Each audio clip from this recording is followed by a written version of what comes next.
The Weird, a compendium of strange and dark stories. Edited by VanderMeer and Jeff VanderMeer. DB 74786. Copyright 2011 by Anne and Jeff VanderMeer. Read by Jack Fox. This book contains 1,126 pages.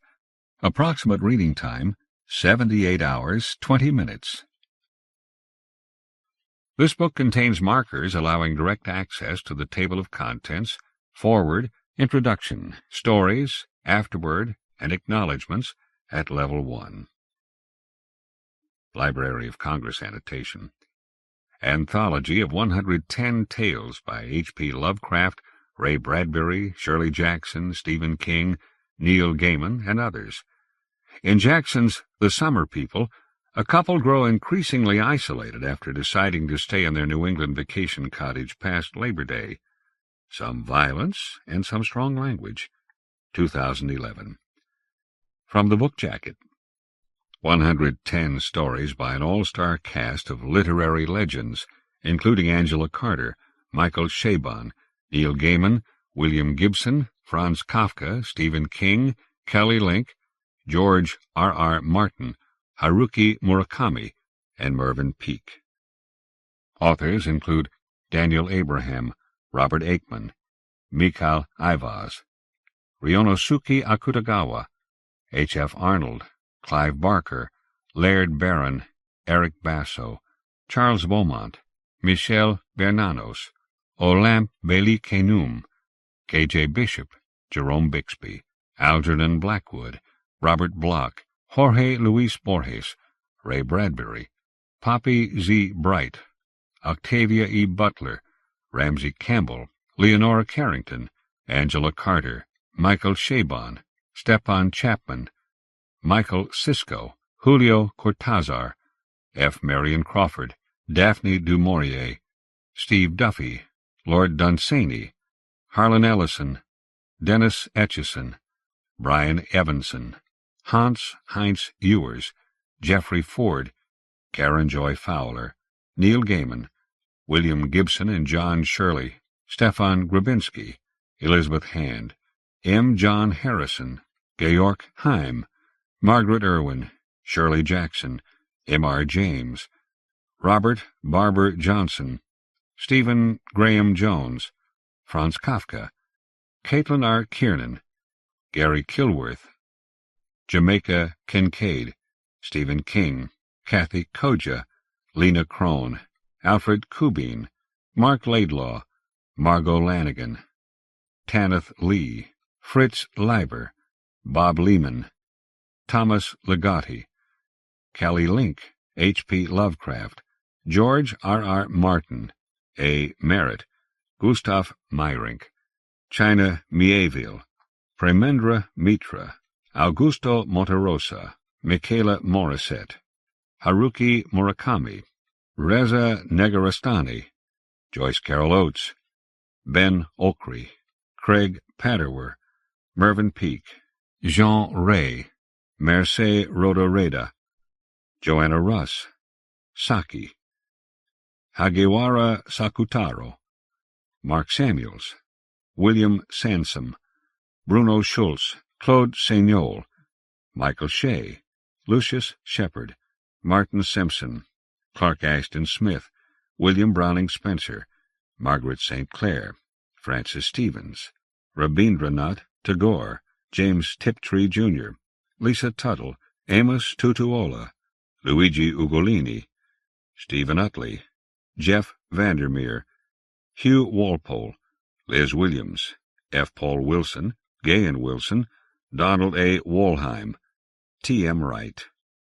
From Lovecraft to Borges to Gaiman, a century of intrepid literary experimentation has created a corpus of dark and strange stories that transcend all known genre boundaries. Together these stories form The Weird, and among its practitioners number some of the greatest names in 20th and 21st century literature. Exotic and esoteric, The Weird plunges you into dark domains and brings you face to face with surreal monstrosities. You won't find any elves or wizards here. but you will find the biggest, boldest, and downright most peculiar stories from the last 100 years, bound together in the biggest weird collection ever assembled. About the editors. The Weird was compiled and edited by Hugo Award winner Anne VanderMeer and World Fantasy Award winner Jeff VanderMeer. They have recently co-edited such anthologies as Best American Fantasy, Best American Fantasy Volume 2, Steampunk, Steampunk 2, Steampunk Reloaded, The New Weird, Last Drink Birdhead, Fast Ships, Black Sails, and the Thackeray T. Lamsett Cabinet of Curiosities. They are the co-authors of the Kosher Guide to Imaginary Animals, The Evil Monkey Dialogues. Jeff's latest books include Finch, a World Fantasy and Nebula Award finalist, the short story collection The Third Bear, the non-fiction collection Monstrous Creatures, the coffee table book The Steampunk Bible, co-authored with S.J. Chambers, and the writing guide Book Life. Anne is the editor-in-chief of Weird Tales magazine, the oldest fantasy magazine in the world, and is a regular contributor to the popular science fiction and fantasy website I09. Together they have been profiled by National Public Radio and online at www.wired.com and the New York Times' Arts Beat blog. Both active teachers, they have taught at the Clarion and Odyssey writing workshops and the teen summer camp Shared Worlds, where Jeff serves as assistant director. They live in Tallahassee, Florida, with too many books and 4 cats. For more information, visit www.weirdfictionreview.com. Other books by Jeff VanderMeer. Fiction anthologies edited by Jeff VanderMeer. The Thackeray T. Lamsett Pocket Guide to Eccentric and Discredited Diseases, with Mark Roberts. Books by Jeff VanderMeer. Venice Underground, City of Saints and Madmen, Shriek and Afterward, Secret Lives, Predator, South China Sea, The Surgeon's Tale and Other Stories, with Cat Rambo. Dedicated to Nicholas Cheatham, Joe Clairvaux, and all of the editors who helped us by way of example or advice. The Weird. Foreweird, Michael Moorcock, page Roman numeral 11. Introduction, Anne and Jeff VanderMeer, page Roman numeral 15. The Other Side, excerpt, 1908, Alfred Kubin, page 1. The Screaming Skull, 1908, F. Marion Crawford, page 11. The Willows, 1907, Algernon Blackwood, page 27. Sredni Vashtar, 1910, Saki, page 53. Casting the Runes, 1911, M.R. James, page 56. How Nuth Would Have Practiced His Art Upon the Gnoles, 1912, Lord Dunsany, page 68. The Man in the Bottle, 1912, Gustav Meyrink, page 71. The Dissection, 1913, Georg Heym, page 75. The Spider, 1915, Hans Heinz Ewers, page 77. The Hungry Stones, 1916, Rabindranath Tagore, page 90. The Vegetable Man, 1917, Luigi Ugolini, page 97. The People of the Pit, 1918, A. Merritt, page 101. The Hell Screen, 1918, Ryunosuke Akutagawa, page 110. Unseen, Unfeared, 1919, Francis Stevens, page 124. In the Penal Colony, 1919, Franz Kafka, page 133. The White Wyrack, 1921, Stefan Grabinski, page 148. The Night Wire, 1926, H. F. Arnold, page 154. The Dunwich Horror, 1929, H. P. Lovecraft, page 159. The Book, 1930, Margaret Irwin, page 183. The Mainz Psalter, 1930. Jean Ray, page 192. The Shadowy Street, 1931. Jean Ray, page 206. Genius Loci, 1933. Clark Ashton Smith, page 223. The Town of Cats, 1935. Hagiwara Sakutaro, page 233. The Tarn, 1936. Hugh Walpole, page 241. Sanatorium Under the Sign of the Hourglass, 1937. Bruno Schulz, page 248. Far Below, 1939. Robert Barber Johnson, page 260. Smoke Ghost, 1941. Fritz Leiber, page 268. White Rabbits, 1941. Leonora Carrington, page 277. Mimic, 1942. Donald A. Walheim, page 280. The Crowd, 1943. Ray Bradbury, page 284. The Long Sheet, 1944. William Sansom, page 290. The Olive, 1945. Jorge Luis Borges, page 296. The Child in the Bush of Ghosts, 1949. Olympe Bailey Enum, page 304. The Summer People, 1950. Shirley Jackson, page 311. The Man Who Sold Rope to the Gnoles, 1951. Margaret St. Clair, page 319. The Hungry House, 1951. Robert Bloch, page 322. The Complete Gentleman, 1952. Amos Tutuola, page 333. It's a Good Life, 1953. Jerome Bixby, page 338. Mr. Taylor, 1952. Augusto Monterosso, page 348. Axolotl, 1956. Julio Cortázar, page 352. A Woman Seldom Found, 1956. William Sansom, page 356. The Howling Man, 1959. Charles Beaumont, page 359. Same Time, Same Place, 1963. Mervyn Peake, page 368. The Columber, 1966. Dino Buzzati, page 373. The Other Side of the Mountain, 1967. Michel Bernanos, page 377. The Salamander, 1967. Mercé Rodoreda, page 406. The Ghoul Bird, 1967. Claude Seignol, page 411. The Sea Was Wet as Wet Could Be, 1967. Gay and Wilson, page 416. Don't Look Now, 1971. Daphne du Maurier, page 423. The Hospice, 1975. Robert Aikman, page 448. It Only Comes Out at Night, 1976. Dennis Etchison, page 467. The Psychologist Who Wouldn't Do Awful Things to Rats, 1976. James Tiptree, Jr., page 474. The Beak Doctor, 1977. Eric Basso, page 487. My Mother, 1978. Jamaica Kincaid, page 518. Sand Kings, 1979. George R. R. Martin, page 521. Window, 1980. Bob Lehman, page 543. The Brood, 1980.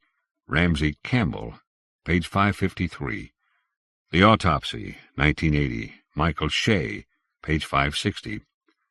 The Belonging Kind, 1981. William Gibson, John Shirley, page 581. Agnaro, 1981. M. John Harrison, page 588. The Little Dirty Girl, 1982. Joanna Russ, page 600. The New Rays, 1982. M. John Harrison, page 611. The Discovery of Telenopata, 1984. Pramendra Mitra, page 618. Soft, 1984. F. Paul Wilson, page 623. Bloodchild, 1984. Octavia E. Butler, page 630. In the Hills, The Cities, 1984. Clive Barker, page 641. Taineron, Mail from Another City, 1985. Lena Crone, page 657. Hogfoot Wright and Bird Hands, 1987. Gary Kilworth, page 695. Shades, 1987. Lucius Shepard, page 699.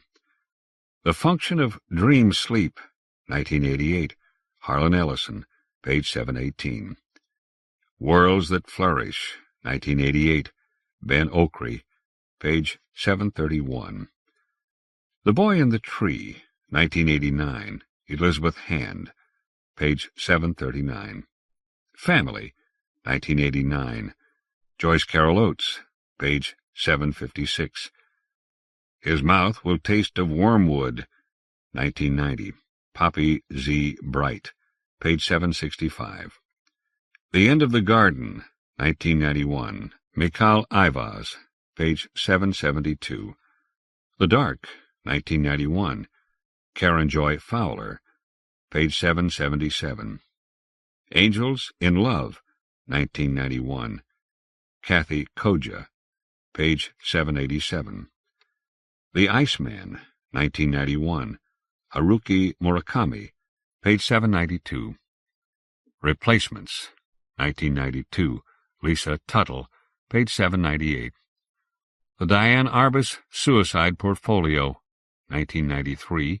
Mark Laidlaw, page 807. The Country Doctor, 1993. Stephen Utley, page 814. Last Rites and Resurrections, 1994. Martin Simpson, page 824. The Ocean and All Its Devices, 1994.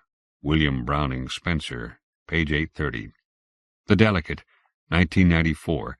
Jeffrey Ford, page 841. The Man in the Black Suit, 1994. Stephen King, page 844. The Snow Pavilion, 1995. Angela Carter, page 857. The Meat Garden, 1996. Craig Padower, page 867.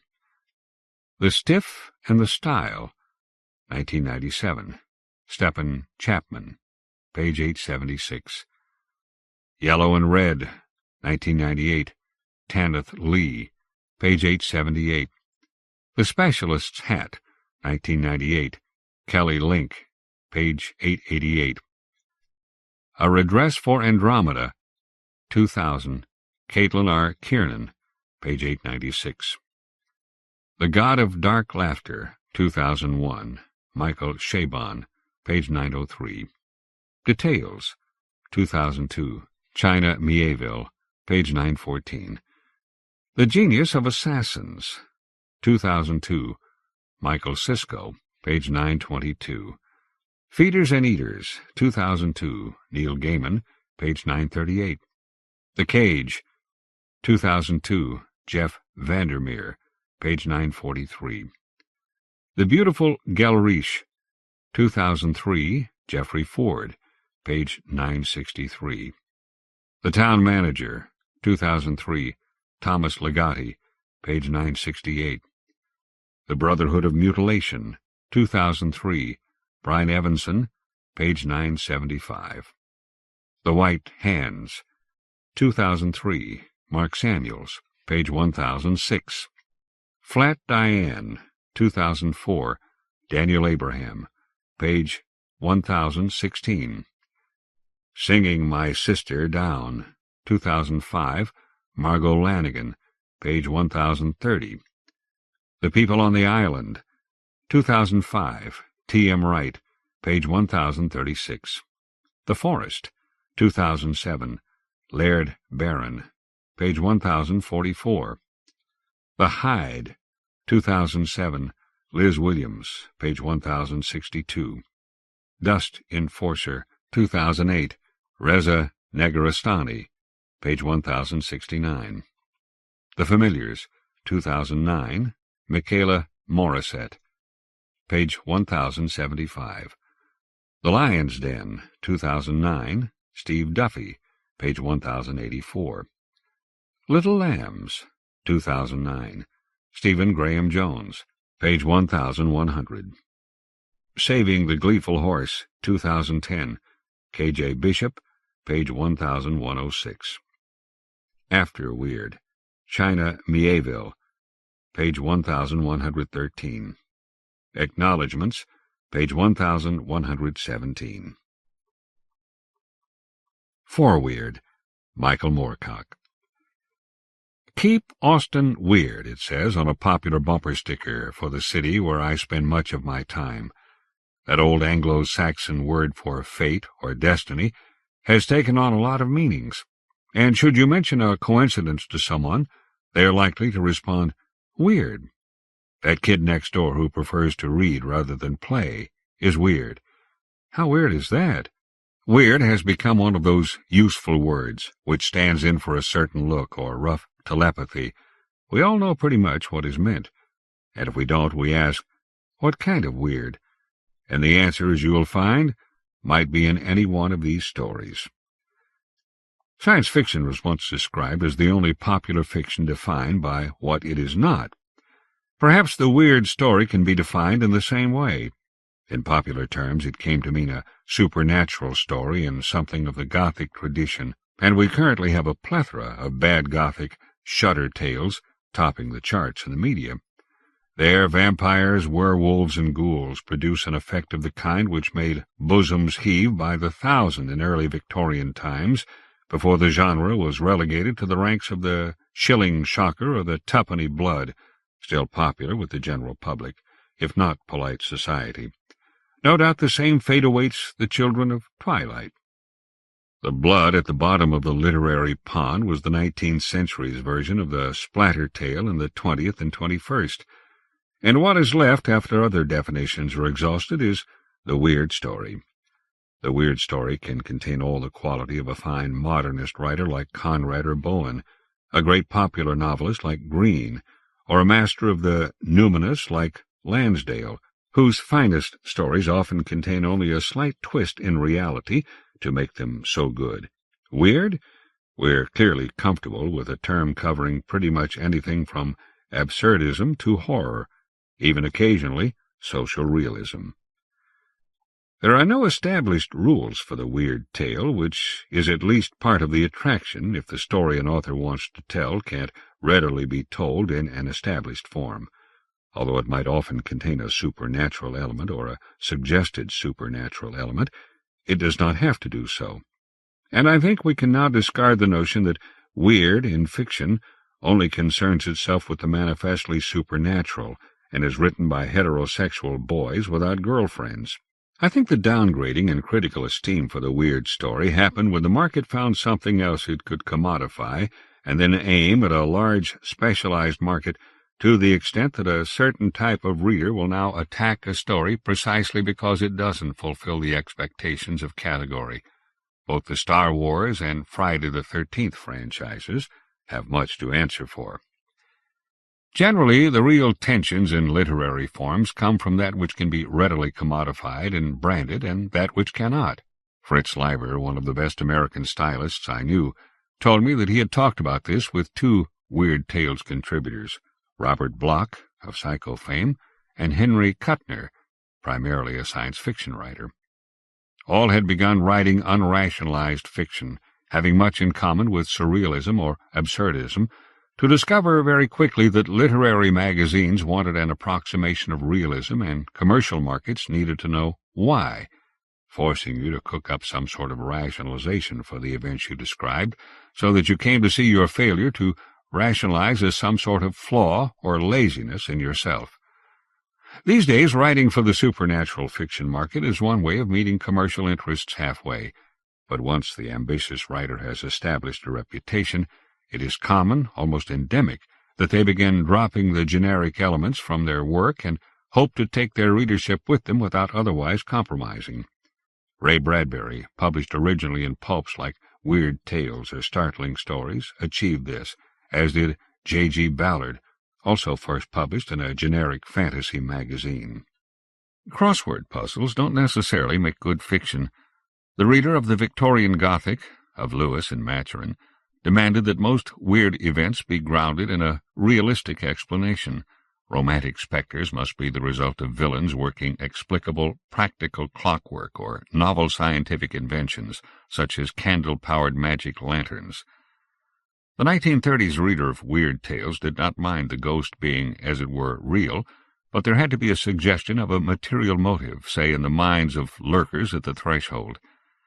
Gothic revelations of base motives behind fake ghosts and so on eventually became absorbed into the popular thriller, especially those published in the first decades of the 20th century. The weird, increasingly, since the days of Charles Williams to the present, shares much in common with supernatural fiction, but it is not merely another name for it. What is good about the majority of these stories is precisely that they leave you with many more questions than answers, the mark, in my view, of a superior kind of fiction. As in M.R. James's classic Whistle, and I'll Come to You, My Lad, it trusts the reader to be the ultimate interpreter. It does, in fact, what most of our best fiction does, irrespective of category. When the great actor Kemble dismissed the ghost in Hamlet and addressed himself not to the conventional white sheet but to an empty chair, he played an infinite jest on playwright and audience, which continues to open that scene and others to 1,000 interpretations. The audience's own imagination was tapped. Hamlet's sanity is thoroughly questioned. Not only do we continue to wonder who it is Hamlet truly loves, if anyone, but we can speculate endlessly about his state of mind. Is he always pretending to be mad? Is the spectre a joke played by others on a disturbed, mourning young man, or does he conjure spectres from his own mind? If so, what can we make of that mind and its disturbed owner's motives? That is why Hamlet is perhaps the most and best performed and least readily understood of Shakespeare's plays. The surrealists and the existentialists loved the fantastic story, the weird story, because they had been knocked sideways by psychoanalysis and had come to understand how the unconscious told its tales, apparently through eccentric, innocent or unusual images and strange behavior. Is that, we asked, why we fear the unknown? Because it reveals all the lies and delusions by which life becomes bearable? But modern relativism can't easily carry the Freudian narrative either these days, or perhaps singles out one possibility amongst many, or rather takes it for granted there is one version amongst many. We modern readers must make our way in a complex world by resorting to complicated narratives, unending analysis. It could even be that, as populist rhetoric fills our print and airwaves, we tend to embrace complexity in the face of journalistic simplicities. We learn new or modified modes of storytelling precisely as we changed with the coming of film, TV, or more recently, the net. Many of the givens which helped us appreciate modernism are today dismissed in favor of a multiplicity of interpretation. We're uncomfortable, too, with the idealistic optimism of those 20th century writers who thought they followed Zola, though even the great Sinclair Lewis had to write some fantasy on occasions, because sometimes only the weird tale will best suit the experience. This unsettling of the literary waters generally helps to enrich a work and make it freshly challenging, even confrontational, sometimes attacking what it perceives very accurately as misguided social assumptions, just as magic realism, inspired by the likes of Borges, refreshed social realism at the point where it had become almost wholly generic and had therefore lost vitality, offering a comfort to the soul rather than confrontation with received ideas. Similarly, differences between generic and literary fiction began to break down by the 1960s, when the likes of J.G. Ballard began to appear in magazines such as Science Fiction Adventures, where stories like The Drowned World were placed because at the time nothing else in the author allowed him to approach the tragic dreamscapes of his imagination through any other form. Kurt Vonnegut, Philip K. Dick, and others sold to genre magazines. Mervyn Peake, the absurdist master who rarely made use of the supernatural, was published in Science Fantasy magazine simply because I happened to know Peake and the magazine's editor, and I acted as intermediary, after Peake failed to place the story elsewhere. The story was weird and sui generis. The editor was delighted to run it. For me, the appeal of the weird story is precisely that it is designed to disturb, at least if left to itself. Maybe all we can really say about it is that it suits a certain mood in the reader, that it's subtler and more complex than generic fantasy stories. The best writers, as this collection shows, write the best weird stories. So the weird story is Bradbury, Kafka, Lovecraft. It is Borges, Leiber, Angela Carter, Chabon. Clever artistry guides our encounters with the unknown and the numinous.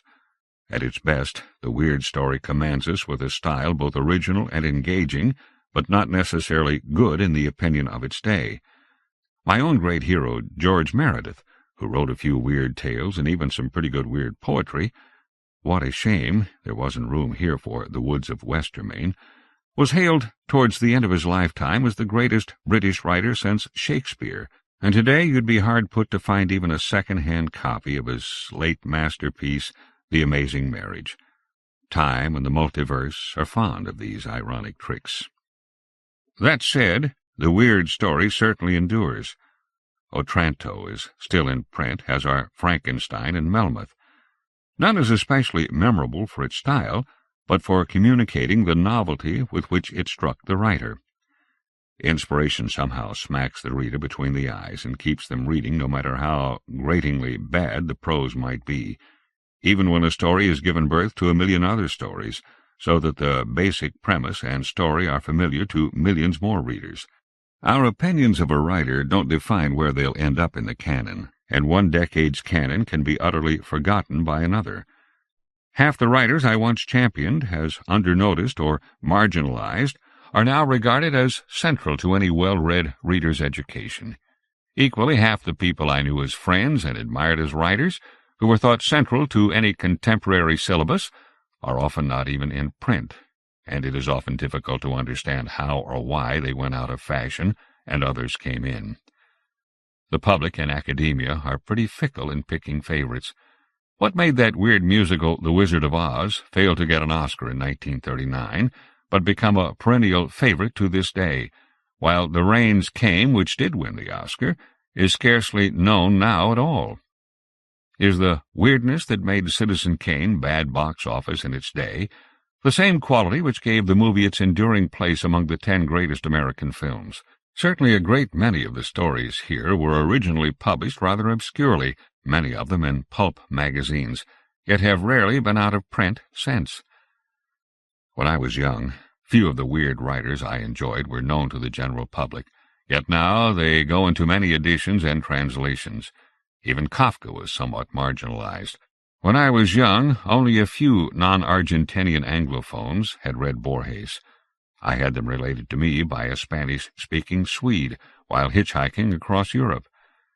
His first story in English was translated by Anthony Boucher, co-founder of the Magazine of Fantasy and Science Fiction, in 1948, but further stories would not appear in English until 1962, published by Grove Press. Howard was still thoroughly in the margins, published in small editions by obscure presses.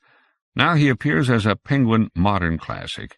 Few had heard of Lovecraft, and fewer still admired him. I'm sure that Green, the great Russian fantasist, will eventually see translation and take his place beside the fine writers collected here. Furbank, the marvelous English absurdist, Richardson, creator of Engelbrecht, the surrealist boxing dwarf Villon, who gave us the astonishing L'écume des Jours, and died watching a bad movie version of his novel J'irai cracher sur vos tombes, have all yet to become familiar to the general U.S. reader. If you are unfamiliar with them, I suspect your curiosity will be whetted enough for you to find them with the rest of those weird writers kept from this book by length. While I have managed to dodge the question of exactly what weird fiction is, I have helped, I hope, describe a little of its appeal. Weird, the modern-day synonym for strange or unusual, has proven so useful that a modern style of fiction championed by the likes of China Miéville, M. John Harrison, and Jeff VanderMeer is now known as the New Weird. Judging by the quality of work so far produced, It will do nicely for now. Michael Moorcock, Rue Saint-Maur, Paris, July 2011. Introduction. Anne and Jeff VanderMeer. A weird tale, as defined by H.P. Lovecraft in his non-fiction writings and given early sanctuary within the pages of magazines like Weird Tales, established 1923, is a story that has a supernatural element but does not fall into the category of traditional ghost story or Gothic tale, both popular in the 1800s. As Lovecraft wrote in 1927, the weird tale has something more than secret murder, bloody bones, or a sheeted form clanking chains. Instead, it represents the pursuit of some indefinable and perhaps maddeningly unreachable understanding of the world beyond the mundane, a certain atmosphere of breathless and unexplainable dread, or malign and particular suspension or defeat of fixed laws of nature, through fiction that comes from the more unsettling, shadowy side of the fantastical tradition. With unease and the temporary abolition of the rational can also come the strangely beautiful, intertwined with terror. Reverie or epiphany, yes, but dark reverie or epiphany, not the lightness of I wandered lonely as a cloud, but the weight of, for example, seminal early 20th century weird writer and artist Alfred Kubin's sensation of being overcome by a dark power that conjured up before my mind strange creatures, houses, landscapes, grotesque and frightful situations. The weird can be transformative, sometimes literally, entertaining monsters, while not always seeing them as monstrous. It strives for a kind of understanding even when something cannot be understood, and acknowledges failure as sign and symbol of our limitations. Usually the characters in weird fiction have either entered into a place unfamiliar to most of us, or have received such hints of the unusual that they become obsessed with the weird. Whether it exists or not, they have fallen into dialogue with it. They may pull back from the abyss, they may decide to unsee what they saw, but still they saw it. Such stories can be terrifying, but do not always rely upon the scare central to horror fiction, nor the twist ending common to, for example, classic Twilight Zone episodes. They remain universal because they entertain while also expressing our own dissatisfaction with, and uncertainty about, reality, in a context wherein the monsters stand first for themselves. Their visceral physicality convinces us, at least while reading, of the existence of the weird. As a 20th and 21st century art form, the story of the weird is the story of the refinement and destabilization of supernatural fiction within an established framework, but also of the welcome contamination of that fiction by the influence of other traditions, some only peripherally connected to the fantastic. The weird, in a modern vernacular, has also come to mean fiction in which some other element, like weird ritual or the science-fictional, replaces the supernatural, while providing the same dark recognition of the unknown and the visionary. The best and most unique supernatural writers from prior eras, like Arthur Machen, his best short fiction written before 1910, would leave their mark on this newer weird, but not a boot print.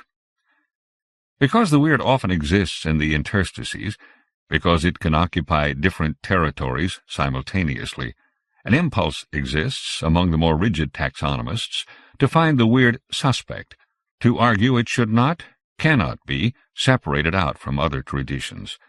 Because the weird is as much a sensation as it is a mode of writing, the most keenly attuned amongst us will say, I know it when I see it, by which they mean, I know it when I feel it. And this, too, the more rigorous of categorizing taxidermists will take to mean, the weird does not exist when, in fact, this is one of the more compelling arguments for its existence. In its purest forms, the weird has eschewed fixed tropes of the supernatural, like zombies, vampires, and werewolves, and the instant archetypal associations these tropes bring with them. The most unique examples of the weird, instead, largely choose paths less trodden and went to places less visited, bringing back reports that still seem fresh and innovative today. The weird is also darkly democratic.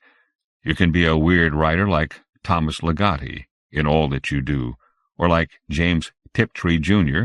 and Karen Joy Fowler, you can feel the pull of the weird in only some of their fiction. It doesn't matter. Authenticity exists in the words on the page, on the shared frisson that rises from them.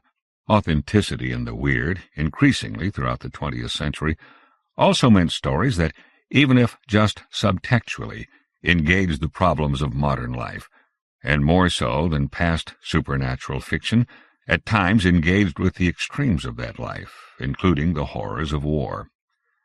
Similarly, influences on the weird in the 20th century, streams of fiction that fed into its watershed, included many traditions: surrealism, symbolism, decadent literature, the New Wave, and the more esoteric strains of the Gothic.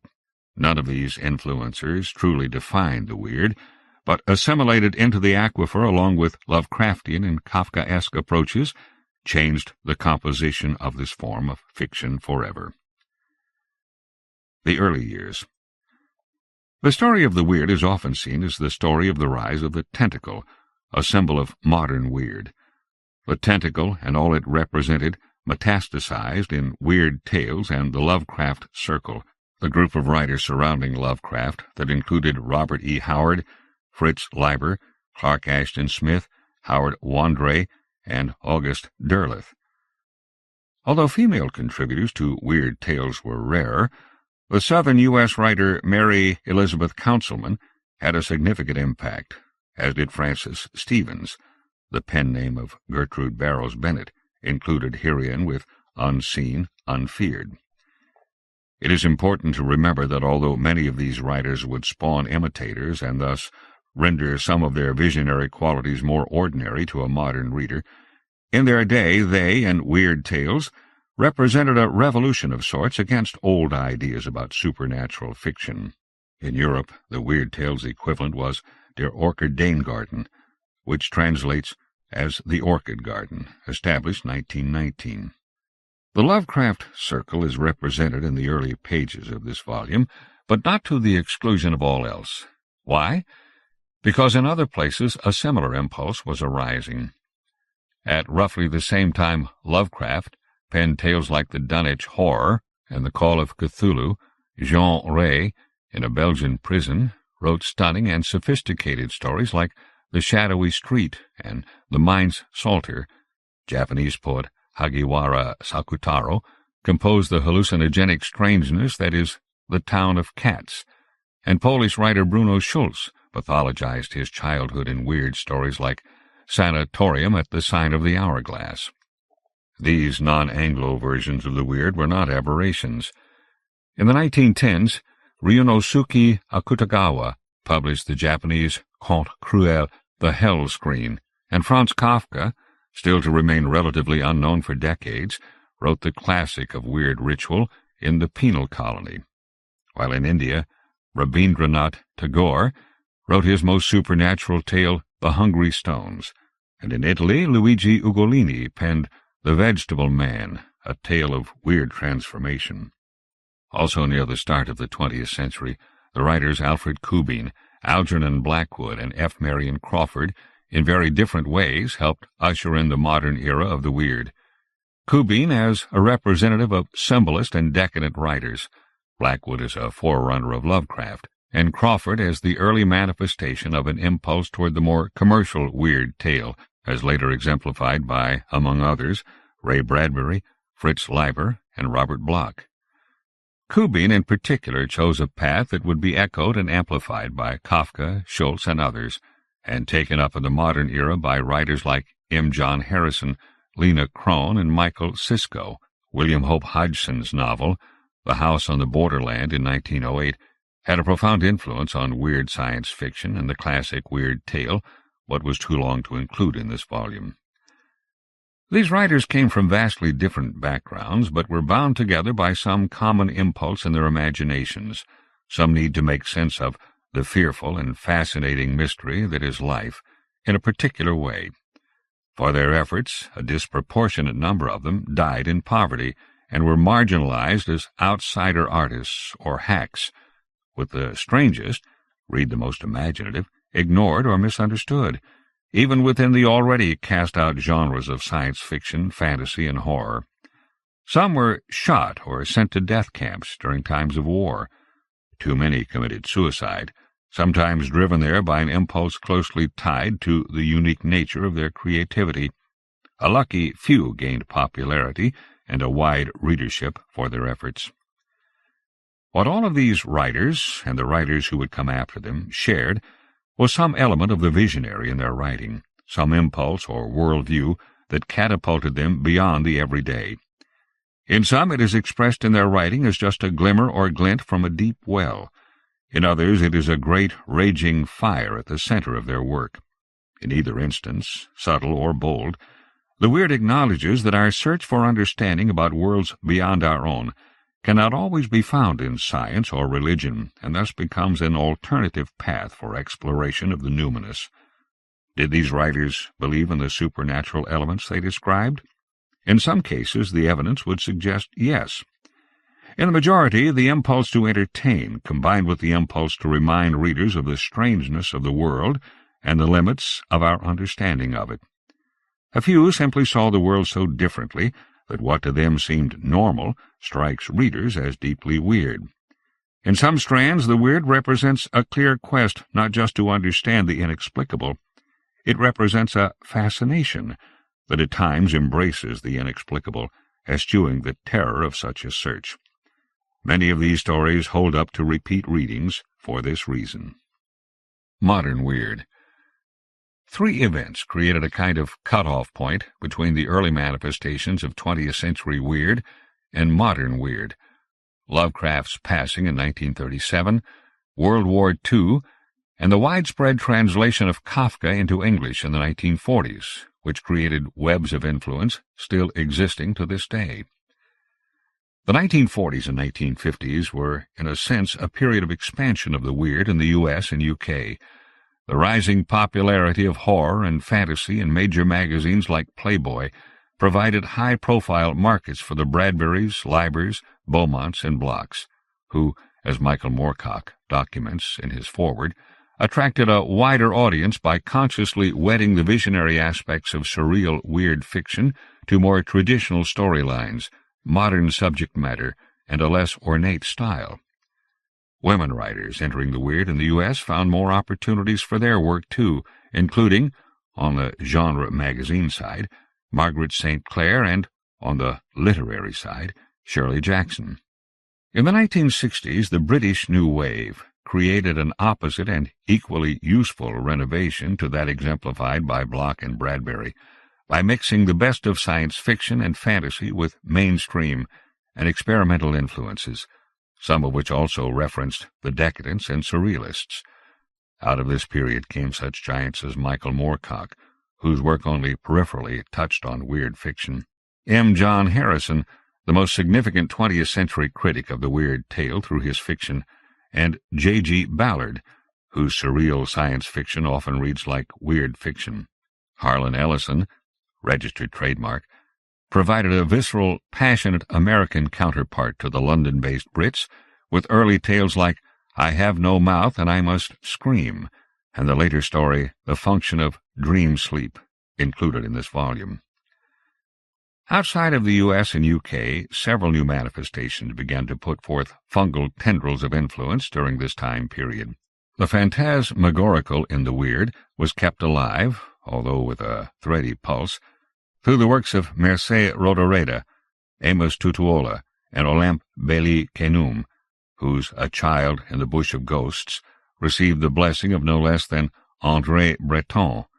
The Latin American boom, presaged by the work of Jorge Luis Borges, provided the weird with fine works by Augusto Monterroso, Carlos Fuentes, Gabriel Garcia Marquez, and Julio Cortázar, that stretched the weird tale by bringing to it magic realism and an appreciation for the surreal and political. In France, Claude Seignol repurposed French folk tales to create elegant and sophisticated supernatural stories. Another tradition feeding into the weird, Gothic literature, began to be substantially overhauled and repurposed, first through the phantasmagorical work of Mervyn Peake in the 1940s and 1950s, followed by the thoroughly modern stories of Daphne du Maurier in the 1960s and 1970s. In the UK, du Maurier did for the weird tale, through her Gothic influences, what Bradbury, Bloch, and Leiber had done in the US through the influence of Lovecraft, popularized it, without losing the elements that made predecessors so compelling and strange. A frequent contributor to weird tales, Tanith Lee also made a splash within genre circles around this time, penning a number of classics with Gothic antecedents. During the 1960s and 1970s, two important and eccentric works of weird fiction bloomed like strange orchids, feeding on rich, rare soil.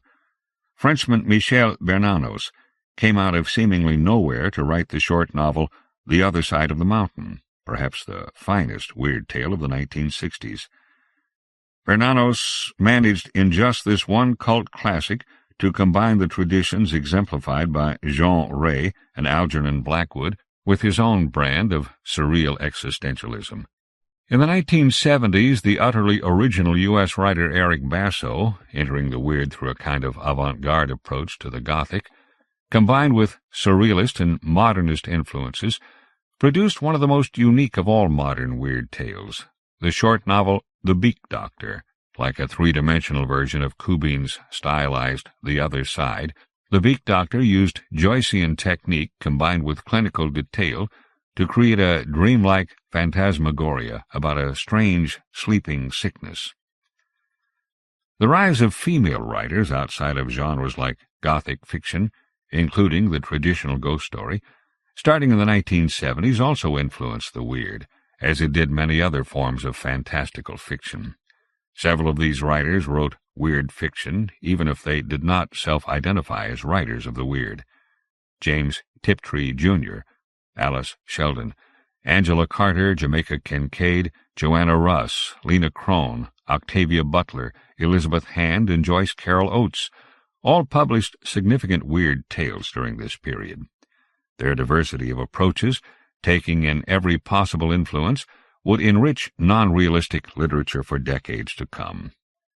In the 1970s and 1980s, Stephen King's success created a new market for supernatural novels and a new naturalistic approach to American horror. T.E.D. Klein and Carl Edward Wagner also contributed to American horror, riffing off of their wide knowledge of weird fiction. In England, the publication of Clive Barker's Books of Blood in the 1980s provided a new and different model, transgressive stories that went beyond the scare to examine views of the body, alienation, and the nature of monsters. Barker's influences seem so various as to be useless to list, and in his monumental masterpiece, In the Hills, the Cities, the visions of Bosch and the Surrealists are integrated with the character detail more common to stories from the New Wave era. As importantly, American Thomas Ligotti would begin to publish dozens of stories that could be considered classics of weird fiction, taking his place alongside Kafka and Lovecraft as one of the most gifted weird short story writers of the 20th century. The urban horror, or urban weird, that took root during the 1970s and 1980s was also exemplified perfectly by the claustrophobic stories of Ramsey Campbell, a clear descendant of Lovecraft who diverged from his influences in part by focusing on gritty working-class English settings. Yet one byproduct of this new emphasis on naturalistic horror was a partial estrangement from the weird tale. By the early 1990s U.S. horror boom, non-supernatural tales of serial killers and the extremes of sex and violence portrayed by the splatterpunks had fewer commonalities with the weird. Influential writers like Peter Straub tended to reserve the weird for novel-length works. However, even as the U.S. horror community increasingly turned away from the idea of surreal or visionary horror, a handful of writers like Jeffrey Osier, Jeffrey Thomas, Kathy Koja, Poppy Z. Bright, and Caitlin R. Kiernan continued to write recognizably weird fiction. Kiernan, in particular, would become perhaps the best weird writer of her generation. The final significant development for the weird came in the early 21st century with the emergence of the new weird movement initially discussed online by, among others, M. John Harrison, Steph Swainston, China Mieville, and in initial opposition, Jeff VanderMeer. The term New Weird came to be applied to those writers as well as, most notably, K.J. Bishop, Michael Sisko, and Brian Evanson. In a sense, the New Weird was a re-inquiry into approaches and issues raised by the new wave of the 1960s, bringing along all of that movement's associated influences, but in this case primarily from the perspective of the weird rather than science fiction or fantasy. Mieville in particular managed to reinterpret, rewire, and overhaul the weird in novel form, synthesizing the tentacle horrors of Lovecraft with the intellectual rigor of the new wave. A ghostly counterpart who has never truly received his due, American Michael Sisko, also has created an amazing oeuvre of novels, perhaps more influenced by Kafka and Eastern European literature. K.J. Bishop's contributions came primarily with a decadent slant to them, while Swainston reimagined heroic fantasy for the weird. Since then, the weird has again fragmented, perhaps in preparation for a future coalescing of a next weird, or perhaps not. Late-period examples by Stephen Graham Jones, Reza Negarestani, Michaela Morissette, Brian Evanson, and K.J. Bishop demonstrate an intimate knowledge of both the Kafka and Lovecraft strands of weird fiction, but recombined in strange and exciting new ways. Others, like the work of Laird Barron, seem more traditional, but through their unique style and vision, still manage to surprise. What the weird holds next for readers is unclear, but given the past manifestations, we can be sure it will be adaptable, idiosyncratic, and involve some of our best stylists. It will also continue to be at times discredited, misunderstood, and denigrated for being unapologetically transgressive, imaginative, and strange. Nonetheless, the weird will endure. Organizing principles and enhancements. A compendium like this one is neither as complete as an encyclopedia nor as loosely organized as a treasury. Our purpose is to showcase the wealth, depth, and breadth of the weird over the past 100 years, while also mapping certain tendencies and preoccupations. We have arranged the book chronologically from earliest story to latest story as the best way to show the evolution of and diversity of the weird. Translated fiction is ordered in the anthology by when it first appeared in print, not by date of first translation into English. This preserves the chain of evidence while pointing out the possibilities of initial influence across non-Anglo writings. Among the interwoven threads in the weird, you will find a dedication to showcasing what one might call traditional weird, mainstream or commercial weird, weird science fiction, weird ritual, surreal weird, feminist weird, and avant-garde weird. International weird is a meaningless term given the long-standing and complex literary traditions of the countries represented in this volume. However, we have tried to chronicle a clear tradition of Japanese surrealism and horror that feeds into the weird, strong examples of Eastern European weird, evidence of weird fiction from India, African nation weird, and those samples from Latin America that fall somewhere beyond magic realism. A few stories were unavailable to us because of rights issues, but we see them as an extension of this anthology as well. Philip K. Dick's The Preserving Machine, weird science fiction. J.G. Ballard's The Drowned Giant, new wave weird. Gabriel Garcia Marquez's A Very Old Man with Enormous Wings, Latin American weird. Otsuichi's The White House in the Cold Forest, Japanese weird.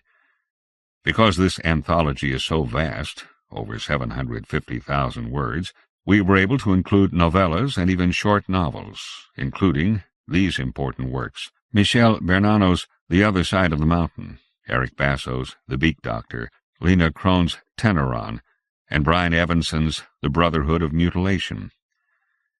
In pursuit of certain stories, we were also able to commission original translations. These translations include such major stories as Ryunosuke Akutagawa's The Hell Screen, Michel Bernano's The Other Side of the Mountain, Dino Buzzati's The Columber, Julio Cortázar's Axolotl, and Georg Heym's The Dissection. The Other Side. Alfred Kubin. An excerpt, translated into English by Mike Mitchell. Alfred Kubin, 1877 to 1959, was a visionary Austrian writer and artist who illustrated works by such notable early purveyors of weird fiction as Edgar Allan Poe and E.T.A. Hoffmann. While living in Germany, Kubin was mentored for a time by the writer Franz Blei, a friend of Franz Kafka. Kubin's masterpiece was the novel Die andere Seite, The Other Side, first published in 1908. The Other Side is a dystopic fantasy set in the strange and oppressive city of Pearl. In its synergy of symbolism, decadent-era literature, and the weird, the novel suggested an early 20th century break with supernatural traditions of the past. In this excerpt, the narrator describes a strange sleeping sickness and the beginning of the ruination of the city. An irresistible sleeping sickness had Pearl in its grip. It broke out in the archive and from there spread across the whole of the realm. It was an epidemic, and no one could resist. One minute a man would be boasting how wide awake he was, the next he had succumbed to the germ. The infectious character of the disease was quickly recognized, but the doctors could find no cure. The Americans' proclamations were ineffective because as soon as people started to read them, they began to yawn. Anybody who could stayed at home so as not to be struck down by the malady in the middle of the street. They just retired to a cozy nook and contentedly accepted this latest turn of events. After all, it didn't hurt. The first sign was usually a feeling of profound lethargy. Then patients were seized with a yawning fit. Their eyes seemed to fill with sand, their eyelids grew heavy, their thoughts went fuzzy, and they would sink wearily to the ground where they stood. Sufferers could be brought round now and then with strong-smelling salts, sal ammoniac, for example, but they just mumbled a few words and relapsed into torpor. With individuals of a strong constitution, a brisk rub-down with a towel would put back the onset by several hours, but then it was just the same. In many cases the outbreak of the illness was very rapid. One speaker was delivering a tirade on the political situation when he suddenly bent down over the table, lowered his head, and started to snore rhythmically. Antone in the coffee-house, on the other hand, could scarcely keep his eyes open and yet was still serving. But heavens, the things we had to do to keep him moving! We literally had to bombard him with sugar lumps and coffee spoons.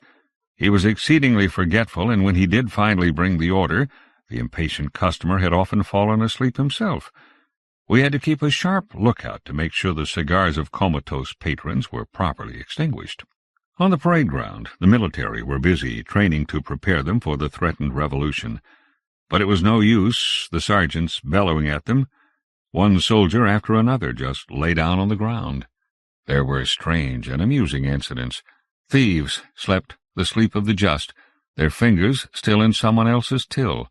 Melita spent 4 days stretched out in Brendel's apartment while her husband was dreaming, bent over the table, his nose in the mayonnaise. Costringius was struck down while playing cards. He was leaning back comfortably in his chair in a low dive, the jack of diamonds in his paw.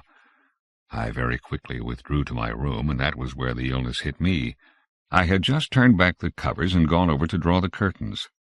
The last thing I saw was banknotes fluttering one after the other out of the window of the princess's apartment across the road. A gentle autumn breeze was wafting them like withered leaves down the street towards the river. I just had time to get to my bed. During the first 2 days after the outbreak of the epidemic, the trains still arrived, though with huge delays, since new staff had to be brought on at every station. After that, the service stopped entirely. The last number of the Voice was printed on one side alone, and even then it was riddled with incomplete sentences and scores of typographical errors. The entire last page, which usually contained a roundup of silly miscellaneous items, was missing. There was no point in fighting it. Pearl slept. The state of complete unconsciousness probably lasted 6 days.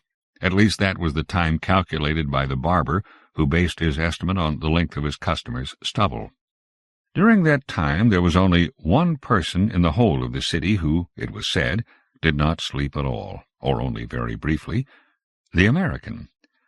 On one of the days when he was walking down Long Street like a latter-day prince from Sleeping Beauty, he claimed he saw, through the coffee-house window, one of the chess players make a move. From that he concluded that they too had escaped the illness. Otherwise you fell over sleeping bodies everywhere. Not only on all the benches in the public parks, even staircases and entrances were covered with well-dressed men and women, lying higgledy-piggledy, just like the homeless, contented smiles on their faces, despite their bizarre situation. As people gradually came to, many simply continued their interrupted activities. This was a blessed relief not only for Brindle, but for the poor old nag at the knacker's yard, which had spent days tied up waiting for the coup de grace. Now it received it. For the strange thing was that animals remained impervious to the sleeping sickness. For most people, nothing had changed, at least not immediately. When I woke up and, in need of sustenance, went to the café, the barber was there already, ravenous, but also in a very bad mood. A fourpenny piece had gone missing, which had led to a permanent rift between the barber and his assistant, who, of course, like all animals, had remained awake. The dream city woke up and found itself in a kind of animal paradise.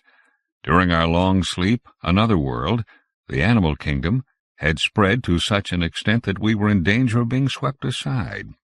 I have to say, though, that even in the time prior to the sleep, it had been noticeable what a good year it seemed to be for rats and mice. There had also been complaints about the depredations of birds of prey and four-legged chicken thieves. The gardener had even seen wolf tracks in Alfred Blumenstick's park. They laughed at him, but no one laughed any more when the following day a pair of horns was all that was left of Frau Blumenstick's pet, a snow-white Angora goat.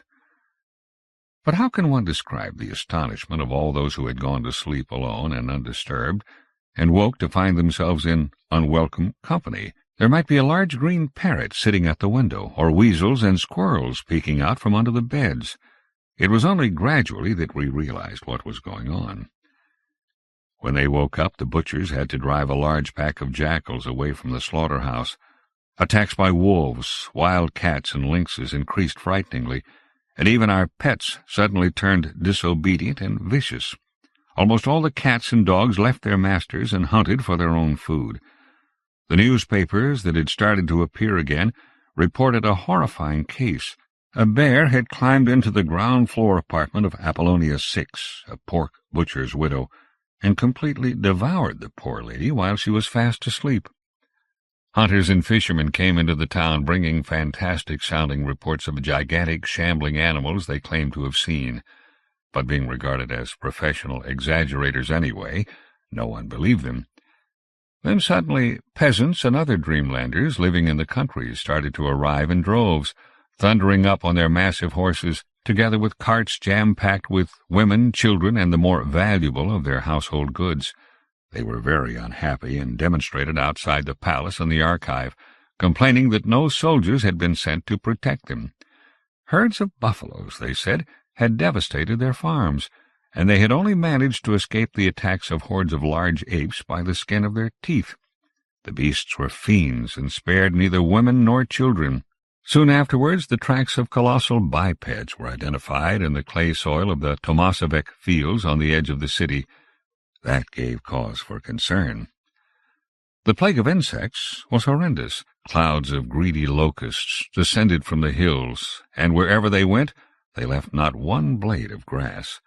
A swarm destroyed the castle garden in one single night.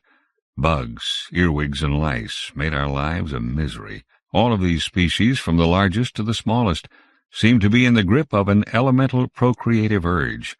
Despite the fact that they were all eating each other up, quadrupeds and hexapods were multiplying in uncanny fashion. Even the official issue of guns and poison and the promulgation of strict orders to keep windows and doors closed had little effect. The fertility was just too great.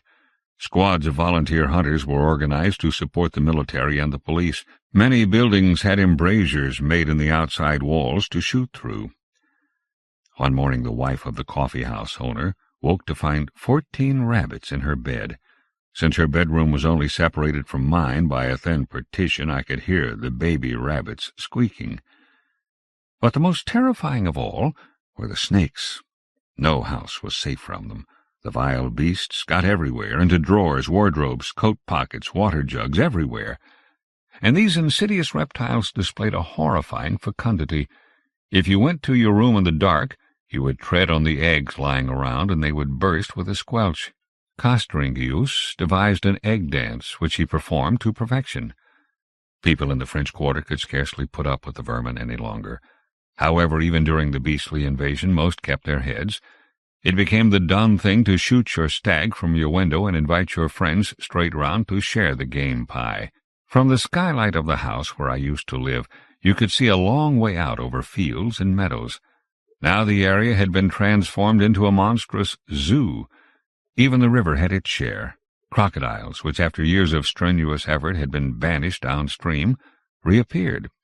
The baths had to be closed because of the deadly electric eels which had taken up residence in the cabins. One of the few good things about those difficult days was the fact that it was easy to come by a tasty roast and other rare titbits. During this time, old Professor Corntoyer enjoyed great respect. He gave public lectures in which he taught the Dreamlanders to distinguish dangerous bugs from harmless ones. Armed with a triple-barreled shotgun, he was up and about at first light, wandering through the herds of gazelles, wild boar, and marmots, stalking game. But the animals soon got used to the eccentric, bespectacled huntsman, and came to love the old gentleman. Our windows, on the other hand, suffered so much damage from his gun that it had to be taken away from him. At night, we could only go out if armed with a lantern and a gun, and even then we had to take great care. Traps, snares, pitfalls, and spring guns made the city even more dangerous than it already was. But to allow something like that to put them off the pursuit of pleasure was the one thing that never occurred to the dreamers. 2. The depths to which public morality had sunk presented a great opportunity to my fellow artist Costringius. His pornographica were sought after. He was the fashion. Drawings, such as the lascivious orchid inseminating the embryo, were much admired. Hector von Brendel bought a complete series from him because Melita thought them fun. At first she was very much taken with them and had them nicely framed and hung in her boudoir. But it turned out to be merely a caprice, and after a few days they had to go. An occasional beau of hers, an officer of dragoons, was allowed to take them. In return he presented her with a pair of antique emerald earrings. That very same evening the officer took the drawings to the café where they happened to be holding a raffle. The proceeds were to go towards helping those who were suffering the consequences of their dissolute ways. Until then there had been no ward for them in our hospital. Quite a lot of money was collected. Blumenstick, not the junk dealer, made up the deficit, and soon afterwards the first patients were being admitted to the ward next to the children's hospital in the monastery. As irony would have it, I was the one who won the drawings, and now they were hanging in my room. One day I met Costringius in the street. He was looking for a new apartment, he told me. His studio window and skylight were broken, and there were bats hanging like smoked hams from his curtain rail. While he was telling me all this, he kept having to ward off the attentions of an importunate ibex with his walking stick. I invited him up, and there were the pictures. His jaw dropped in amazement. "How did you come by these pictures?" I explained. "They're very good. The white-striped whip is my most mature work. It represents a synthesis of future morality. There's not a woman alive today capable of understanding the implications. It has a real tang to it." I agreed with him entirely. I was the only person in the dream realm capable of appreciating his artistic achievement. He was an oddball, but I liked him. And why not? He that feels pure, let him cast the first stone. Suddenly there was noise in the street. We went over to the window. A lot of people were standing round laughing, and there was something to laugh at. Just imagine, the monkey had downed tools and gone on strike. The previous day already Giovanni had left one customer half-shaved when his attention was drawn by a horde of macaques rushing past. A beautiful long-tailed Gnoles had waved at him, and the temptation had been too much for our barber's assistant. That time his philosophical master had managed to restrain him with a combination of the cane and the argument that time was divisible into tiny eternities. Now, however, no amount of reasoning could hold him back. He gracefully climbed up the drain-pipe, grasped the princess's coffee flask with his prehensile tail, made himself comfortable on the window ledge of my former apartment, now in a ruinous state and empty, and played on a Jew's harp he had concealed in his cheek pouch.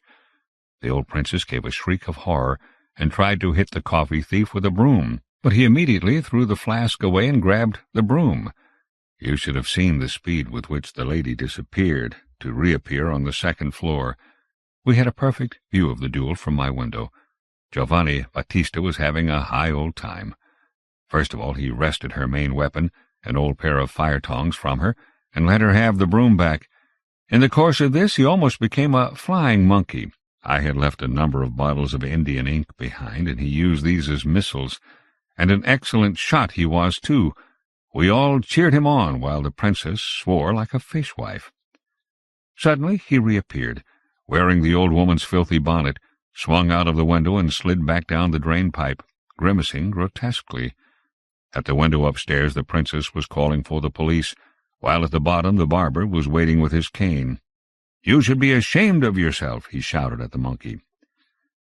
Alfred Blumenstick, a smug smile on his face, was just emerging from the apartment of his 9 little darlings, where he had once more been dispensing his own particular brand of charity.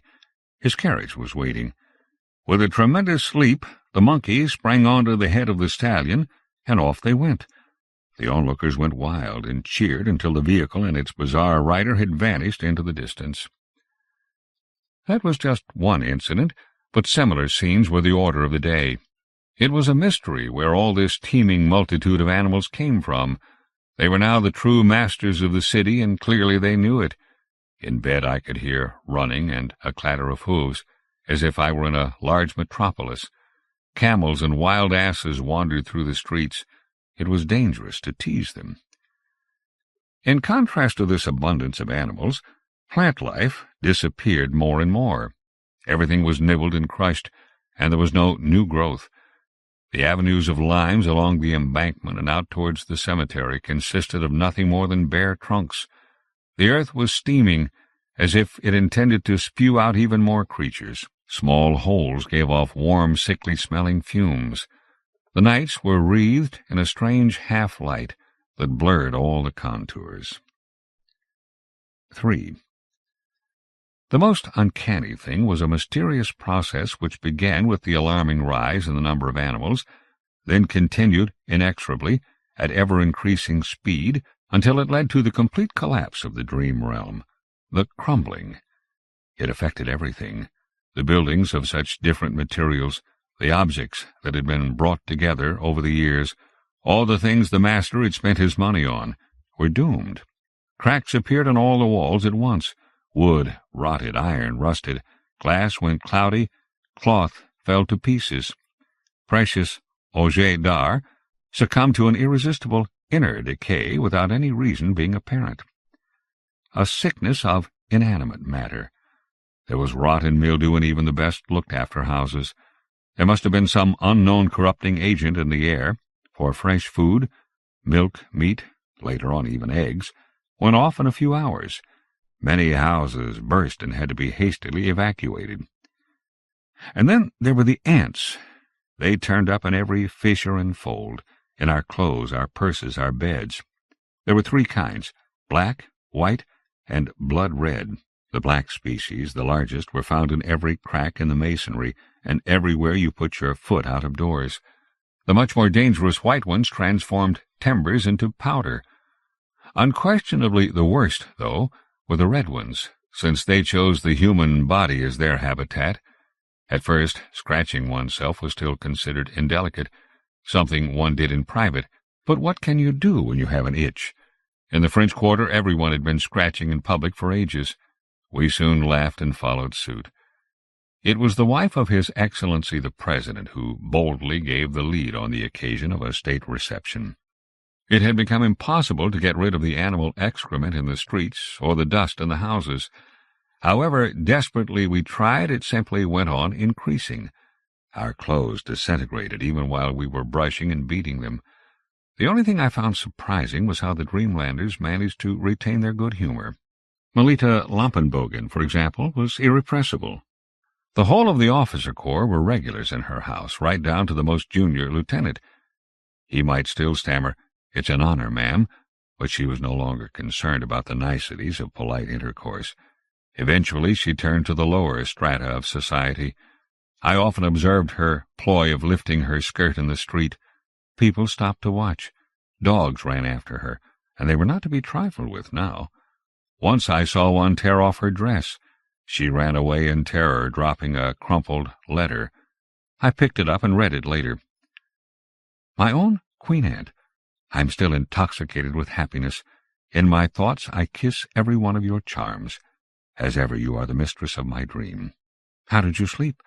Not very much, I imagine, as usual. Just think, I've found a way of at least being able to lie down in peace. Lay the wardrobe on the floor, then an inch of insect powder, then a blanket, then more powder, then another blanket. Those nightshirts with buttons at the bottom that have become fashionable are no use at all. Close the wardrobe door as soon as you're in. A small, heart-shaped hole covered with a fly screen allows you to breathe. Please don't send your letters to the hotel any more. I hate the Americans, gang. That Jacques especially is an utter rogue. Moreover, the cooking has gone downhill recently. From now on I'll take my lunch in the cafe in Long Street. Send your letters there, marked HVB, but don't give them to NC to bring. He's unreliable, and since he's joined up with that damned American, he's become insolent into the bargain. How is your tub of lard taking the departure of his last tenant?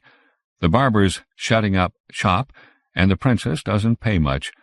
I saw him today in his carriage, but he was too occupied with the attentions of these tiresome parasites to notice me. I'll see you at 9 o'clock tonight, behind the rose bush. How bare it is now. Your loving Hector. P.S. I still keep getting anonymous letters about you. How little the world knows my Melita. Soon everyone was carrying a bag of insect powder around with them. If they had previously suffered from sleeping sickness, they now hardly slept at all. In a fever of excitement, with flushed cheeks, people wandered round the city until well past midnight. It was safer out in the streets than in the ruinous houses.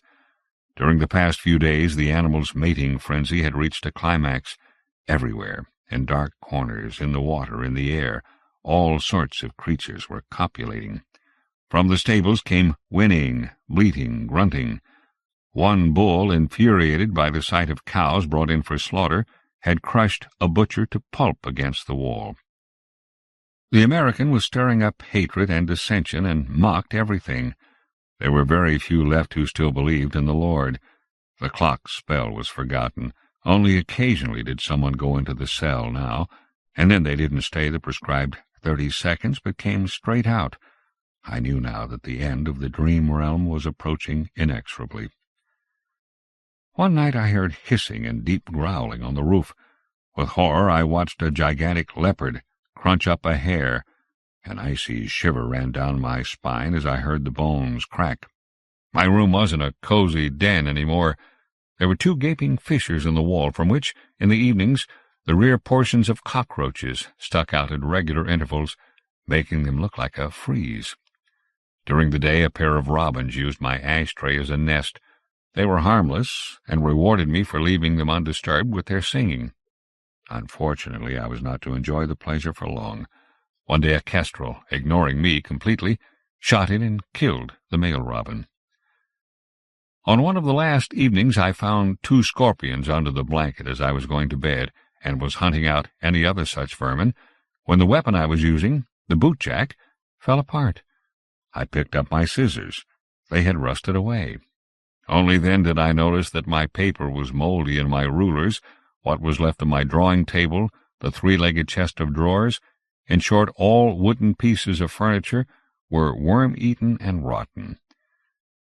And what did I look like myself? Pretty odd. At least lots of other people, who were usually neat and tidy in their dress, were going round in tatters too. We all had mildew on our clothes and shoes. It was no use washing and scrubbing them. It reappeared as fast as we could get rid of it. The materials our clothes were made from went threadbare, frayed, and dropped off bit by bit.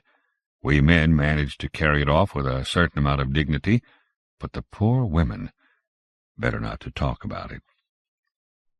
4.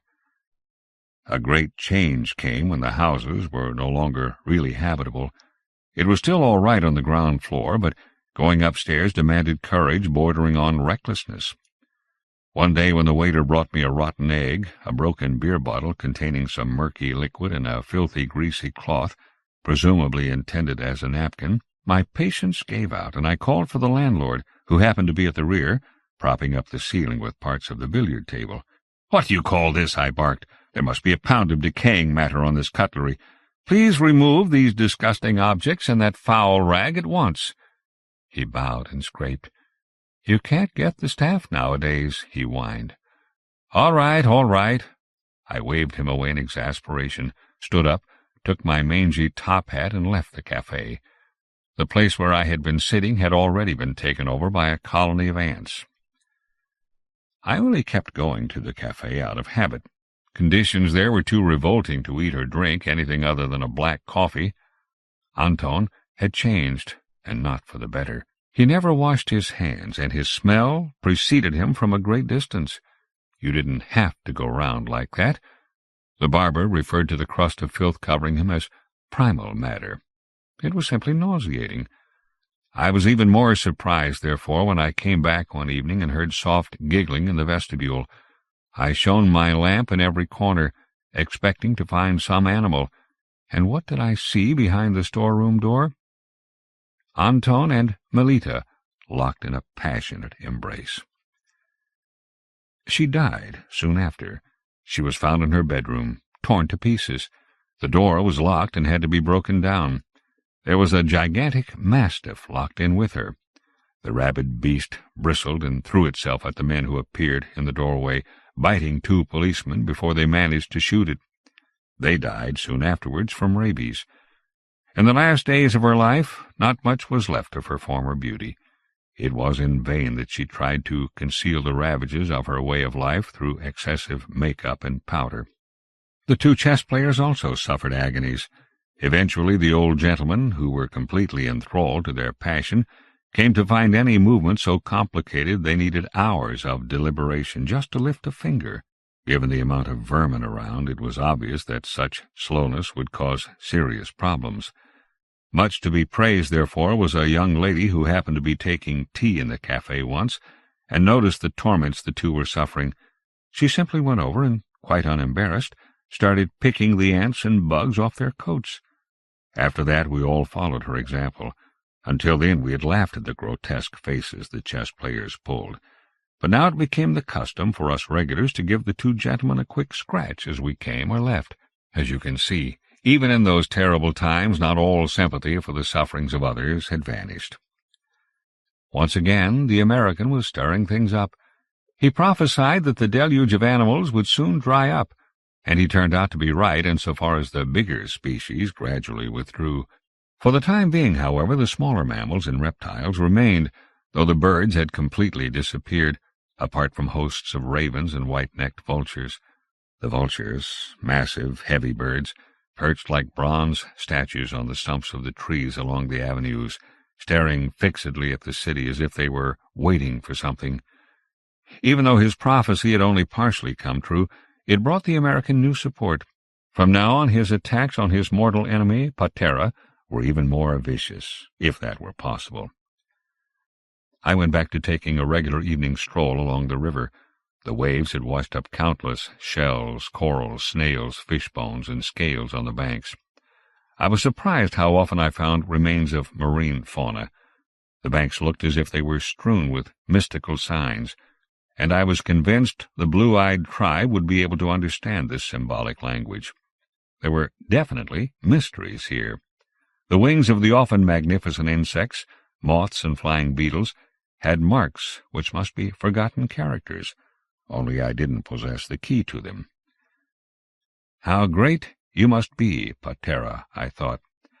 Why does the Lord hide himself away, even from those who love him? I walked along, lost in melancholy thought. The bare trees on the opposite bank were bent low over the river so that their branches touched the black water. Gigantic shadows were moving between them, and the crack of breaking twigs could be clearly heard. Sometimes I saw long necks or trunks, which made me think of monstrous prehistoric creatures. The darker it grew, the more dangerous it was for people out walking alone. One evening, which was to be of great significance for me, I turned back in fright when a beam sticking out of the water suddenly blew out air. An alligator was baring its teeth at me.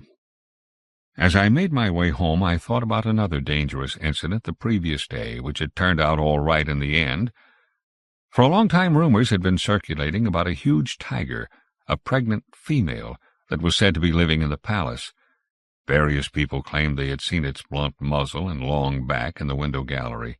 Yesterday, just such a beast had leapt into Alfred Blumenstick's glazed veranda. At the sight of the fierce animal, the lady of the house, who was fat and chubby, simply fainted without a sound. Professor Corntoyer happened to be having lunch with him. In this terrible situation, the venerable old gentleman showed remarkable heroism. "Keep calm," he said to the horrified husband as he stood up. "Even the fiercest beast of prey will submit to a higher being. They feel awe at our upright gait, and our noble lordly gaze fills them with fear." With that he walked towards the animal, taking his spectacles off. Whether it was the strangeness of the stiff-legged scholarly figure approaching, or something else, the result was another crash of shattering glass as the tiger jumped out, unfortunately with Frau Blumenstick in its jaws. Blumenstick wrung his hands. "Oh, God, please save my Julie," he whimpered. Pursued by the servants armed with rifles, the tiger carried the unconscious woman off to the palace. In the street, everyone politely made way for them. The fire brigade was called out as quickly as possible and tried to separate the striped monster from its prey. You could hear it in one of the large rooms on the first floor, furiously snarling at its attackers. To shoot it was impossible. They could very easily have hit Frau Blumenstick, so they tried to winkle the animal out with their fire hoses. That helped. The soaking shower persuaded the tiger to leave its corner, but unfortunately it didn't forget its prey. With a huge leap it soared out through the high-arched window.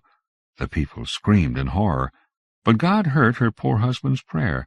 Frau Blumenstick got caught on the window-catch and hung there upside down, her skirts over her head, visible to all and sundry, but safe.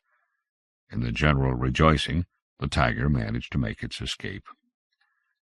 There was great consternation at the fact that the animal had not been caught. The Americans suggested a thorough search of the palace, but despite the general emancipation from the master, no one was willing to go that far. The military and the police flatly refused to cooperate. The Lord's behavior was truly strange. Even if he was going to withdraw his protection from Pearl, he could at least have made an exception for his faithful followers, but he didn't seem to bother about the distinction.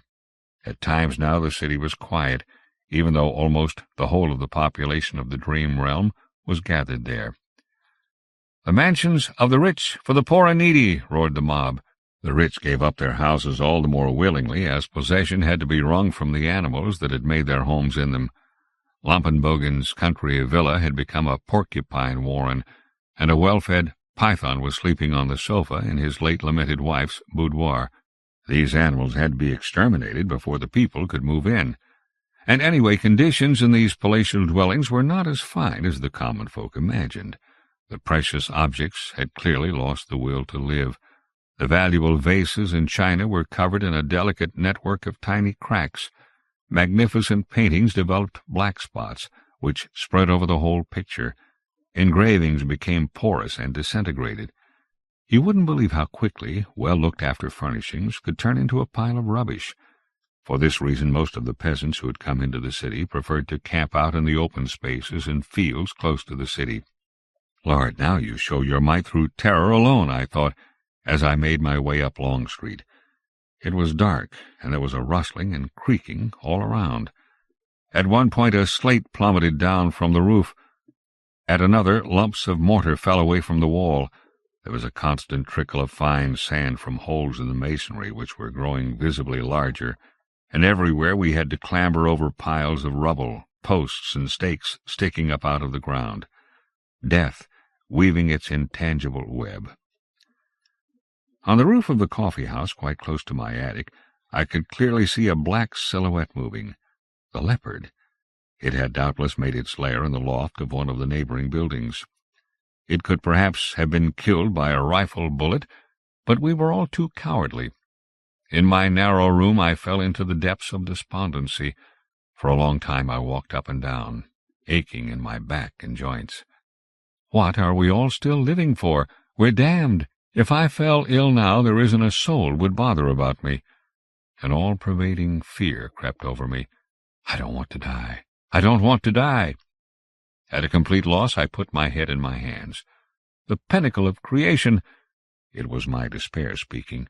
2 legs, tubes of bone, bear my whole world, a world of pain and delusion. The worst part is the body. The fear of death sent a shudder through me. What lies in store for my body? All its 1,000 organs, into what cunning instruments of torture will they be transformed? Oh, if only I could stop thinking! But that functions automatically. There are no certainties that are not countered by uncertainties. It's an endless labyrinth, and I'm damned. My belly is filled with ordure and disgust, and whenever I do manage to feel something passionately, I immediately lose my nerve. There is just one thing I do know. However much I wriggle and squirm, minute by minute I am coming closer to the inevitable, closer to death, and there is nothing I can do about it. I haven't even the courage to kill myself. Lasting unhappiness is my destiny. I sighed. I despair of Patera. I don't understand him. He plays with mysteries. He must be as powerless as the rest of us, or he would long since have crushed the American. But that is beyond him. It is the American who possesses true life. If only I weren't so timorous, I would go to him, fall to my knees, and he would help. I was at my wits' end, almost out of my mind with the fear of death. Downstairs there was a banging and crashing, hooligans being thrown out of the coffee-house, a nightly occurrence. In his lighted room across the road, I saw the barber bent over his books. 5. I felt an inner tug several times in rapid succession. I had to stand up. There it was again. What was it? I was gradually pervaded by an obscure urge. There was another tug, a pounding, stronger this time. I hear. What is it? I made a great effort and concentrated on the vague sensation. Patera was the word I heard coming from within. Patera. Palace. Come. It grew more and more urgent, persuasive, terribly distinct and clear. In the dark I went downstairs, sure of myself without having to think. I was being pushed and pulled, and surrendered completely to the force directing me. No one took any notice of me, and when my mind cleared I found I was halfway to the palace. For God's sake, I thought, what am I doing? What is this I have to do? I decided to turn back. Yes, I'll definitely turn back at the next corner. It was no use. I had to carry on. I wanted to shout out to people, "Help me! Stop me!" But it was as if my jaws were screwed together. Then I saw the imposing palace with its huge gateway, its empty window sockets, like a skull, and I stepped into its darkness. On all sides, a labyrinth of colonnades stretched out. I walked on like a wooden marionette, mechanically, 1, 2, 1, 2. The long galleries were sparsely lit by suspended lamps. I came to the staterooms. All the doors were ajar. I heard a bang, the melodious chime of a clock. The draught made the doors open of their own accord. A crash. Sweet merciful Jesus, the tiger! The thought was like torture, and the sense of urgency such I was almost running while trying to make as little noise as possible. Several times I thought I heard my name called out close by, quite loudly, then softly, but nothing could make me look back. Broken furniture was lying round the empty, deserted rooms, and the stifling, musty atmosphere made breathing difficult. I passed through extensive chambers, dimly lit by a single candle, rumpled beds, torn-down draperies, bricked-up windows, fires going out in magnificent stoves, tapestries hanging askew. Like a sleepwalker, I hurried up small, dusty staircases, down long, silent corridors. Then I saw a low oak door I recognized. Patera, I kept on thinking. Patera, Patera. This door was also ajar. From the ceiling hung a silver lamp with a flickering candle shining on the dangling tatters of a canopy. Apart from the faint outlines of the mosaic floor, I could hardly see anything. I stopped. Now I could stop. There, that face. Immediately a cold sweat broke out on my forehead. Wrapped in a gauzy silver-gray robe, Patera was standing there, upright and asleep. I was filled with uncontrollable dread at the sight.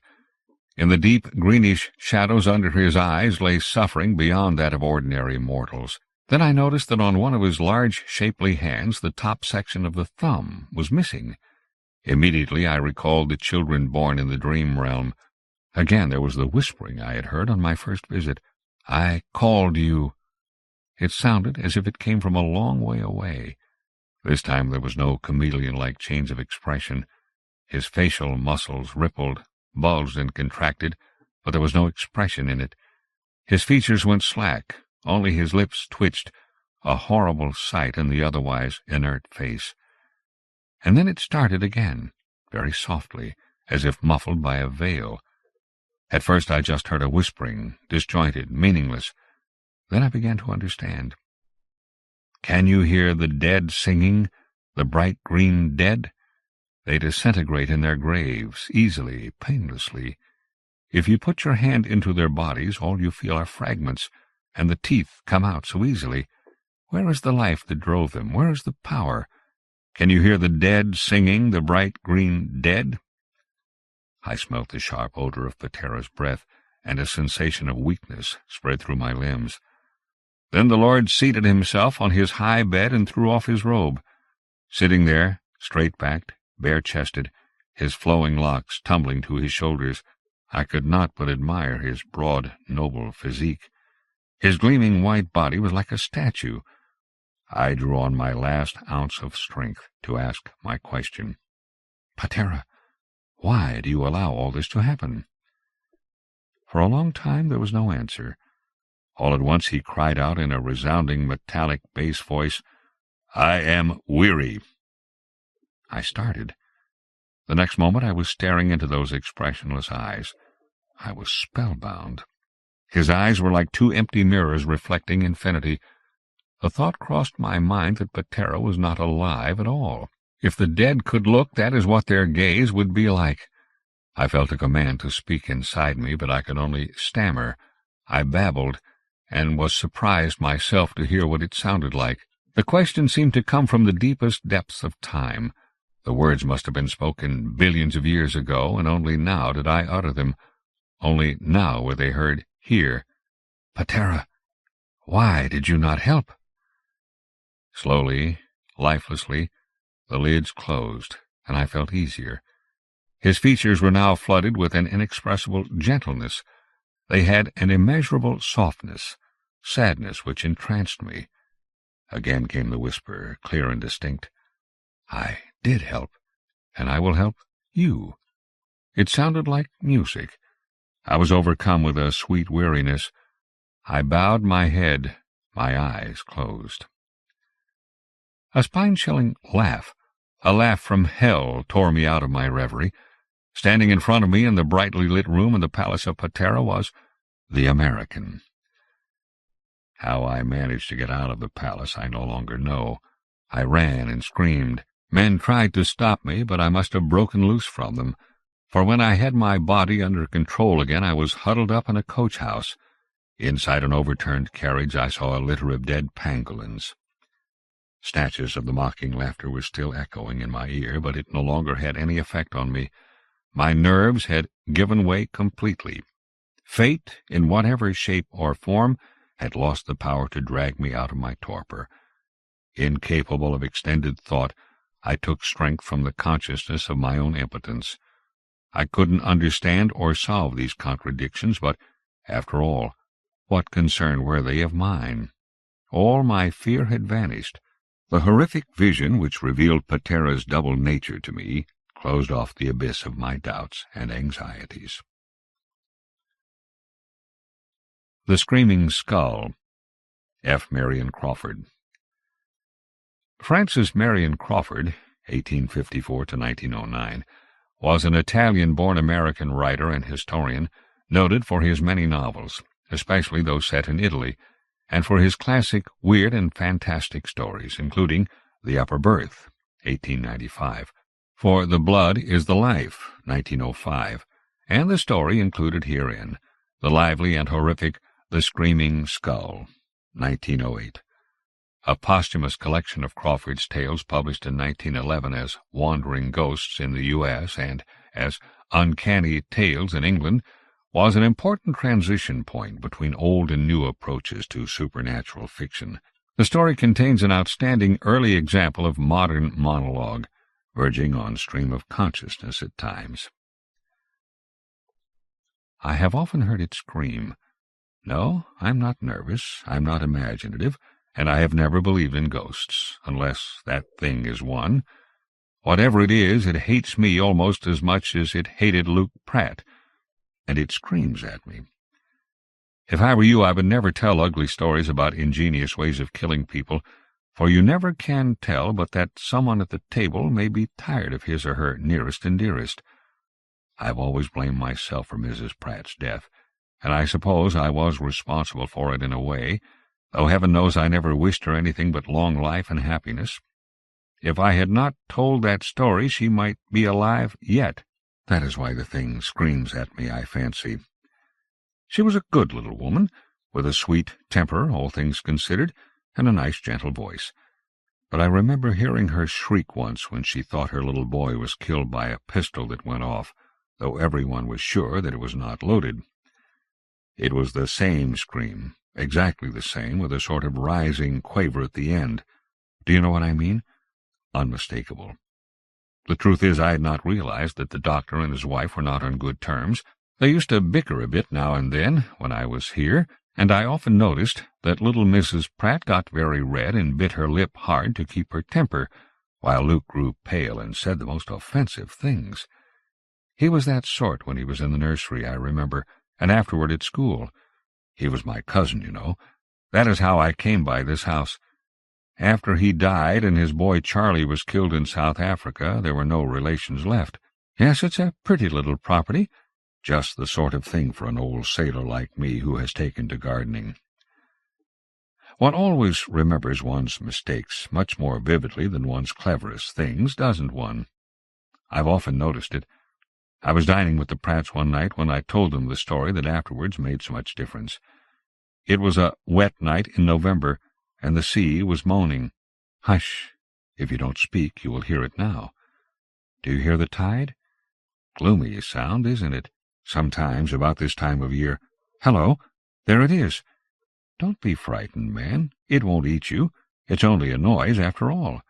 But I'm glad you've heard it, because there are always people who think it's the wind, or my imagination, or something. You won't hear it again tonight, I fancy, for it doesn't often come more than once. Yes, that's right. Put another stick on the fire, and a little more stuff into that weak mixture you're so fond of. Do you remember old Blackwood, the carpenter, on that German ship that picked us up when the Clontarf went to the bottom?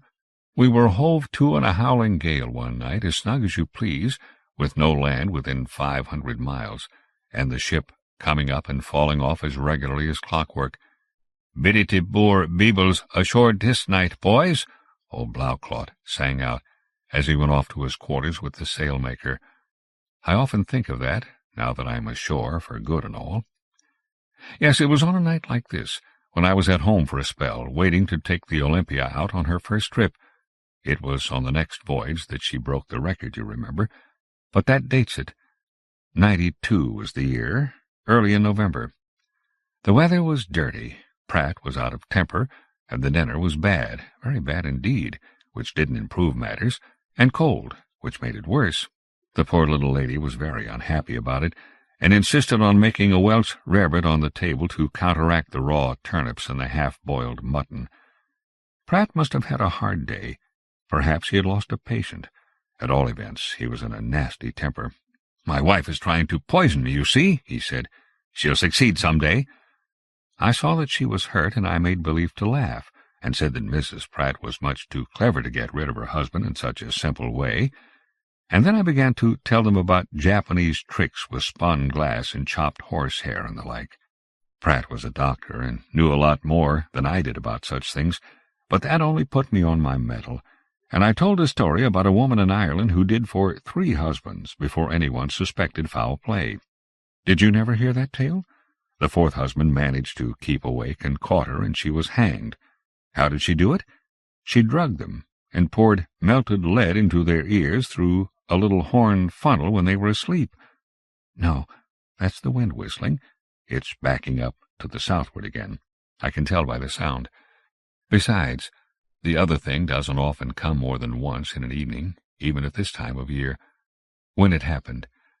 Yes, it was in November. Poor Mrs. Pratt died suddenly in her bed not long after I dined here. I can fix the date because I got the news in New York by the steamer that followed the Olympia when I took her out on her first trip. You had the Leofric the same year? Yes, I remember. What a pair of old buffers we are coming to be, you and I. Nearly 50 years since we were apprentices together on the Clontarf. Shall you ever forget old Blauclot? Biddy de boer beebles ashore, poys? Ha! Take a little more with all that water. It's the old Hulstkamp I found in the cellar when this house came to me, the same I brought Luke from Amsterdam 25 years ago. He had never touched a drop of it. Perhaps he's sorry now, poor fellow. Where did I leave off? I told you that Mrs. Pratt died suddenly. Yes. Luke must have been lonely here after she was dead, I should think. I came to see him now and then, and he looked worn and nervous, and told me that his practice was growing too heavy for him, though he wouldn't take an assistant on any account. Years went on, and his son was killed in South Africa, and after that he began to be queer. There was something about him not like other people. I believe he kept his senses in his profession to the end. There was no complaint of his having made bad mistakes in cases or anything of that sort, but he had a look about him. Luke was a red-headed man with a pale face when he was young, and he was never stout. In middle age he turned a sandy gray, and after his son died he grew thinner and thinner until his head looked like a skull with parchment stretched over it very tight, and his eyes had a sort of glare in them that was very disagreeable to look at. He had an old dog that poor Mrs. Pratt had been fond of, and that used to follow her everywhere. He was a bulldog, and the sweetest-tempered beast you ever saw, though he had a way of hitching his upper lip behind one of his fangs that frightened strangers a good deal.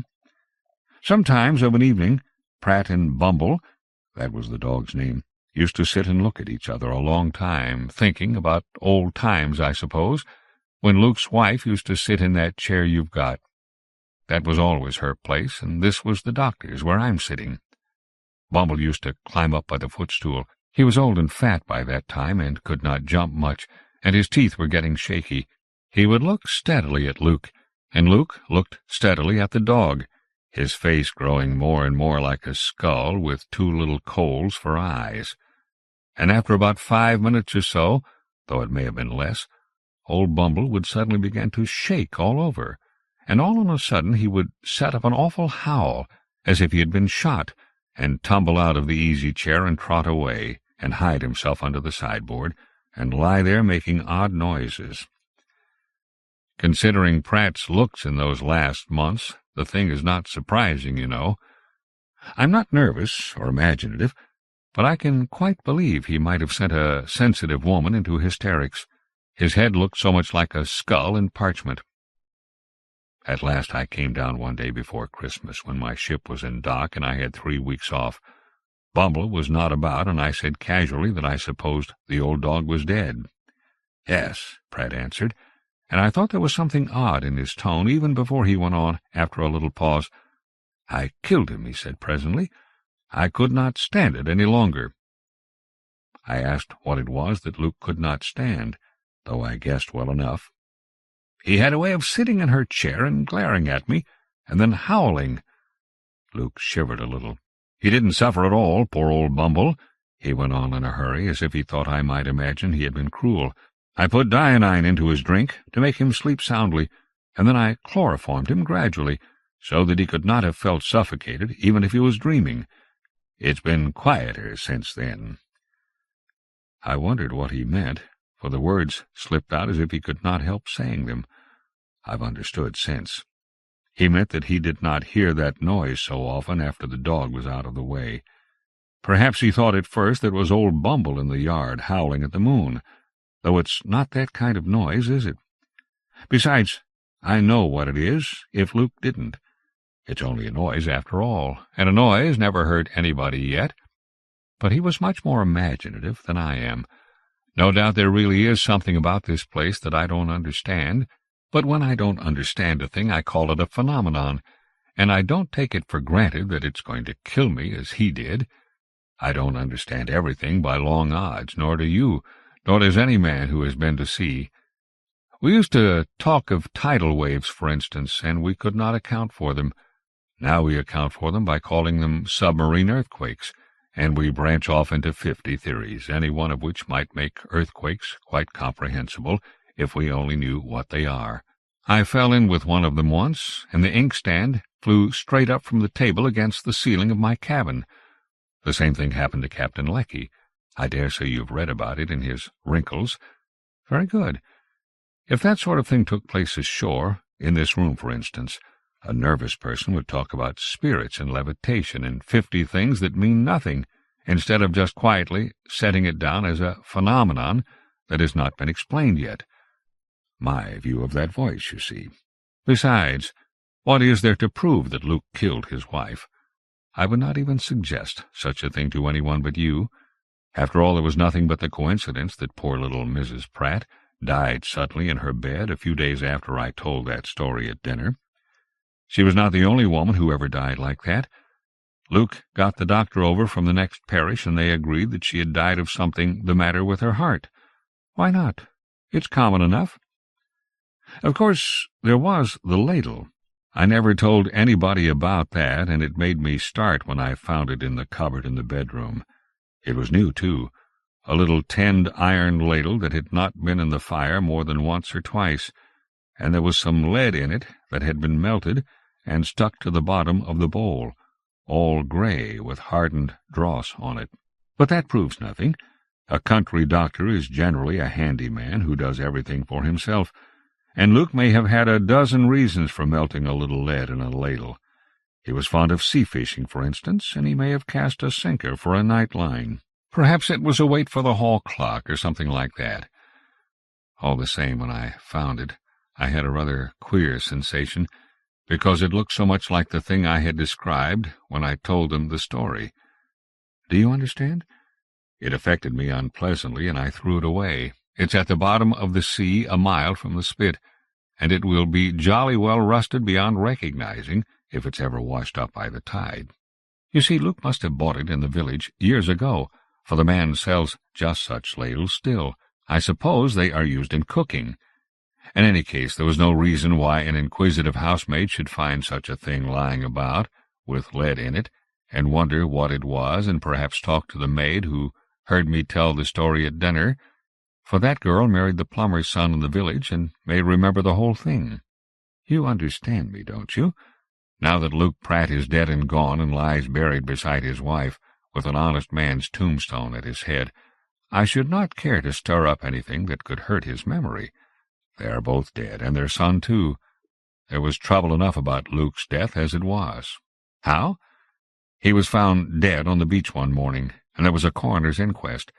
There were marks on his throat, but he had not been robbed. The verdict was that he had come to his end by the hands or teeth of some person or animal unknown, for half the jury thought it might have been a big dog that had thrown him down and gripped his windpipe, though the skin of his throat was not broken. No one knew at what time he had gone out nor where he had been. He was found lying on his back, above high-water mark, and an old cardboard bandbox that had belonged to his wife lay under his hand, open. The lid had fallen off. He seemed to have been carrying home a skull in the box. Doctors are fond of collecting such things. It had rolled out and lay near his head, and it was a remarkably fine skull, rather small, beautifully shaped and very white, with perfect teeth.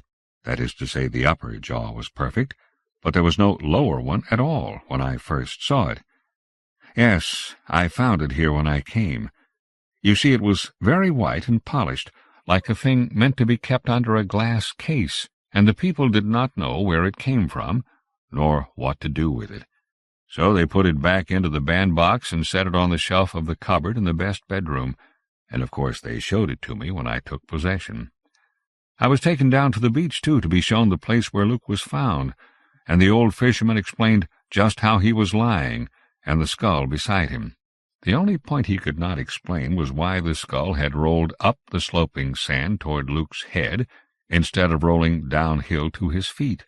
It did not seem odd to me at the time, but I have often thought of it since, for the place is rather steep.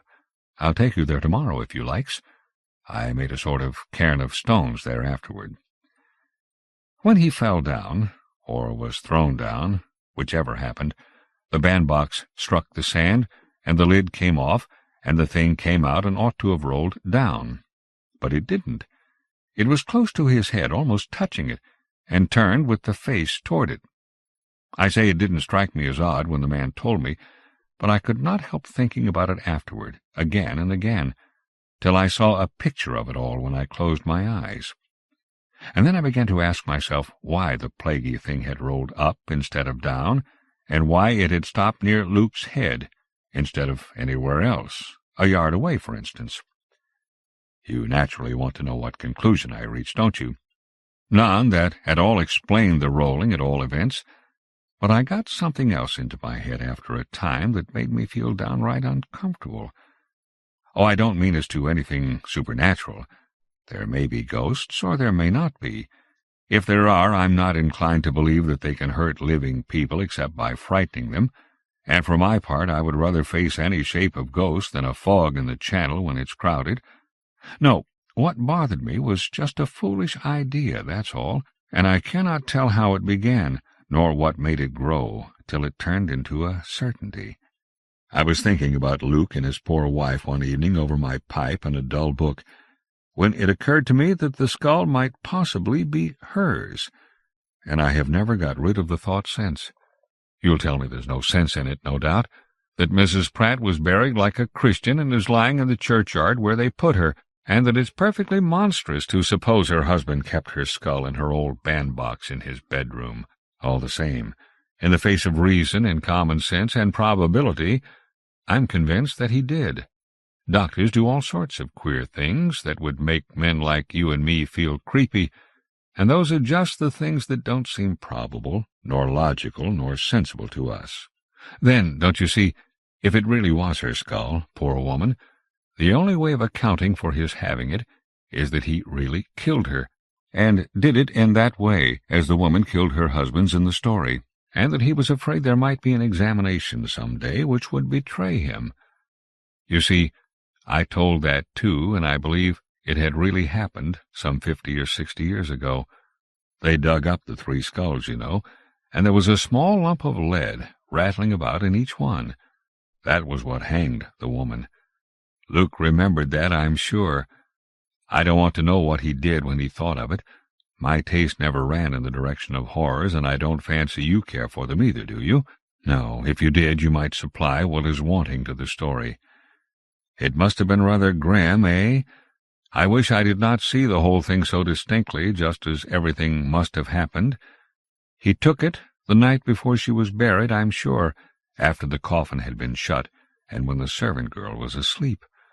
I would bet anything that when he'd got it, he put something under the sheet in its place to fill up and look like it. What do you suppose he put there under the sheet? I don't wonder you take me up on what I'm saying. First, I tell you that I don't want to know what happened, and that I hate to think about horrors, and then I describe the whole thing to you as if I had seen it. I'm quite sure that it was her work-bag that he put there. I remember the bag very well, for she always used it of an evening. It was made of brown plush, and when it was stuffed full it was about the size of— You understand. Yes, there I am, at it again. You may laugh at me, but you don't live here alone, where it was done, and you didn't tell Luke the story about the melted lead. I'm not nervous, I tell you, but sometimes I begin to feel that I understand why some people are. I dwell on all this when I'm alone, and I dream of it. And when that thing screams, well, frankly, I don't like the noise any more than you do, though I should be used to it by this time. I ought not to be nervous. I've sailed in a haunted ship. There was a man in the top, and 2/3 of the crew died of the West Coast fever inside of 10 days after we anchored. But I was all right, then and afterward. I have seen some ugly sights, too, just as you have, and all the rest of us, but nothing ever stuck in my head in the way this does. You see, I've tried to get rid of the thing, but it doesn't like that. It wants to be there in its place in Mrs. Pratt's bandbox, in the cupboard in the best bedroom. It's not happy anywhere else. How do I know that? Because I've tried it. You don't suppose that I've not tried, do you? As long as it's there, it only screams now and then, generally at this time of year. But if I put it out of the house, it goes on all night, and no servant will stay here 24 hours. As it is, I've often been left alone and have been obliged to shift for myself for a fortnight at a time. No one from the village would ever pass a night under the roof now, and as for selling the place or even letting it, that's out of the question. The old women say that if I stay here I shall come to a bad end myself before long. I'm not afraid of that. You smile at the mere idea that anyone could take such nonsense seriously. Quite right. It's utterly blatant nonsense. I agree with you. Didn't I tell you that it's only a noise after all when you started and looked round as if you expected to see a ghost standing behind your chair? I may be all wrong about the skull, and I like to think that I am, when I can. It may be just a fine specimen which Luke got somewhere long ago, and what rattles about inside when you shake it may be nothing but a pebble, or a bit of hard clay, or anything. Skulls that have lain long in the ground generally have something inside them that rattles, don't they? No, I've never tried to get it out, whatever it is. I'm afraid it might be lead, don't you see? And if it is, I don't want to know the fact, for I'd much rather not be sure. If it really is lead, I killed her quite as much as if I had done the deed myself. Anybody must see that, I should think. As long as I don't know for certain, I have the consolation of saying that it's all utterly ridiculous nonsense, that Mrs. Pratt died a natural death, and that the beautiful skull belonged to Luke when he was a student in London. But if I were quite sure, I believe I should have to leave the house. Indeed, I do, most certainly. As it is, I had to give up trying to sleep in the best bedroom where the cupboard is. You asked me why I don't throw it into the pond. Yes, but please don't call it a confounded bugbear. It doesn't like being called names. There! Lord, what a shriek! I told you so. You're quite pale, man. Fill up your pipe and draw your chair nearer to the fire, and take some more drink. Old Holland's never hurt anybody yet. I've seen a Dutchman in Java drink half a jug of Holzkamp in the morning without turning a hair. I don't take much rum myself because it doesn't agree with my rheumatism, but you are not rheumatic, and it won't damage you. Besides, it's a very damp night outside. The wind is howling again, and it will soon be in the southwest. Do you hear how the windows rattle? The tide must have turned, too, by the moaning. We should not have heard the thing again if you had not said that. I'm pretty sure we should not. Oh, yes, if you choose to describe it as a coincidence, you are quite welcome, but I would rather that you should not call the thing names again, if you don't mind. It may be that the poor little woman hears, and perhaps it hurts her, don't you know? Ghost? No. You don't call anything a ghost that you can take in your hands and look at in broad daylight, and that rattles when you shake it, do you now? But it's something that hears and understands. There's no doubt about that. I tried sleeping in the best bedroom when I first came to the house, just because it was the best and the most comfortable. But I had to give it up. It was their room, and there's the big bed she died in, and the cupboard is in the thickness of the wall, near the head on the left. That's where it likes to be kept, in its bandbox. I only used the room for a fortnight after I came, and then I turned out and took the little room downstairs, next to the surgery, where Luke used to sleep when he expected to be called to a patient during the night.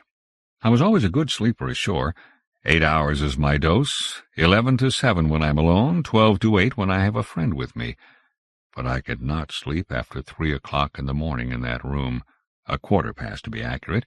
As a matter of fact, I timed it with my old pocket chronometer, which still keeps good time, and it was always at exactly 17 minutes past 3. I wonder whether that was the hour when she died. It was not what you have heard. If it had been that, I could not have stood it 2 nights. It was just a start and a moan and hard breathing for a few seconds in the cupboard, and it could never have waked me under ordinary circumstances, I'm sure. I suppose you are like me in that, and we are just like other people who have been to sea. No natural sounds disturb us at all, not all the racket of a square rigger hove to in a heavy gale, or rolling on her beam ends before the wind. But if a lead pencil gets adrift and rattles in the drawer of your cabin table, you are awake in a moment. Just so. You always understand. Very well. The noise in the cupboard was no louder than that, but it waked me instantly. I said it was like a start. I know what I mean, but it's hard to explain without seeming to talk nonsense. Of course, you cannot exactly hear a person start. At the most, you might hear the quick drawing of the breath between the parted lips and closed teeth, and the almost imperceptible sound of clothing that moved suddenly, though very slightly. It was like that. You know how one feels what a sailing vessel is going to do 2 or 3 seconds before she does it, when one has the wheel. Writers say the same of a horse, but that's less strange because the horse is a live animal with feelings of its own, and only poets and landsmen talk about a ship being alive and all that. But I have always felt somehow that besides being a steaming machine or a sailing machine for carrying weights, a vessel at sea is a sensitive instrument, and a means of communication between nature and man, and most particularly the man at the wheel, if she is steered by hand. She takes her impressions directly from wind and sea, tide and stream, and transmits them to the man's hand, just as the wireless telegraph picks up the interrupted currents aloft and turns them out below in the form of a message. You see what I am driving at. I felt that something started in the cupboard, and I felt it so vividly that I heard it, though there may have been nothing to hear, and the sound inside my head waked me suddenly. But I really heard the other noise.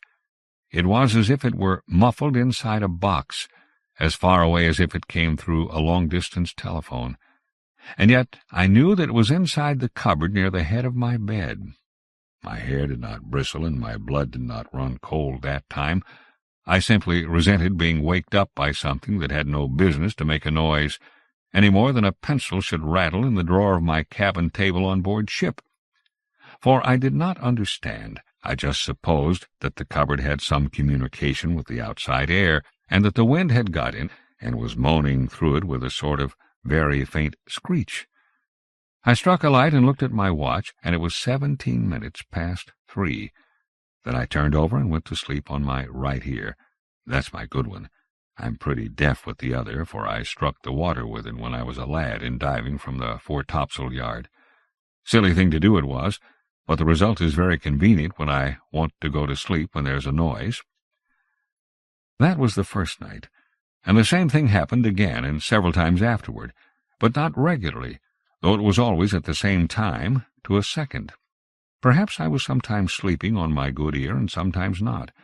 I overhauled the cupboard, and there was no way by which the wind could get in, or anything else, for the door makes a good fit, having been meant to keep out moths.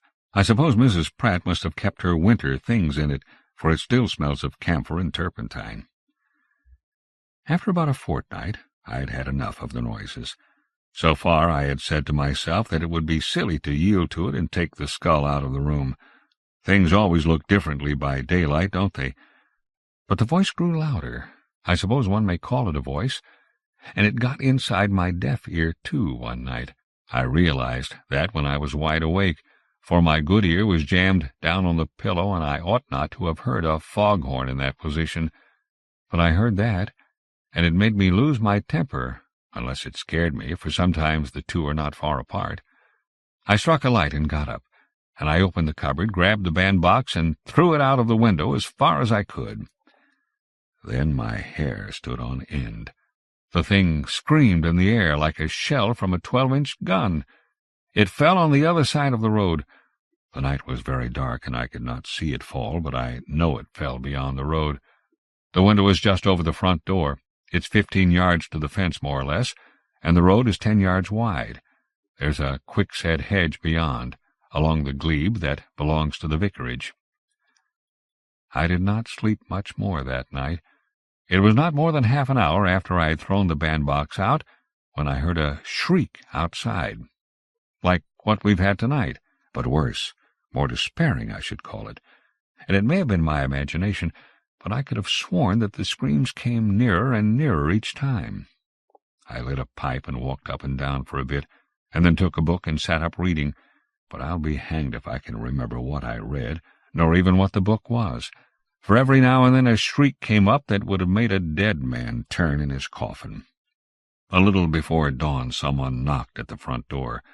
There was no mistaking that for anything else, and I opened my window and looked down, for I guessed that someone wanted the doctor, supposing that the new man had taken Luke's house. It was rather a relief to hear a human knock after that awful noise. You cannot see the door from above owing to the little porch. The knocking came again, and I called out, asking who was there. But nobody answered, though the knock was repeated. I sang out again and said that the doctor did not live here any longer. There was no answer, but it occurred to me that it might be some old countryman who was stone deaf. So I took my candle and went down to open the door. Upon my word, I was not thinking of the thing yet, and I had almost forgotten the other noises. I went down convinced that I should find somebody outside on the doorstep with a message. I set the candle on the hall table so that the wind should not blow it out when I opened. While I was drawing the old-fashioned bolt, I heard the knocking again. It was not loud, and it had a queer, hollow sound. Now that I was close to it, I remember, but I certainly thought it was made by some person who wanted to get in. It wasn't. There was nobody there.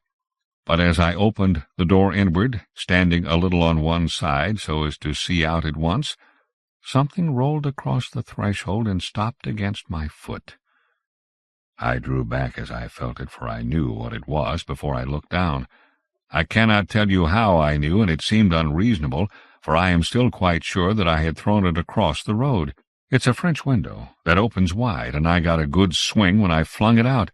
Besides, when I went out early in the morning, I found the bandbox beyond the thickest hedge. You may think it opened when I threw it, and that the skull dropped out, but that's impossible, for nobody could throw an empty cardboard box so far. It's out of the question.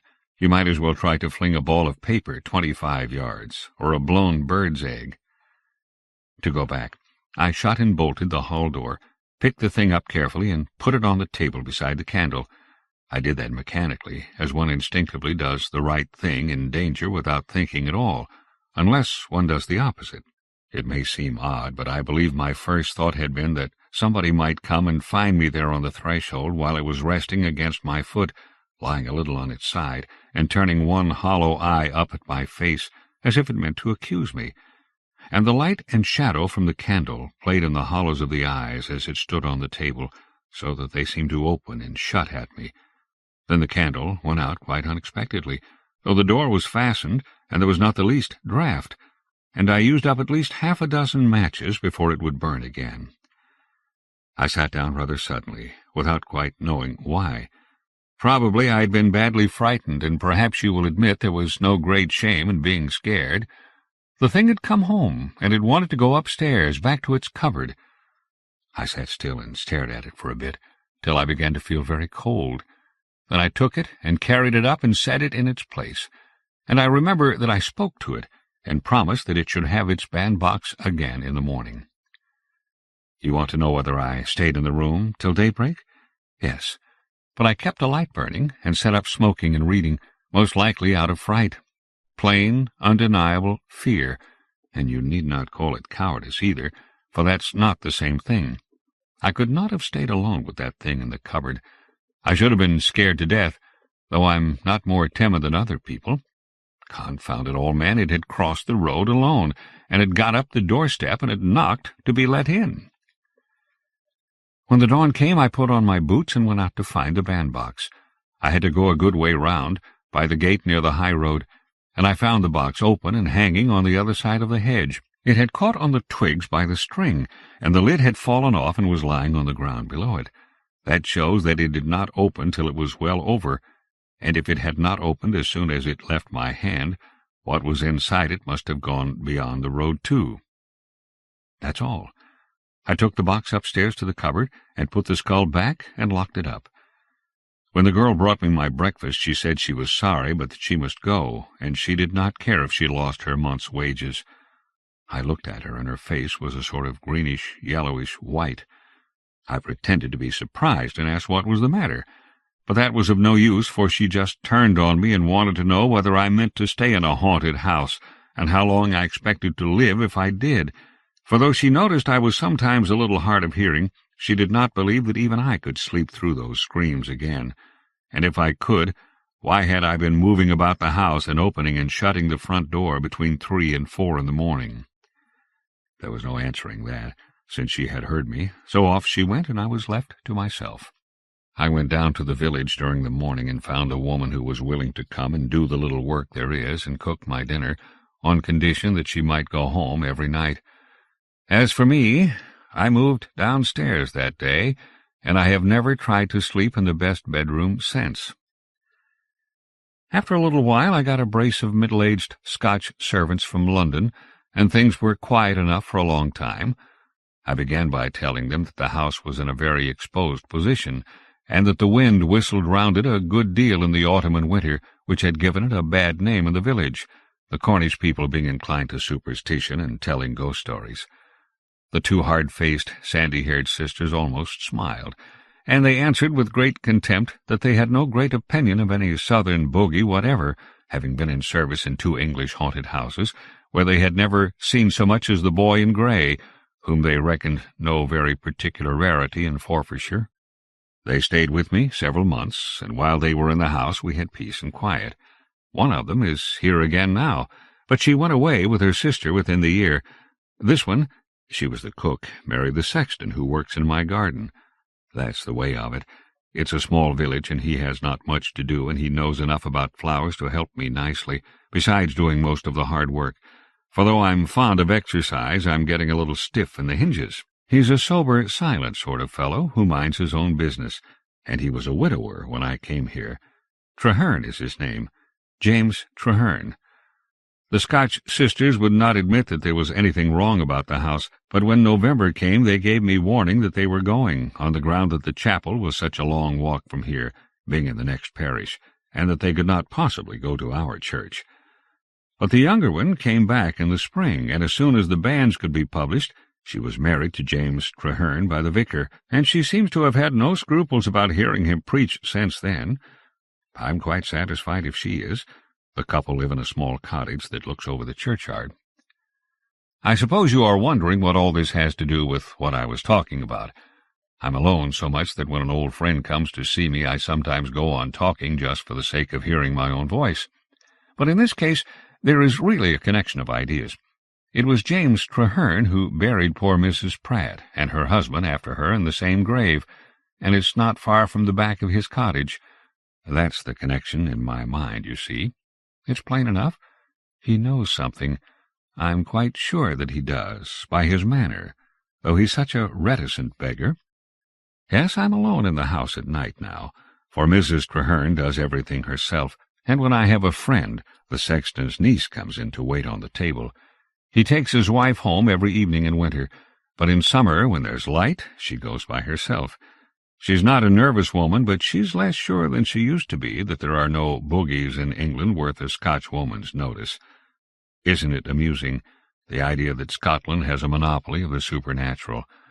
Odd sort of national pride, I call that, don't you? That's a good fire, isn't it? When driftwood gets started at last, there's nothing like it, I think. Yes, we get lots of it, for I'm sorry to say there are still a great many wrecks about here. It's a lonely coast, and you may have all the wood you want for the trouble of bringing it in. Traherne and I borrow a cart now and then and load it between here and the spit. I hate a coal fire when I can get wood of any sort. A log is company, even if it's only a piece of a deck beam or timber sawn off, and the salt in it makes pretty sparks. See how they fly, like Japanese hand fireworks. Upon my word, with an old friend and a good fire and a pipe, one forgets all about that thing upstairs, especially now that the wind has moderated.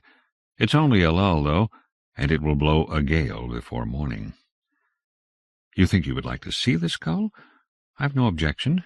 There's no reason why you shouldn't have a look at it, and you never saw a more perfect one in your life, except that there are 2 front teeth missing in the lower jaw.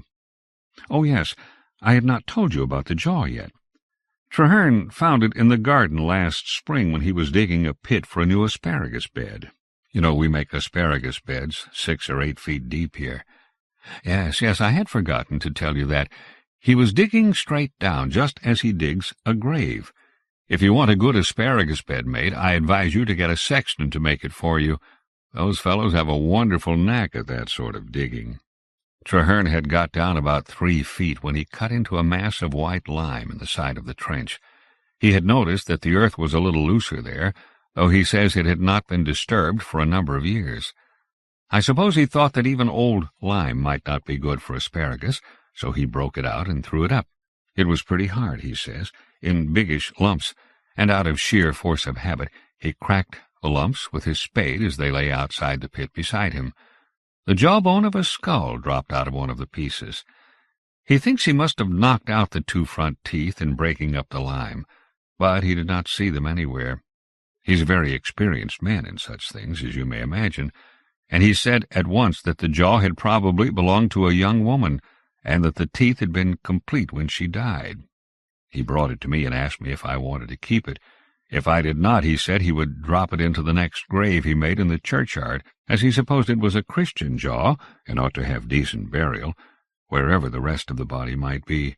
I told him that doctors often put bones into quicklime to whiten them nicely, and that I supposed Dr. Pratt had once had a little lime pit in the garden for that purpose, and had forgotten the jaw. Traherne looked at me quietly. "Maybe it fitted that skull that used to be in the cupboard upstairs, sir," he said. "Maybe Dr. Pratt had put the skull into the lime to clean it, or something, and when he took it out he left the lower jaw behind. There's some human hair sticking in the lime, sir." I saw there was, and that was what Traherne said. If he did not suspect something, why in the world should he have suggested that the jaw might fit the skull? Besides, it did. That's proof that he knows more than he cares to tell. Do you suppose he looked before she was buried? Or perhaps when he buried Luke in the same grave? Well, it's of no use to go over that, is it? I said I would keep the jaw with the skull, and I took it upstairs and fitted it into its place. There's not the slightest doubt about the 2 belonging together, and together they are. Traherne knows several things. We were talking about plastering the kitchen a while ago, and he happened to remember that it had not been done since the very week when Mrs. Pratt died. He did not say that the mason must have left some lime on the place, but he thought it, and that it was the very same lime he had found in the asparagus pit. He knows a lot. Traherne is one of your silent beggars who can put 2 and 2 together. That grave is very near the back of his cottage, too, and he's one of the quickest men with a spade I ever saw. If he wanted to know the truth, he could, and no one else would ever be the wiser unless he chose to tell. In a quiet village like ours, people don't go and spend the night in the churchyard to see whether the sexton potters about by himself between 10 o'clock and daylight. What is awful to think of is Luke's deliberation, if he did it, his cool certainty that no one would find him out, above all, his nerve, for that must have been extraordinary. I sometimes think it's bad enough to live in the place where it was done, if it really was done. I always put in the condition, you see, for the sake of his memory, and a little bit for my own sake, too. I'll go upstairs and fetch the box in a minute. Let me light my pipe. There's no hurry. We had supper early, and it's only 9:30 o'clock. I never let a friend go to bed before 12, or with less than 3 glasses. You may have as many more as you like, but you shan't have less, for the sake of old times. It's breezing up again. Do you hear? That was only a lull just now, and we are going to have a bad night. A thing happened that made me start a little when I found that the jaw fitted exactly. I'm not very easily started in that way myself, but I have seen people make a quick movement, drawing their breath sharply when they had thought they were alone and suddenly turned and saw someone very near them. Nobody can call that fear. You wouldn't, would you? No. Well, just when I had set the jaw in its place under the skull, the teeth closed sharply on my finger. It felt exactly as if it were biting me hard, and I confess that I jumped before I realized that I had been pressing the jaw and the skull together with my other hand. I assure you I was not at all nervous. It was broad daylight, too, and a fine day, and the sun was streaming into the best bedroom. It would have been absurd to be nervous, and it was only a quick mistaken impression, but it really made me feel queer. Somehow it made me think of the funny verdict of the coroner's jury on Luke's death, by the hand or teeth of some person or animal unknown. Ever since that I've wished I had seen those marks on his throat, though the lower jaw was missing then. I've often seen a man do insane things with his hands that he does not realize at all. I once saw a man hanging on by an old awning stop with one hand leaning backward outboard with all his weight on it, and he was just cutting the stop with the knife in his other hand when I got my arms round him. We were in mid-ocean, going 20 knots. He had not the smallest idea what he was doing. Neither had I when I managed to pinch my finger between the teeth of that thing. I can feel it now. It was exactly as if it were alive and were trying to bite me. It would if it could, for I know it hates me, poor thing. Do you suppose that what rattles about inside is really a bit of lead? Well, I'll get the box down presently, and if whatever it is happens to drop out into your hands, that's your affair. If it's only a clod of earth or a pebble, the whole matter would be off my mind, and I don't believe I should ever think of the skull again. But somehow I cannot bring myself to shake out the bit of hard stuff myself. The mere idea that it may be lead makes me confoundedly uncomfortable. Yet I've got the conviction that I shall know before long. I shall certainly know. I'm sure Traherne knows, but he's such a silent beggar. I'll go upstairs now and get it. What? You had better go with me? Ha ha! Do you think I'm afraid of a bandbox and a noise? Nonsense! Bother the candle, it won't light. As if the ridiculous thing understood what it's wanted for. Look at that. The third match. They light fast enough for my pipe. There, do you see? It's a fresh box, just out of the tin safe where I keep the supply on account of the dampness. Oh, you think the wick of the candle may be damp, do you? All right. I'll light the beastly thing in the fire. That won't go out at all events. Yes, it sputters a bit, but it will keep lighted now. It burns just like any other candle, doesn't it? The fact is, candles are not very good about here. I don't know where they come from, but they have a way of burning low occasionally with a greenish flame that spits tiny sparks, and I'm often annoyed by their going out of themselves. It cannot be helped, for it will be long before we have electricity in our village. It really is rather a poor light, isn't it? You think I had better leave you the candle and take the lamp, do you? I don't like to carry lamps about, that's the truth. I never dropped one in my life, but I have always thought I might, and it's so confoundedly dangerous if you do. Besides, I am pretty well used to these rotten candles by this time. You may as well finish that glass while I'm getting it, for I don't mean to let you off with less than 3 before you go to bed. You won't have to go upstairs either, for I've put you in the old study next to the surgery. That's where I live myself. The fact is, I never ask a friend to sleep upstairs now.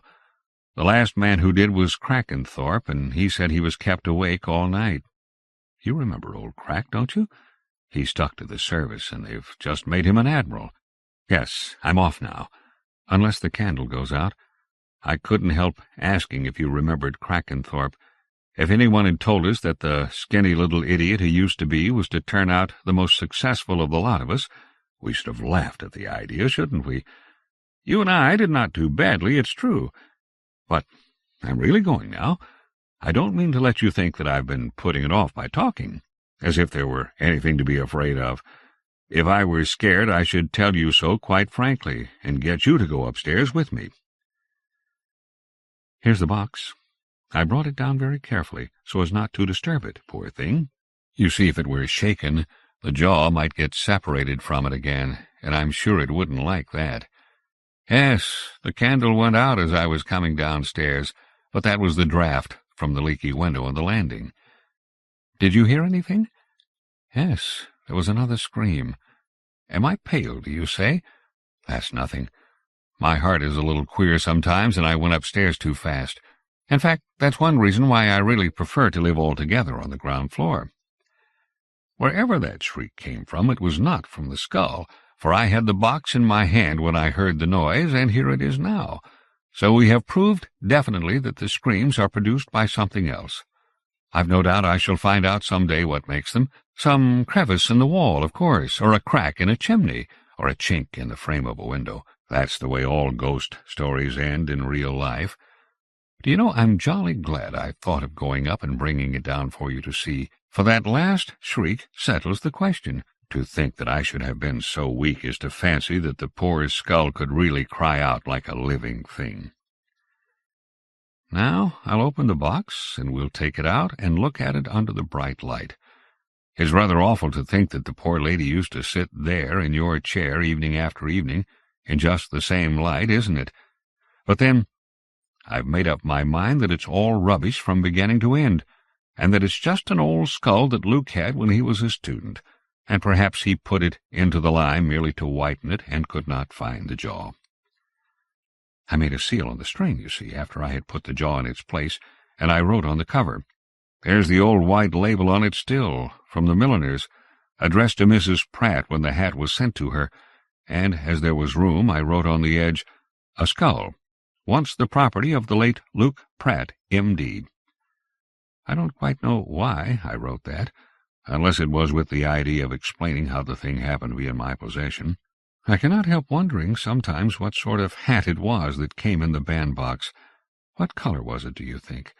Was it a gay spring hat with a bobbing feather and pretty ribbons? Strange that the very same box should hold the head that wore the finery. Perhaps. No. We made up our minds that it just came from the hospital in London where Luke did his time. It's far better to look at it in that light, isn't it? There's no more connection between that skull and poor Mrs. Pratt than there was between my story about the lad and— Good Lord, take the lamp. Don't let it go out if you can help it. I'll have the window fastened again in a second. I say, what a gale. There, it's out. I told you so. Never mind, there's the firelight. I've got the window shut. The bolt was only half down. Was the box blown off the table? Where the deuce is it? There. That won't open again, for I've put up the bar. Good dodge, an old-fashioned bar. There's nothing like it. Now, you find the bandbox while I light the lamp. Confound those wretched matches. As a pipe spill is better, it must lighten the fire. I hadn't thought of it, thank you. There we are again. Now, where's the box? Yes, put it back on the table, and we'll open it. That's the first time I have ever known the wind to burst that window open, but it was partly carelessness on my part when I last shut it. Yes, of course I heard the scream.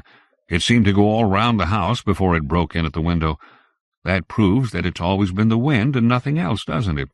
When it was not the wind, it was my imagination. I've always been a very imaginative man. I must have been, though I did not know it. As we grow older, we understand ourselves better, don't you know? I'll have a drop of the Hulskamp neat, by way of an exception, since you are filling up your glass. That damp gust chilled me, and with my rheumatic tendency I am very much afraid of a chill, for the cold sometimes seems to stick in my joints all winter when it once gets in. By George, that's good stuff. I'll just light a fresh pipe now that everything is snug again, and then we'll open the box. I'm so glad we heard that last scream together, with the skull here on the table between us, for a thing cannot possibly be in two places at the same time, and the noise most certainly came from outside, as any noise the wind makes must. You thought you heard it scream through the room after the window was burst open? Oh, yes, so did I, but that was natural enough when everything was open. Of course we heard the wind. What could one expect? Look here, please. I want you to see that the seal is intact before we open the box together. Will you take my glasses? No, you have your own. All right. The seal is sound, you see, and you can read the words of the motto easily. Sweet and low. That's it, because the poem goes on, Wind of the Western Sea, and says, Blow him again to me, and all that. Here is the seal on my watch chain, where it's hung for more than 40 years. My poor little wife gave it to me when I was courting, and I never had any other. It was just like her to think of those words. She was always fond of Tennyson. It's of no use to cut the string, for it's fastened to the box, so I'll just break the wax and untie the knot, and afterward we'll seal it up again. You see, I like to feel that the thing is safe in its place and that nobody can take it out. Not that I should suspect Traherne of meddling with it, but I always feel that he knows a lot more than he tells. You see, I've managed it without breaking the string, though when I fastened it I never expected to open the bandbox again. The lid comes off easily enough. There. Now, look. What? Nothing in it? Empty? It's gone, man. The skull is gone. No, there's nothing the matter with me. I'm only trying to collect my thoughts. It's so strange. I'm positively certain that it was inside when I put on the seal last spring. I can't have imagined that. It's utterly impossible. If I ever took a stiff glass with a friend now and then, I would admit that I might have some idiotic mistake when I had taken too much. But I don't, and I never did.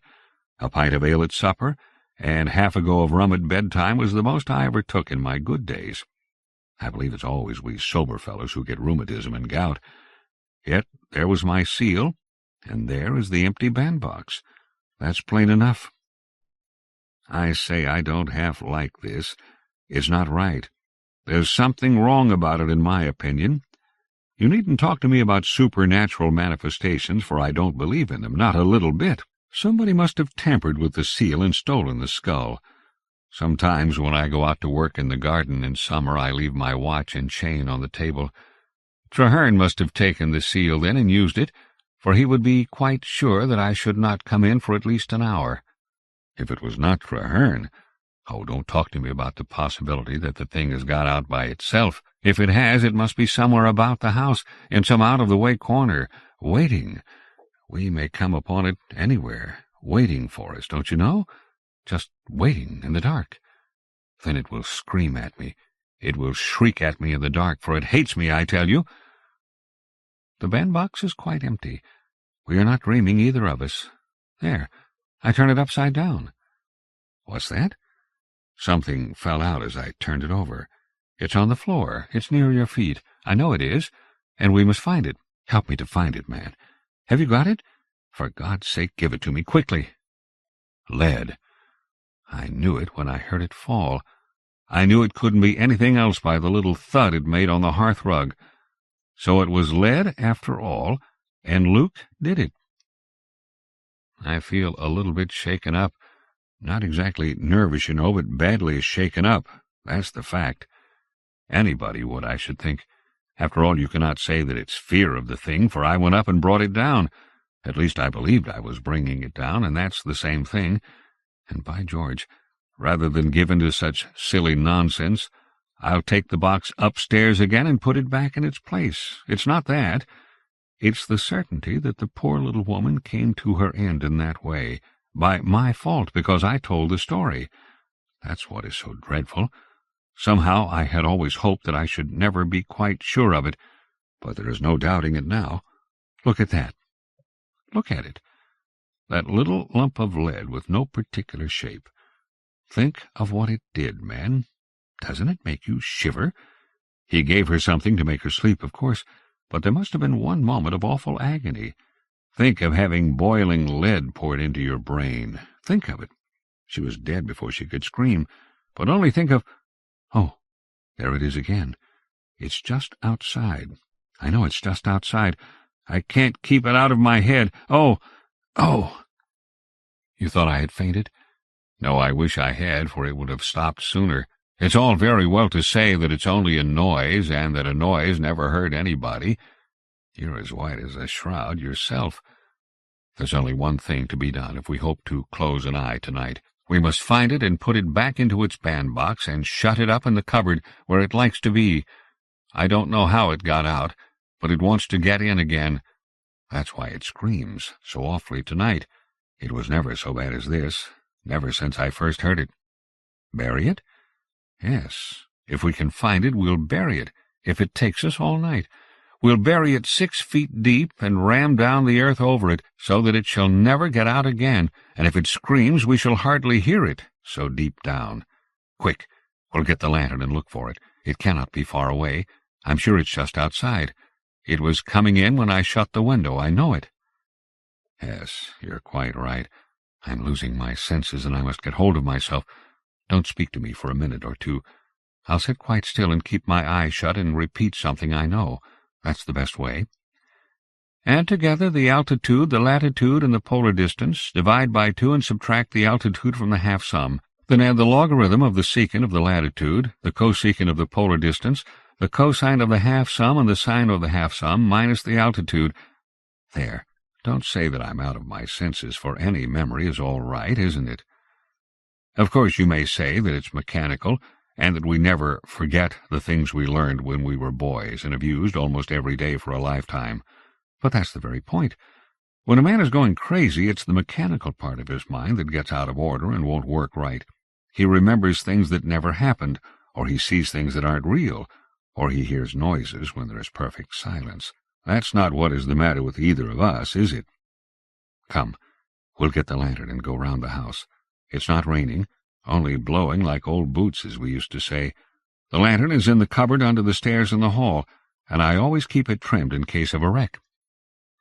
"No use to look for the thing?" "I don't see how you can say that.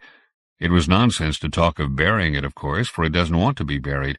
It wants to go back into its bandbox and be taken upstairs, poor thing.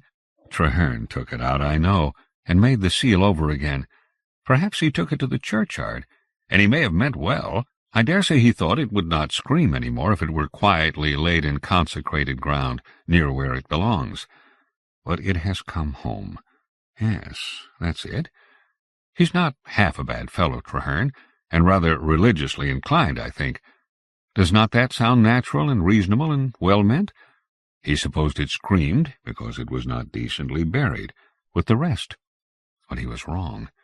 How should he know that it screams at me because it hates me, and because it's my fault that there was that little lump of lead in it? No use to look for it, anyhow. Nonsense. I tell you it wants to be found. Hark! What's that knocking? Do you hear it? Knock, knock, knock. 3 times, then a pause, and then again. It has a hollow sound, hasn't it? It has come home. I've heard that knock before. It wants to come in and be taken upstairs in its box. It's at the front door. Will you come with me? We'll take it in. Yes, I own that I don't like to go alone and open the door. The thing will roll in and stop against my foot just as it did before, and the light will go out. I'm a good deal shaken by finding that bit of lead, and besides, my heart isn't quite right. Too much strong tobacco, perhaps. Besides, I'm quite willing to own that I'm a bit nervous tonight, if I never was before in my life. That's right. Come along. I'll take the box with me, so as not to come back. Do you hear the knocking? It's not like any other knocking I ever heard. If you will hold this door open, I can find the lantern under the stairs by the light from this room without bringing the lamp into the hall. It would only go out. The thing knows we are coming. Hark! It's impatient to get in. Don't shut the door till the lantern is ready, whatever you do. There will be the usual trouble with the matches, I suppose. No, the first one, by Jove. I tell you it wants to get in, so there's no trouble. All right with that door now. Shut it, please. Now, come and hold the lantern, for it's blowing so hard outside that I shall have to use both hands. That's it. Hold the light low. Do you hear the knocking still? Here goes. I'll open just enough with my foot against the bottom of the door. Now. Catch it. It's only the wind that blows it across the floor, that's all. There's half a hurricane outside, I tell you. Have you got it? The bandbox is on the table. 1 minute and I'll have the bar up. There. Why did you throw it into the box so roughly? It doesn't like that, you know. What did you say? Bitten your hand? Nonsense, man. You did just what I did. You pressed the jaws together with your other hand and pinched yourself. Let me see. You don't mean to say you have drawn blood? You must have squeezed hard, by Jove, for the skin is certainly torn. I'll give you some carbolic solution for it before we go to bed, for they say a scratch from a skull's tooth may go bad and give trouble. Come inside again and let me see it by the lamp. I'll bring the bandbox. Never mind the lantern. It may just as well burn in the hall, for I shall need it presently when I go up the stairs. Yes, shut the door, if you will. It makes it more cheerful and bright. Is your finger still bleeding? I'll get you the carbolic in an instant. Just let me see the thing. Ugh! There's a drop of blood on the upper jaw. It's on the eye tooth. Ghastly, isn't it? When I saw it running along the floor of the hall, the strength almost went out of my hands, and I felt my knees bending. Then I understood that it was the gale, driving it over the smooth boards. You don't blame me? No, I should think not. We were boys together, and we've seen a thing or two, and we may just as well own to each other that we were both in a beastly funk when it slid across the floor at you. No wonder you pinched your finger picking it up. After that, if I did the same thing out of sheer nervousness in broad daylight with the sun streaming in on me. Strange that the jaw should stick to it so closely, isn't it? I suppose it's the dampness, for it shuts like a vice. I have wiped off the drop of blood, for it was not nice to look at. I'm not going to try to open the jaws, don't be afraid. I shall not play any tricks with the poor thing, but I'll just seal the box again, and we'll take it upstairs and put it away where it wants to be. The wax is on the writing table by the window. Thank you. It will be long before I leave my seal lying about again, for Traherne to use, I can tell you. Explain? I don't explain natural phenomena, but if you choose to think that Traherne had hidden it somewhere in the bushes, and that the gale blew it to the house against the door and made it knock as if it wanted to be let in, you're not thinking the impossible, and I'm quite ready to agree with you. Do you see that? You can swear that you've actually seen me seal it this time, in case anything of the kind should occur again. The wax fastens the strings to the lid, which cannot possibly be lifted, even enough to get in one finger. You're quite satisfied, aren't you? Yes. Besides, I shall lock the cupboard and keep the key in my pocket hereafter. Now we can take the lantern and go upstairs. Do you know, I'm very much inclined to agree with your theory that the wind blew it against the house. I'll go ahead, for I know the stairs. Just hold the lantern near my feet as we go up. How the wind howls and whistles. Did you feel the sand on the floor under your shoes as we crossed the hall? Yes, this is the door of the best bedroom. Hold up the lantern, please. This side, by the head of the bed. I left the cupboard open when I got the box. Isn't it queer how the faint odor of women's dresses will hang about an old closet for years? This is the shelf. You've seen me set the box there, and now you see me turn the key and put it into my pocket. So that's done. Good night. Are you sure you're quite comfortable? It's not much of a room, but I dare say you would as soon sleep here as upstairs tonight. If you want anything, sing out. There's only a lath and plaster partition between us. There's not so much wind on this side by half. There's the Hollands on the table, if you'll have one more nightcap. No? Well, do as you please. Good night again, and don't dream about that thing if you can. The following paragraph appeared in the Penradden News, 23rd November, 1906. Mysterious death of a retired sea captain. The village of Treadcombe is much disturbed by the strange death of Captain Charles Braddock, and all sorts of impossible stories are circulating with regard to the circumstances, which certainly seem difficult of explanation. The retired captain, who had successfully commanded in his time the largest and fastest liners belonging to one of the principal transatlantic steamship companies, was found dead in his bed on Tuesday morning in his own cottage, a quarter of a mile from the village. An examination was made at once by the local practitioner, which revealed the horrible fact that the deceased had been bitten in the throat by a human assailant with such amazing force as to crush the windpipe and cause death. The marks of the teeth of both jaws were so plainly visible on the skin that they could be counted, but the perpetrator of the deed had evidently lost the two lower middle incisors. It is hoped that this peculiarity may help to identify the murderer, who can only be a dangerous escaped maniac. The deceased, though over 65 years of age, is said to have been a hale man of considerable physical strength, and it is remarkable that no signs of any struggle were visible in the room, nor could it be ascertained how the murderer had entered the house. Warning has been sent to all the insane asylums in the United Kingdom, but as yet no information has been received regarding the escape of any dangerous patient. The coroner's jury returned the somewhat singular verdict that Captain Braddock came to his death by the hands or teeth of some person unknown. The local surgeon is said to have expressed privately the opinion that the maniac is a woman, a view he deduces from the small size of the jaws, as shown by the marks of the teeth. The whole affair is shrouded in mystery. Captain Braddock was a widower and lived alone. He leaves no children. Note: students of ghost lore and haunted houses will find the foundation of the story in the legends about a skull which is still preserved in the farmhouse called Bedescombe Manor, situated, I believe, on the Dorsetshire coast. The Willows. Algernon Blackwood. Algernon Blackwood, 1869 to 1951, was a prolific English writer best known for his supernatural horror. In tales such as The Willows, unease is generated by ambiguity that mixes the weird with a talent for writing about wild or rural places, a break with the past in the classic haunted house. Although Lovecraft thought Blackwood a master of the ghost story, Blackwood famously was not as impressed with Lovecraft. Noted critic S.T. Joshi has stated that Blackwood's short story collection Incredible Adventures may be the premier weird collection of the 20th century.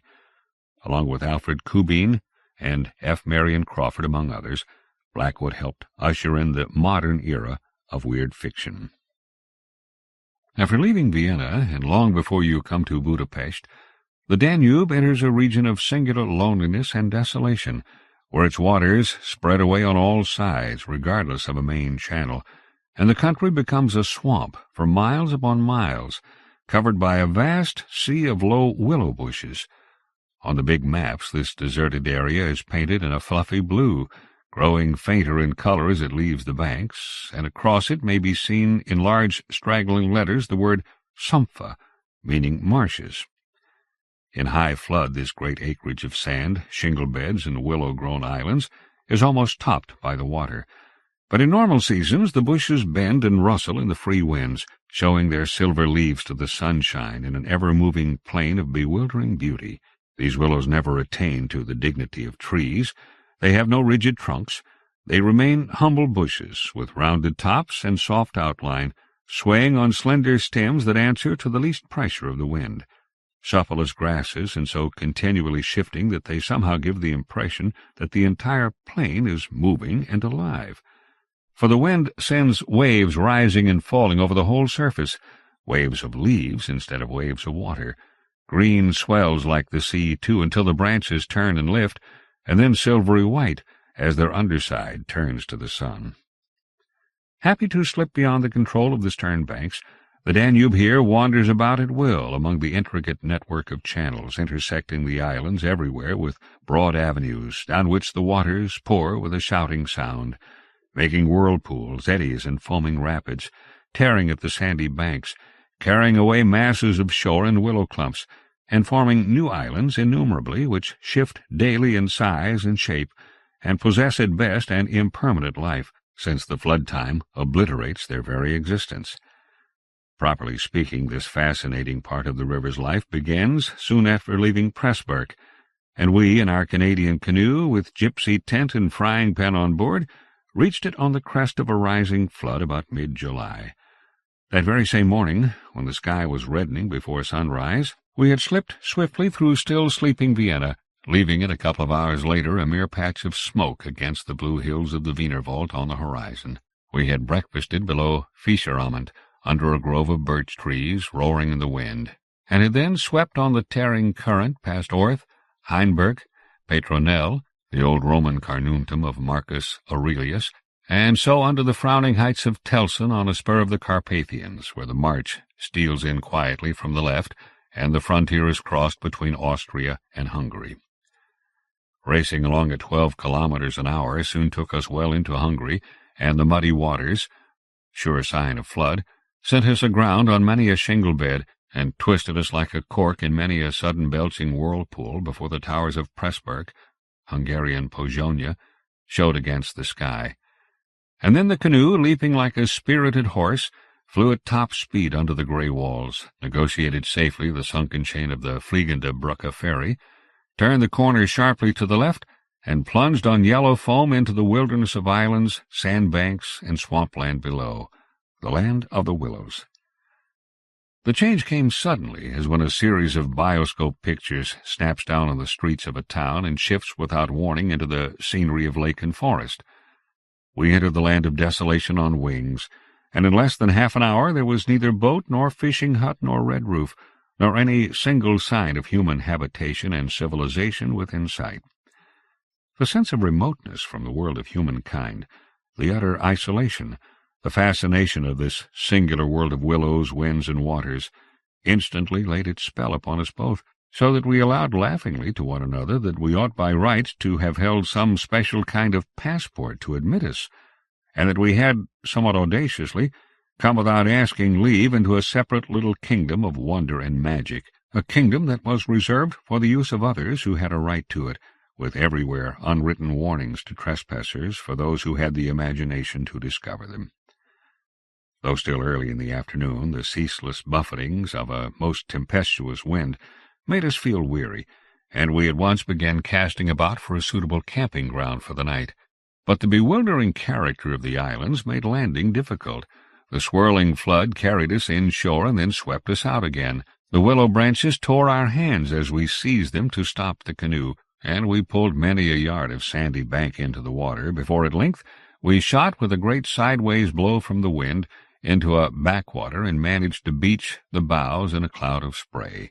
Then we lay panting and laughing after our exertions on the hot yellow sand, sheltered from the wind, and in the full blaze of a scorching sun, a cloudless blue sky above, and an immense army of dancing, shouting willow bushes, closing in from all sides, shining with spray and clapping their 1,000 little hands as though to applaud the success of our efforts. "What a river!" I said to my companion, thinking of all the way we had travelled from the source in the Black Forest, and how we had often been obliged to wade and push in the upper shallows at the beginning of June. "Won't stand much nonsense now, will it?" he said, pulling the canoe a little farther into safety up the sand, and then composing himself for a nap. I lay by his side, happy and peaceful in the bath of the elements, water, wind, sand, and the great fire of the sun, thinking of the long journey that lay behind us, and of the great stretch before us to the Black Sea, and how lucky I was to have such a delightful and charming travelling companion as my friend the Swede. We had made many similar journeys together, but the Danube, more than any other river I knew, impressed us from the very beginning with its aliveness, from its tiny bubbling entry into the world among the pine-wood gardens of Donaueschingen, until this moment when it began to play the great river game of losing itself among the deserted swamps, unobserved, unrestrained. It had seemed to us like following the groan of some living creature. Sleepy at first, but later developing violent desires as it became conscious of its deep soul, it rolled, like some huge fluid being, through all the countries we had passed, holding our little craft on its mighty shoulders, playing roughly with us sometimes, yet always friendly and well-meaning, till at length we had come inevitably to regard it as a great personage. How indeed could it be otherwise, since it told us so much of its secret life? At night we heard it singing to the moon as we lay in our tent, uttering that odd sibilant note peculiar to itself, and said to be caused by the rapid tearing of the pebbles along its bed, so great is its hurrying speed. We knew, too, the voice of its gurgling whirlpools, suddenly bubbling up on a surface previously quite calm, the roar of its shallows and swift rapids, its constant steady thundering below all mere surface sounds, and that ceaseless tearing of its icy waters at the banks. How it stood up and shouted when the rains fell flat upon its face, and how its laughter roared out when the wind blew upstream and tried to stop its growing speed. We knew all its sounds and voices, its tumblings and foamings, its unnecessary splashing against the bridges, that self-conscious chatter when there were hills to look on, the affected dignity of its speech when it passed through the little towns, far too important to laugh, and all these faint, sweet whisperings when the sun caught it fairly in some slow curve and poured down upon it till the steam rose. It was full of tricks, too, in its early life before the great world knew it. There were places in the upper reaches among the Swabian forests, when yet the first whispers of its destiny had not reached it, where it elected to disappear through holes in the ground, to appear again on the other side of the porous limestone hills and start a new river with another name, leaving, too, so little water in its own bed that we had to climb out and wade and push the canoe through miles of shallows. And a chief pleasure in those early days of its irresponsible youth was to lie low like Brer Fox just before the little turbulent tributaries came to join it from the Alps, and to refuse to acknowledge them when in, but to run for miles side by side, the dividing line well marked, the very levels different, the Danube utterly declining to recognize the newcomer. Below Passau, however, it gave up this particular trick, for there the inn comes in with a thundering power impossible to ignore, and so pushes and incommodes the parent river that there is hardly room for them in the long twisting gorge that follows, and the Danube is shoved this way and that against the cliffs, and forced to hurry itself with great waves and mush dashing to and fro in order to get through in time. And during the fight our canoe slipped down from its shoulder to its breast, and had the time of its life among the struggling waves. But the end taught the old river a lesson, and after Passau it no longer pretended to ignore new arrivals. This was many days back, of course, and since then we had come to know other aspects of the great creature, and across the Bavarian wheat plain of Straubing she wandered so slowly under the blazing June sun that we could well imagine only the surface inches were water, while below there moved, concealed as by a silken mantle, a whole army of undines, passing silently and unseen down to the sea, and very leisurely, too, lest they be discovered. Much, too, we forgave her because of her friendliness to the birds and animals that haunted the shores. Cormorants lined the banks in lonely places in rows like short black palings. Grey crows crowded the shingle beds. Storks stood fishing in the vistas of shallower water that opened up between the islands, and hawks, swans, and marsh birds of all sorts filled the air with glinting wings and singing petulant cries. It was impossible to feel annoyed with the river's vagaries after seeing a deer leap with a splash into the water at sunrise and swim past the bows of the canoe, and often we saw fawns peering at us from the underbrush, or looked straight into the brown eyes of a stag as we charged full tilt round a corner and entered another reach of the river. Foxes, too, everywhere haunted the banks, tripping daintily among the driftwood, and disappearing so suddenly that it was impossible to see how they managed it. But now, after leaving Pressburg, everything changed a little, and the Danube became more serious. It ceased trifling. It was halfway to the Black Sea, within seeming distance almost of other, stranger countries where no tricks would be permitted or understood. It became suddenly grown up, and claimed our respect and even our awe. It broke out into 3 arms, for one thing, that only met again 100 kilometers farther down, and for a canoe there were no indications which one was intended to be followed. "If you take a side channel," said the Hungarian officer we met in the Pressburg shop while buying provisions, "you may find yourselves, when the flood subsides, 40 miles from anywhere, high and dry, and you may easily starve. There are no people, no farms, no fishermen. I warn you not to continue. The river, too, is still rising, and this wind will increase." The rising river did not alarm us in the least, but the matter of being left high and dry by a sudden subsidence of the waters might be serious, and we had consequently laid in an extra stock of provisions.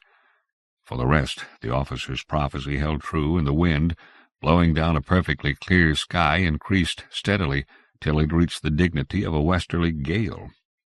It was earlier than usual when we camped, for the sun was a good hour or 2 from the horizon, and leaving my friend still asleep on the hot sand, I wandered about in desultory examination of our hotel.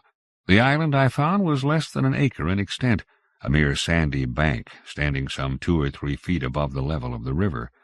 The far end, pointing into the sunset, was covered with flying spray which the tremendous wind drove off the crests of the broken waves.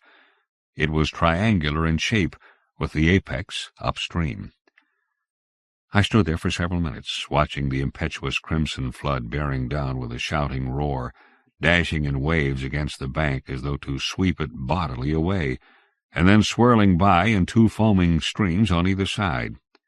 The ground seemed to shake with the shock and rush, while the furious movement of the willow bushes, as the wind poured over them, increased the curious illusion that the island itself actually moved. Above, for a mile or two, I could see the great river descending upon me. It was like looking up the slope of a sliding hill, white with foam, and leaping up everywhere to show itself to the sun. The rest of the island was too thickly grown with willows to make walking pleasant, but I made the tour nevertheless. From the lower end the light, of course, changed, and the river looked dark and angry. Only the backs of the flying waves were visible, streaked with foam and pushed forcibly by the great puffs of wind that fell upon them from behind. For a short mile it was visible, pouring in and out among the islands, and then disappearing with a huge sweep into the willows, which closed about it like a herd of monstrous antediluvian creatures crowding down to drink. They made me think of gigantic sponge-like growths that sucked the river up into themselves. They caused it to vanish from sight. They herded there together in such overpowering numbers. Altogether it was an impressive scene, with its utter loneliness, its bizarre suggestion, and as I gazed, long and curiously, a singular emotion began to stir somewhere in the depths of me. Midway in my delight of the wild beauty, there crept, unbidden and unexplained, a curious feeling of disquietude, almost of alarm. A rising river perhaps always suggests something of the ominous. Many of the little islands I saw before me would probably have been swept away by the morning. This resistless, thundering flood of water touched the sense of awe. Yet I was aware that my uneasiness lay deeper far than the emotions of awe and wonder. It was not that I felt, nor had it directly to do with the power of the driving wind, this shouting hurricane that might almost carry up a few acres of willows into the air and scatter them like so much chaff over the landscape. The wind was simply enjoying itself, for nothing rose out of the flat landscape to stop it, and I was conscious of sharing its great game with a kind of pleasurable excitement. Yet this novel emotion had nothing to do with the wind. Indeed, so vague was the sense of distress I experienced that it was impossible to trace it to its source and deal with it accordingly, though I was aware somehow that it had to do with my realization of our utter insignificance before this unrestrained power of the elements about me. The huge-grown river had something to do with it, too, a vague, unpleasant idea that we had somehow trifled with these great elemental forces in whose power we lay helpless every hour of the day and night. For here, indeed, they were gigantically at play together, and the sight appealed to the imagination. But my emotion, so far as I could understand it, seemed to attach itself more particularly to the willow bushes, to these acres and acres of willows crowding, so thickly growing there, swarming everywhere the eye could reach, pressing upon the river as though to suffocate it, standing in dense array mile after mile beneath the sky, watching, waiting, listening. And, apart quite from the elements, the willows connected themselves subtly with my malaise, attacking the mind insidiously somehow by reason of their vast numbers, and contriving in some way or other to represent to the imagination a new and mighty power, a power, moreover, not altogether friendly to us. Great revelations of nature, of course, never fail to impress in one way or another, and I was no stranger to moods of the kind.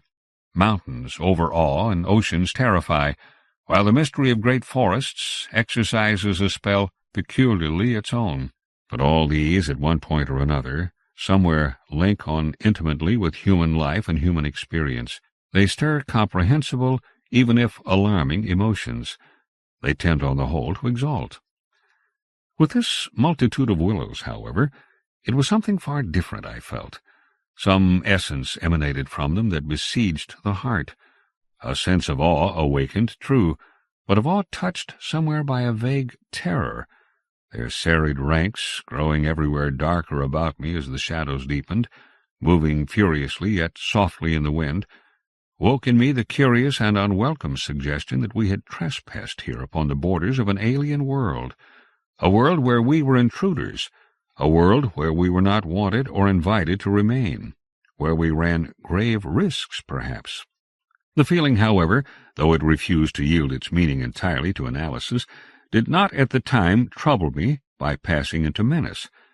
Yet it never left me quite, even during the very practical business of putting up the tent in a hurricane of wind, and building a fire for the stew-pot.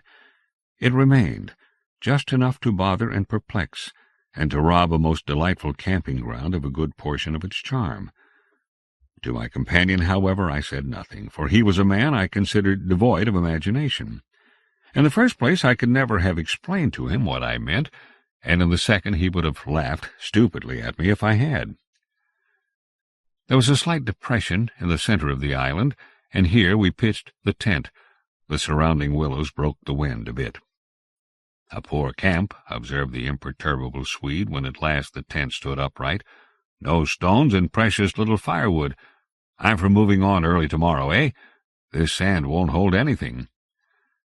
But the experience of a collapsing tent at midnight had taught us many devices, and we made the cozy gypsy house as safe as possible, and then set about collecting a store of wood to last till bedtime. Willow bushes dropped no branches, and driftwood was our only source of supply. We hunted the shores pretty thoroughly. Everywhere the banks were crumbling as the rising flood tore at them and carried away great portions with a splash and a gurgle. "The island's much smaller than when we landed," said the accurate Swede. "It won't last long at this rate. We'd better drag the canoe close to the tent and be ready to start at a moment's notice. I shall sleep in my clothes." He was a little distance off, climbing along the bank, and I heard his rather jolly laugh as he spoke. "By Jove!" I heard him call a moment later, and turned to see what had caused his exclamation. But for the moment he was hidden by the willows, and I could not find him. "What in the world's this?" I heard him cry again, and this time his voice had become serious. I ran up quickly and joined him on the bank. He was looking over the river, pointing at something in the water. "Good heavens, it's a man's body!" he cried excitedly. "Look!" A black thing, turning over and over in the foaming waves, swept rapidly past. It kept disappearing and coming up to the surface again. It was about 20 feet from the shore, and just as it was opposite to where we stood, it lurched round and looked straight at us. We saw its eyes reflecting the sunset, and gleaming an odd yellow as the body turned over. Then it gave a swift, gulping plunge, and dived out of sight in a flash. "An otter, by gad!" we exclaimed in the same breath, laughing. It was an otter, alive and out on the hunt, yet it had looked exactly like the body of a drowned man turning helplessly in the current. Far below it came to the surface once again, and we saw its black skin wet and shining in the sunlight.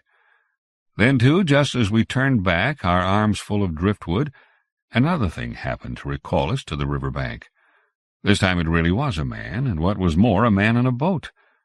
Now, a small boat on the Danube was an unusual sight at any time, but here in this deserted region and at flood time, it was so unexpected as to constitute a real event. We stood and stared. Whether it was due to the slanting sunlight or the refraction from the wonderfully illumined water, I cannot say, but whatever the cause, I found it difficult to focus my sight properly upon the flying apparition. It seemed, however, to be a man standing upright in a sort of flat-bottomed boat, steering with a long oar, and being carried down the opposite shore at a tremendous pace. He apparently was looking across in our direction, but the distance was too great and the light too uncertain for us to make out very plainly what he was about. It seemed to me that he was gesticulating and making signs at us. His voice came across the water to us, shouting something furiously, but the wind drowned it, so that no single word was audible. There was something curious about the whole appearance, man, boat, signs, voice, that made an impression on me out of all proportion to its cause. "He's crossing himself," I cried. "Look, he's making the sign of the cross." "I believe you're right," the Swede said, shading his eyes with his hand and watching the man out of sight. He seemed to be gone in a moment, melting away down there into the sea of willows where the sun caught them in the bend of the river and turned them into a great crimson wall of beauty. Mist, too, had begun to ruse, so that the air was hazy. "But what in the world is he doing at nightfall on this flooded river?" I said, half to myself. "Where is he going at such a time? And what did he mean by his signs and shouting? Do you think he wished to warn us about something?" "He saw our smoke and thought we were spirits, probably," laughed my companion. "These Hungarians believe in all sorts of rubbish. You remember the shopwoman at Pressburg warning us that no one ever landed here because it belonged to some sort of beings outside man's world? I suppose they believe in fairies and elementals, possibly demons, too. That peasant in the boat saw people on the islands for the first time in his life," he added after a slight pause. "And it scared him, that's all." The Swede's tone of voice was not convincing, and his manner lacked something that was usually there. I noted the change instantly while he talked, though without being able to label it precisely. If they had enough imagination, I laughed loudly. I remember trying to make as much noise as I could. They might well people a place like this with the old gods of antiquity. The Romans must have haunted all this region more or less with their shrines and sacred groves and elemental deities.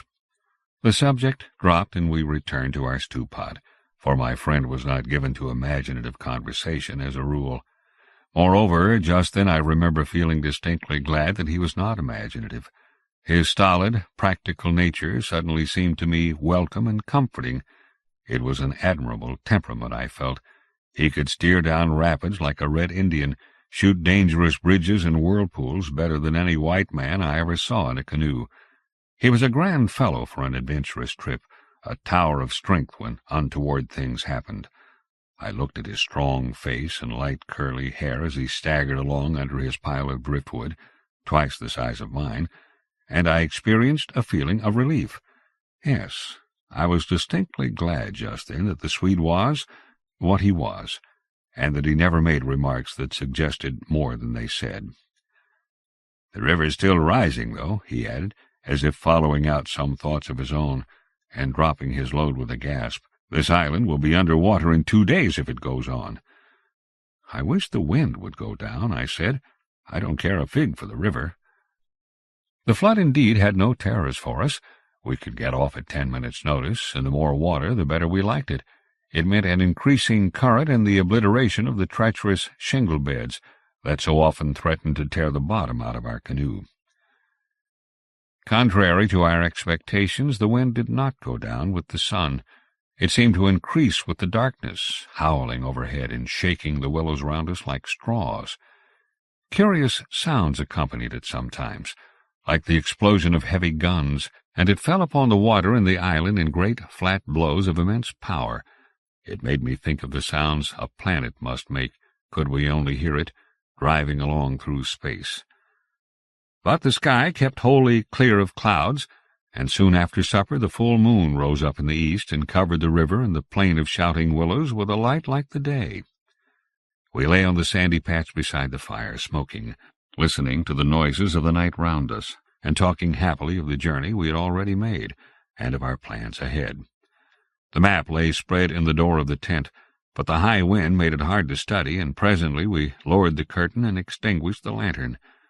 The firelight was enough to smoke and see each other's face by, and the sparks flew about overhead like fireworks. A few yards beyond, the river gurgled and hissed, and from time to time a heavy splash announced the falling away of further portions of the bank. Our talk, I noticed, had to do with the faraway scenes and incidents of our first camps in the Black Forest, or of other subjects altogether remote from the present setting, for neither of us spoke of the actual moment more than was necessary, almost as though we had agreed tacitly to avoid discussion of the camp and its incidents. Neither the otter nor the boatman, for instance, received the honor of a single mention, though ordinarily these would have furnished discussion for the greater part of the evening. They were, of course, distinct events in such a place. The scarcity of wood made it a business to keep the fire going, for the wind that drove the smoke in our faces wherever we sat helped at the same time to make a forced draught.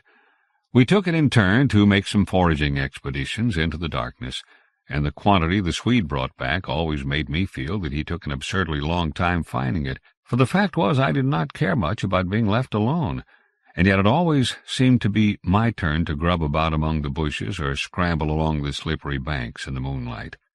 The long day's battle with wind and water, such wind and such water, had tired us both, and an early bed was the obvious program. Yet neither of us made the move for the tent. We lay there, tending the fire, talking in desultory fashion, peering about us into the dense willow bushes, and listening to the thunder of wind and river. The loneliness of the place had entered our very bones, and silence seemed natural, for after a bit the sound of our voices became a trifle unreal and forced. Whispering would have been the fitting mode of communication, I felt, and the human voice, always rather absurd amid the roar of the elements, now carried with it something almost illegitimate. It was like talking out loud in church, or in some place where it was not lawful, perhaps not quite safe, to be overheard. The eeriness of this lonely island, set among a million willows, swept by a hurricane and surrounded by hurrying deep waters, touched us both, I fancy. Untrodden by man, almost unknown to man, it lay there beneath the moon, remote from human influence, on the frontier of another world, an alien world, a world tenanted by willows only, and the souls of willows. And we, in our rashness, had dared to invade it, even to make use of it. Something more than the power of its mystery stirred in me as I lay on the sand, feet to fire, and peered up through the leaves at the stars. For the last time I rose to get firewood. "When this has burnt up," I said firmly, "I shall turn in," and my companion watched me lazily as I moved off into the surrounding shadows. For an unimaginative man, I thought he seemed unusually receptive that night, unusually open to suggestion of things other than sensory. He, too, was touched by the beauty and loneliness of the place. I was not altogether pleased, I remember, to recognize this slight change in him, and instead of immediately collecting sticks, I made my way to the far point of the island where the moonlight on plain and river could be seen to better advantage. The desire to be alone had come suddenly upon me. My former dread returned in force. There was a vague feeling in me I wished to face and probe to the bottom.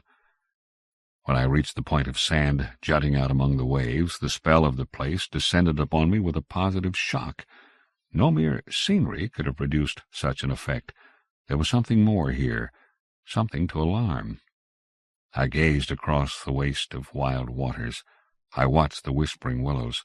I heard the ceaseless beating of the tireless wind, and one and all, each in its own way, stirred in me this sensation of a strange distress.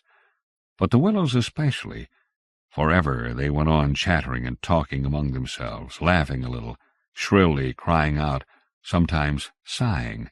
But what it was they made so much to do about belonged to the secret life of the great plain they inhabited, and it was utterly alien to the world I knew, or to that of the wild yet kindly elements. They made me think of a host of beings from another plane of life, another evolution altogether, perhaps, all discussing a mystery known only to themselves. I watched them moving busily together, oddly shaking their big bushy heads, twirling their myriad leaves even when there was no wind. They moved of their own will as though alive, and they touched, by some incalculable method, my own keen sense of the horrible. There they stood in the moonlight, like a vast army surrounding our camp, shaking their innumerable silver spears defiantly, formed all ready for an attack. The psychology of places, for some imaginations at least, is very vivid. For the wanderer especially, camps have their note either of welcome or rejection. At first it may not always be apparent, because the busy preparations of tent and cooking prevent. But with the first pause, after supper usually, it comes and announces itself. And the note of this willow camp now became unmistakably plain to me. We were interlopers, trespassers. We were not welcomed. The sense of unfamiliarity grew upon me as I stood there watching. We touched the frontier of a region where our presence was resented. For a night's lodging we might perhaps be tolerated, but for a prolonged and inquisitive stay, no, by all the gods of the trees and wilderness, no. We were the first human influences upon this island, and we were not wanted. The willows were against us. Strange thoughts like these, bizarre fancies, born I know not whence, found lodgment in my mind as I stood listening. What, I thought, if, after all, these crouching willows proved to be alive? If suddenly they should rise up like a swarm of living creatures, marshaled by the gods whose territory we had invaded, sweep towards us off the vast swamps, booming overhead in the night, and then settle down.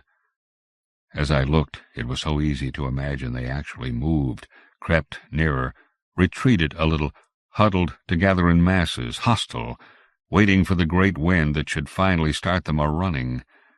I could have sworn their aspect changed a little and their ranks deepened and pressed more closely together.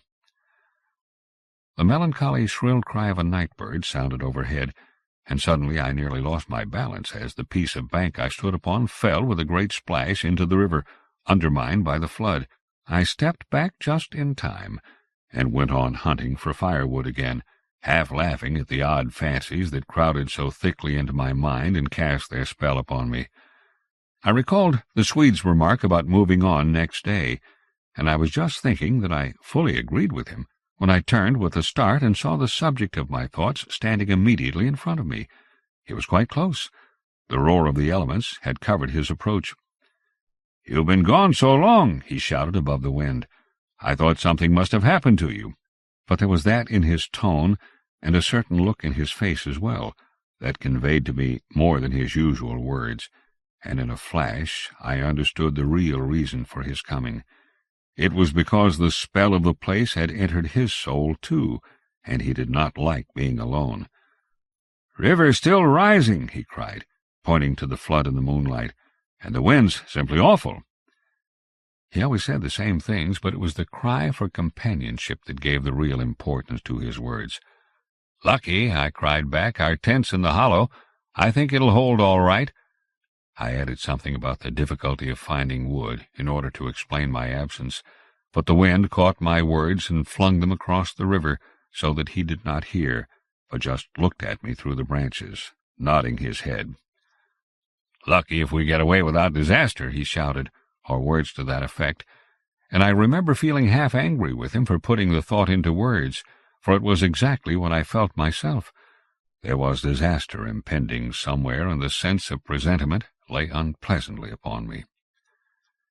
We went back to the fire and made a final blaze, poking it up with our feet. We took a last look round. But for the wind, the heat would have been unpleasant.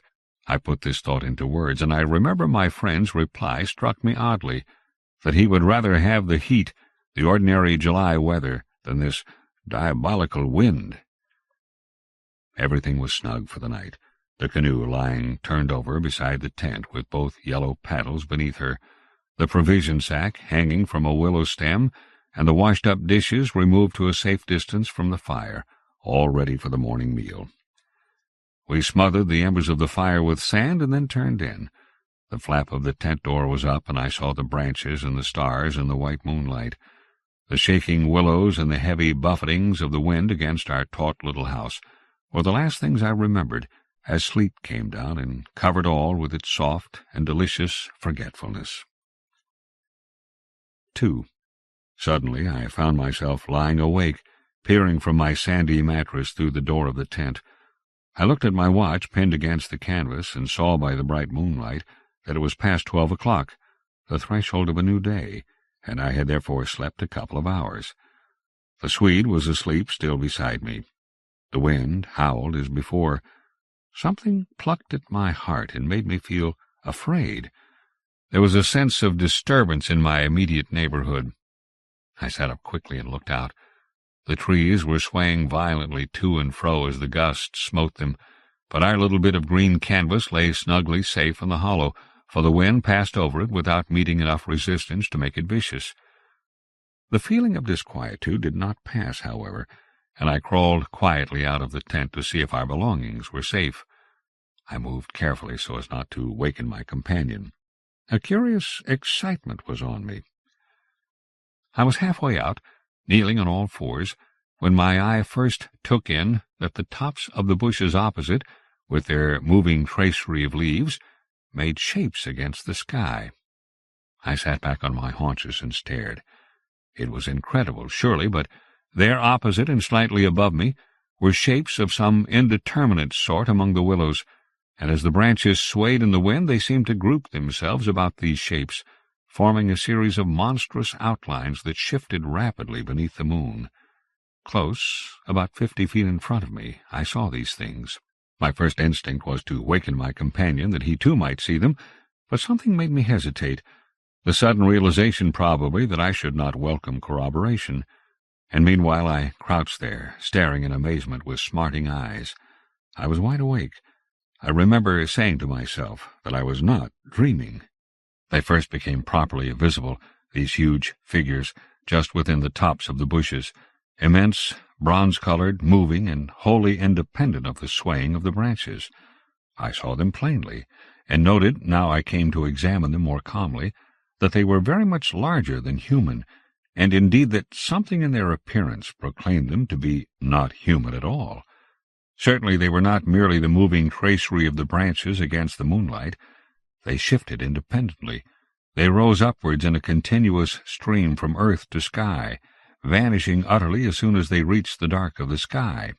They were interlaced one with another, making a great column, and I saw their limbs and huge bodies melting in and out of each other, forming this serpentine line that bent and swayed and twisted spirally with the contortions of the wind-tossed trees. They were nude, fluid shapes, passing up the bushes, within the leaves almost, rising up in a living column into the heavens. Their faces I never could see. Unceasingly they poured upwards, swaying in great bending curves with a hue of dull bronze upon their skins. I stared, trying to force every atom of vision from my eyes. For a long time I thought they must every moment disappear and resolve themselves into the movements of the branches and prove to be an optical illusion. I searched everywhere for a proof of reality, when all the while I understood quite well that the standard of reality had changed. For the longer I looked, the more certain I became that these figures were real and living, though perhaps not according to the standards that the camera and the biologist would insist upon. Far from feeling fear, I was possessed with a sense of awe and wonder such as I have never known. I seemed to be gazing at the personified elemental forces of this haunted and primeval region. Our intrusion had stirred the powers of the place into activity. It was we who were the cause of the disturbance, and my brain filled to bursting with stories and legends of the spirits and deities of places that have been acknowledged and worshipped by men in all ages of the world's history. But before I could arrive at any possible explanation, something impelled me to go farther out, and I crept forward on the sand and stood upright. I felt the ground still warm under my bare feet. The wind tore at my hair and face, and the sound of the river burst upon my ears with a sudden roar. These things, I knew, were real, and proved that my senses were acting normally. Yet the figures still rose from earth to heaven, silent, majestically, in a great spiral of grace and strength that overwhelmed me at length with a genuine deep emotion of worship. I felt that I must fall down and worship, absolutely worship. Perhaps in another minute I might have done so, when a gust of wind swept against me with such force that it blew me sideways, and I nearly stumbled and fell. It seemed to shake the dream violently out of me. At least it gave me another point of view, somehow. The figures still remained, still ascended into heaven from the heart of the night, but my reason at last began to assert itself. It must be a subjective experience, I argued, none the less real for that, but still subjective. The moonlight and the branches combined to work out these pictures upon the mirror of my imagination, and for some reason I projected them outwards and made them appear objective. I knew this must be the case, of course. I took courage and began to move forward across the open patches of sand. By Jove, though, was it all hallucination? Was it merely subjective? Did not my reason argue in the old feudal way from the little standard of the known? I only know that great column of figures ascended darkly into the sky for what seemed a very long period of time, and with a very complete measure of reality as most men are accustomed to gauge reality. Then suddenly they were gone. And once they were gone, and the immediate wonder of their great presence had passed, fear came down upon me with a cold rush. The esoteric meaning of this lonely and haunted region suddenly flamed up within me, and I began to tremble dreadfully. I took a quick look round, a look of horror that came near to panic, calculating vainly ways of escape. And then, realizing how helpless I was to achieve anything really effective, I crept back silently into the tent and lay down again upon my sandy mattress, first lowering the door curtain to shut out the sight of the willows in the moonlight, and then burying my head as deeply as possible beneath the blankets to deaden the sound of the terrifying wind. 3. As though further to convince me that I had not been dreaming, I remember that it was a long time before I fell again into a troubled and restless sleep, and even then only the upper crust of me slept, and underneath there was something that never quite lost consciousness, but lay alert and on the watch. But this second time I jumped up with a genuine start of terror. It was neither the wind nor the river that woke me, but the slow approach of something that caused the sleeping portion of me to grow smaller and smaller, till at last it vanished altogether, and I found myself sitting bolt upright, listening. Outside there was a sound of multitudinous little patterings. They had been coming, I was aware, for a long time, and in my sleep they had first become audible. I sat there nervously wide awake, as though I had not slept at all. It seemed to me that my breathing came with difficulty, and that there was a great weight upon the surface of my body. In spite of the hot night, I felt clammy with cold and shivered. Something surely was pressing steadily against the sides of the tent and weighing down upon it from above. Was it the body of the wind? Was this the pattering rain, the dripping of the leaves, the spray blown from the river by the wind and gathering in big drops? I thought quickly of a dozen things. Then suddenly the explanation leaped into my mind. A bough from the poplar, the only large tree on the island, had fallen with the wind. Still half caught by the other branches, it would fall with the next gust and crush us, and meanwhile its leaves brushed and tapped upon the tight canvas surface of the tent. I raised a loose flap and rushed out, calling to the Swede to follow. But when I got out and stood upright, I saw that the tent was free. There was no hanging bough. There was no rain or spray. Nothing approached. A cold grey light filtered down through the bushes and lay on the faintly gleaming sand. Stars still crowded the sky directly overhead, and the wind howled magnificently, but the fire no longer gave out any glow, and I saw the east reddening in streaks through the trees. Several hours must have passed since I stood there before watching the ascending figures, and the memory of it now came back to me horribly, like an evil dream. Oh, how tired it made me feel, that ceaseless, raging wind! Yet, though the deep lassitude of a sleepless night was on me, my nerves were tingling with the activity of an equally tireless apprehension, and all idea of repose was out of the question.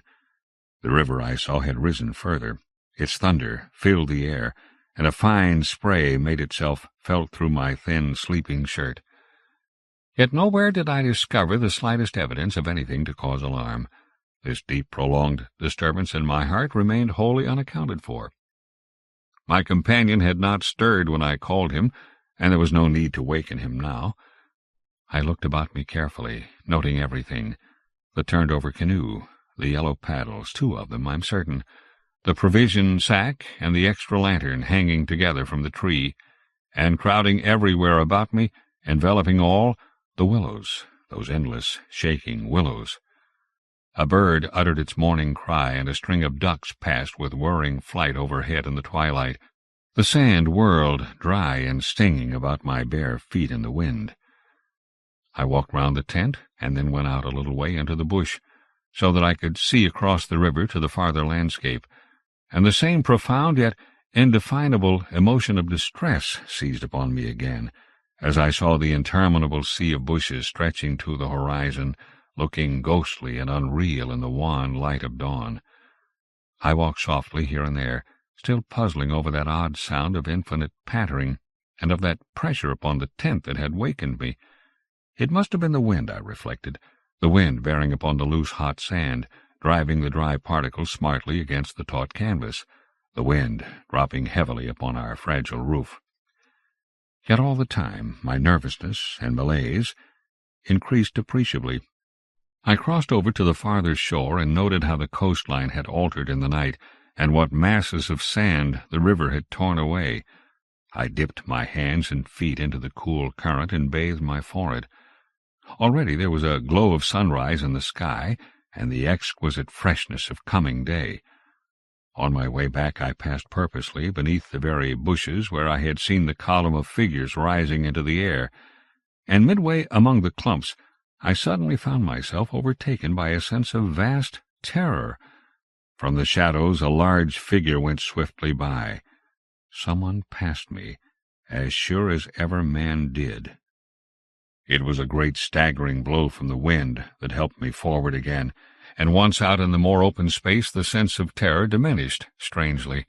The winds were about in walking, I remember saying to myself, for the winds often move like great presences under the trees, and altogether the fear that hovered about me was such an unknown and immense kind of fear, so unlike anything I had ever felt before, that it woke a sense of awe and wonder in me that did much to counteract its worst effects. And when I reached a high point in the middle of the island from which I could see the wide stretch of river, crimson in the sunrise, the whole magical beauty of it all was so overpowering that a sort of wild yearning woke in me and almost brought a cry up into the throat. But this cry found no expression, for as my eyes wandered from the plain beyond to the island round me and noted our little tent half hidden among the willows, a dreadful discovery leaped out at me, compared to which my terror of the walking winds seemed as nothing at all. For a change, I thought, had somehow come about in the arrangement of the landscape. It was not that my point of vantage gave me a different view, but that an alteration had apparently been effected in the relation of the tent to the willows, and of the willows to the tent. Surely the bushes now crowded much closer, unnecessarily, unpleasantly close. They had moved nearer. Creeping with silent feet over the shifting sands, drawing imperceptibly nearer by soft, unhurried movements, the willows had come closer during the night. But had the wind moved them, or had they moved of themselves? I recalled the sound of infinite small patterings, and the pressure upon the tent and upon my own heart that caused me to wake in terror. I swayed for a moment in the wind like a tree, finding it hard to keep my upright position on the sandy hillock. There was a suggestion here of personal agency, of deliberate intention, of aggressive hostility, and it terrified me into a sort of rigidity. Then the reaction followed quickly. The idea was so bizarre, so absurd, that I felt inclined to laugh. But the laughter came no more readily than the cry, for the knowledge that my mind was so receptive to such dangerous imaginings brought the additional terror that it was through our minds and not through our physical bodies that the attack would come, and was coming. The wind buffeted me about, and very quickly, it seemed, the sun came up over the horizon, for it was after 4 o'clock, and I must have stood on that little pinnacle of sand longer than I knew, afraid to come down to close quarters with the willows. I returned quietly, creepily, to the tent, first taking another exhaustive look round, and, yes, I confess it, making a few measurements. I paced out on the warm sand the distances between the willows and the tent, making a note of the shortest distance particularly. I crawled stealthily into my blankets. My companion, to all appearances, still slept soundly, and I was glad that this was so. Provided my experiences were not corroborated, I could find strength somehow to deny them, perhaps. With the daylight I could persuade myself that it was all a subjective hallucination, a fantasy of the night, a projection of the excited imagination. Nothing further came in to disturb me, and I fell asleep almost at once, utterly exhausted, yet still in dread of hearing again that weird sound of multitudinous pattering, or of feeling the pressure upon my heart that had made it difficult to breathe. 4. The sun was high in the heavens when my companion woke me from a heavy sleep and announced that the porridge was cooked and it was just time to bathe. The grateful smell of frizzling bacon entered the tent door. "River's still rising," he said, "and several islands out in midstream have disappeared altogether. Our own island's much smaller." "Any wood left?" I asked sleepily. "The wood and the island will finish tomorrow in a dead heat," he laughed, "but there's enough to last us till then." I plunged in from the point of the island, which had indeed altered a lot in size and shape during the night, and was swept down in a moment to the landing-place opposite the tent. The water was icy, and the banks flew by like the country from an express train. Bathing under such conditions was an exhilarating operation, and the terror of the night seemed cleansed out of me by a process of evaporation in the brain. The sun was blazing hot. Not a cloud showed itself anywhere. The wind, however, had not abated one little jot. Quite suddenly, then, the implied meaning of the Swede's words flashed across me, showing that he no longer wished to leave post-haste and had changed his mind. Enough to last till tomorrow. He assumed we should stay on the island another night. It struck me as odd. The night before he was so positive the other way. How had the change come about? Great crumblings of the banks occurred at breakfast, with heavy splashings and clouds of spray which the wind brought into our frying-pan, and my fellow traveller talked incessantly about the difficulty the Vienna Pest steamers must have to find the channel in flood. But the state of his mind interested and impressed me far more than the state of the river or the difficulties of the steamers. He had changed somehow since the evening before. His manner was different, a trifle excited, a trifle shy, with a sort of suspicion about his voice and gestures. I hardly know how to describe it now in cold blood, but at the time I remember being quite certain of one thing, that he had become frightened. He ate very little breakfast, and for once omitted to smoke his pipe. He had the map spread open beside him and kept studying its markings. "We'd better get off sharp in an hour," I said, presently, feeling for an opening that must bring him indirectly to a partial confession at any rate, and his answer puzzled me uncomfortably. "Rather, if they'll let us." "Who'll let us? The elements?" I asked quickly, with affected indifference. "The powers of this awful place, whoever they are," he replied, keeping his eyes on the map. "The gods are here if they are anywhere at all in the world."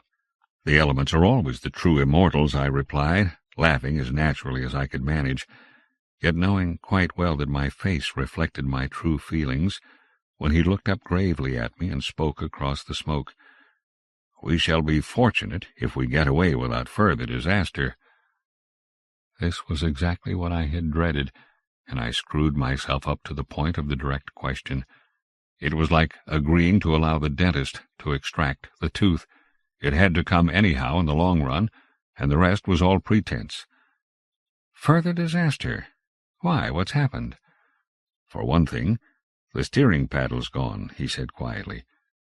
"The steering paddle gone," I repeated, greatly excited, for this was our rudder, and the Danuban flood without a rudder was suicide. "But what—" "And there's a tear in the bottom of the canoe," he added, with a genuine little tremor in his voice. I continued staring at him, able only to repeat the words in his face somewhat foolishly. There in the heat of the sun and on this burning sand I was aware of a freezing atmosphere descending round us. I got up to follow him, for he merely nodded his head gravely and led the way towards the tent a few yards on the other side of the fireplace. The canoe still lay there as I had last seen her in the night, ribs uppermost, the paddles, or rather the paddle, on the sand beside her. "There's only one," he said, stooping to pick it up, "and here's the rent in the baseboard."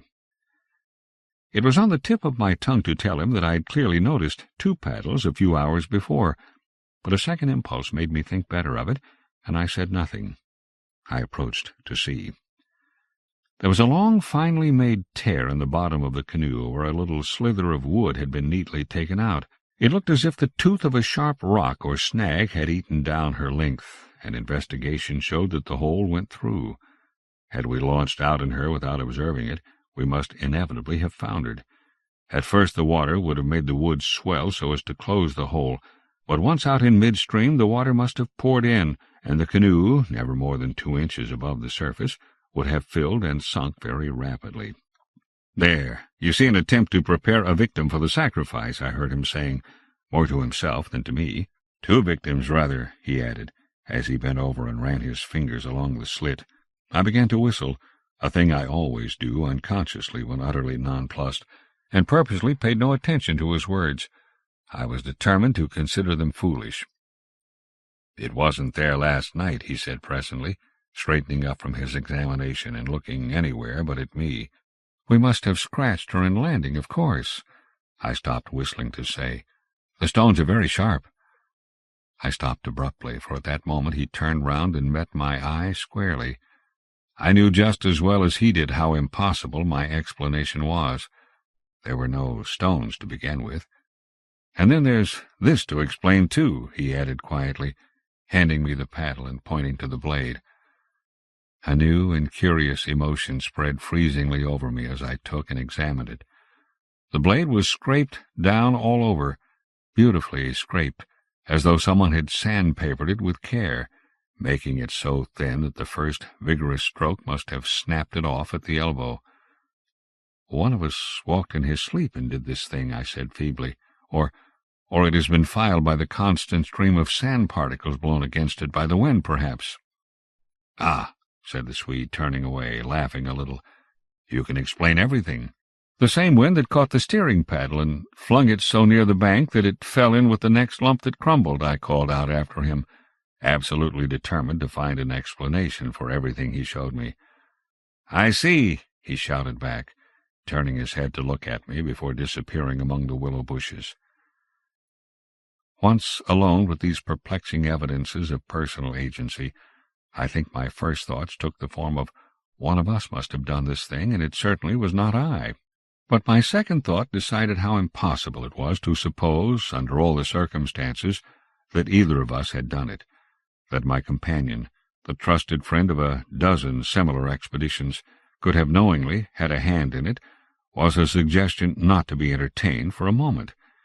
Equally absurd seemed the explanation that this imperturbable and densely practical nature had suddenly become insane and was busied with insane purposes. Yet the fact remained that what disturbed me most, and kept my fear actively alive even in this blaze of sunshine and wild beauty, was the clear certainty that some curious alteration had come about in his mind, that he was nervous, timid, suspicious, aware of goings-on he did not speak about, watching a series of secret and hitherto unmentionable events, waiting, in a word, for a climax that he expected, and I thought expected very soon. This grew up in my mind intuitively. I hardly knew how. I made a hurried examination of the tent and its surroundings, but the measurements of the night remained the same. There were deep hollows formed in the sand, I now noticed for the first time, basin-shaped and of various depths and sizes, varying from that of a teacup to a large bowl. The wind, no doubt, was responsible for these miniature craters, just as it was for lifting the paddle and tossing it towards the water. The rent in the canoe was the only thing that seemed quite inexplicable, and after all it was conceivable that a sharp point had caught it when we landed. The examination I made of the shore did not assist this theory, but all the same I clung to it with that diminishing portion of my intelligence which I called my reason. An explanation of some kind was an absolute necessity, just as some working explanation of the universe is necessary, however absurd, to the happiness of every individual who seeks to do his duty in the world and face the problems of life. The simile seemed to me at the time an exact parallel. I at once set the pitch melting, and presently the Swede joined me at the work, though under the best conditions in the world the canoe could not be safe for traveling to the following day. I drew his attention casually to the hollows in the sand. "Yes," he said, "I know. They're all over the island. But you can explain them, no doubt." "Wind, of course," I answered, without hesitation. "Have you never watched those little whirlwinds in the street that twist and twirl everything into a circle? This sand's loose enough to yield, that's all." He made no reply, and we worked on in silence for a bit. I watched him surreptitiously all the time, and I had an idea he was watching me. He seemed, too, to be always listening attentively to something I could not hear, or perhaps for something that he expected to hear, for he kept turning about and staring into the bushes, and up into the sky, and out across the water, where it was visible through the openings among the willows. Sometimes he even put his hand to his ear and held it there for several minutes. He said nothing to me, however, about it, and I asked no questions. And meanwhile, as he mended that torn canoe with the skill and address of a Red Indian, I was glad to notice his absorption in the work, for there was a vague dread in my heart that he would speak of the changed aspect of the willows, and if he had noticed that, my imagination could no longer be held a sufficient explanation of it. At length, after a long pause, he began to talk. "Queer thing," he added, in a hurried sort of voice, as though he wanted to say something and get it over. "Queer thing, I mean, about that otter last night." I had expected something so totally different that he caught me with surprise, and I looked up sharply. "Shows how lonely this place is. Otters are awfully shy things." "I don't mean that, of course," he interrupted. "I mean, did you think it really was an otter?" "What else, in the name of heaven, what else?" "You know, I saw it before you did, and at first it seemed so much bigger than an otter." "The sunset, as you looked upstream, magnified it, or something," I replied. He looked at me absently a moment, as though his mind were busy with other thoughts. "It had such extraordinary yellow eyes," he went on, half to himself. "That was the sun, too," I laughed, a trifle boisterously.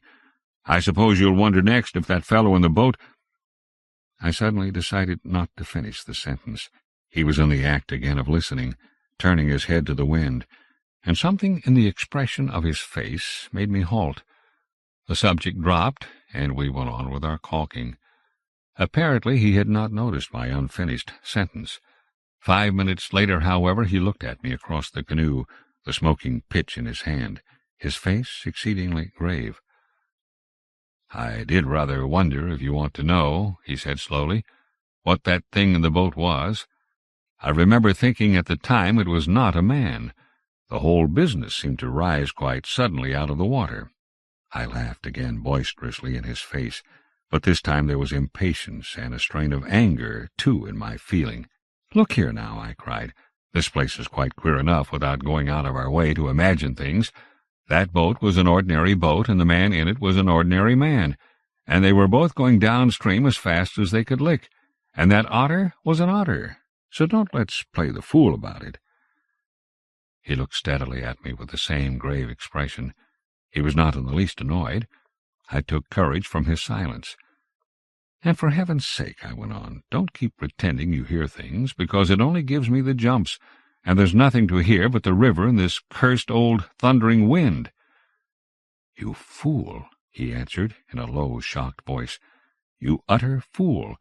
That's just the way all victims talk, as if you didn't understand just as well as I do." He sneered with scorn in his voice and a sort of resignation. "The best thing you can do is to keep quiet and try to hold your mind as firm as possible. This feeble attempt at self-deception only makes the truth harder when you're forced to meet it." My little effort was over, and I found nothing more to say, for I knew quite well his words were true, and that I was the fool, not he. Up to a certain stage in the adventure he kept ahead of me easily, and I think I felt annoyed to be out of it, to be thus proved less psychic, less sensitive than himself to these extraordinary happenings, and half ignorant all the time of what was going on under my very nose. He knew from the very beginning, apparently, but at the moment I wholly missed the point of his words about the necessity of there being a victim, and that we ourselves were destined to satisfy the want. I dropped all pretense thenceforward, but thenceforward likewise my fear increased steadily to the climax.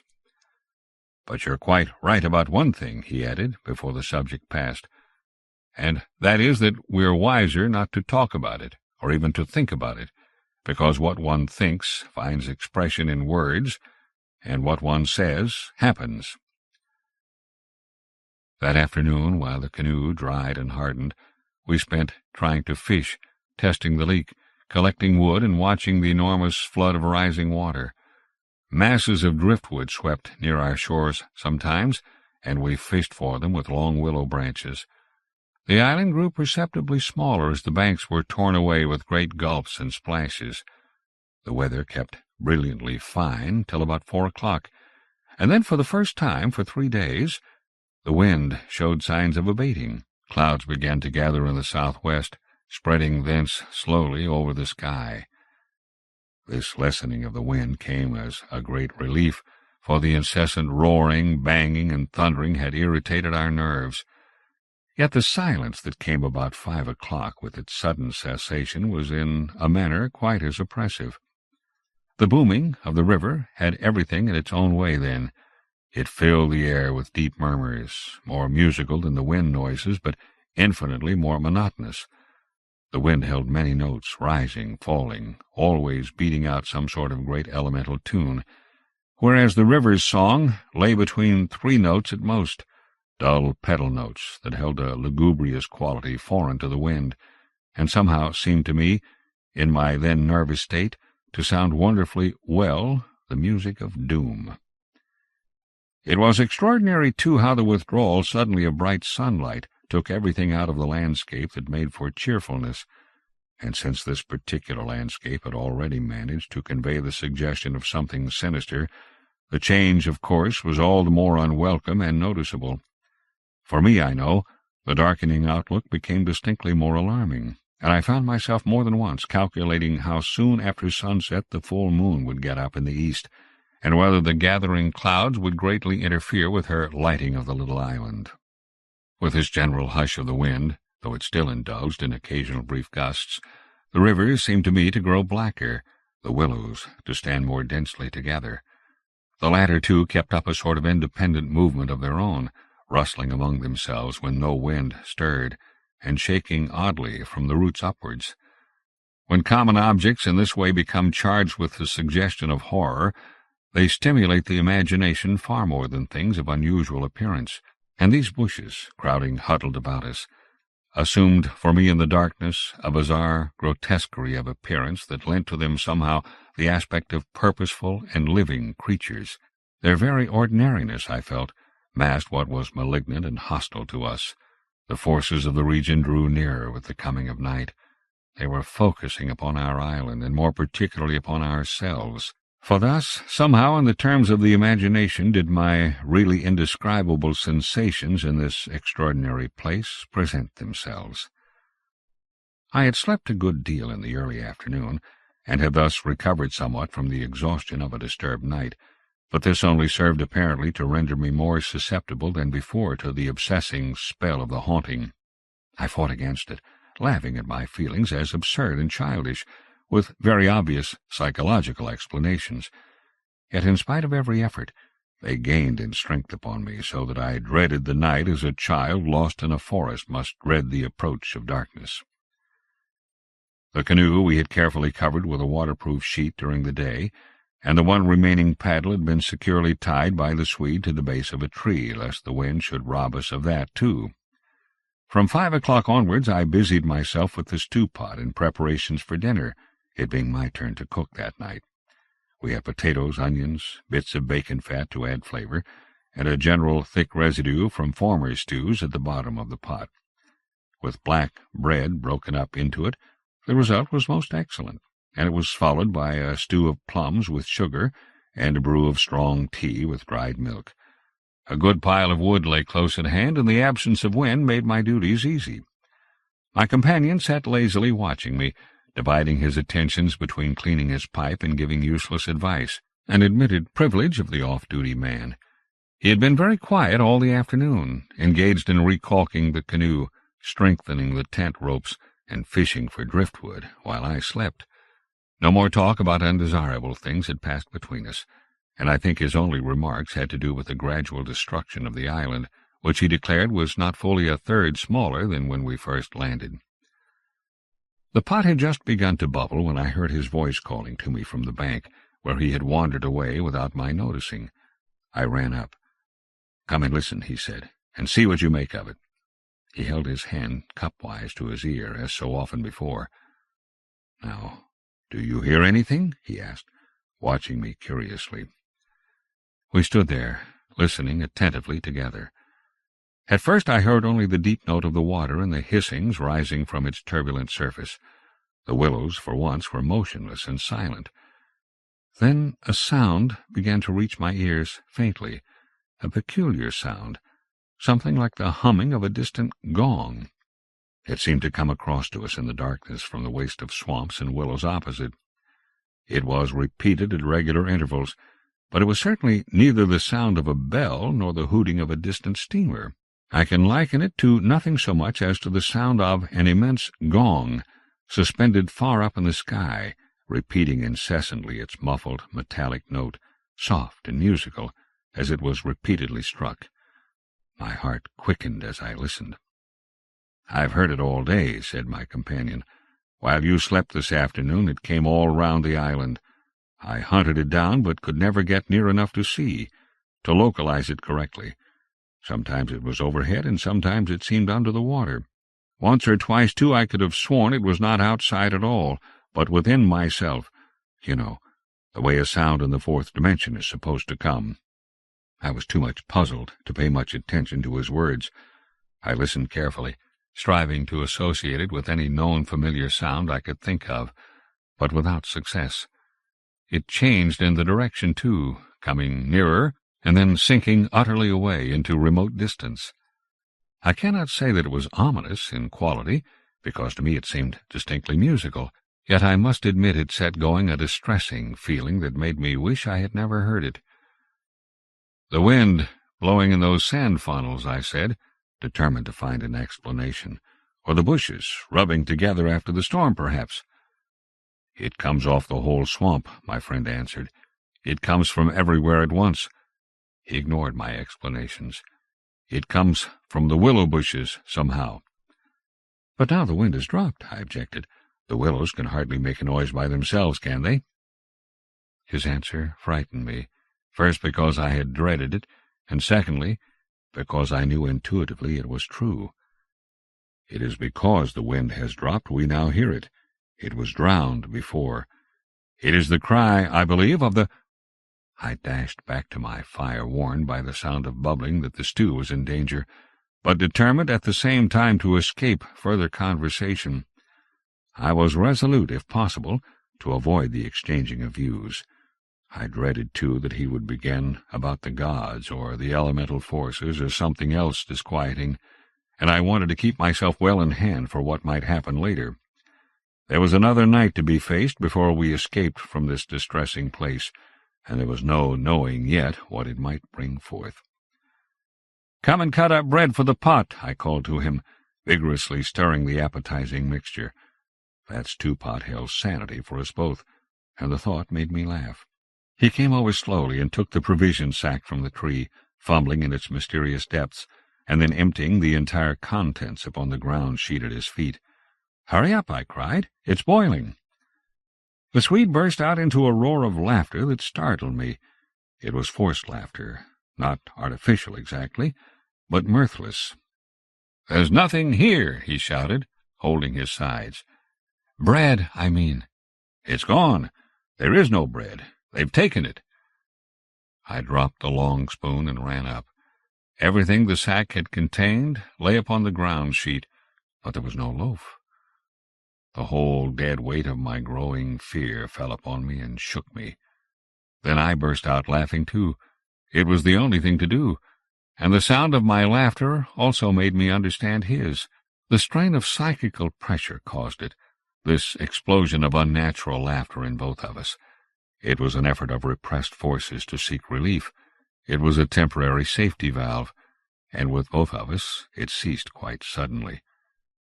"How criminally stupid of me!" I cried, still determined to be consistent and find an explanation. "I clean forgot to buy a loaf at Pressburg. That chattering woman put everything out of my head, and I must have left it lying on the counter, or—" "The oatmeal, too, is much less than it was this morning," the Swede interrupted. Why in the world need he draw attention to it? I thought angrily. "There's enough for tomorrow," I said, stirring vigorously, "and we can get lots more at Comorn or Gran. In 24 hours we shall be miles from here." "I hope so. To God," he muttered, putting the things back into the sack. "Unless we're claimed first as victims for the sacrifice," he added with a foolish laugh. He dragged the sack into the tent, for safety's sake, I suppose, and I heard him mumbling to himself, but so indistinctly that it seemed quite natural for me to ignore his words. Our meal was beyond question a gloomy one, and we ate it almost in silence, avoiding one another's eyes and keeping the fire bright. Then we washed up and prepared for the night, and once smoking, our minds unoccupied with any definite duties, the apprehension I had felt all day long became more and more acute. It was not then active fear, I think, but the very vagueness of its origin distressed me far more than if I had been able to tick it and face it squarely. The curious sound I have likened to the note of a gong became now almost incessant, and filled the stillness of the night with a faint, continuous ringing, rather than a series of distinct notes. At one time it was behind, and at another time in front of us. Sometimes I fancied it came from the bushes on our left, and then again from the clumps on our right. More often it hovered directly overhead like the whirring of wings. It was really everywhere at once, behind, in front, at our sides, and over our heads, completely surrounding us. The sound really defies description. But nothing within my knowledge is like that ceaseless, muffled humming rising off the deserted world of swamps and willows. We sat smoking in comparative silence, the strain growing every minute greater. The worst feature of the situation seemed to me that we did not know what to expect, and could therefore make no sort of preparation by way of defense. We could anticipate nothing. My explanations, made in the sunshine, moreover, now came to haunt me with their foolish and wholly unsatisfactory nature, and it was more and more clear to us that some kind of plain talk with my companion was inevitable, whether I liked it or not. After all, we had to spend the night together, and to sleep in the same tent side by side. I saw that I could not get along much longer without the support of his mind, and for that, of course, plain talk was imperative. As long as possible, however, I postponed this little climax, and tried to ignore or laugh at the occasional sentences he flung into the emptiness. Some of these sentences, moreover, were confoundedly disquieting to me, coming as they did to corroborate much that I felt myself. Corroboration, too, which made it so much more convincing, from a totally different point of view. He composed such curious sentences, and hurled them at me in such an inconsequential sort of way, as though his main line of thought was secret to himself, and these fragments were mere bits he found it impossible to digest. He got rid of them by uttering them. Speech relieved him. It was like being sick. There are things about us, I'm sure, that make for disorder, disintegration, destruction. Our destruction, he said once, while the fire blazed between us. We've strayed out of a safe line somewhere. And another time, when the gong sounds had come nearer, ringing much louder than before and directly over our heads, he said, as though talking to himself, "I don't think a gramophone would show any record of that. The sound doesn't come to me by the ears at all. The vibrations reach me in another manner altogether, and seem to be within me, which is precisely how a fourth-dimensional sound might be supposed to make itself heard." I purposely made no reply to this, but I sat up a little closer to the fire and peered about me into the darkness. The clouds were massed all over the sky, and no trace of moonlight came through. Very still, too, everything was, so that the river and the frogs had things all their own way. "It has that about it," he went on, "which is utterly out of common experience. It is unknown. Only one thing describes it really. It is a non-human sound. I mean a sound outside humanity." Having rid himself of this indigestible morsel, he lay quiet for a time, but he had so admirably expressed my own feeling that it was a relief to have the thought out, and to have confined it by the limitation of words from dangerous wandering to and fro in the mind. The solitude of that Danube camping-place. Can I ever forget it? The feeling of being utterly alone on an empty planet. My thoughts ran incessantly upon cities and the haunts of men. I would have given my soul, as the saying is, for the feel of those Bavarian villages we had passed through by the score, for the normal, human commonplaces, peasants drinking beer, tables beneath the trees, hot sunshine, and a ruined castle on the rocks behind the red-roofed church. Even the tourists would have been welcome. Yet what I felt of dread was no ordinary ghostly fear. It was infinitely greater, stranger, and seemed to arise from some dim ancestral sense of terror more profoundly disturbing than anything I had known or dreamed of. We had strayed, as the Swede put it, into some region or some set of conditions where the risks were great, yet unintelligible to us, where the frontiers of some unknown world lay close about us. It was a spot held by the dwellers in some outer space, a sort of peephole, whence they could spy upon the earth, themselves unseen, a point where the veil between had worn a little thin. As the final result of too long a sojourn here, we should be carried over the border and deprived of what we called our lives, yet by mental, not physical processes.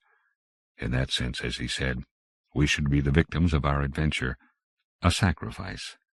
It took us in different fashion, each according to the measure of his sensitiveness and powers of resistance. I translated it vaguely into a personification of the mightily disturbed elements, investing them with the horror of a deliberate and malefic purpose, resentful of our audacious intrusion into their breeding place, whereas my friend threw it into the unoriginal form at first of a trespass on some ancient shrine, some place where the old gods still held sway, where the emotional forces of former worshippers still clung, and the ancestral portion of him yielded to the old pagan spell. At any rate, here was a place unpolluted by men, kept clean by the winds from coarsening human influences, a place where spiritual agencies were within reach and aggressive. Never, before or since, have I been so attacked by indescribable suggestions of a beyond region, of another scheme of life, another revolution not parallel to the human, and in the end our minds would succumb under the weight of the awful spell, and we should be drawn across the frontier into their world. Small things testified to the amazing influence of the place, and now in the silence round the fire they allowed themselves to be noted by the mind. The very atmosphere had proved itself a magnifying medium to distort every indication, the otter rolling in the current, the hurrying boatman making signs, the shifting willows. One and all had been robbed of its natural character and revealed in something of its other aspect, as it existed across the border to that other region. And this changed aspect, I felt, was now not merely to me, but to the race. The whole experience whose verge we touched was unknown to humanity at all. It was a new order of experience, and in the true sense of the word, unearthly. It's the deliberate, calculating purpose that reduces one's courage to zero, the Swede said suddenly, as if he had been actually following my thoughts. Otherwise imagination might count for much. But the paddle, the canoe, the lessening food— "Haven't I explained all that once?" I interrupted viciously. "You have," he answered dryly. "You have indeed." He made other remarks, too, as usual, about what he called the plain determination to provide a victim. But, having now arranged my thoughts better, I recognized that this was simply the cry of his frightened soul against the knowledge that he was being attacked in a vital part, and that he would be somehow taken or destroyed. The situation called for a courage and calmness of reasoning that neither of us could compass, and I have never before been so clearly conscious of two persons in me, the one that explained everything, and the other that laughed at such foolish explanations, yet was horribly afraid. Meanwhile, in the pitchy night, the fire died down and the wood-pile grew small. Neither of us moved to replenish the stock, and the darkness consequently came up very close to our faces. A few feet beyond the circle of firelight it was inky black. Occasionally a stray puff of wind set the willows shivering about us, but apart from this not very welcome sound, a deep and depressing silence reigned, broken only by the gurgling of the river and the humming in the air overhead. We both missed, I think, the shouting company of the winds. At length, at a moment when a stray puff prolonged itself as though the wind were about to rise again, I reached the point for me of saturation, the point where it was absolutely necessary to find relief in plain speech, or else to betray myself by some hysterical extravagance that must have been far worse in its effect upon both of us. I kicked the fire into a blaze and turned to my companion abruptly. He looked up with a start. "I can't disguise it any longer," I said. "I don't like this place, and the darkness, and the noises, and the awful feelings I get. There's something here that beats me utterly. I'm in a blue funk, and that's the plain truth. If the other shore was different, I swear I'd be inclined to swim for it." The Swede's face turned very white beneath the deep tan of sun and wind. He stared straight at me and answered quietly, but his voice betrayed his huge excitement by its unnatural calmness. For the moment, at any rate, he was the strong man of the two. He was more phlegmatic, for one thing. "It's not a physical condition we can escape from by running away," he replied, in the tone of a doctor diagnosing some grave disease. "We must sit tight and wait. There are forces close here that could kill a herd of elephants in a second as easily as you or I could squash a fly. Our only chance is to keep perfectly still. Our insignificance, perhaps, may save us." I put a dozen questions into my expression of face, but found no words. It was precisely like listening to an accurate description of a disease whose symptoms had puzzled me. I mean that so far, although aware of our disturbing presence, they have not found us, not located us, as the Americans say, he went on. They're blundering about like men hunting for a leak of gas. The paddle and canoe and provisions prove that. I think they feel us, but cannot actually see us. We must keep our minds quiet. It's our minds they feel.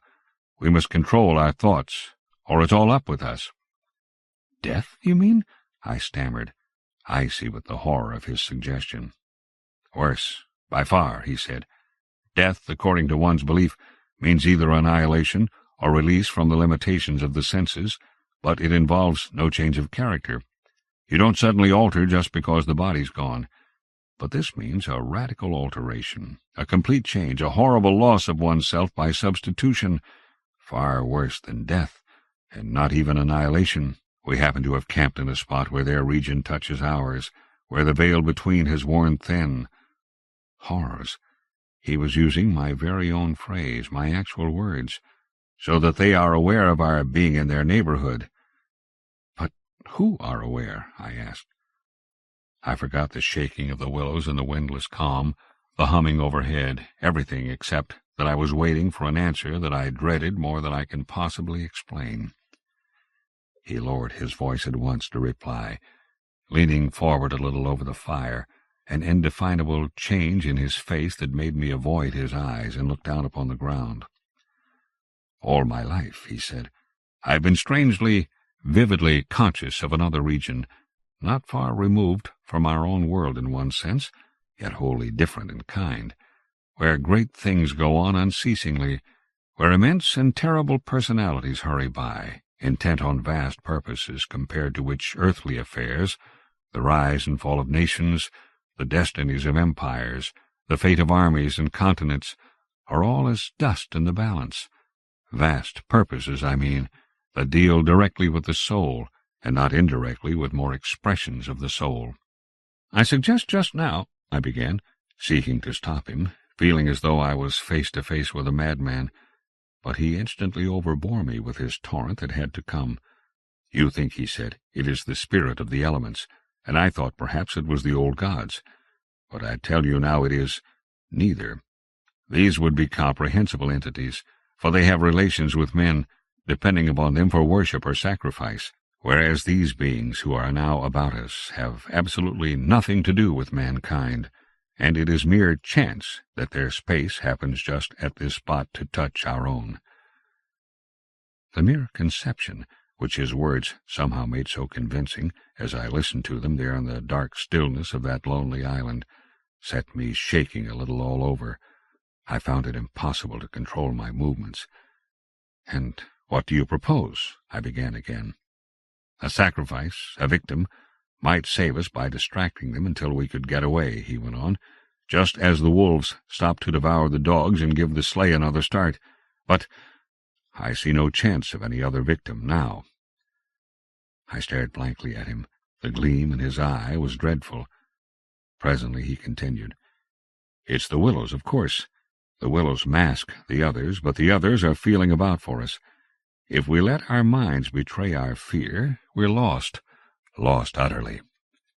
He looked at me with an expression so calm, so determined, so sincere, that I no longer had any doubts as to his sanity. He was as sane as any man ever was. "If we can hold out through the night," he added, "we may get off in the daylight unnoticed, or rather undiscovered." "But you really think a sacrifice would—" That gong-like humming came down very close over our heads as I spoke, but it was my friend's scared face that really stopped my mouth. "Hush!" he whispered, holding up his hand. "Do not mention them more than you can help. Do not refer to them by name. To name is to reveal. It is the inevitable clue, and our only hope lies in ignoring them, in order that they may ignore us." "Even in thought?" He was extraordinarily agitated. "Especially in thought.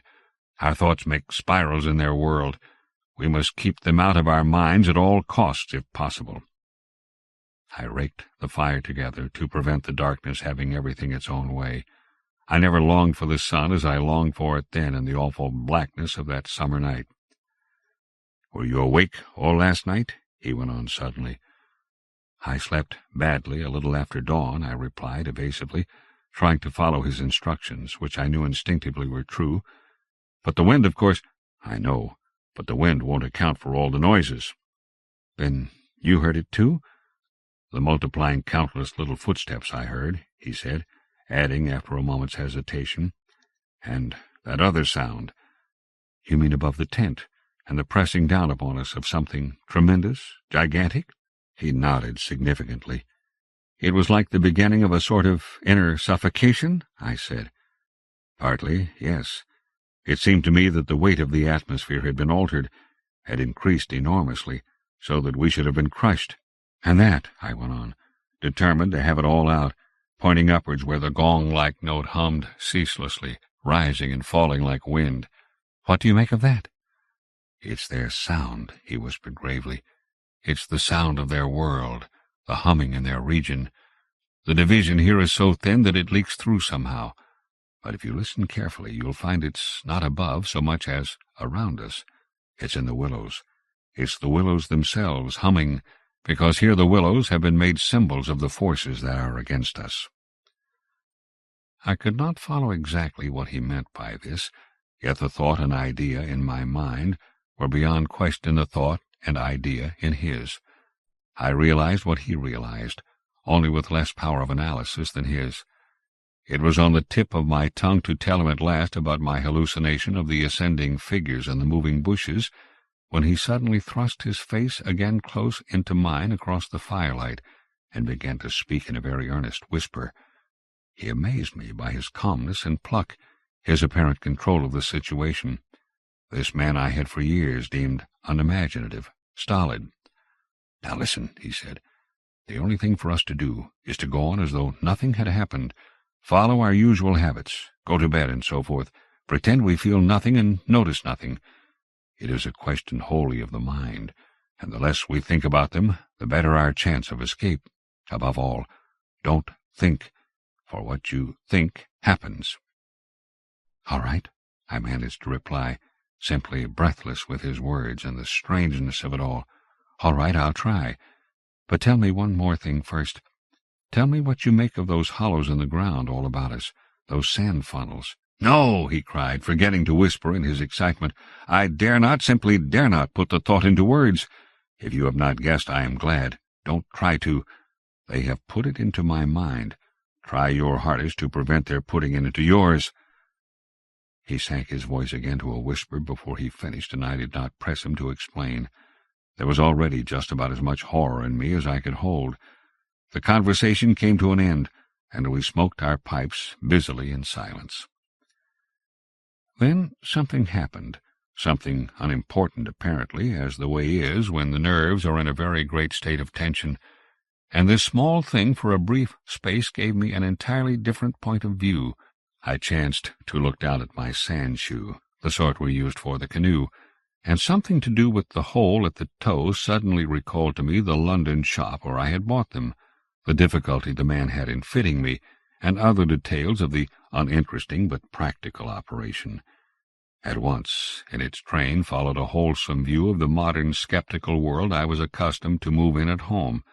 I thought of roast beef and ale, motor cars, policemen, brass bands, and a dozen other things that proclaimed the soul of ordinariness or utility. The effect was immediate and astonishing, even to myself. Psychologically, I suppose it was simply a sudden and violent reaction after the strain of living in an atmosphere of things that, to the normal consciousness, must seem impossible and incredible. But whatever the cause, it momentarily lifted the spell from my heart, and left me for the short space of a minute feeling free and utterly unafraid. I looked up at my friend opposite. "You damned old pagan," I cried, laughing aloud in his face. "You imaginative idiot! You superstitious idolater! You—" I stopped in the middle, seized anew by the old horror. I tried to smother the sound of my voice as something sacrilegious. The Swede, of course, heard it too, the strange cry overhead in the darkness, and that sudden drop in the air as though something had come nearer. He had turned ashen white under the tan. He stood bolt upright in front of the fire, stiff as a rod, staring at me. "After that," he said in a sort of helpless, frantic way, "we must go. We can't stay now. We must strike camp this very instant and go on, down the river." He was talking, I saw, quite wildly, his words dictated by abject terror, the terror he had resisted so long, but which had caught him at last. "In the dark?" I exclaimed, shaking with fear after my hysterical outburst, but still realizing our position better than he did. "Sheer madness. The river's in flood, and we've only got a single paddle.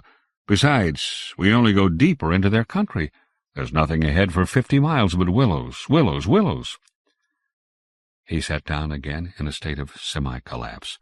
The positions, by one of those kaleidoscopic changes nature loves, were suddenly reversed, and the control of our forces passed over into my hands. His mind at last had reached the point where it was beginning to weaken. "What on earth possessed you to do such a thing?" he whispered, with the awe of genuine terror in his voice and face. I crossed round to his side of the fire. I took both his hands in mine, kneeling down beside him and looking straight into his frightened eyes. "We'll make one more blaze," I said firmly, "and then turn in for the night. At sunrise, we'll be off full speed for Comorn. Now pull yourself together a bit, and remember your own advice about not thinking fear." He said no more, and I saw that he would agree and obey. In some measure, too, it was a sort of relief to get up and make an excursion into the darkness for more wood.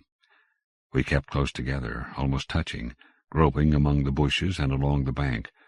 The humming overhead never ceased, but seemed to me to grow louder as we increased our distance from the fire. It was shivery work. We were grubbing away in the middle of a thickish clump of willows where some driftwood from a former flood had caught high among the branches, when my body was seized in a grip that made me half drop upon the sand. It was the Swede. He had fallen against me and was clutching me for support. I heard his breath coming and going in short gasps. "Look, by my soul," he whispered, and for the first time in my experience I knew what it was to hear tears of terror in a human voice. He was pointing to the fire, some 50 feet away.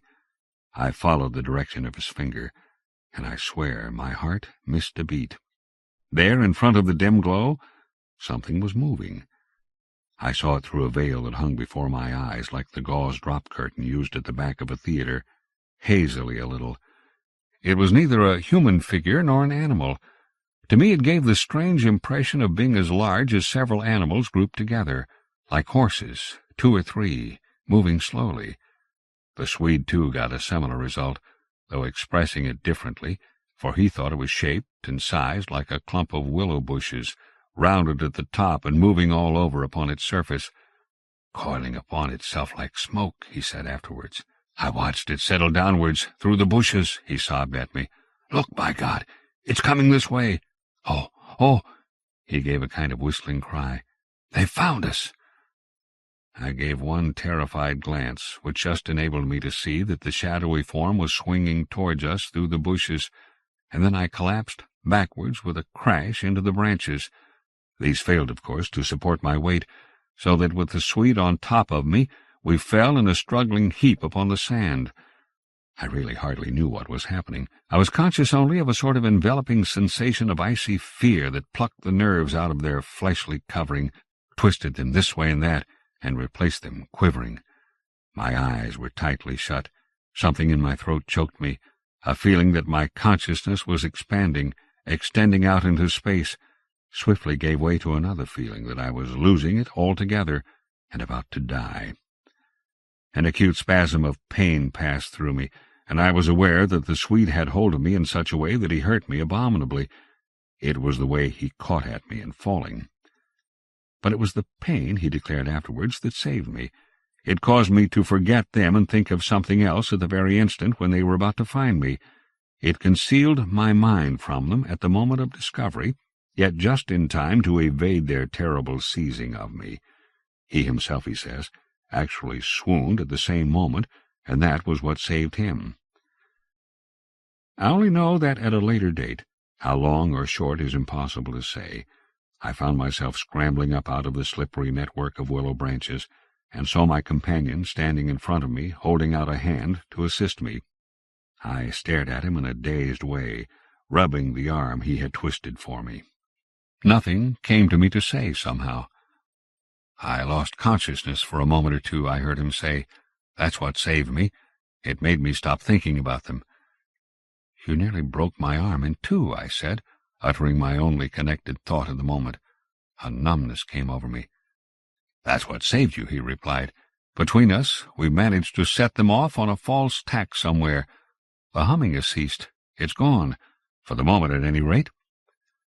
A wave of hysterical laughter seized me again, and this time spread to my friend, too, great healing gusts of shaking laughter that brought a tremendous sense of relief in their train.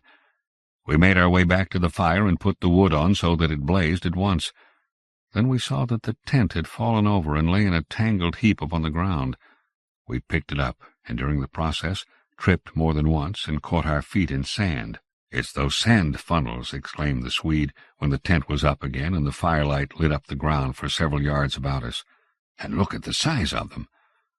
All round the tent and about the fireplace, where we had seen the moving shadows, there were deep funnel-shaped hollows in the sand, exactly similar to the ones we had already found over the island, only far bigger and deeper, beautifully formed, and wide enough in some instances to admit the whole of my foot and leg.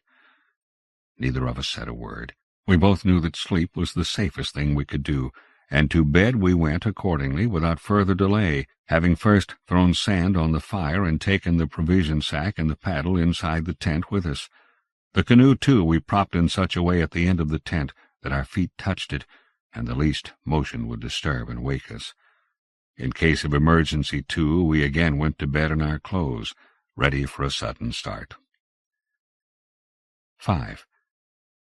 It was my firm intention to lie awake all night and watch, but the exhaustion of nerves and body decreed otherwise, and sleep after a while came over me with a welcome blanket of oblivion. The fact that my companion also slept quickened its approach. At first he fidgeted and constantly sat up, asking me if I heard this or heard that. He tossed about on his cork mattress and said the tent was moving and the river had risen over the point of the island, but each time I went out to look, I returned with the report that all was well, and finally he grew calmer and lay still. Then at length his breathing became regular, and I heard unmistakable sounds of snoring, the first and only time in my life when snoring has been a welcome and calming influence. This, I remember, was the last thought in my mind before dozing off. A difficulty in breathing woke me, and I found the blanket over my face. But something else besides the blanket was pressing upon me, and my first thought was that my companion had rolled off his mattress onto my own in his sleep. I called to him and sat up, and at the same moment it came to me that the tent was surrounded. That sound of multitudinous soft pattering was again audible outside, filling the night with horror. I called again to him, louder than before. He did not answer, but I missed the sound of his snoring and also noticed that the flap of the tent was down. This was the unpardonable sin. I crawled out in the darkness to hook it back securely, and it was then for the first time I realized positively that the Swede was not there. He had gone. I dashed out in a mad run, seized by a dreadful agitation, and the moment I was out I plunged into a sort of torrent of humming that surrounded me completely, and came out of every quarter of the heavens at once. It was that same familiar humming, gone mad. A swarm of great invisible bees might have been about me in the air. The sound seemed to thicken the very atmosphere, and I felt that my lungs worked with difficulty. But my friend was in danger, and I could not hesitate. The dawn was just about to break, and a faint whitish light spread upwards over the clouds from a thin strip of clear horizon. No wind stirred. I could just make out the bushes and river beyond, and the pale sandy patches. In my excitement I ran frantically to and fro about the island, calling him by name, shouting at the top of my voice the first words that came into my head. But the willows smothered my voice, and the humming muffled it, so that the sound only travelled a few feet round me. I plunged among the bushes, tripping headlong, tumbling over roots, and scraping my face as I tore this way and that among the preventing branches. Then, quite unexpectedly, I came out upon the island's point, and saw a dark figure outlined between the water and the sky. It was the Swede, and already he had 1 foot in the river. A moment more, and he would have taken the plunge. I threw myself upon him, flinging my arms about his waist and dragging him shorewards with all my strength. Of course he struggled furiously, making a noise all the time, just like that cursed humming, and using the most outlandish phrases in his anger about going inside to them, and taking the way of the water and the wind, and God only knows what more besides, that I tried in vain to recall afterwards, but which turned me sick with horror and amazement as I listened. But in the end I managed to get him into the comparative safety of the tent, and flung him breathless and cursing upon the mattress, where I held him until the fit had passed. I think the suddenness with which it all went, and he grew calm, coinciding as it did with the equally abrupt cessation of the humming and pattering outside, I think this was almost the strangest part of the whole business, perhaps, for he had just opened his eyes and turned his tired face up to me, so that the dawn threw a pale light upon it through the doorway, and said, for all the world just like a frightened child, "My life, old man, it's my life I owe you, but it's all over now anyhow. They've found a victim in our place." Then he dropped back upon his blankets and went to sleep, literally under my eyes. He simply collapsed, and began to snore again as healthily as though nothing had happened, and he had never tried to offer his own life as a sacrifice by drowning. And when the sunlight woke him 3 hours later, hours of ceaseless vigil for me, it became so clear to me that he remembered absolutely nothing of what he had attempted to do, that I deemed it wise to hold my peace and ask no dangerous questions. He woke naturally and easily, as I have said, when the sun was already high in a windless hot sky, and he at once got up and set about the preparation of the fire for breakfast. I followed him anxiously at bathing, but he did not attempt to plunge in, merely dipping his head and making some remark about the extra coldness of the water. "River's falling at last," he said, "and I'm glad of it." "The humming has stopped too," I said. He looked up at me quietly with his normal expression. Evidently he remembered everything except his own attempt at suicide.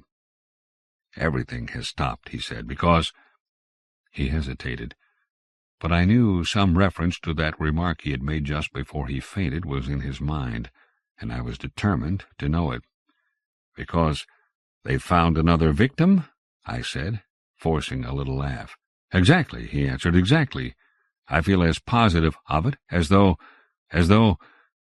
I feel quite safe again, I mean," he finished. He began to look curiously about him. The sunlight lay in hot patches on the sand. There was no wind. The willows were motionless. He slowly rose to feet. "Come," he said.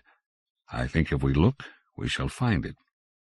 He started off on a run, and I followed him. He kept to the banks, poking with a stick among the sandy bays and caves and little backwaters, myself always close on his heels. "Ah!" he exclaimed presently. "Ah!" The tone of his voice somehow brought back to me a vivid sense of the horror of the last 24 hours, and I hurried up to join him. He was pointing with his stick at a large black object that lay half in the water and half on the sand. It appeared to be caught by some twisted willow roots, so that the river could not sweep it away. A few hours before, the spot must have been under water.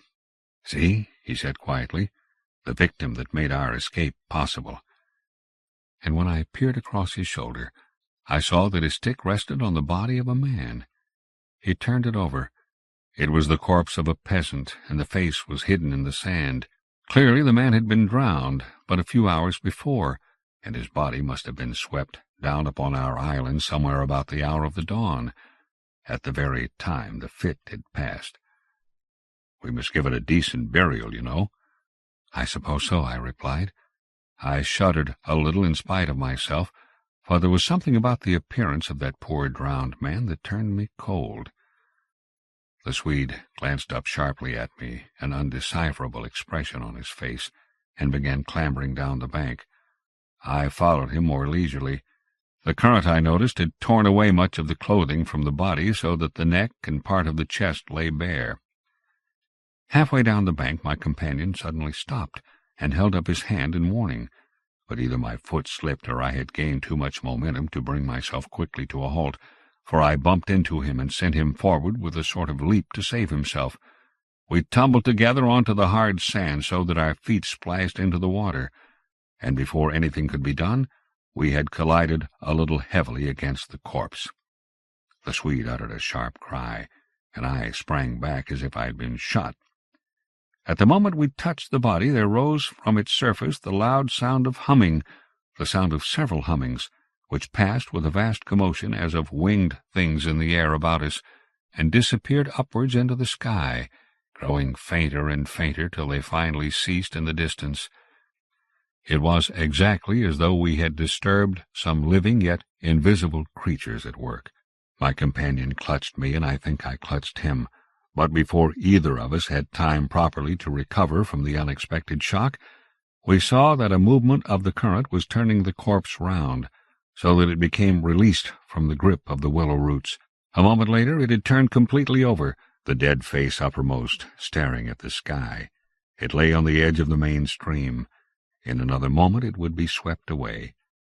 The Swede started to save it, shouting again something I did not catch about a proper burial, and then abruptly dropped upon his knees on the sand and covered his eyes with his hands. I was beside him in an instant. I saw what he had seen. For just as the body swung round to the current, the face and the exposed chest turned full towards us, and showed plainly how the skin and flesh were indented with small hollows, beautifully formed, and exactly similar in shape and kind to the sand funnels that we had found all over the island. "They're Mark," I heard my companion mutter under his breath. "They're awful Mark."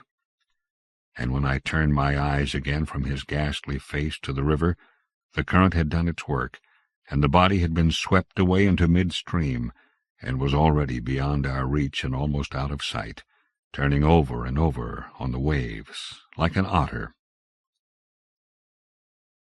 Sredni Vashtar. Saki. Saki, 1870 to 1916, was the pen name of English writer Hector Hugh Munro, whose career was cut short when he died during World War I. Although Saki wrote plays, histories, and parodies, he specialized in writing outrageous and macabre stories that often skewered Edwardian society and culture.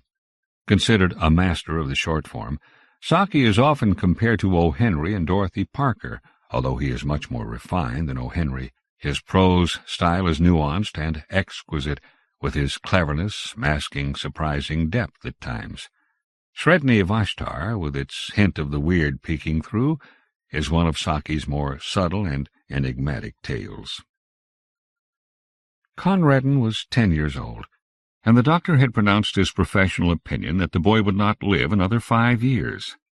The doctor was silky and effete and counted for little, but his opinion was endorsed by Mrs. de Ropp, who counted for nearly everything. Mrs. de Ropp was Conradin's cousin and guardian, and in his eyes she represented those 3/5 of the world that are necessary and disagreeable and real. The other 2/5, in perpetual antagonism to the foregoing, were summed up in himself and his imagination. One of these days Conradin supposed he would succumb to the mastering pressure of wearisome necessary things, such as illnesses and coddling restrictions and drawn-out dullness.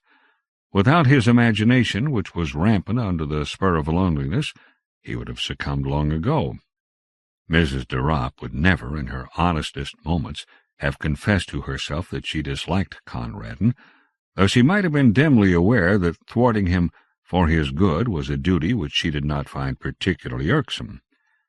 Conradin hated her with a desperate sincerity which he was perfectly able to mask. Such few pleasures as he could contrive for himself gained an added relish from the likelihood that they would be displeasing to his guardian, and from the realm of his imagination she was locked out, an unclean thing which should find no entrance. In the dull, cheerless garden, overlooked by so many windows that were ready to open with a message not to do this or that, or a reminder that medicines were due, he found little attraction. The few fruit trees that it contained were set jealously apart from his plucking, as though they were rare specimens of their kind blooming in an arid waste. it would probably have been difficult to find a market gardener who would have offered 10 shillings for their entire yearly produce. In a forgotten corner, however, almost hidden behind a dismal shrubbery, was a disused tool-shed of respectable proportions, and within its walls Conradin found a haven, something that took on the varying aspects of a playroom and a cathedral. He had peopled it with a legion of familiar phantoms, evoked partly from fragments of history and partly from his own brain, but it also boasted 2 inmates of flesh and blood. In one corner lived a ragged-plumaged Houdan hen, on which the boy lavished an affection that had scarcely another outlet. Further back in the gloom stood a large hutch, divided into 2 compartments, one of which was fronted with close iron bars. This was the abode of a large polecat ferret, which a friendly butcher boy had once smuggled, cage and all, into its present quarters, in exchange for a long-secreted hoard of small silver. Conradin was dreadfully afraid of the lithe, sharp-fanged beast, but it was his most treasured possession. Its very presence in the tool-shed was a secret and fearful joy, to be kept scrupulously from the knowledge of the woman, as he privately dubbed his cousin. And one day, out of heaven knows what material, he spun the beast a wonderful name, and from that moment it grew into a god and a religion. The woman indulged in religion once a week at a church nearby, and took Conradin with her, but to him the church service was an alien rite in the house of Remen. Every Thursday, in the dim and musty silence of the tool-shed, he worshipped with mystic and elaborate ceremonial before the wooden hutch where dwelt Sredni Vashtar, the great ferret. Red flowers in their season and scarlet berries in the winter-time were offered at his shrine, for he was a god who laid some special stress on the fierce, impatient side of things, as opposed to the woman's religion, which, as far as Conradin could observe, went to great lengths in the contrary direction. And on great festivals powdered nutmeg was strewn in front of his hutch, an important feature of the offering being that the nutmeg had to be stolen. These festivals were of irregular occurrence, and were chiefly appointed to celebrate some passing event. On one occasion, when Mrs. de Ropp suffered from acute toothache for 3 days, Conradin kept up the festival during the entire 3 days, and almost succeeded in persuading himself that Sredni Vashtar was personally responsible for the toothache. If the malady had lasted for another day, the supply of nutmeg would have given out. The Houdan hen was never drawn into the cult of Sredni Vashtar. Conradin had long ago settled that she was an Anabaptist. He did not pretend to have the remotest knowledge as to what an Anabaptist was, but he privately hoped that it was dashing and not very respectable. Mrs. de Ropp was the ground plan on which he based and detested all respectability. After a while, Conradin's absorption in the tool-shed began to attract the notice of his guardian. "It is not good for him to be pottering down there in all weathers," she promptly decided, and at breakfast one morning she announced that the Houdan hen had been sold and taken away overnight. With her short-sighted eyes she peered at Conradin, waiting for an outbreak of rage and sorrow, which she was ready to rebuke with a flow of excellent precepts and reasoning. But Conradin said nothing. There was nothing to be said. Something perhaps in his white, set face gave her a momentary qualm, for at tea that afternoon there was toast on the table, a delicacy which she usually banned on the grounds that it was bad for him, also because the making of it gave trouble, a deadly offense in the middle-class feminine eye. "I thought you liked toast," she exclaimed with an injured air, observing that he did not touch it. "Sometimes," said Conradin. In the shed that evening there was an innovation in the worship of the hutch god. Conradin had been wont to chant his praises. Tonight he asked a boon. "Do one thing for me, Sredni Vashtar." The thing was not specified. As Sredni Vashtar was a god, he must be supposed to know, and choking back a sob as he looked at that other empty corner, Conradin went back to the world he so hated. And every night, in the welcome darkness of his bedroom, and every evening in the dusk of the tool-shed, Conradin's bitter litany went up. "Do one thing for me, Sredni Vashtar." Mrs. de Ropp noticed that the visits to the shed did not cease, and one day she made a further journey of inspection. "What are you keeping in that locked hutch?" she asked. "I believe it's guinea pigs. I'll have them all cleared away." Conradin shut his lips tight, but the woman ransacked his bedroom till she found the carefully hidden key, and forthwith marched down to the shed to complete her discovery. It was a cold afternoon, and Conradin had been bidden to keep to the house. From the furthest window of the dining-room the door of the shed could just be seen beyond the corner of the shrubbery, and there Conradin stationed himself. He saw the woman enter, and then he imagined her opening the door of the sacred hutch and peering down with her short-sighted eyes into the thick straw bed where his god lay hidden. Perhaps she would prod at the straw in her clumsy impatience, and Conradin fervently breathed his prayer for the last time. But he knew as he prayed that he did not believe. He knew that the woman would come out presently with that pursed smile he loathed so well on her face, and that in an hour or two the gardener would carry away his wonderful god, a god no longer but a simple brown ferret in a hutch. And he knew that the woman would triumph always as she triumphed now, and that he would grow ever more sickly under her pestering and domineering and superior wisdom, till one day nothing would matter much more with him, and the doctor would be proved right.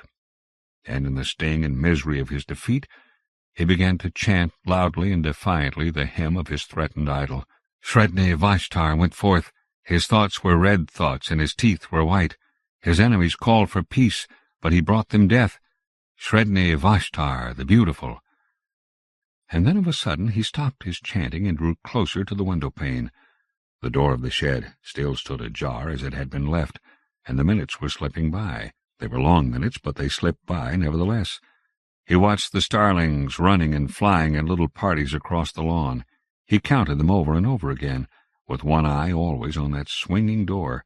A sour-faced maid came in to lay the table for tea, and still Conradin stood and waited and watched. Hope had crept by inches into his heart, and now a look of triumph began to blaze in his eyes that had only known the wistful patience of defeat. Under his breath, with a furtive exultation, he began once again the paean of victory and devastation, and presently his eyes were rewarded. Out through that doorway came a long, low, yellow and brown beast, with eyes a-blink at the waning daylight, and dark wet stains around the fur of jaws and throat. Conradin dropped on his knees. The great polecat ferret made its way down to a small brook at the foot of the garden, drank for a moment, then crossed a little plank bridge and was lost to sight in the bushes. Such was the passing of Sredni Vashtar. "Tea is ready," said the sour-faced maid. "Where is the mistress?" "She went down to the shed some time ago," said Conradin. And while the maid went to summon her mistress to tea, Conradin fished a toasting fork out of the sideboard drawer and proceeded to toast himself a piece of bread. And during the toasting of it and the buttering of it, with much butter and the slow enjoyment of eating it, Conradin listened to the noises and silences which fell in quick spasms beyond the dining-room door.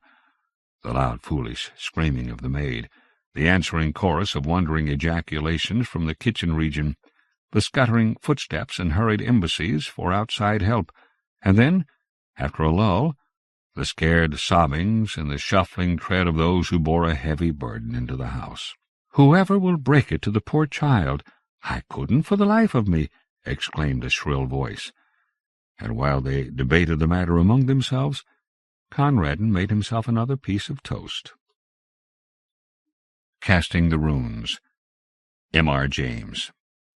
M.R. James, 1862 to 1936, was an English writer and medieval scholar.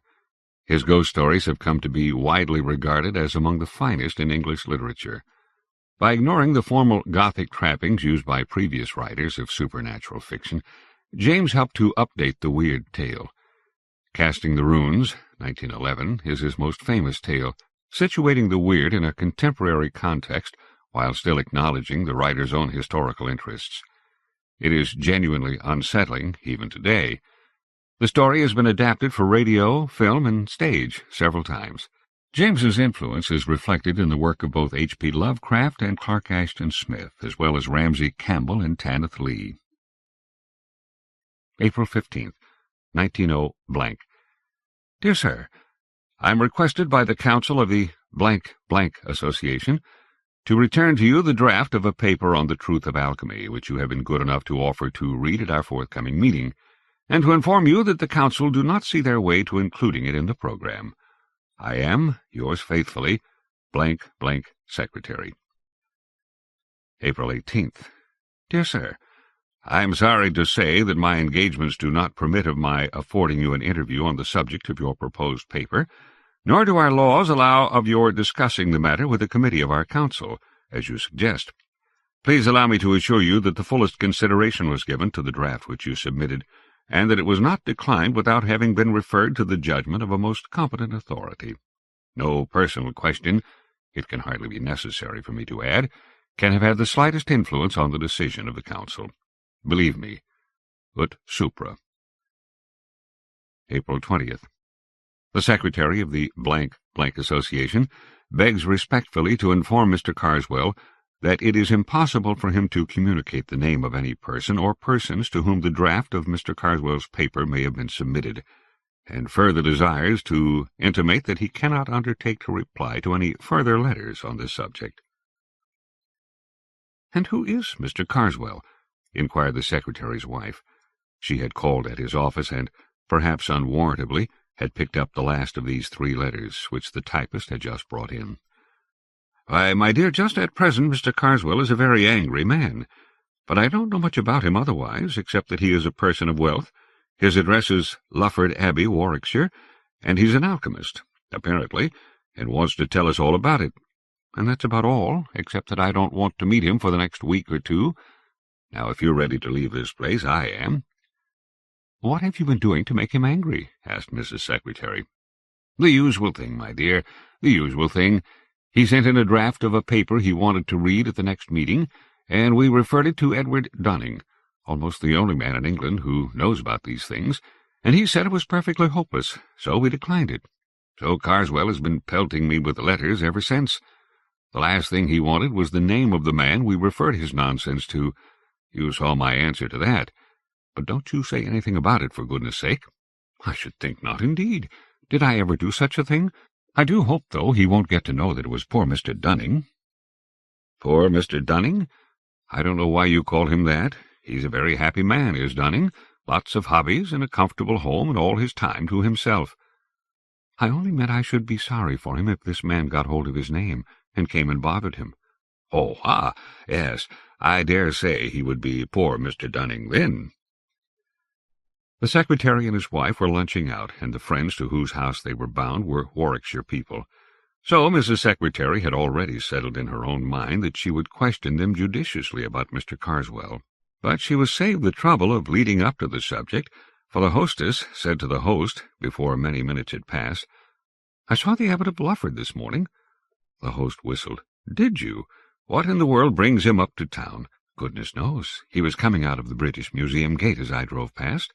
It was not unnatural that Mrs. Secretary should inquire whether this was a real abbot who was being spoken of. "Oh, no, my dear, only a neighbour of ours in the country who bought Lufford Abbey a few years ago. His real name is Carswell." "Is he a friend of yours?" asked Mr. Secretary, with a private wink to his wife. The question let loose a torrent of declamation. There was really nothing to be said for Mr. Carswell. Nobody knew what he did with himself. His servants were a horrible set of people. He had invented a new religion for himself and practised no one could tell what appalling rites. He was very easily offended and never forgave anybody. He had a dreadful face, so the lady insisted, her husband somewhat demurring. He never did a kind action, and whatever influence he did exert was mischievous. "Do the poor man justice, dear," the husband interrupted. "You forget the treat he gave the school children." "Forget it, indeed. But I'm glad you mentioned it, because it gives an idea of the man. Now, Florence, listen to this. The first winter he was at Lufford, this delightful neighbour of ours wrote to the clergyman of his parish — he's not ours, but we know him very well — and offered to show the school children some magic lantern slides. He said he had some new kinds, which he thought would interest them. Well, the clergyman was rather surprised, because Mr. Carswell had shown himself inclined to be unpleasant to the children, complaining of their trespassing or something of the sort. But of course he accepted, and the evening was fixed, and our friend went himself to see that everything went right. He said he never had been so thankful for anything as that his own children were all prevented from being there. They were at a children's party at our house, as a matter of fact.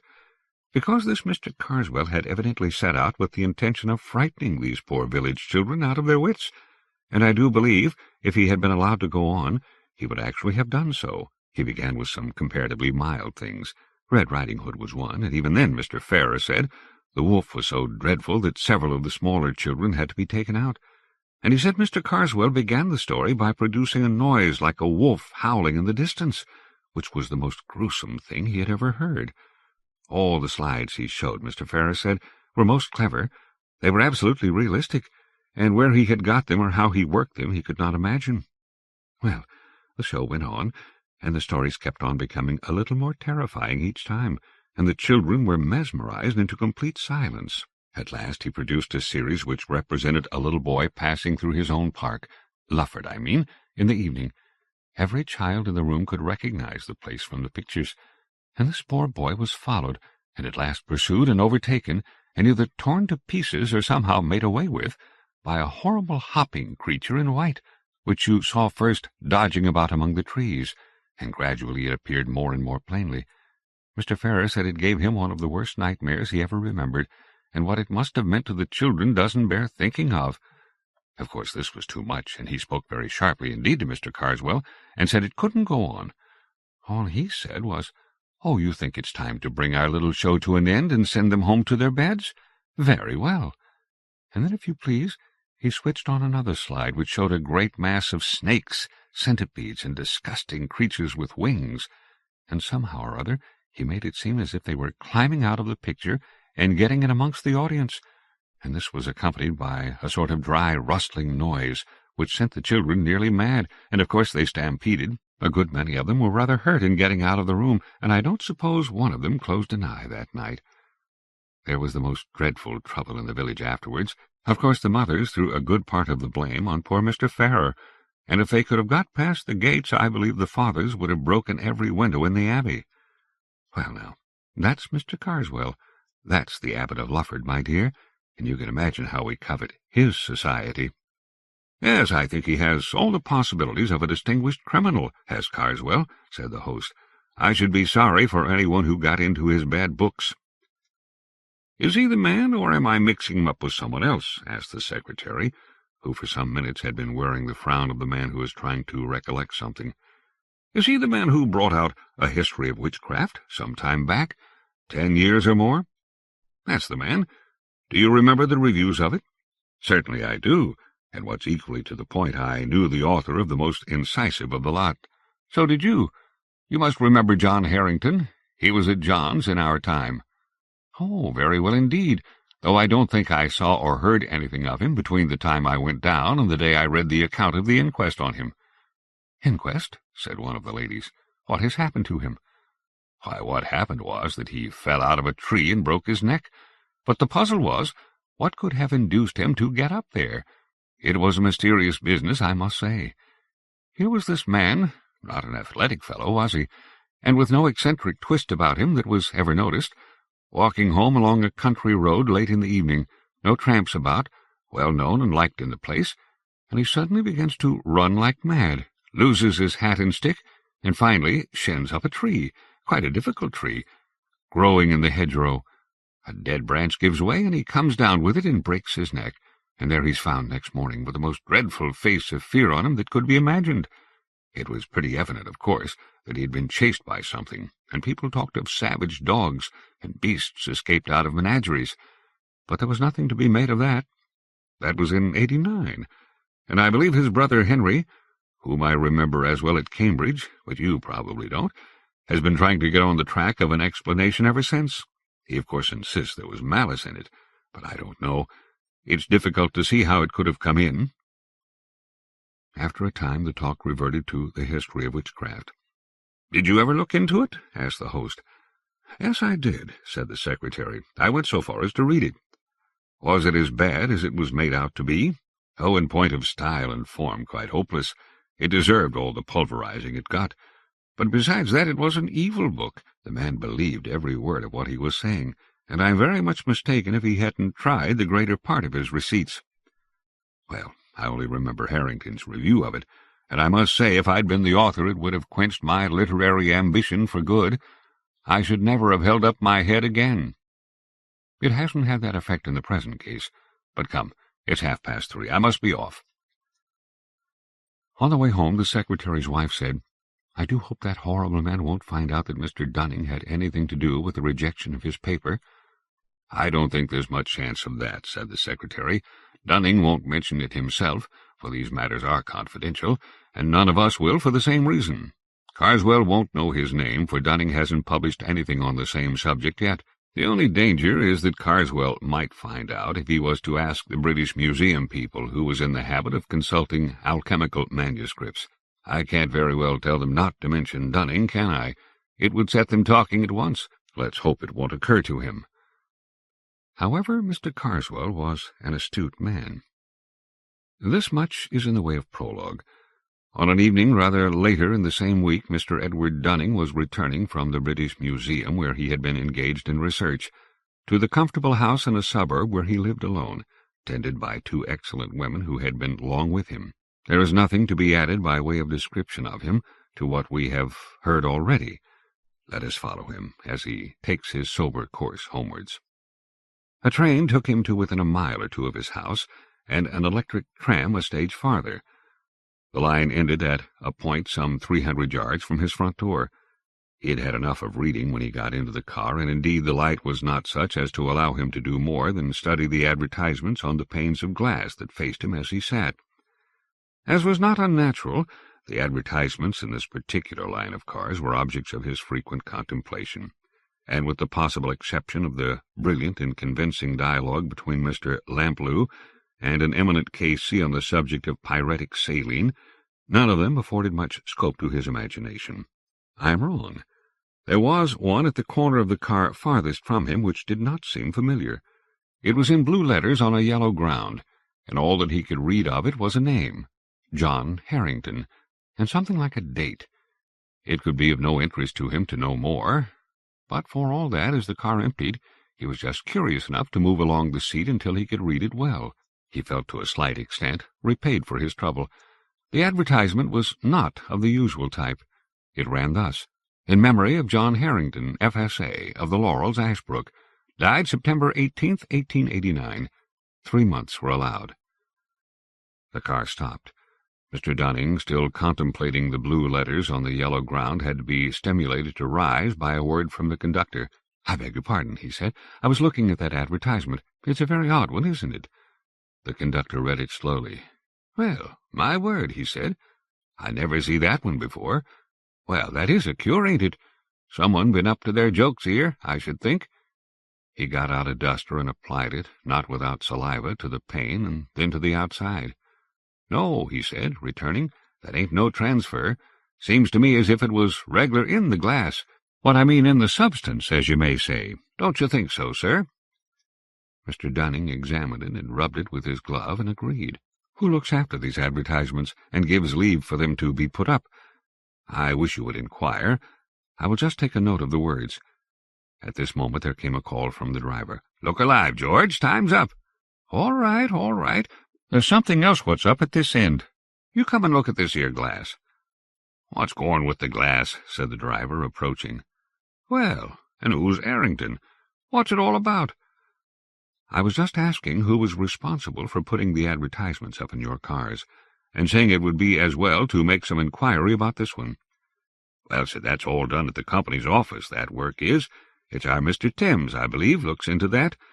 When we put up tonight I'll leave word, and perhaps I'll be able to tell you tomorrow, if you happen to be coming this way." This was all that passed that evening. Mr. Dunning did just go to the trouble of looking up Ashbrook, and found that it was in Warwickshire. Next day he went to town again. The car, it was the same car, was too full in the morning to allow of his getting a word with the conductor. He could only be sure that the curious advertisement had been made away with. The close of the day brought a further element of mystery into the transaction. He had missed the tram, or else preferred walking home, but at a rather late hour, while he was at work in his study, one of the maids came to say that 2 men from the tramways were very anxious to speak to him. This was a reminder of the advertisement, which he had, he says, nearly forgotten. He had the men in. They were the conductor and driver of the car, and when the matter of refreshment had been attended to, asked what Mr. Thames had had to say about the advertisement. "Well, sir, that's what we took the liberty to step round about," said the conductor. "Mr. Thames, he give William here the rough side of his tongue about that. According to him, there warn't no advertisement of that description sent in, nor ordered, nor paid for, nor put up, nor nothink, let alone not being there, and we was playing the fool taking up his time." "Well," I says, "if that's the case, all I ask of you, Mr. Thames," I says, "is to take and look at it for yourself," I says. "Of course, if it ain't there," I says, "you may take and call me what you like." "Right," he says, "I will," and we went straight off. Now I leave it to you, sir, if that ad, as we term him, with Arrington on it, warn't as plain as ever you see anythink. Blue letters on yeller glass, and as I says at the time, and you borne me out, reg'lar in the glass, because, if you remember, you recollect of me swabbing it with my duster." "To be sure I do, quite clearly." "Well, you may say well, I don't think. Mr. Thames, he gets in that car with a light. No, he telled William to hold the light outside. 'Now,' he says, 'where's your precious ad, what we've heard so much about?' 'Here it is,' I says, 'Mr. Thames,' and I laid my hand on it." The conductor paused. "Well," said Mr. Dunning, "it was gone, I suppose. Broken?" "Broke, not it.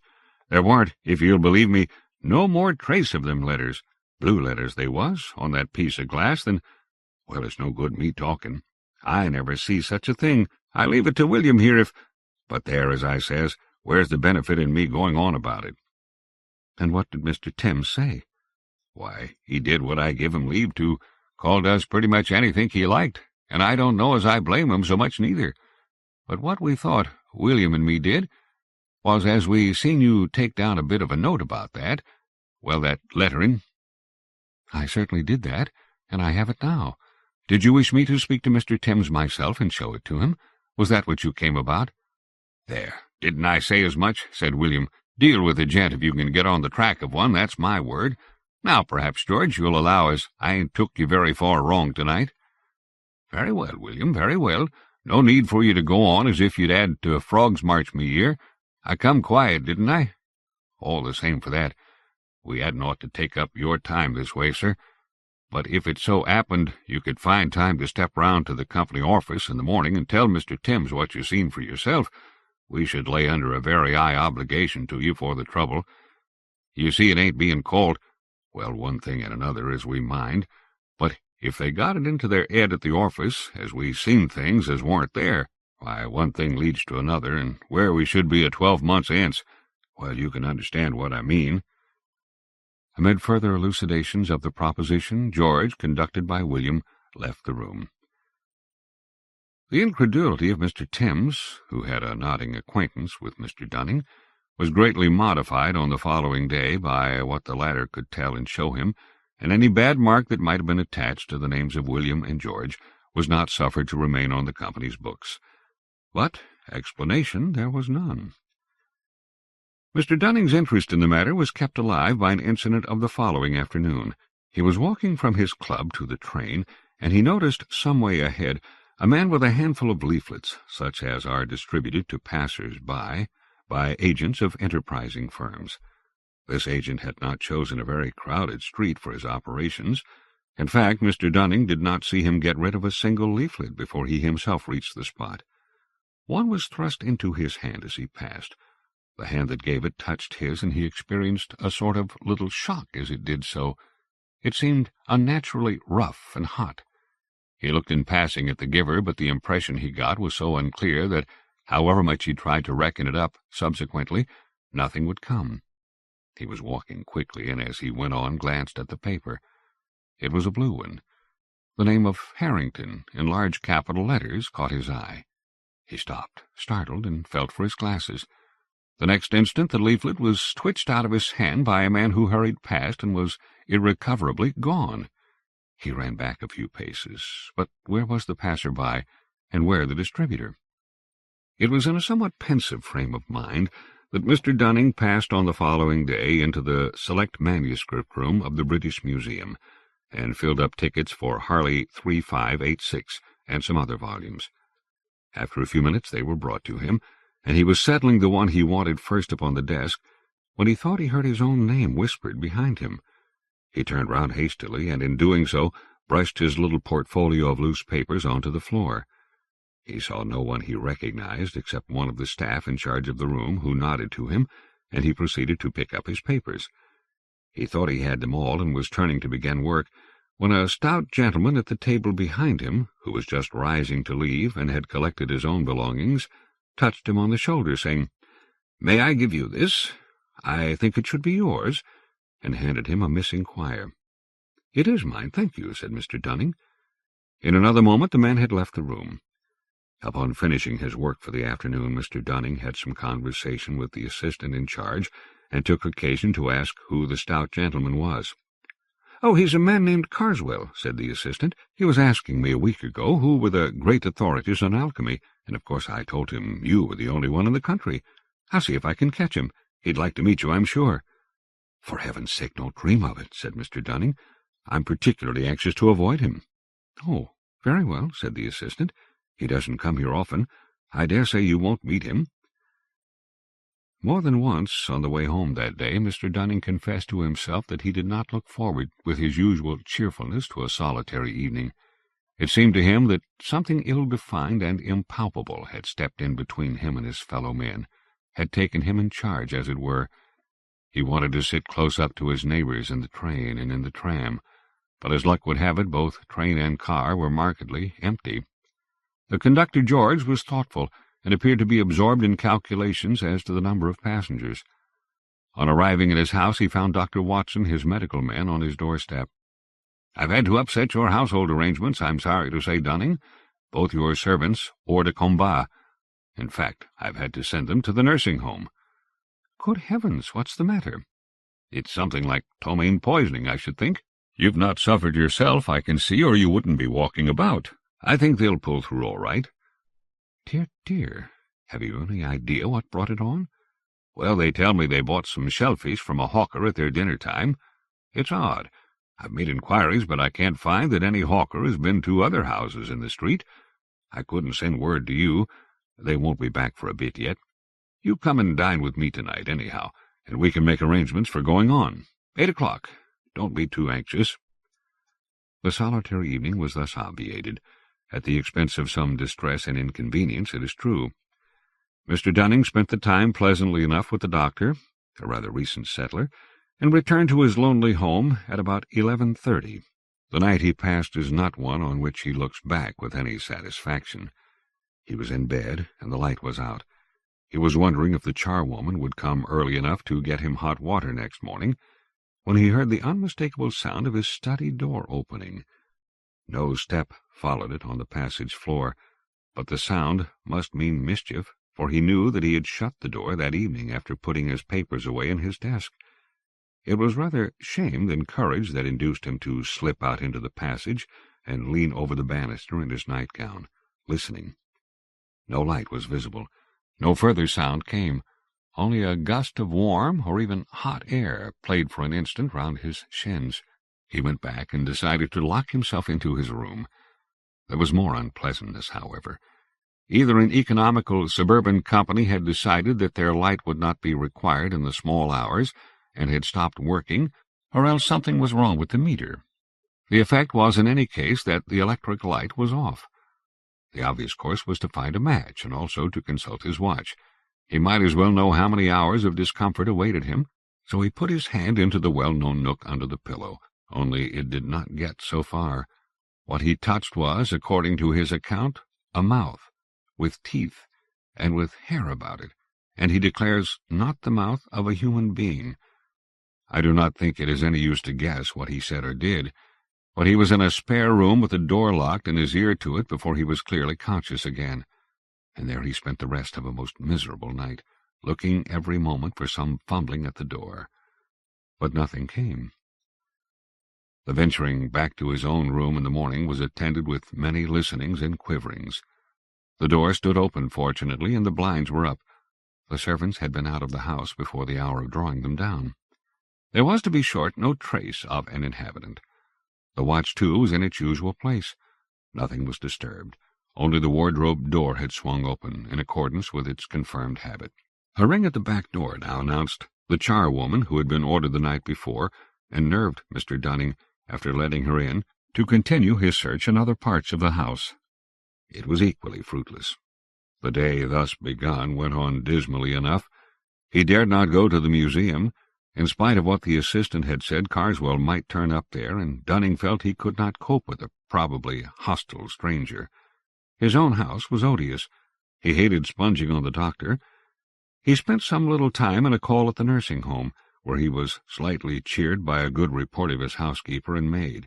Towards lunchtime he betook himself to his club, again experiencing a gleam of satisfaction at seeing the secretary of the association. At luncheon, Dunning told his friend the more material of his woes, but could not bring himself to speak of those that weighed most heavily on his spirits. "My poor dear man," said the secretary, "what an upset! Look here, we're alone at home, absolutely. You must put up with us. Yes, no excuse. Send your things in this afternoon." Dunning was unable to stand out. He was, in truth, becoming acutely anxious as the hours went on as to what that night might have waiting for him. He was almost happy as he hurried home to pack up. His friends, when they had time to take stock of him, were rather shocked at his lorn appearance, and did their best to keep him up to the mark. Not altogether without success, but when the two men were smoking alone later, Dunning became dull again. Suddenly he said, "Gayton, I believe that alchemist man knows it was I who got his paper rejected." Gayton whistled. "What makes you think that?" he said. Dunning told of his conversation with the museum assistant, and Gayton could only agree that the guess seemed likely to be correct. "Not that I care much," Dunning went on, "only it might be a nuisance if we were to meet. He's a bad-tempered party, I imagine." Conversation dropped again. Gayton became more and more strongly impressed with the desolateness that came over Dunning's face and bearing, and finally, though with a considerable effort, he asked him point-blank whether something serious was not bothering him. Dunning gave an exclamation of relief. "I was perishing to get it off my mind," he said. "Do you know anything about a man named John Harrington?" Gayton was thoroughly startled, and at the moment could only ask why. Then the complete story of Dunning's experiences came out. What had happened in the tram-car, in his own house, and in the street, the troubling of spirit that had crept over him and still held him, and he ended with the question he had begun with. Gayton was at a loss how to answer him. To tell the story of Harrington's end would perhaps be right, only Dunning was in a nervous state. The story was a grim one, and he could not help asking himself whether there were not a connecting link between these two cases, in the person of Carswell. It was a difficult concession for a scientific man, but it could be eased by the phrase hypnotic suggestion. In the end he decided that his answer tonight should be guarded. He would talk this situation over with his wife. So he said that he had known Harrington at Cambridge and believed he had died suddenly in 1889, adding a few details about the man and his published work. He did talk over the matter with Mrs. Gayton, and as he had anticipated, she leapt at once to the conclusion which had been hovering before him. It was she who reminded him of the surviving brother, Henry Harrington, and she also who suggested that he might be got hold of by means of their hosts of the day before. "He might be a hopeless crank," objected Gayton. "That could be ascertained from the Bennets who knew him," Mrs. Gayton retorted, and she undertook to see the Bennets the very next day. It is not necessary to tell in further detail the steps by which Henry Harrington and Dunning were brought together. The next scene that does require to be narrated is a conversation that took place between the two. Dunning had told Harrington of the strange ways in which the dead man's name had been brought before him, and had said something besides of his own subsequent experiences. Then he had asked if Harrington was disposed in return to recall any of the circumstances connected with his brother's death. Harrington's surprise at what he heard can be imagined, but his reply was readily given. "John," he said, "was in a very odd state, undeniably, from time to time during some weeks before, though not immediately before the catastrophe. There were several things. The principal notion he had was that he thought he was being followed. No doubt he was an impressionable man, but he never had had such fancies as this before. I cannot get it out of my mind that there was ill will at work, and what you tell me about yourself reminds me very much of my brother. Can you think of any possible connecting link?" There is just one that has been taking shape vaguely in my mind. I've been told that your brother reviewed a book very severely not long before he died, and just lately I have happened to cross the path of the man who wrote that book in a way he would resent. Don't tell me the man was called Carswell. Why not? That is exactly his name. Henry Harrington leant back. That is final to my mind. Now I must explain further. From something he said, I feel sure that my brother John was beginning to believe, very much against his will, that Carswell was at the bottom of his trouble. I want to tell you what seems to me to have a bearing on the situation. My brother was a great musician and used to run up to concerts in town. He came back 3 months before he died from one of these and gave me his program to look at, an analytical program. He always kept them. I nearly missed this one, he said. I suppose I must have dropped it. Anyhow, I was looking for it under my seat and in my pockets and so on, and my neighbor offered me his. Said, might he give it me? He had no further use for it. And he went away just afterwards. I don't know who he was, a stout, clean-shaven man. I should have been sorry to miss it. Of course, I could have bought another, but this cost me nothing. At another time he told me that he had been very uncomfortable both on the way to his hotel and during the night. I piece things together now in thinking it over. Then, not very long after, he was going over these programs, putting them in order to have them bound up, and in this particular one, which, by the way, I had hardly glanced at, he found quite near the beginning a strip of paper with some very odd writing on it in red and black, most carefully done. It looked to me more like runic letters than anything else. Why, he said, this must belong to my fat neighbor. It looks as if it might be worth returning to him. It may be a copy of something. Evidently someone has taken trouble over it. How can I find his address? We talked it over for a little and agreed that it wasn't worth advertising about, and that my brother had better look out for the man at the next concert, to which he was going very soon. The paper was lying on the book, and we were both by the fire. It was a cold, windy summer evening. I suppose the door blew open, though I didn't notice it. At any rate, a gust, a warm gust it was, came quite suddenly between us, took the paper and blew it straight into the fire. It was light, thin paper, and flared and went up the chimney in a single ash. Well, I said, you can't give it back now. He said nothing for a minute. Then, rather crossly, no, I can't. But why you should keep on saying so, I don't know. I remarked that I didn't say it more than once. Not more than 4 times, you mean, was all he said. I remember all that very clearly, without any good reason. And now to come to the point. I don't know if you looked at that book of Carswell's which my unfortunate brother reviewed. It's not likely that you should. But I did, both before his death and after it. The first time we made game of it together. It was written in no style at all, split infinitives and every sort of thing that makes an Oxford gorge rise. Then there was nothing that the man didn't swallow, mixing up classical myths and stories out of the Golden Legend with reports of savage customs of today. All very proper, no doubt, if you know how to use them, but he didn't. He seemed to put the Golden Legend and the Golden Bough exactly on a par, and to believe both. A pitiable exhibition, in short. Well, after the misfortune, I looked over the book again. It was no better than before, but the impression which it left this time on my mind was different. I suspected, as I told you, that Carswell had borne ill will to my brother, even that he was in some way responsible for what had happened. And now his book seemed to me to be a very sinister performance indeed. One chapter in particular struck me in which he spoke of casting the runes on people, either for the purpose of gaining their affection or of getting them out of the way. Perhaps more especially the latter. He spoke of all this in a way that really seemed to me to imply actual knowledge. I've not time to go into details, but the upshot is that I am pretty sure from information received that the civil man at the concert was Carswell. I suspect, I more than suspect, that the paper was of importance, and I do believe that if my brother had been able to give it back, he might have been alive now. Therefore it occurs to me to ask you whether you have anything to put beside what I have told you. By way of answer, Dunning had the episode in the manuscript room at the British Museum to relate. And he actually did hand you some papers. Have you examined them? No? Because we must, if you'll allow it, look at them at once, and very carefully. They went to the still empty house.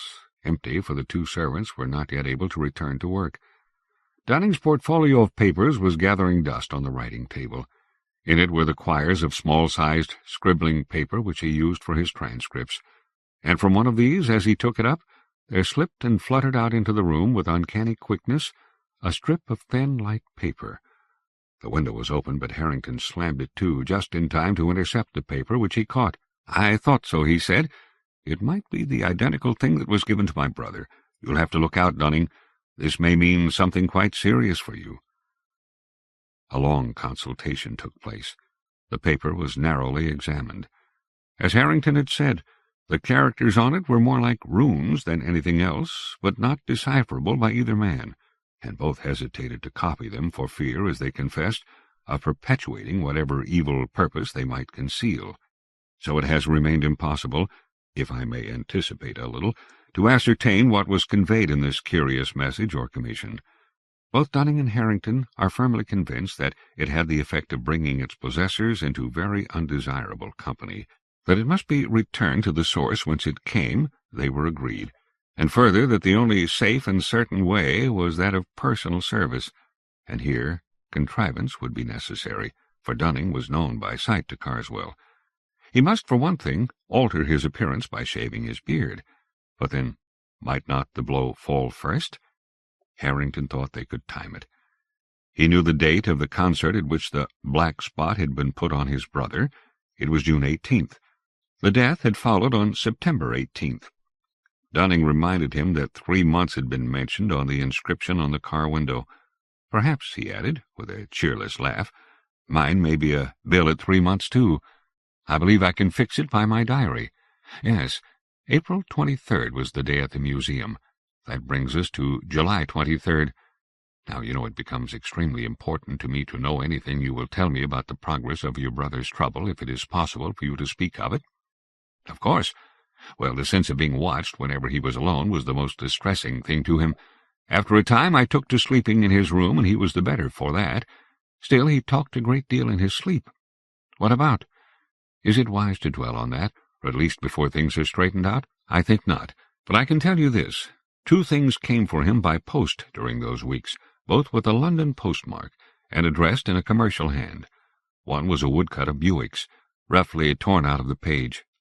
One which shows a moonlit road and a man walking along it, followed by an awful demon creature.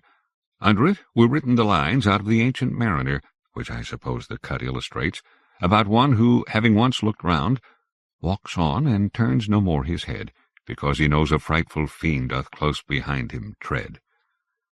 The other was a calendar, such as tradesmen often send. My brother paid no attention to this, but I looked at it after his death and found that everything after September 18th had been torn out.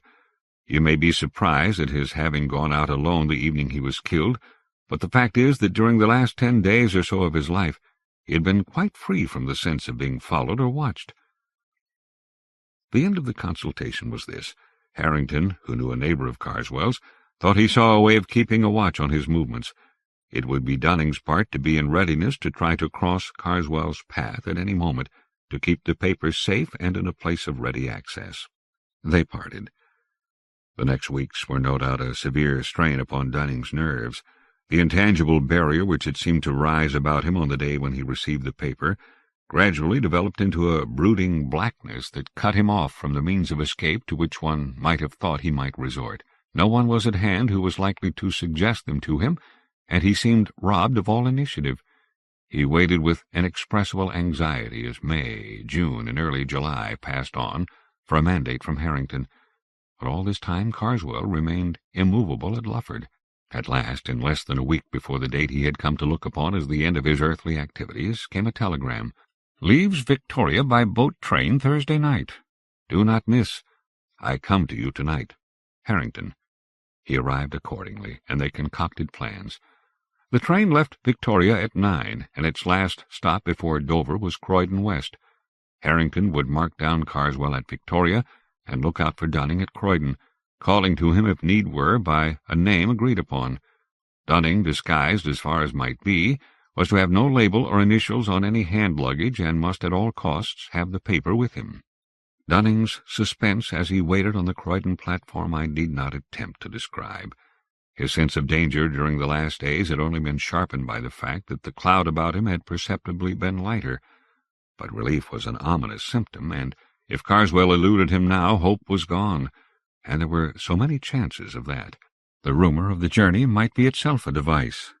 The 20 minutes in which he paced the platform and persecuted every porter with inquiries as to the boat train were as bitter as any he had spent.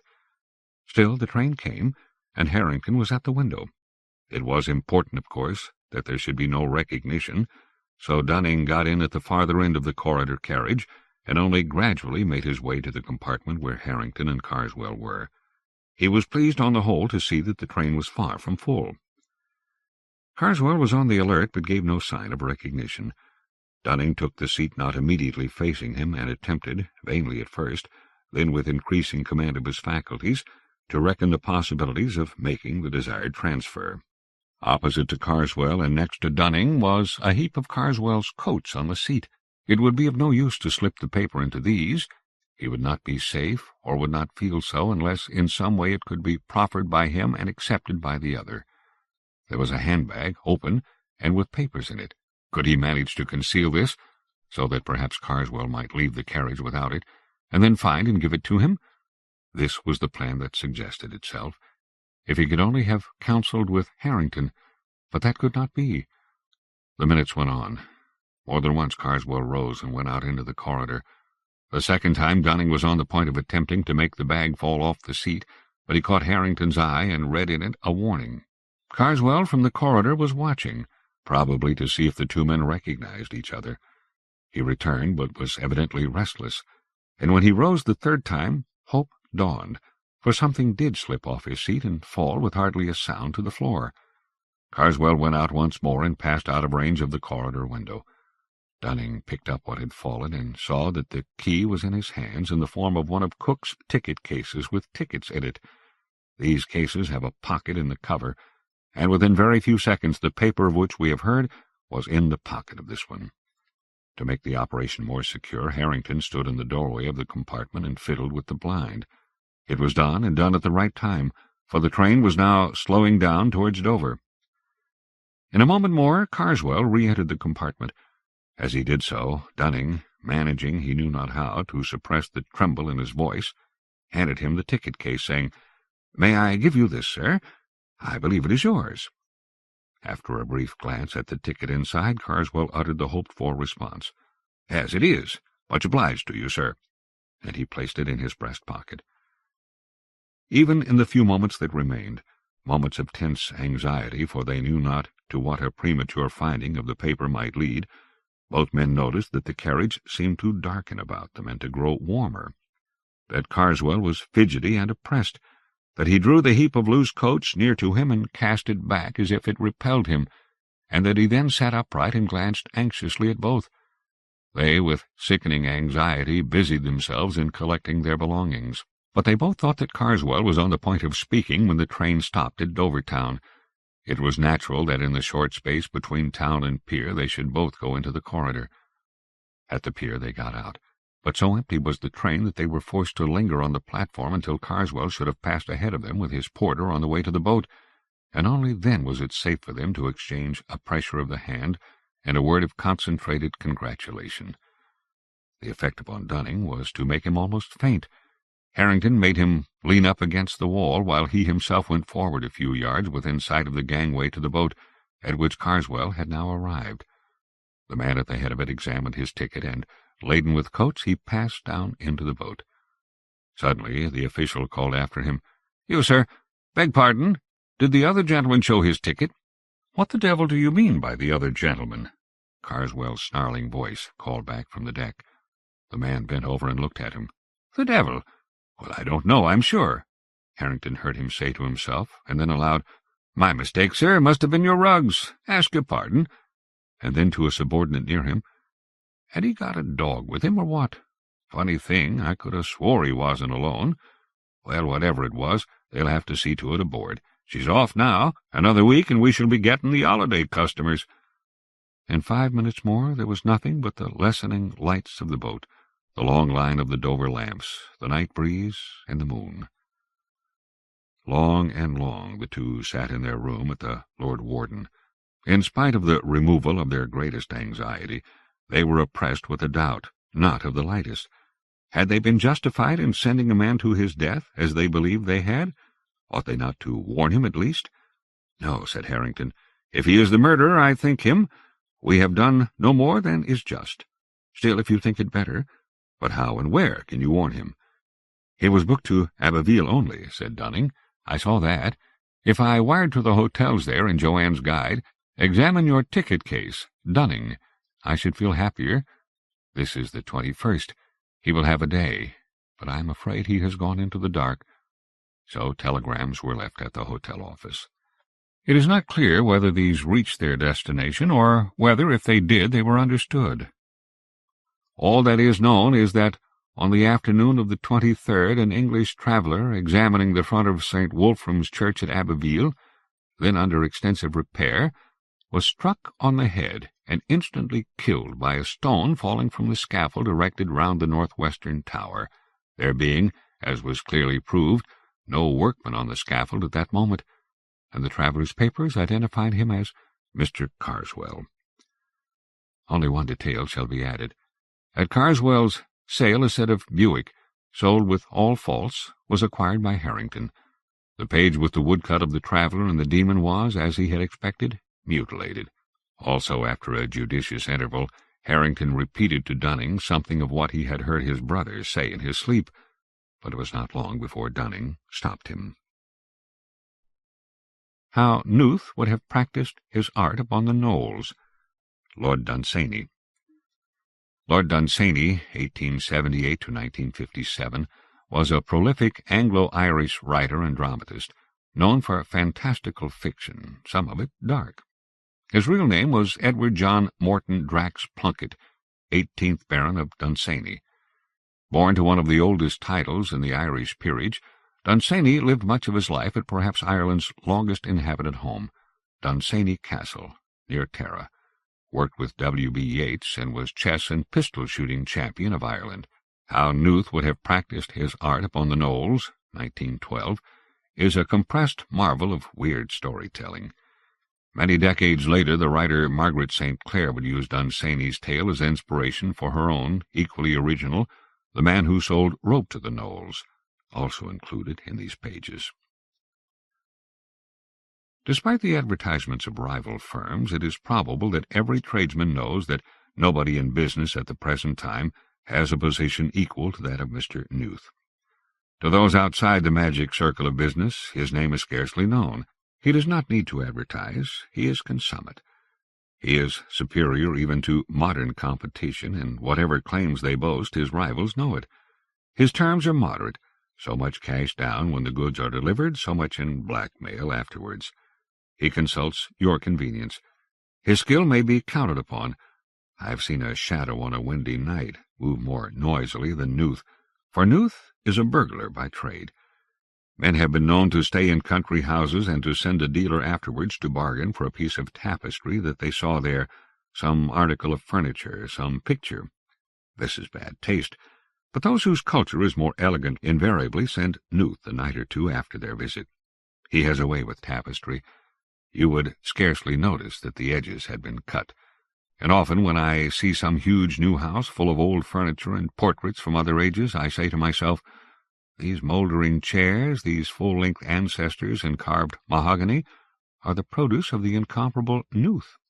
It may be urged against my use of the word incomparable that in the burglary business the name of Slith stands paramount and alone, and of this I am not ignorant, but Slith is a classic and lived long ago and knew nothing at all of modern competition. Besides which, the surprising nature of his doom has possibly cast a glamour upon Slith that exaggerates in our eyes his undoubted merits. It must not be thought that I am a friend of Nuth's. On the contrary, such politics as I have are on the side of property, and he needs no words from me, for his position is almost unique in trade, being among the very few that do not need to advertise. At the time that my story begins, Nuth lived in a roomy house in Belgrave Square. In his inimitable way he had made friends with the caretaker. The place suited Nuth, and whenever anyone came to inspect it before purchase, the caretaker used to praise the house in the words that Nuth had suggested. "If it wasn't for the drains," she would say, "it's the finest house in London." And when they pounced on this remark and asked questions about the drains, she would answer them that the drains also were good, but not so good as the house. They did not see Nuth when they went over the rooms, but Nuth was there. Here in a neat black dress on one spring morning came an old woman whose bonnet was lined with red, asking for Mr. Nuth, and with her came her large and awkward son. Mrs. Eggins, the caretaker, glanced up the street, and then she let them in, and left them to wait in the drawing-room amongst furniture all mysterious with sheets. For a long while they waited, and then there was a smell of pipe tobacco, and there was Nuth, standing quite close to them. "Lord," said the old woman, whose bonnet was lined with red, "you did make me start." And then she saw by his eyes that that was not the way to speak to Mr. Nuth. And at last Nuth spoke, and very nervously the old woman explained that her son was a likely lad, and had been in business already, but wanted to better himself, and she wanted Mr. Nuth to teach him a livelihood. First of all, Nuth wanted to see a business reference, and when he was shown one from a jeweler with whom he happened to be hand in glove, the upshot of it was that he agreed to take young Tonker, for this was the surname of the likely lad, and to make him his apprentice. And the old woman, whose bonnet was lined with red, went back to her little cottage in the country, and every evening said to her old man, "Tonker, we must fasten the shutters of a night-time, for Tommy's a burglar now." The details of the likely lad's apprenticeship I do not propose to give, for those that are in the business know those details already, and those that are in other businesses care only for their own, while men of leisure who have no trade at all would fail to appreciate the gradual degrees by which Tommy Tonker came first to cross bare boards, covered with little obstacles in the dark, without making any sound, and then to go silently up creaky stairs, and then to open doors, and lastly to climb. Let it suffice that the business prospered greatly, while glowing reports of Tommy Tonker's progress were sent from time to time to the old woman whose bonnet was lined with red, in the laborious handwriting of Nuth. Nuth had given up lessons in writing very early, for he seemed to have some prejudice against forgery, and therefore considered writing a waste of time. And then there came the transaction with Lord Castle-Norman at his Surrey residence. Nuth selected a Saturday night, for it chanced that Saturday was observed as Sabbath in the family of Lord Castle-Norman, and by 11 o'clock the whole house was quiet. 5 minutes before midnight Tommy Tonker, instructed by Mr. Nuth, who waited outside, came away with one pocketful of rings and shirt-studs. It was quite a light pocketful, but the jewellers in Paris could not match it without sending specially to Africa, so that Lord Castle-Norman had to borrow bone shirt-studs. Not even rumour whispered the name of Nuth. Were I to say that this turned his head, there are those to whom the assertion would give pain, for his associates hold that his astute judgment was unaffected by circumstance. I will say, therefore, that it spurred his genius to plan what no burglar had ever planned before. It was nothing less than to burgle the house of the Gnoles, and this that abstemious man unfolded to Tonker over a cup of tea. Had Tonker not been nearly insane with pride over their recent transaction, and had he not been blinded by a veneration for Nuth, he would have— but I cry over spilt milk. He expostulated respectfully. He said he would rather not go. He said it was not fair, he allowed himself to argue, and in the end, one windy October morning, with a menace in the air, found him and Nuth drawing near to the dreadful wood. Nuth, by weighing little emeralds against pieces of common rock, had ascertained the probable weight of those house ornaments that the Gnoles are believed to possess in the narrow, lofty house wherein they have dwelt from of old. They decided to steal 2 emeralds and to carry them between them on a cloak, but if they should be too heavy, one must be dropped at once. Nuth warned young Tonker against greed, and explained that the emeralds were worth less than cheese until they were safe away from the dreadful wood. Everything had been planned, and they walked now in silence. No track led up to the sinister gloom of the trees, either of men or cattle. Not even a poacher had been there snaring elves for over 100 years. You did not trespass twice in the dells of the Gnoles. And apart from the things that were done there, the trees themselves were a warning, and did not wear the wholesome look of those that we plant ourselves. The nearest village was some miles away, with the backs of all its houses turned to the wood, and without one window at all facing in that direction. They did not speak of it there, and elsewhere it is unheard of. Into this wood stepped Nuth and Tommy Tonker. They had no firearms. Tonker had asked for a pistol, but Nuth replied that the sound of a shot would bring everything down on us, and no more was said about it. Into the wood they went all day, deeper and deeper. They saw the skeleton of some early Georgian poacher nailed to a door in an oak tree. Sometimes they saw a fairy scuttle away from them. Once Tonker stepped heavily on a hard, dry stick, after which they both lay still for 20 minutes. And the sunset flared full of omens through the tree-trunks, and night fell, and they came by fitful starlight, as Nuth had foreseen, to that lean, high house where the Gnoles so secretly dwelt. All was so silent by that unvalued house that the faded courage of Tonker flickered up, but to Nuth's experienced sense it seemed too silent, and all the while there was that look in the sky that was worse than a spoken doom, so that Nuth, as is often the case when men are in doubt, had leisure to fear the worst. Nevertheless, he did not abandon the business, but sent the likely lad with the instruments of his trade by means of the ladder to the old green casement. And the moment that Tonker touched the withered boards, the silence that, though ominous, was earthly, became unearthly, like the touch of a ghoul. And Tonker heard his breath offending against that silence, and his heart was like mad drums in a night attack, and a string of one of his sandals went tap on a rung of a ladder, and the leaves of the forest were mute, and the breeze of the night was still, and Tonker prayed that a mouse or a mole might make any noise at all, but not a creature stirred. Even Nuth was still. And then and there, while yet he was undiscovered, the likely lad made up his mind, as he should have done long ago, to leave those colossal emeralds where they were and have nothing further to do with the lean, high house of the Gnoles, but to quit this sinister wood in the nick of time and retire from business at once and buy a place in the country. Then he descended softly and beckoned to Nuth, but the Gnoles had watched him through knavish holes that they bore in trunks of the trees, and the unearthly silence gave way, as it were, with a grace, to the rapid screams of Tonker as they picked him up from behind, screams that came faster and faster until they were incoherent.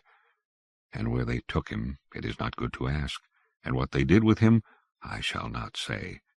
Nuth looked on for a while from the corner of the house with a mild surprise on his face as he rubbed his chin, for the trick of the holes in the trees was new to him. Then he stole nimbly away through the dreadful wood. And did they catch Nuth, you ask me, gentle reader? Oh, no, my child, for such a question is childish. Nobody ever catches Nuth. The Man in the Bottle, Gustav Meyrink. Gustav Meyrink, 1868 to 1932, was an Austrian writer who moved to Prague as a teenager and lived there for 20 years. Early works included grotesque satires, after which he largely graduated to weird pseudoscience and contes cruels. He is most famous for his novel The Golem, 1914. Other books by Meyrink include Walpurgis Night, 1917, and The Angel of the Western Window, 1927. Meyrink considered himself an amateur expert on theosophy, Kabbalah, Christian sophiology, and Eastern mysticism. He once translated 15 volumes of Charles Dickens because he needed the money. The Man in the Bottle is typical of Meyrink's weird stories, grotesque, brief, and flecked with the decadent. Melanchthon was dancing with the bat, whose costume represented her in an inverted position. The wings were folded close to the body, and in the claws she held a large gold hoop upright, which gave the impression that she was hanging, suspended from some imaginary point. The effect was grotesque, and it amused Melanchthon very much, for he had to peep through this gold hoop, which was exactly on a level with his face, while dancing with the bat. She was one of the most original masks, and at the same time one of the most repelling ones. At the fete of the Persian prince, she had even impressed His Highness Mohammed Darashikoh, the host. "I know you, pretty one," he had nodded to her, much to the amusement of the bystanders. "It is certainly the little Marquise, the intimate friend of the princess," declared a Dutch councillor in a Rembrandt costume. He surmised this because she knew every turn and corner of the palace, to judge by her conversation. And but a few moments ago, when some cavalier had ordered felt boots and torches so that they might go down into the courtyard and indulge in snowballing, the bat joined them and participated wildly in the game. It was then, and the Dutchman was quite ready to back it with a wager, that he had seen a well-known bracelet on her wrist. "Oh, how interesting!" exclaimed a blue butterfly. "Could Melanchthon discover whether or not Count Faust is a slave of the prince's?" "Don't speak so loud," interrupted the Dutch councillor. "It is a mighty good thing that the orchestra played the close of that waltz fortissimo, for the prince was standing here only a moment since." "Better not speak of such things," whispered an Egyptian, "for the jealousy of this Asiatic prince knows no bounds, and there are probably more explosives in the palace than we dream. Count de Faust has been playing with fire too long, and if Doroshenko suspects—" A rough figure representing a huge knot dashed by them in wild flight to escape a Hellenic warrior in shimmering armor. "If you were the Gordian knot, Mynheer, and were pursued by Alexander the Great, wouldn't you be frightened?" teased the inverted bat, tapping the Dutchman coquettishly on the end of the nose with her fan. "The sharp wit of the pretty Marquise bat betrays her," smiled a lanky Satan with tail and cloven foot. "What a pity that only as a bat are you to be seen with your feet in the air." The dull sound of a gong filled the room as an executioner appeared, draped in a crimson robe. He tapped a bronze gong, and then, resting his weight on his glittering cudgel, posed himself in the center of the big hall. Out of every niche and lobby the maskers streamed toward him, harlequins, cannibals, an ibis, and some Chinese, Don Quixotes, columbines, bayadeers, and dominoes of all colors. The crimson executioner distributed tablets of ivory inscribed with gold letters. "Oh, programs for the entertainment," chorused the crowd. "The Man in the Bottle, Marionette Comedy in the Spirit of Aubrey Beardsley, by Prince Mohammed Doroshenko.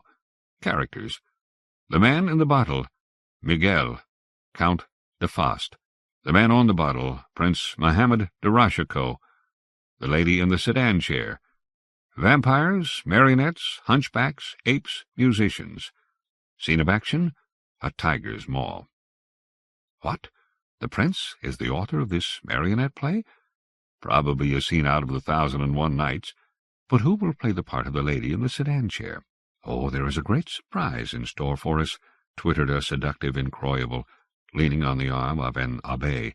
"Do you know the Pierrot with whom I danced the tarantella was the Count de Faust, who was going to play the Man in the Bottle? And he confided a lot of things to me. The marionettes will be very gruesome, that is, for those who appreciate the spirit of the thing. And the prince had an elephant sent down from Hamburg. But you are not listening to me at all." And the little one dropped the arm of her escort and bolted into the swirling crowd. New groups of masks constantly poured out of the adjoining rooms through the wide doorways into the big hall, making a kaleidoscopic play of colors, while files of costume guests stood admiring the wonderful mural frescoes that rose to the blue star-dotted ceiling. Attendants served refreshments, sorbets and wines in the window niches. With a rolling sound, the walls of the narrow end of the hall separated, and a stage was pushed slowly into view. Its setting, in red-brown and a flaming yellow proscenium, was a yawning tiger's maw, the white teeth glittering above and below. In the middle of the scene stood a huge glass bottle in the form of a globe, with walls at least a foot thick. It was about twice the height of an average man and very roomy. The back of the scene was draped with pink silk hangings. Then the colossal ebony doors of the hall opened and admitted a richly caparisoned elephant, which advanced with majestic tread. On its head sat the crimson executioner, guiding the beast with the butt of his cudgel. Chains of amethysts dangled from the elephant's tusks, and plumes of peacock feathers nodded from its head. Heavily embroidered gold cloths streamed down from the back of the beast, skirting the floor. Across its enormous forehead there was a network of sparkling jewels. The maskers flocked around the advancing beast, shouting greetings to the gay group of actors seated in the palanquin. Prince Doroshenko with turban and aigrette, Count de Faust as Pierrot, marionettes and musicians, stiff as wooden puppets. The elephant reached the stage, and with its trunk lifted one man after another from its back. There was much applause and a yell of delight as the beast seized the Pierrot, and sliding him into the neck of the bottle, closed the metal top. Then the Persian prince was placed on top of the bottle. The musicians seated themselves in a semicircle, drawing forth strange, slender instruments. The elephant gazed at them a moment, then turned about and strode toward the door. Like a lot of happy children, the maskers clung to its trunk, ears, and tusks, and tried to hold it back, but the animals seemed not to feel their weight at all. The performance began, and somewhere, as if out of the ground, there arose weird music. The puppet orchestra of marionettes remained lifeless and waxen. The flute-player stared with glassy, idiotic eyes at the ceiling. The features of the rococo conductor in peruke and plumed hat, holding the baton aloft and pressing a pointed finger mysteriously to his lips, were distorted by a shrewd, uncanny smile. In the foreground posed the marionettes. Here were grouped a humpbacked dwarf with chalky face, a grey, grinning devil, and a sallow, rouged actress with carmine lips. The three seemed possessed of some satanic secret that had paralyzed their movements. The semblance of death brooded over the entire motionless group. The Pierrot in the bottle now began to move restlessly. He doffed his white felt hat, bowed, and occasionally greeted the Persian prince, who, with crossed legs, sat on the cap of the bottle. His antics amused the audience. The thick walls of glass distorted his appearance curiously. Sometimes his eyes seemed to pop out of his head.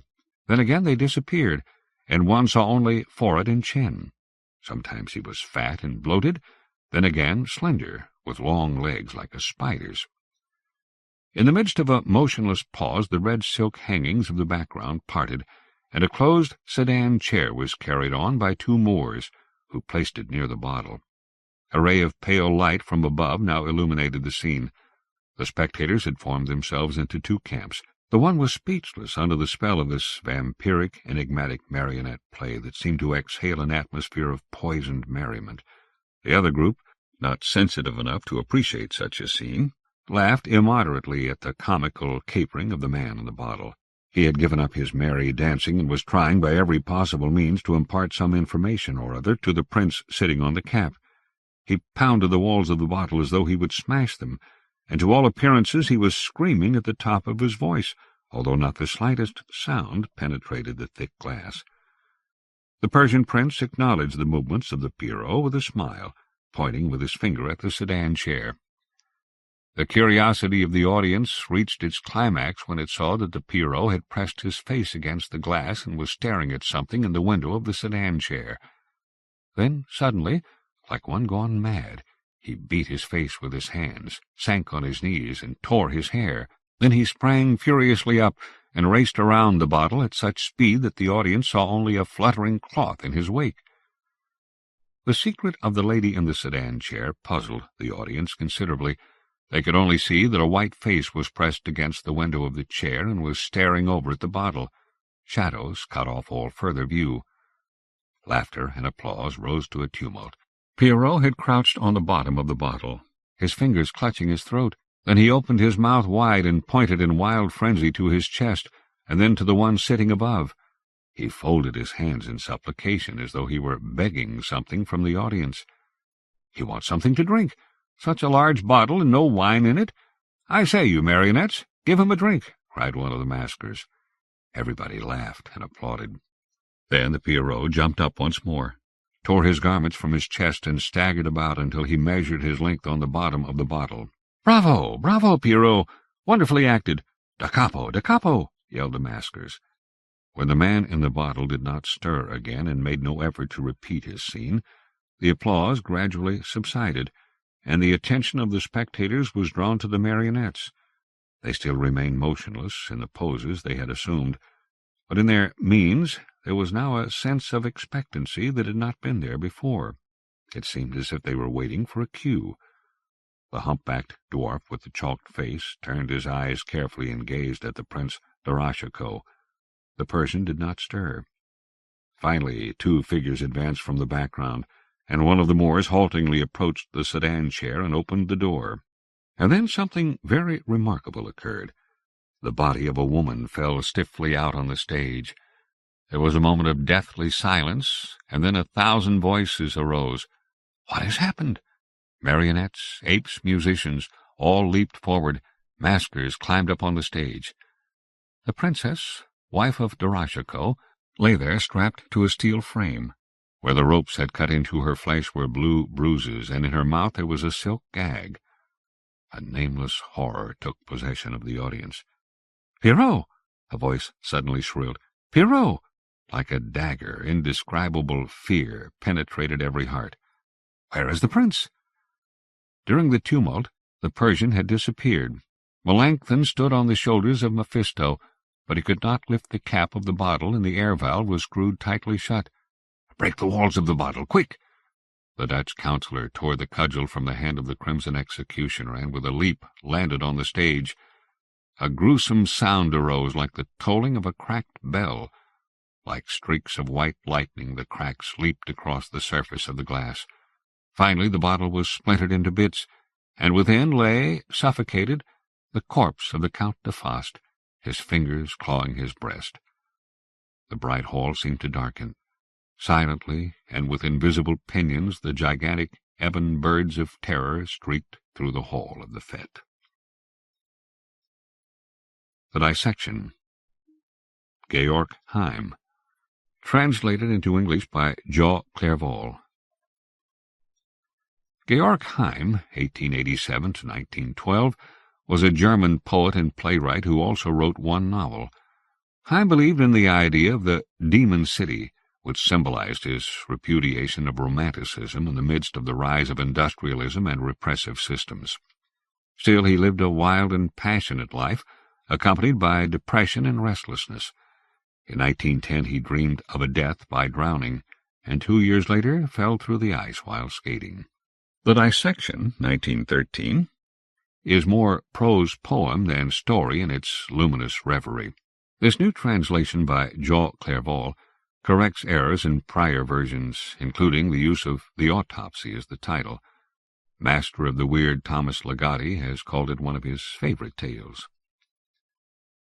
The dead man lay alone and naked on a white cloth in a wide room, surrounded by depressing white walls, in the cruel sobriety of a dissection room that seemed to shiver with the screams of an endless torture.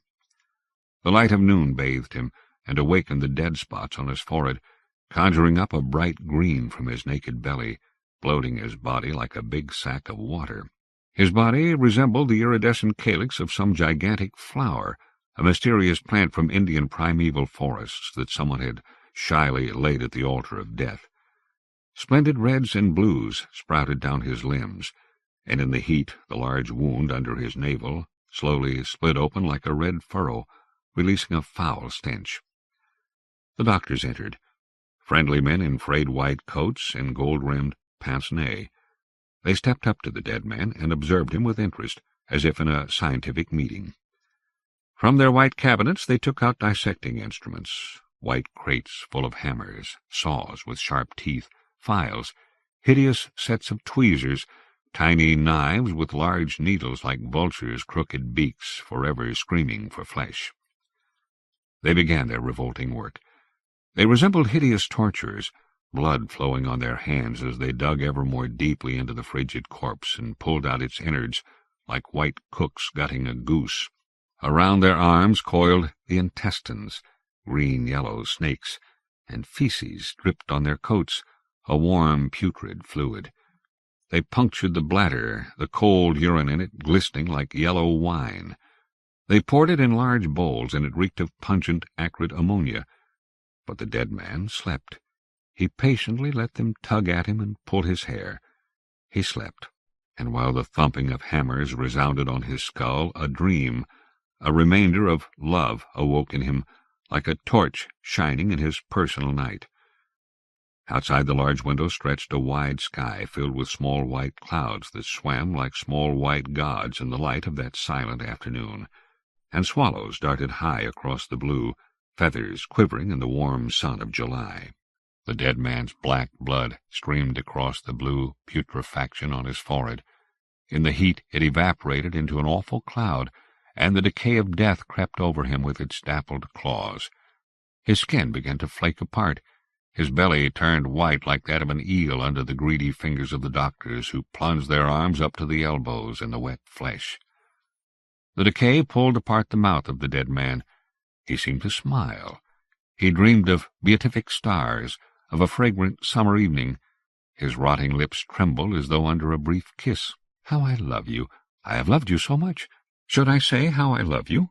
As you strolled across poppy fields, a flaming poppy yourself, you swallowed the entire evening, and the dress that billowed around your ankles was a wave of fire in the setting sun. But you bowed your head in the light, hair still burning, inflamed by my kisses. So you went down there, turning to look back at me as you walked away, and the lantern swayed in your hand like the glow of a rose lasting in the twilight long after you were gone.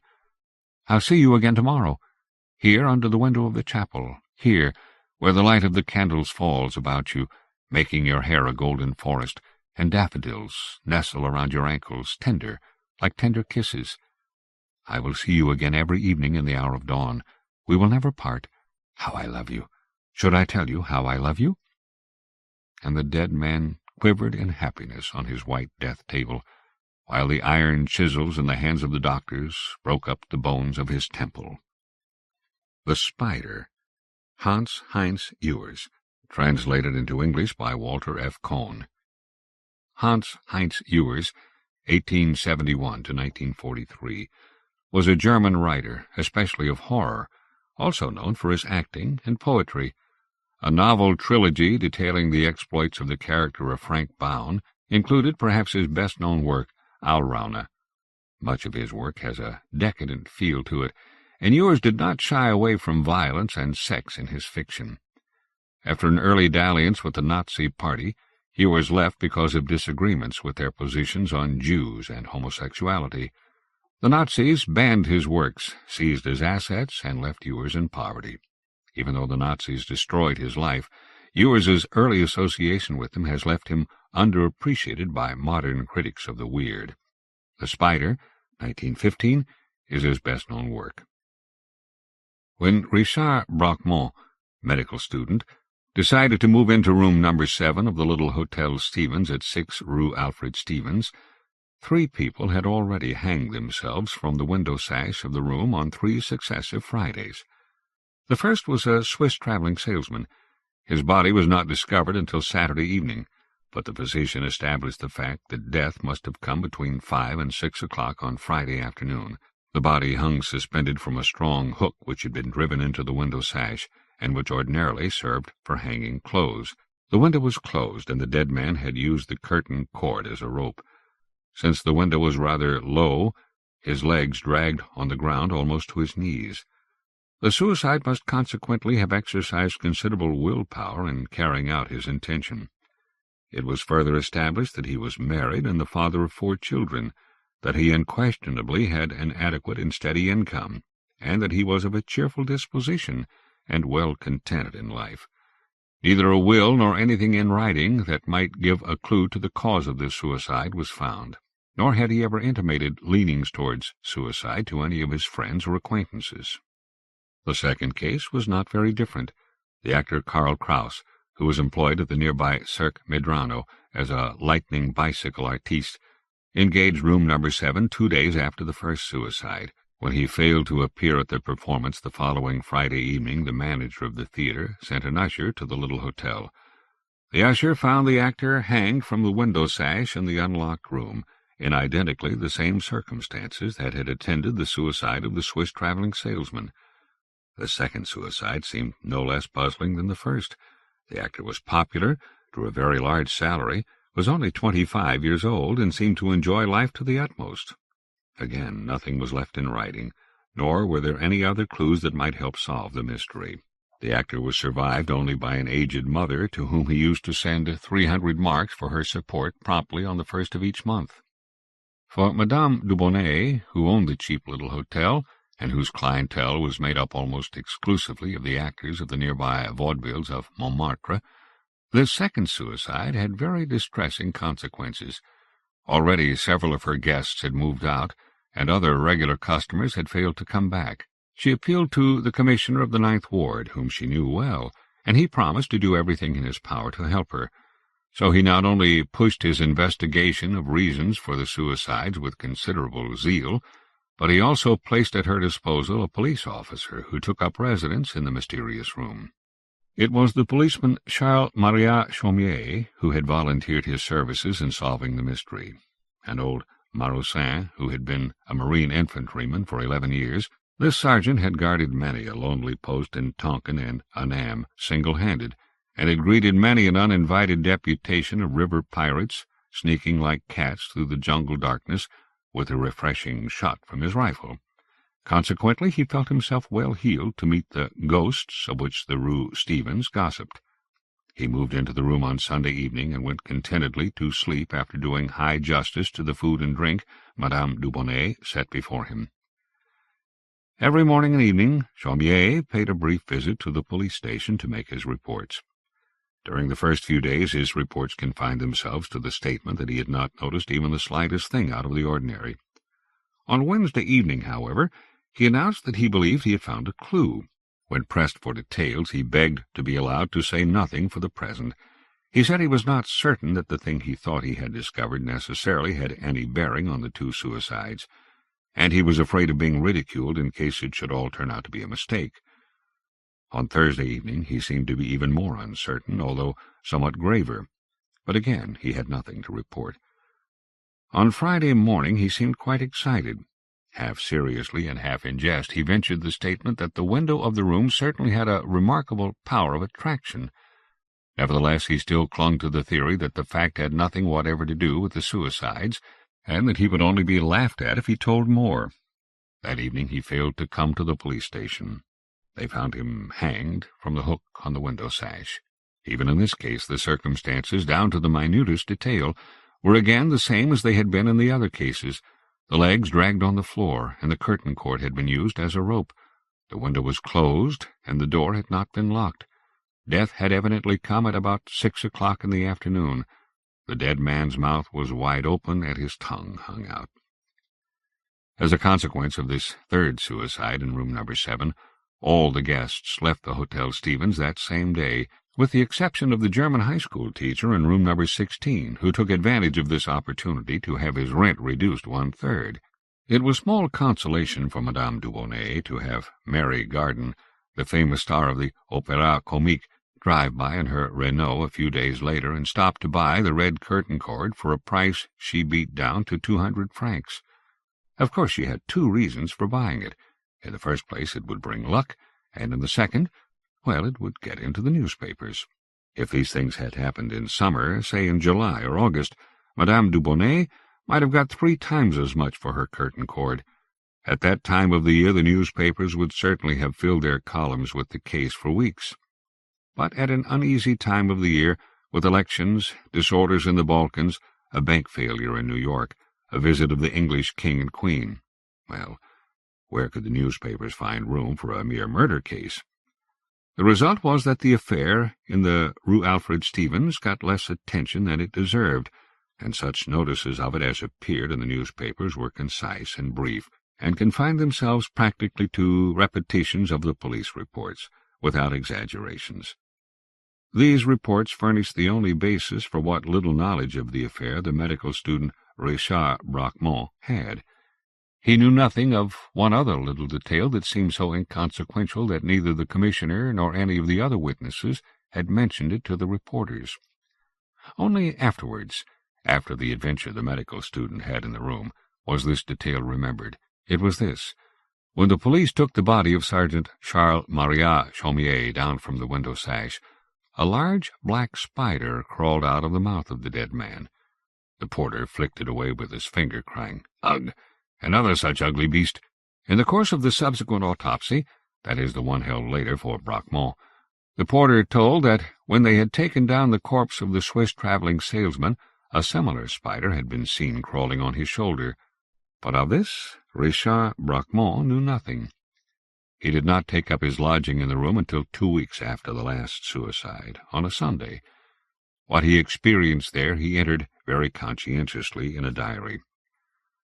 The Diary of Richard Bracquemont, medical student. Monday, February 28th. I moved in here last night. I unpacked my 2 suitcases, put a few things in order, and went to bed. I slept superbly. The clock was just striking 9 when a knock at the door awakened me. It was the landlady who brought me my breakfast herself. She was evidently quite solicitous about me, judging from the eggs, the ham, and the splendid coffee she brought me. I washed and dressed, and then watched the porter make up my room. I smoked my pipe while he worked. So, here I am. I know right well that this business is dangerous, but I know, too, that my fortune is made if I solve the mystery. and if Paris was once worth a mass, one could hardly buy it that cheaply nowadays. It might be worth risking my little life for it. Here is my chance, and I intend to make the most of it. At that there were plenty of others who saw this chance. No less than 27 people tried, some through the police, some through the landlady, to get the room. 3 of them were women.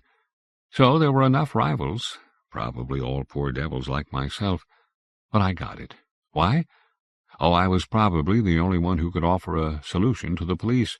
A neat solution. Of course it was a bluff. These entries are of course intended for the police too, and it amuses me considerably to tell these gentlemen right at the outset that it was all a trick on my part. If the commissioner is sensible, he will say, just because I knew he was tricking us, I had all the more confidence in him. As far as that is concerned, I don't care what he says afterward. Now I'm here, and it seems to me a good omen to have begun my work by bluffing the police so thoroughly. Of course, I first made my application to Madame Dubonnet, but she sent me to the police station. I lounged about the station every day for a week, only to be told that my application was being given consideration, and to be asked always to come again next day. Most of my rivals had long since thrown up the sponge. They probably found some better way to spend their time than waiting for hour after hour in the musty police court. But it seems the commissioner was by this time quite irritated by my perseverance. Finally, he told me point-blank that my coming back would be quite useless. He was very grateful to me as well as to all the other volunteers for our good intentions, but the police could not use the assistance of dilettante laymen, unless I had some carefully worked-out plan of procedure. So I told him that I had exactly that kind of plan. Of course, I had no such thing and couldn't have explained a word of it, but I told him that I could tell him about my plan, which was good although dangerous, and which might possibly come to the same conclusion as the investigation of the police sergeant, only if he would promise me on his word of honor that he was ready to carry it out. He thanked me for it, but regretted that he had no time for such things. But I saw that I was getting the upper hand when he asked me whether I couldn't at least give him some intimation of what I planned doing. And I gave it to him. I told him the most glorious nonsense, of which I myself hadn't had the least notion even a second beforehand. I don't know even now how I came by this unusual inspiration so opportunely. I told him that among all the hours of the week there was one that had a secret and strange significance. That was the hour in which Christ left his grave to go down to hell, the 6th hour of the afternoon of the last day of the Jewish week. And he might take into consideration, I went on, that it was exactly in this hour, between 5 and 6 o'clock on Friday afternoon, in which all 3 of the suicides had been committed. For the present I could not tell him more, but I might refer him to the book of Revelations according to St. John. The commissioner put on a wise expression, as if he had understood it all, thanked me, and asked me to come back in the evening. I came back to his office promptly at the appointed time. I saw a copy of the New Testament lying in front of him on the table. In the meantime I had done just what he had. I had read the book of Revelations through, and had not understood a word of it. Perhaps the commissioner was more intelligent than I was. At least he told me that he understood what I was driving at in spite of my very vague hints, and that he was ready to grant my request and to aid me in every possible way. I must admit that he has actually been of very considerable assistance. He has made arrangements with the landlady under which I am to enjoy all the comforts and facilities of the hotel free of charge. He has given me an exceptionally fine revolver and a police pipe. The policemen on duty have orders to go through the little Rue Alfred Stevens as often as possible, and to come up to the room at a given signal. But the main thing is his installation of a desk telephone that connects directly with the police station. Since the station is only 4 minutes' walk from the hotel, I am thus enabled to have all the help I want immediately. With all this, I can't understand what there is to be afraid of. Tuesday, March 1st. Nothing has happened, neither yesterday nor today. Madame Dubonnet brought me a new curtain cord from another room. Heaven knows she has enough of them vacant. For that matter, she seems to take every possible opportunity to come to my room. Every time she comes, she brings me something. I have again had all the details of the suicides told me, but have discovered nothing new. As far as the causes of the suicides were concerned, she had her own opinions. As for the actors, she thought, He had had an unhappy love affair. When he had been her guest the year before, he had been visited frequently by a young woman who had not come at all this year. She admittedly couldn't quite make out why the Swiss gentleman had decided to commit suicide, but of course one couldn't know everything. But there was no doubt that the police sergeant had committed suicide only to spite her. I must confess these explanations of Madame Dubonnay's are rather inadequate, but I let her gabble on. At least she helps break up my boredom. Thursday, March 3rd. Still nothing. The commissioner rings me up several times a day, and I tell him that everything is going splendidly. Evidently this information doesn't quite satisfy him. I have taken out my medical books and begun to work. In this way I am at least getting something out of my voluntary confinement. Friday, March 4th, 2 p.m. I had an excellent luncheon. Madame Dubonnay brought a half-bottle of champagne along with it. It was the kind of dinner you get before your execution. She already regards me as being 3/4 dead. Before she left me, she wept and begged me to go with her. Apparently, she is afraid I might also hang myself, just to spite her. I have examined the new curtain cord in considerable detail. So, I am to hang myself with that? Well, I can't say that I feel much like doing it. The cord is raw and hard, and it would make a good slipknot only with difficulty. One would have to be pretty powerfully determined to emulate the example of the other 3 suicides in order to make a success of the job. But now I am sitting at the table, the telephone at my left, the revolver at my right. I certainly have no fear, but I am curious. 6 p.m. Nothing happened. I almost write with regret. The crucial hour came and went, and was just like all the others. Frankly, I can't deny that sometimes I felt a certain urge to go to the window. Oh, yes, but for other reasons. The commissioner called me up at least 10 times between 5 and 6. He was just as impatient as I was. But Madame Dubonnay is satisfied. Someone has lived for a week in number 7 without hanging himself. Miraculous. Monday, March 7th. I'm now convinced that I shall discover nothing, and I am inclined to think that the suicides of my predecessors were a matter of pure coincidence. I've asked the commissioner to go over all the evidence in all 3 cases again, for I am convinced that eventually a solution to the mystery will be found. But as far as I am concerned, I intend to stay here as long as possible. I probably will not conquer Paris, but in the meantime I am living here free and am already gaining considerably in health and weight. On top of it all, I am studying a great deal, and I notice I am rushing through in great style. And of course, there is another reason that keeps me here. Wednesday, March 9th. I have progressed another step. Clarimonde. Oh, but I haven't said a word about Clarimonde yet. Well, she is my 3rd reason for staying here, and it would have been for her sake that I would gladly have gone to the window in the fateful hour, but certainly not to hang myself. Clarimonde. But why do I call her that? I haven't the least idea as to what her name might be, but it seems to me as if I simply must call her Clarimonde, and I'd like to bet that some day I'll find out that that is really her name. I noticed Clarimonde during the first few days I was here. She lives on the other side of this very narrow street, and her window is directly opposite mine. She sits there, back of her curtains. And let me also say that she noticed me before I was aware of her, and that she visibly manifested an interest in me. No wonder. Everyone on the street knows that I am here, and knows why, too. Madame Dubonnay saw to that. I am in no way the kind of person who falls in love. My relations with women have always been very slight.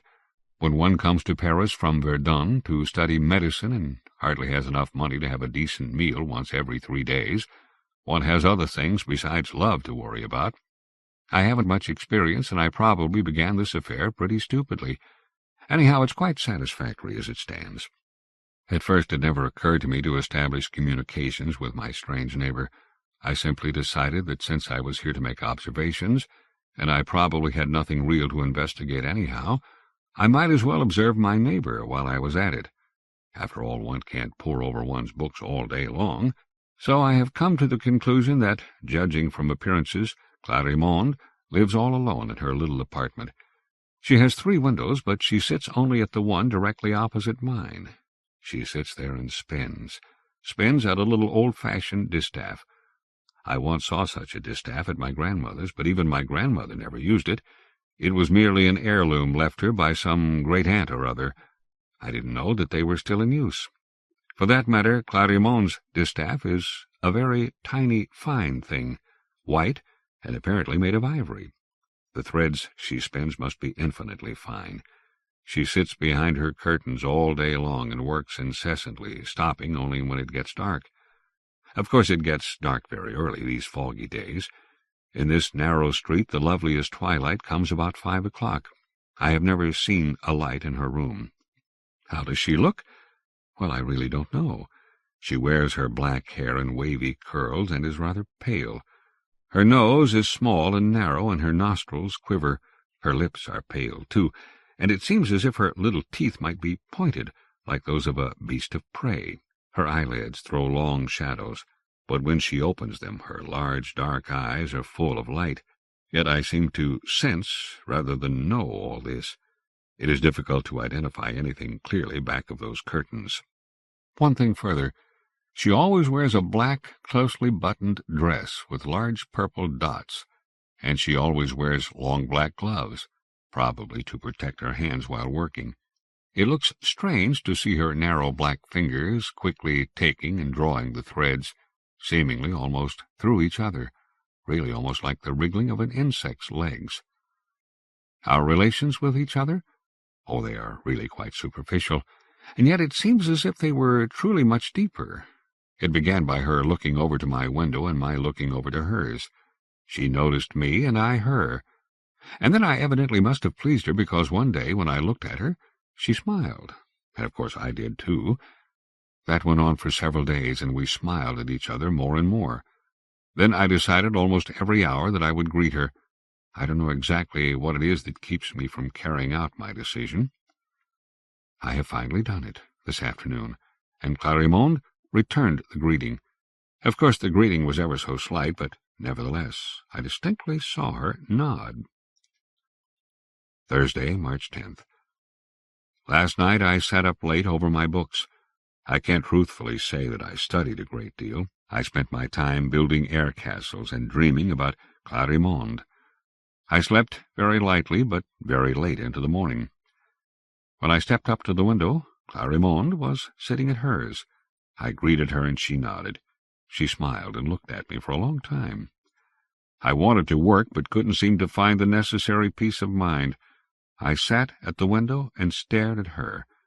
Then I suddenly noticed that she, too, folded her hands in her lap. I pulled at the cord of the white curtain, and practically at the same instant she did the same. We both smiled and looked at one another. I believe we must have sat like that for an hour. Then she began spinning again. Saturday, March 12th. These days pass swiftly. I eat and drink and sit down to work. I light my pipe and bend over my books. But I don't read a word. Of course I always make the attempt, but I know beforehand that it won't do any good. Then I go to the window. I greet Clarimonde, and she returns my greeting. We smile and gaze at one another for hours. Yesterday afternoon at 6 I felt a little uneasy. Darkness settled very early, and I felt a certain nameless fear. I sat at my desk and waited. I felt an almost unconquerable urge to go to the window, certainly not to hang myself, but to look at Clarimonde. I jumped up and stood back of the curtain. It seemed as if I had never seen her so clearly, although it was already quite dark. She was spinning, but her eyes looked across at me. I felt a strange comfort, and a very subtle fear. The telephone rang. I was furious at the silly old commissioner for interrupting my dreams with his stupid questions. This morning he came to visit me along with Madame Dubonnet. She seems to be satisfied enough with my activities. She takes sufficient consolation from the fact that I have managed to live in room number 7 for 2 whole weeks.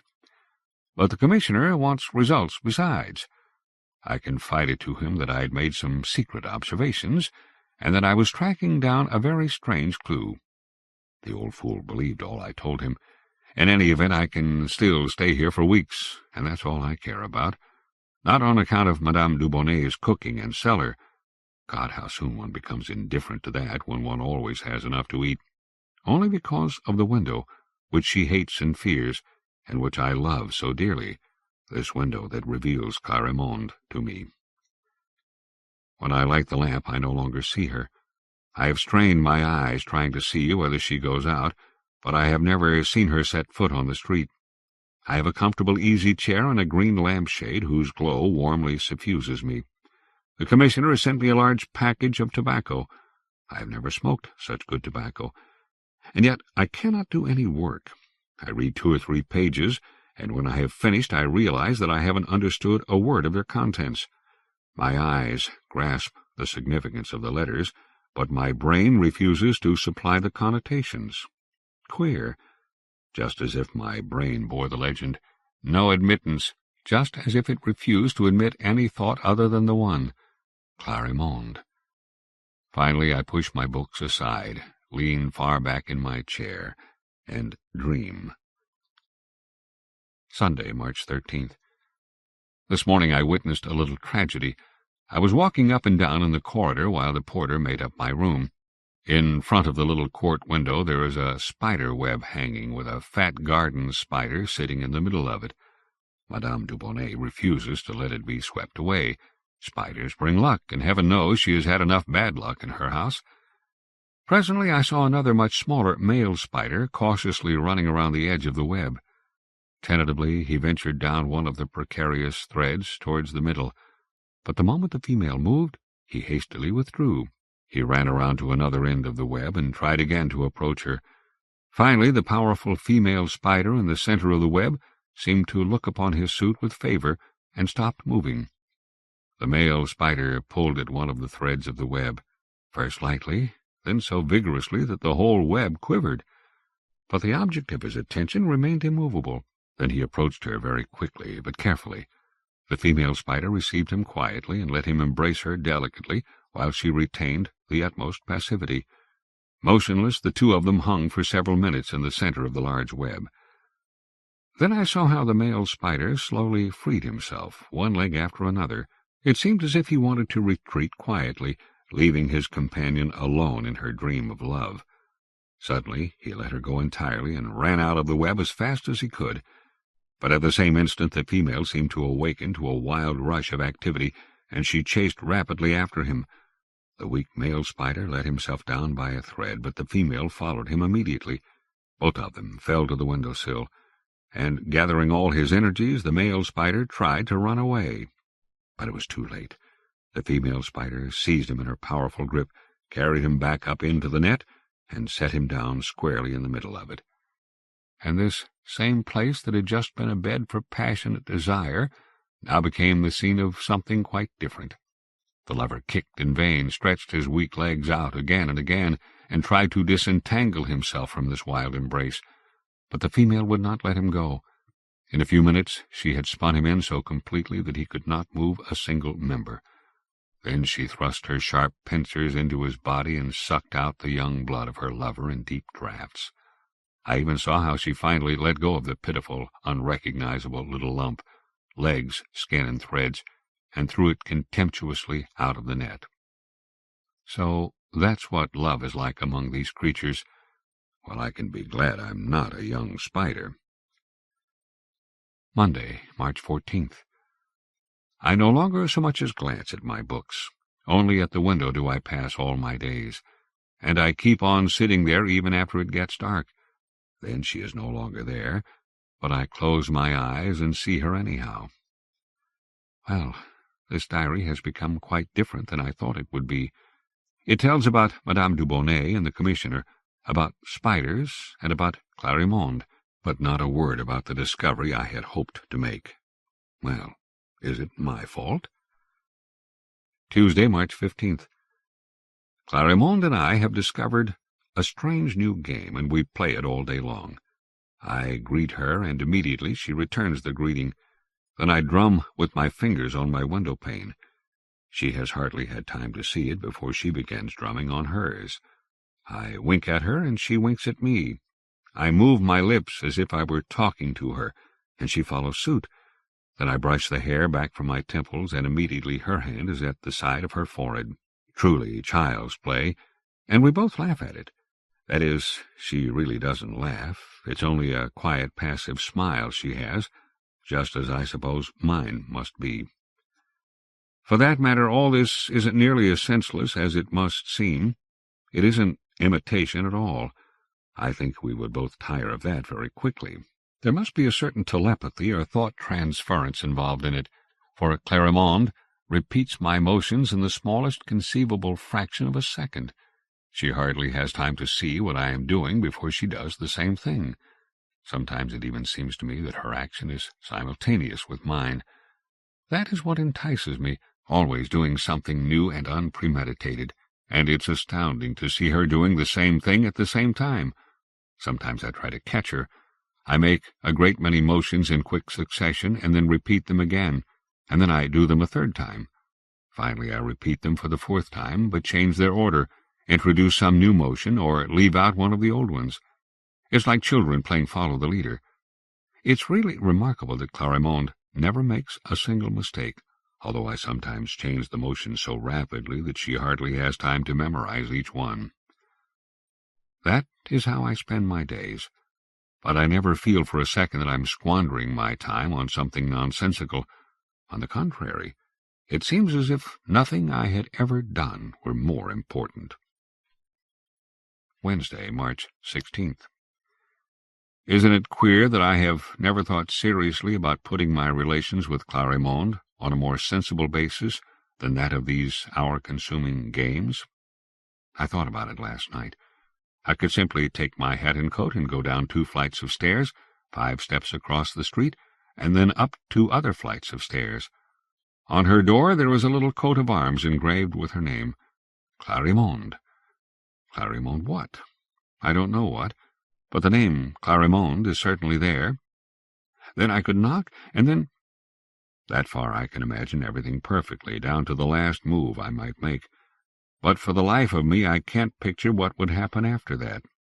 The door would open, I can conceive that, but I would remain standing in front of it, looking into her room, into a darkness so utter that not a solitary thing could be distinguished in it. She would not come. Nothing would come. As a matter of fact, there would be nothing there, only the black, impenetrable darkness. Sometimes it seems as if there could be no other Clarimonde than the one I play with at my window. I can't picture what this woman would look like if she wore a hat, or even some dress other than her black one with the large purple dots. I can't even conceive of her without her gloves. If I could see her on the street, or even in some restaurant, eating, drinking, talking, well, I really have to laugh. The thing seems so utterly inconceivable.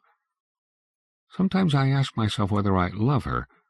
I can't answer that question entirely because I have never been in love. But if the feeling I bear towards Clarimonde is really, well, love, then love is certainly very, very different from what I saw of it among my acquaintances or learned about it in novels.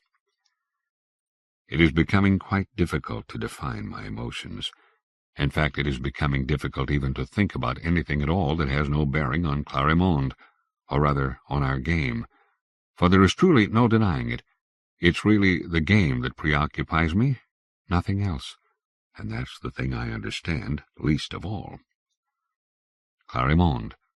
Well, yes, I feel attracted to her, but mingled with the attraction there is another feeling, almost like a sense of fear. Fear? No, it isn't fear either.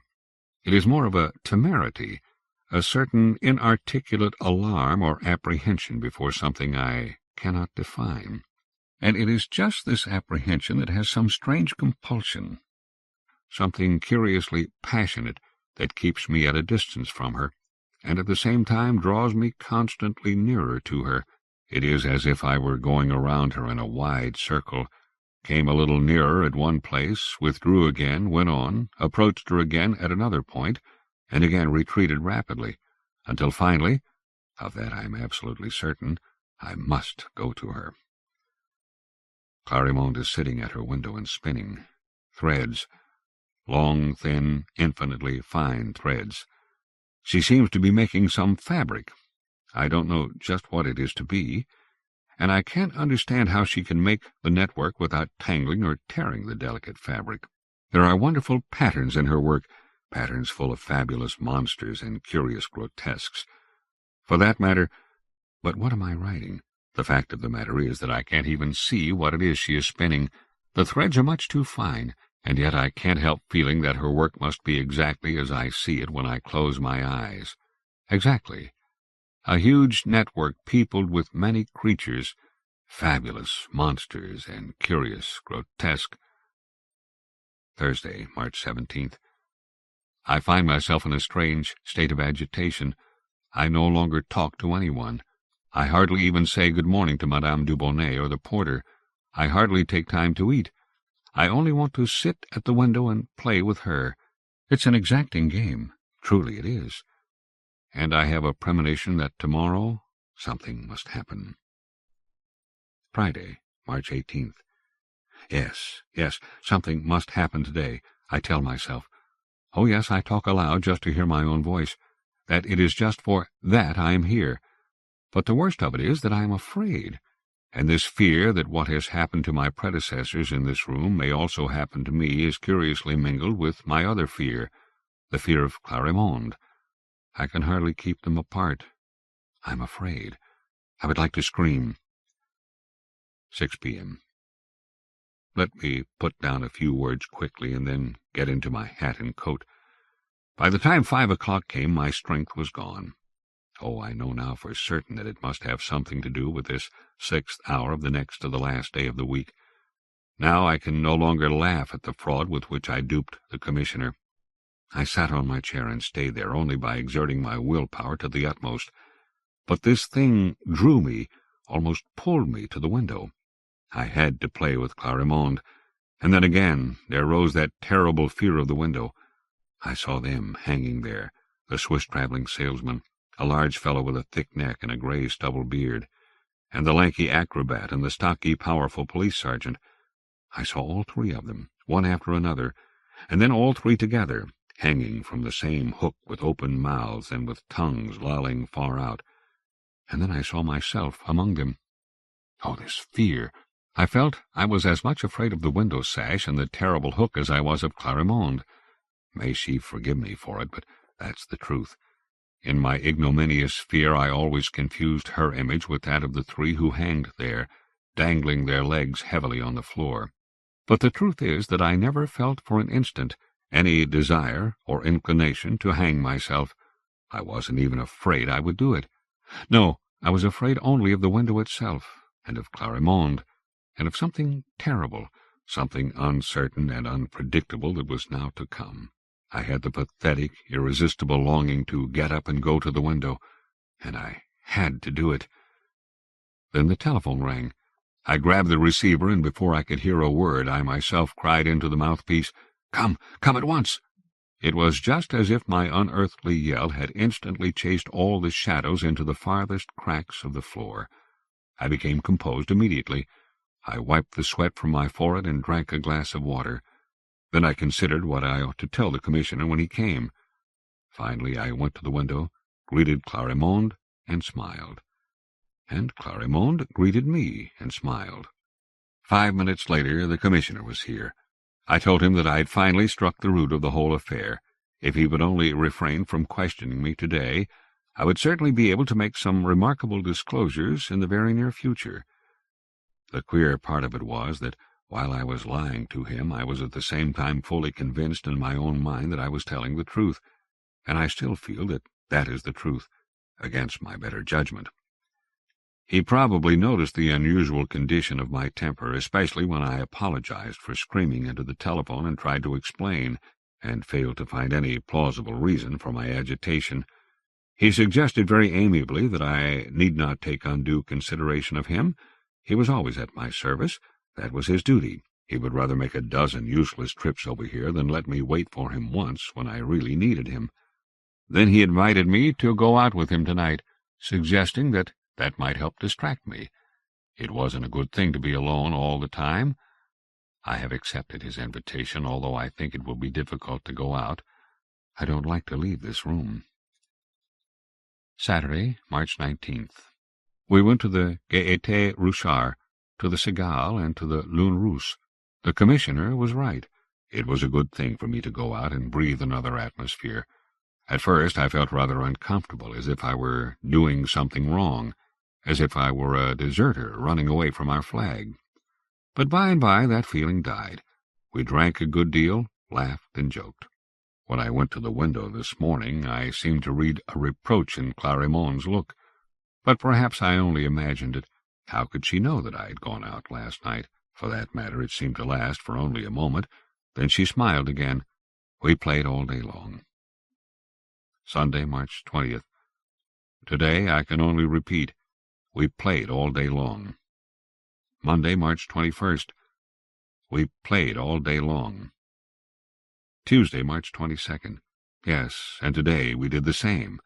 Nothing, absolutely nothing else. Sometimes I ask myself why we do it. What is it all for? Or what do I really want? To what can it all lead? But I never answer my own question, for it's certain that I want nothing other than just this. Come what may, that which is coming is exactly what I long for. We have been talking to one another these last few days, of course not with any spoken word. Sometimes we moved our lips, at other times we only looked at one another, but we understood each other perfectly. I was right. Clarimonde reproached me for running away last Friday, but I begged her forgiveness and told her I realized that it had been very unwise and horrid of me. She forgave me, and I promised her never again to leave the window. And we kissed each other, pressing our lips against the panes for a long, long time. Wednesday, March 23rd. I know now that I love her. It must be love. I feel it tingling in every fibre of my being. It may be that with other people love is different, but is there any one among 1,000 millions who has a head, an ear, a hand that is like anyone else's? Everyone is different, so it is quite conceivable that our love is very singular. But does that make it any less beautiful? I am almost happy in this love. If only there would not be this fear.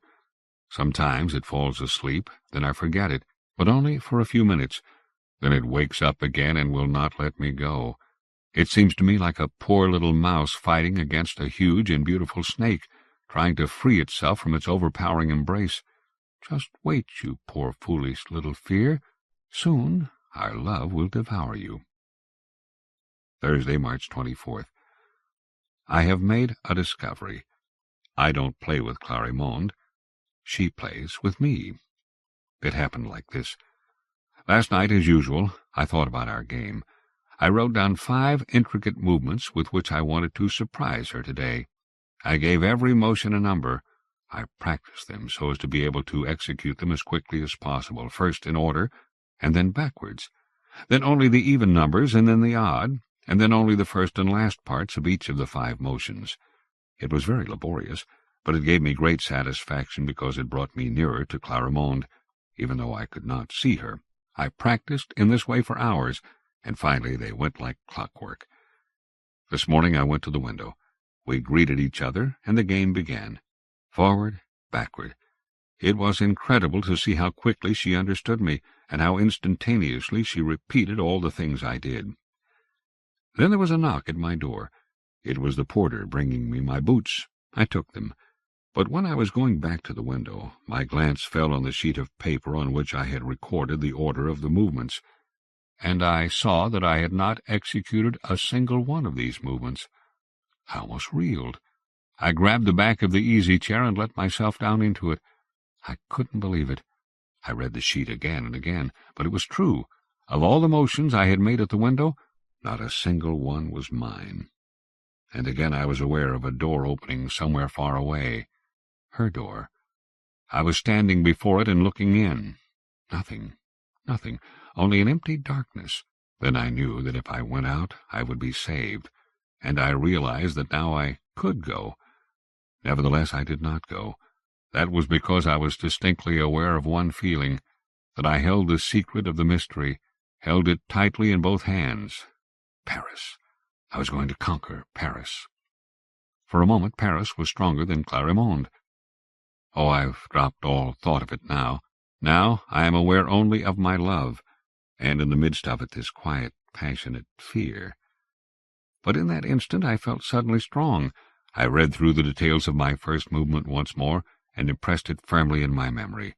Then I went back to the window, and I took exact notice of what I did. Not a single motion I executed was among those I had set out to do. Then I decided to run my index finger along my nose, but instead I kissed the window pane. I wanted to drum on the window-sill, but ran my hand through my hair instead. So it was true. Clarimonde did not imitate the things I did. On the contrary, I repeated the things she indicated, and I did it so quickly, with such lightning rapidity, that I followed her motions in the same second, so that even now it seems as if I were the one who exerted the willpower to do these things. So it is I who was so proud of the fact that I had determined her mode of thought. I was the one who was being so completely influenced, only her influence is so soft, so gentle, that it seems as if nothing on earth could be so soothing. I made other experiments. I put both my hands in my pockets and resolved firmly not to move them. Then I looked across at her. I noticed how she lifted her hand and smiled and gently chided me with her index finger.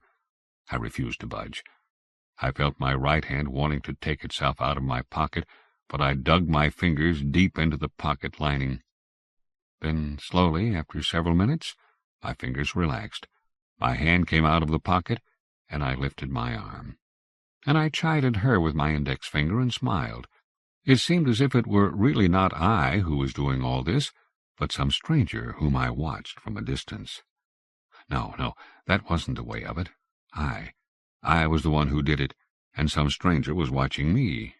It was the stranger, that other me, who was so strong, who wanted to solve this mystery with some great discovery.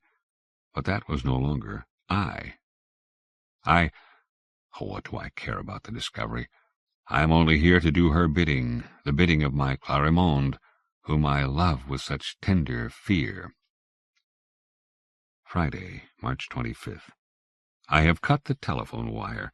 I can no longer stand being perpetually bothered by the silly old commissioner, least of all when the fateful hour is at hand.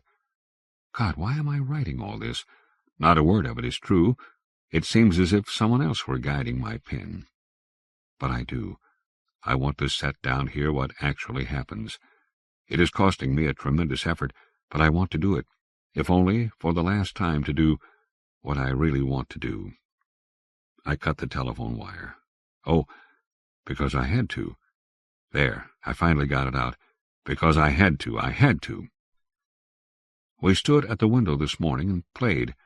Our game has changed a little since yesterday. She goes through some motions, and I defend myself as long as possible, until finally I have to surrender, powerless to do anything but her bidding. And I can scarcely tell what a wonderful sense of exultation and joy it gives me to be conquered by her will, to make this surrender. We played. And then suddenly she got up and went back into her room. It was so dark that I couldn't see her. She seemed to disappear into the darkness.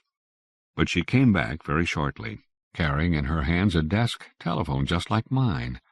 Smiling, she set it down on the window-sill, took a knife, cut the wire, and carried it back again. I defended myself for about a quarter of an hour. My fear was greater than ever, but that made my slow surrender all the more delectable, and I finally brought my telephone to the window, cut the wire, and set it back on the table. That is how it happened. I am sitting at the table. I have had my tea, and the porter has just taken the dishes out. I asked him what time it was. It seems my watch isn't keeping time. It's 5:15. 5:15. I know that if I look up now, Clarimonde will be doing something or other that I will have to do too. I look up anyhow. She is standing there and smiling. Well, if I could only tear my eyes away from her. Now she is going to the curtain. She is taking the cord off. It is red, just like the one on my window. She is tying a knot, a slip knot. She is hanging the cord up on the hook in the window sash. She is sitting down and smiling. No, This is no longer a thing one can call fear, this thing I'm experiencing. It is a maddening, choking terror, but nevertheless I wouldn't trade it for anything in the world. It is a compulsion of an unheard-of nature and power, yet so subtly sensual in its inescapable ferocity.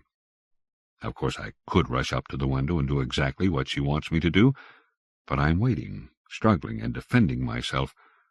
I feel this uncanny thing getting stronger every minute. So here I am, still sitting here. I ran quickly to the window and did the thing she wanted me to do. I took the curtain cord, tied a slip-knot in it, and hung it from the hook. And now I am not going to look up any more. I am going to stay here and look only at this sheet of paper, for I know now what she would do if I looked up again, now in the 6th hour of the next to the last day of the week. If I see her, I shall have to do her bidding. I shall have to. I shall refuse to look at her. But I am suddenly laughing, loudly. No, I'm not laughing. It is something laughing within me. I know why, too. It's because of this. I will not. I don't want to, and yet I know certainly that I must. I must look at her. Must do it. And then the rest. I am only waiting to stretch out the torment. Yes, that is it. For these breathless sufferings are my most rapturous transports. I am writing, quickly, so that I can remain sitting here longer, in order to stretch out these seconds of torture, which carry the ecstasy of love into infinity. More, longer. Again this fear, again. I know that I shall look at her, that I shall get up, that I shall hang myself. But it isn't that I fear. Oh, no, that is sweet, that is beautiful. But there is something else associated with it, something that will happen afterwards. I don't know what it will be, but it is coming. It is certainly coming, certainly. For the joy of my torments is so infinitely great. Oh, I feel it is so great that something terrible must follow it. Only I must not think.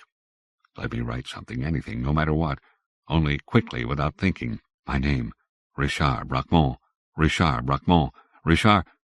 Oh, I can't go any farther. Richard Bracquemont, Richard Bracquemont. Now, I must look at her. Richard Bracquemont, I must. No more. Richard Bracquemont. The commissioner of the 9th Ward, after failing repeatedly to get a reply to his telephone calls, came to the Hotel Stevens at 5 minutes to 6. In room number 7 he found the body of the student Richard Bracquemont hanging from the window sash, in exactly the same position as that of his 3 predecessors. Only his face had a different expression. It was distorted in horrible fear, and his eyes, wide open, seemed to be pushing themselves out of their sockets. His lips were drawn apart, but his powerful teeth were firmly and desperately clenched, and glued between them, bitten and crushed to pieces, there was a large black spider with curious purple dots. On the table lay the medical student's diary. The commissioner read it and went immediately to the house across the street. There he discovered that the 2nd apartment had been vacant and unoccupied for months and months. The Hungry Stones. Rabindranath Tagore. Rabindranath Tagore, 1861–1941, was a Nobel Prize-winning Indian Bengali writer who forever changed Bengali literature and music through his fiction, poetry, drama, music, and advocacy. At the height of his international popularity, he was almost as well known as Mahatma Gandhi. Tagore modernized Bengali art by rejecting traditional forms. His work encompassed both the personal and the political, with many critics praising his lyricism, colloquialism, and naturalism. Tagore's short stories hold the highest reputation among his writings, perhaps in part because he is credited with originating the Bengali language version of the form. The Hungry Stones, 1916, is among the most overtly weird or supernatural of his tales. My kinsman and myself were returning to Calcutta from our Puja trip when we met the man in a train. From his dress and bearing we took him at first for an up-country Mohammedan, but we were puzzled as we heard him talk. He discoursed upon all subjects so confidently that you might think the disposer of all things consulted him at all times in all that he did. Hitherto we had been perfectly happy, as we did not know that secret and unheard-of forces were at work, that the Russians had advanced close to us, that the English had deep and secret policies, that confusion among the native chiefs had come to a head. But our newly acquired friend said with a sly smile, "There happen more things in heaven and earth, Horatio, than are reported in your newspapers." As we had never stirred out of our homes before, the demeanor of the man struck us dumb with wonder. Be the topic ever so trivial, he would quote science, or comment on the Vedas, or repeat quatrains from some Persian poet.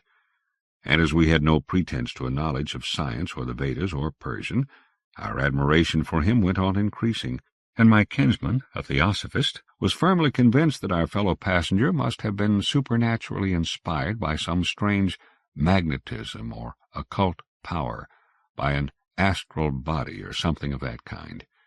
He listened to the tritest saying that fell from the lips of our extraordinary companion with devotional rapture, and secretly took down notes of his conversation.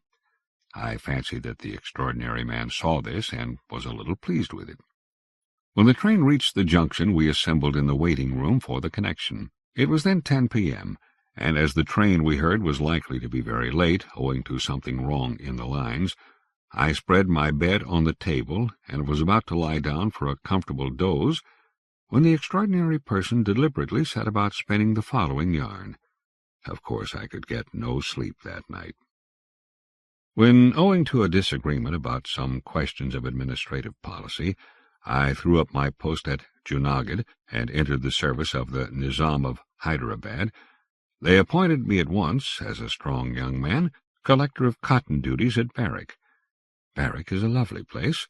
The Susta chatters over stony ways and babbles on the pebbles, tripping like a skilful dancing girl in through the woods below the lonely hills. A flight of 150 steps rises from the river, and above that flight, on the river's brim and at the foot of the hills, there stands a solitary marble palace. Around it there is no habitation of man, the village and the cotton mart of Berwick being far off. About 250 years ago, the Emperor Mahmud Shah II had built this lonely palace for his pleasure and luxury. In his days jets of rose-water spurted from its fountains, and on the cold marble floors of its spray-cooled rooms young Persian damsels would sit, their hair dishevelled, before bathing, and, splashing their soft, naked feet in the clear water of the reservoirs, would sing, to the tune of the guitar, the ghazals of their vineyards. The fountains play no longer. The songs have ceased. No longer do snow-white feet step gracefully on the snowy marble.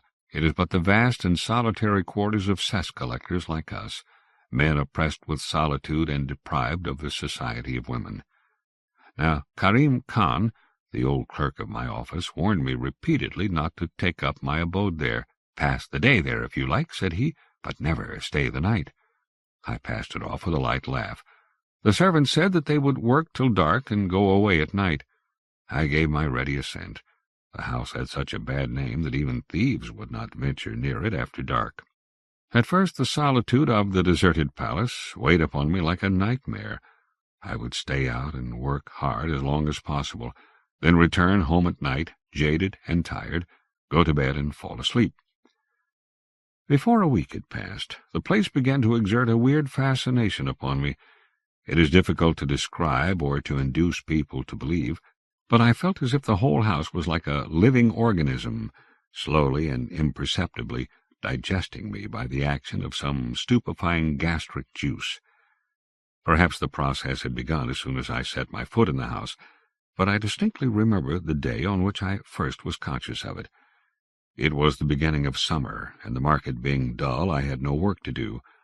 A little before sunset I was sitting in an armchair near the water's edge below the steps. The Susta had shrunk and sunk low. A broad patch of sand on the other side glowed with the hues of evening. On this side the pebbles at the bottom of the clear shallow waters were glistening. There was not a breath of wind anywhere, and the still air was laden with an oppressive scent from the spicy shrubs growing on the hills close by.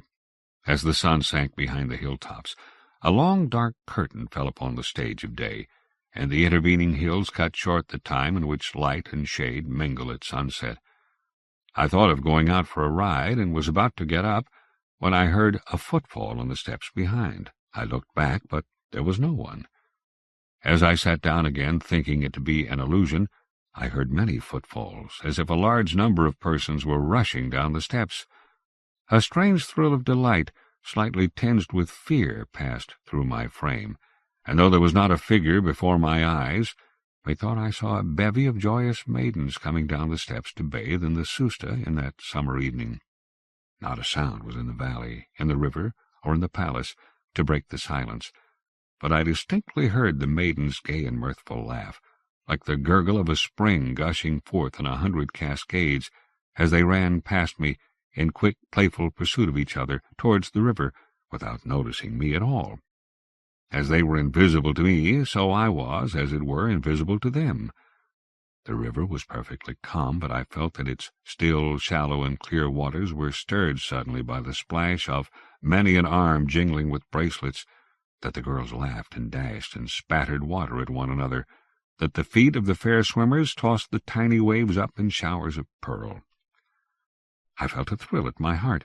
I cannot say whether the excitement was due to fear, or delight, or curiosity. I had a strong desire to see them more clearly, but naught was visible before me. I thought I could catch all that they said if I only strained my ears, but however hard I strained them, I heard nothing but the chirping of the cicadas in the woods. It seemed as if a dark curtain of 250 years was hanging before me, and I would fain lift a corner of it tremblingly and peer through, though the assembly on the other side was completely enveloped in darkness.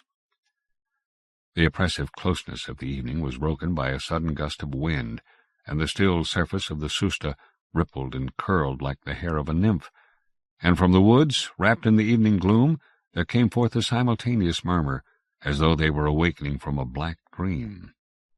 Call it reality or dream, the momentary glimpse of that invisible mirage reflected from a far-off world, 250 years old, vanished in a flash. The mystic forms that brushed past me with their quick, unbodied steps and loud voiceless laughter, and threw themselves into the river, did not go back, wringing their dripping robes as they went. Like fragrance wafted away by the wind, they were dispersed by a single breath of the spring. Then I was filled with a lively fear that it was the muse that had taken advantage of my solitude and possessed me. The witch had evidently come to ruin a poor devil like myself, making a living by collecting cotton duties. I decided to have a good dinner. It is the empty stomach that all sorts of incurable diseases find an easy prey. I sent for my cook and gave orders for a rich, sumptuous Moghlai dinner, redolent of spices and ghee. Next morning the whole affair appeared a queer fantasy. With a light heart I put on a sola hat like the sahibs and drove out to my work. I was to have written my quarterly report that day and expected to return late. But before it was dark I was strangely drawn to my house. By what I could not say. I felt they were all waiting and that I should delay no longer. Leaving my report unfinished, I rose, put on my sola hat, and startling the dark, shady, desolate path with the rattle of my carriage, I reached the vast, silent palace standing on the gloomy skirts of the hills. On the first floor the stairs led to a very spacious hall, its roof stretching wide over ornamental arches resting on 3 rows of massive pillars, and groaning day and night under the weight of its own intense solitude. The day had just closed, and the lamps had not yet been lighted. As I pushed the door open, a great bustle seemed to follow within, as if a throng of people had broken up in confusion and rushed out through the doors and windows and corridors and verandas and rooms to make its hurried escape. As I saw no one, I stood bewildered, my hair on end in a kind of ecstatic delight, and a faint scent of attar and unguents, almost effaced by age, lingered in my nostrils. Standing in the darkness of that vast, desolate hall between the rows of those ancient pillars, I could hear the gurgle of fountains flashing on the marble floor, a strange tune on the guitar, the jingle of ornaments and the tinkle of anklets, the clang of bells tolling the hours, the distant note of nahabat, the din of the crystal pendants of chandeliers shaken by the breeze, the song of bulbuls from the cages in the corridors, the cackle of storks in the gardens, all creating round me a strange, unearthly music.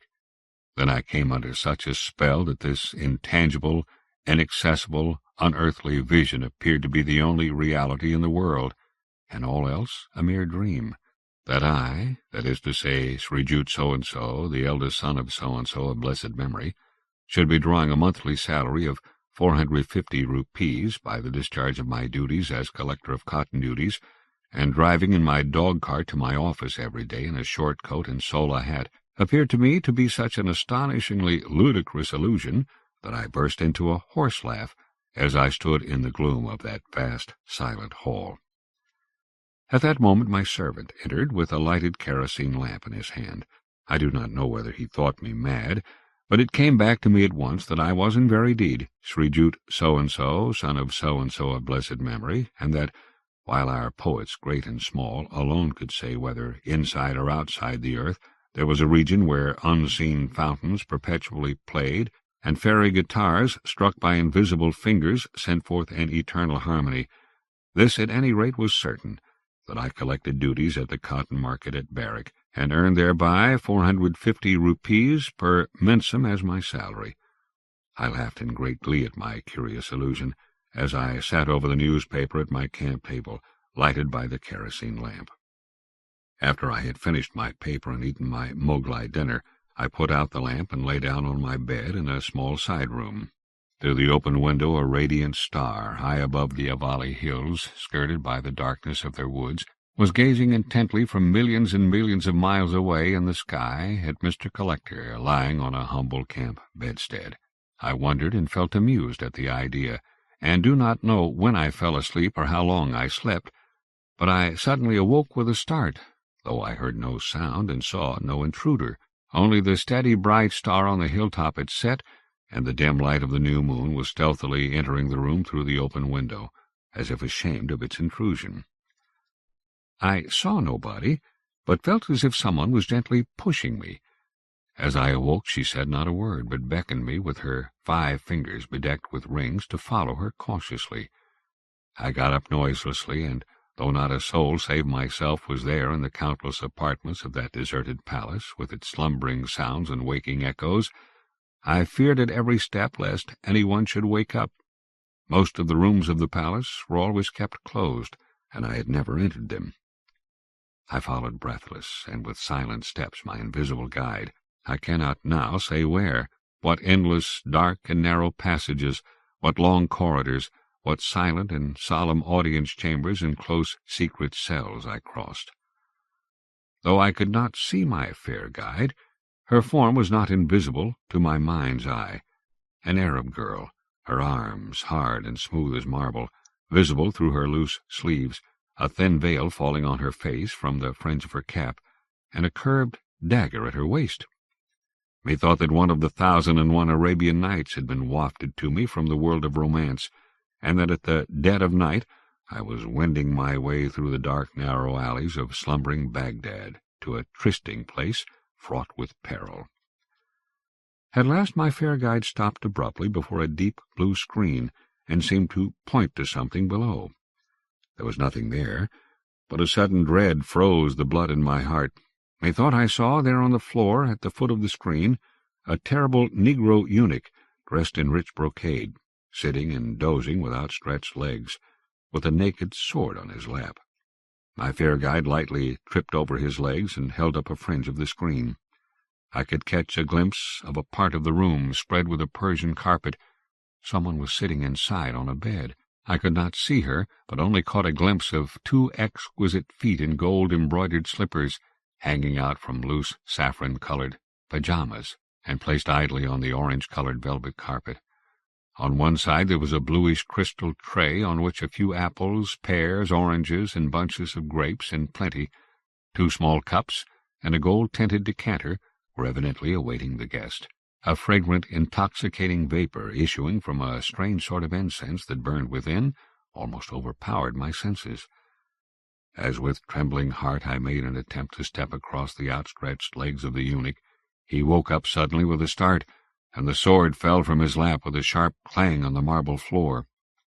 A terrific scream made me jump.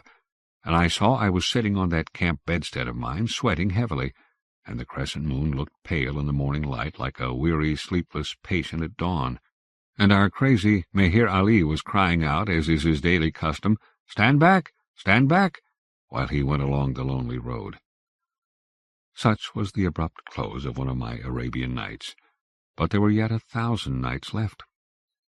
Then followed a great discord between my days and nights. During the day I would go to my work worn and tired, cursing the bewitching night and her empty dreams. But as night came, my daily life with its bonds and shackles of work would appear a petty, false, ludicrous vanity. After nightfall I was caught and overwhelmed in the snare of a strange intoxication. I would then be transformed into some unknown personage of a bygone age, playing my part in unwritten history, and my short English coat and tight breeches did not suit me in the least. With a red velvet cap on my head, loose pyjamas, an embroidered vest, a long flowing silk gown, and coloured handkerchiefs scented with attar, I would complete my elaborate toilet, sit on a high-cushioned chair, and replace my cigarette with a many-coiled narghileh filled with rose-water, as if in eager expectation of a strange meeting with the beloved one. I have no power to describe the marvellous incidents that unfolded themselves as the gloom of the night deepened. I felt as if in the curious apartments of that vast edifice the fragments of a beautiful story which I could follow for some distance, but of which I could never see the end, flew about in a sudden gust of the vernal breeze, and all the same I would wander from room to room in pursuit of them the whole night long. Amid the eddy of these dream fragments, amid the smell of henna and the twanging of the guitar, amid the waves of air charged with fragrant spray, I would catch, like a flash of lightning, the momentary glimpse of a fair damsel. She it was who had saffron-coloured pyjamas, white, ruddy, soft feet in gold-embroidered slippers with curved toes, a close-fitting bodice wrought with gold, a red cap, from which a golden frill fell on her snowy brow and cheeks. She had maddened me. In pursuit of her I wandered from room to room, from path to path, among the bewildering maze of alleys in the enchanted dreamland of the nether world of sleep. Sometimes in the evening, while arraying myself carefully as a prince of the blood royal before a large mirror, with a candle burning on either side, I would see a sudden reflection of the Persian beauty by the side of my own, a swift turn of her neck, a quick, eager glance of intense passion and pain glowing in her large dark eyes, just a suspicion of speech on her dainty red lips, her figure, fair and slim, crowned with youth like a blossoming creeper, quickly uplifted in her graceful tilting gait, a dazzling flash of pain and craving and ecstasy, a smile and a glance, and a blaze of jewels and silk, and she melted away. A wild gust of wind, laden with all the fragrance of hills and woods, would put out my light, and I would fling aside my dress and lie down on my bed, my eyes closed and my body thrilling with delight. And there, around me in the breeze, amid all the perfume of the woods and hills, floated through the silent gloom many a caress, and many a kiss, and many a tender touch of hands, and gentle murmurs in my ears, and fragrant breaths on my brow. Or a sweetly perfumed kerchief was wafted again and again on my cheeks. Then slowly a mysterious serpent would twist her stupefying coils about me, and heaving a heavy sigh, I would lapse into insensibility and then into a profound slumber. One evening I decided to go out on my horse. I do not know who implored me to stay, but I would listen to no entreaties that day. My English hat and coat were resting on a rack, and I was about to take them down when a sudden whirlwind, crested with the sands of the Susta and the dead leaves of the Avali hills, caught them up and whirled them round and round, while a loud peal of merry laughter rose higher and higher, striking all the chords of mirth, till it died away in the land of sunset. I could not go out for my ride, and the next day I gave up my queer English coat and hat for good. That day again, at dead of night, I heard the stifled, heartbreaking sobs of someone, as if below the bed, below the floor, below the stony foundation of that gigantic palace, from the depths of a dark, damp grave, a voice piteously cried and implored me, "Oh, rescue me! Break through these doors of heart illusion, death-like slumber and fruitless dreams. Place me by your side on the saddle, press me to your heart, and riding through hills and woods and across the river, take me to the warm radiance of your sunny rooms above. Who am I? Oh, how can I rescue thee? What drowning beauty, what incarnate passion shall I drag to the shore from this wild eddy of dreams? Oh, lovely ethereal apparition, where didst thou flourish, and when? By what cool spring, under the shade of what date groves, wast thou born, in the lap of what homeless wanderer in the desert? When Bedouins snatched thee from thy mother's arms, an opening bud plucked from a wild creeper, placed thee on a horse swift as lightning, crossed the burning sands, and took thee to the slave market of what royal city? And there what officer of the Bajshah, seeing the glory of thy bashful blossoming youth, paid for thee in gold, placed thee in a golden palanquin, and offered thee as a present for the seraglio of his master? And oh, the history of that place, the music of the sareng, the jingle of anklets, the occasional flash of daggers, and the glowing wine of Shiraz poison, and the piercing, flashing glance. What infinite grandeur, what endless servitude! The slave girls to thy right and left waved the shamar as diamonds flashed from their bracelets. The Bajshah, the king of kings, fell on his knees at thy snowy feet in bejeweled shoes, and outside the terrible Abyssinian eunuch, looking like a messenger of death, but clothed like an angel, stood with a naked sword in his hand. Then, O thou flower of the desert, swept away by the blood-stained, dazzling ocean of grandeur, with its foam of jealousy, its rocks and shoals of intrigue, on what shore of cruel death wast thou cast, or in what other land more splendid and more cruel? Suddenly at this moment that crazy Meher Ali screamed out, "Stand back! Stand back! All is false! All is false!" I opened my eyes and saw that it was already light. My chaprassi came and handed me my letters, and the cook waited with a salam for my orders. I said, "No, I can stay here no longer." That very day I packed up and moved to my office. Old Karim Khan smiled a little as he saw me. I felt nettled, but said nothing, and fell to my work. As evening approached, I grew absent-minded. I felt as if I had an appointment to keep, and the work of examining the cotton accounts seemed wholly useless. Even the nizamat, or royalty of the nizam, did not appear to be of much worth. Whatever belonged to the present, whatever was moving and acting and working for bread, seemed trivial, meaningless, and contemptible.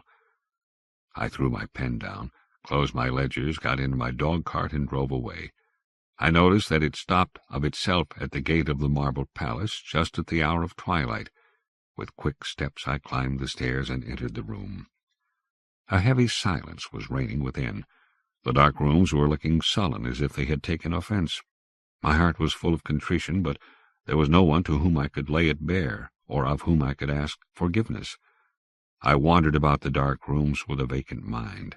I wished I had a guitar to which I could sing to the unknown. O fire, the poor moth that made a vain effort to fly away has come back to thee. Forgive it but this once. Burn its wings and consume it in thy flame. Suddenly 2 teardrops fell from overhead on my brow.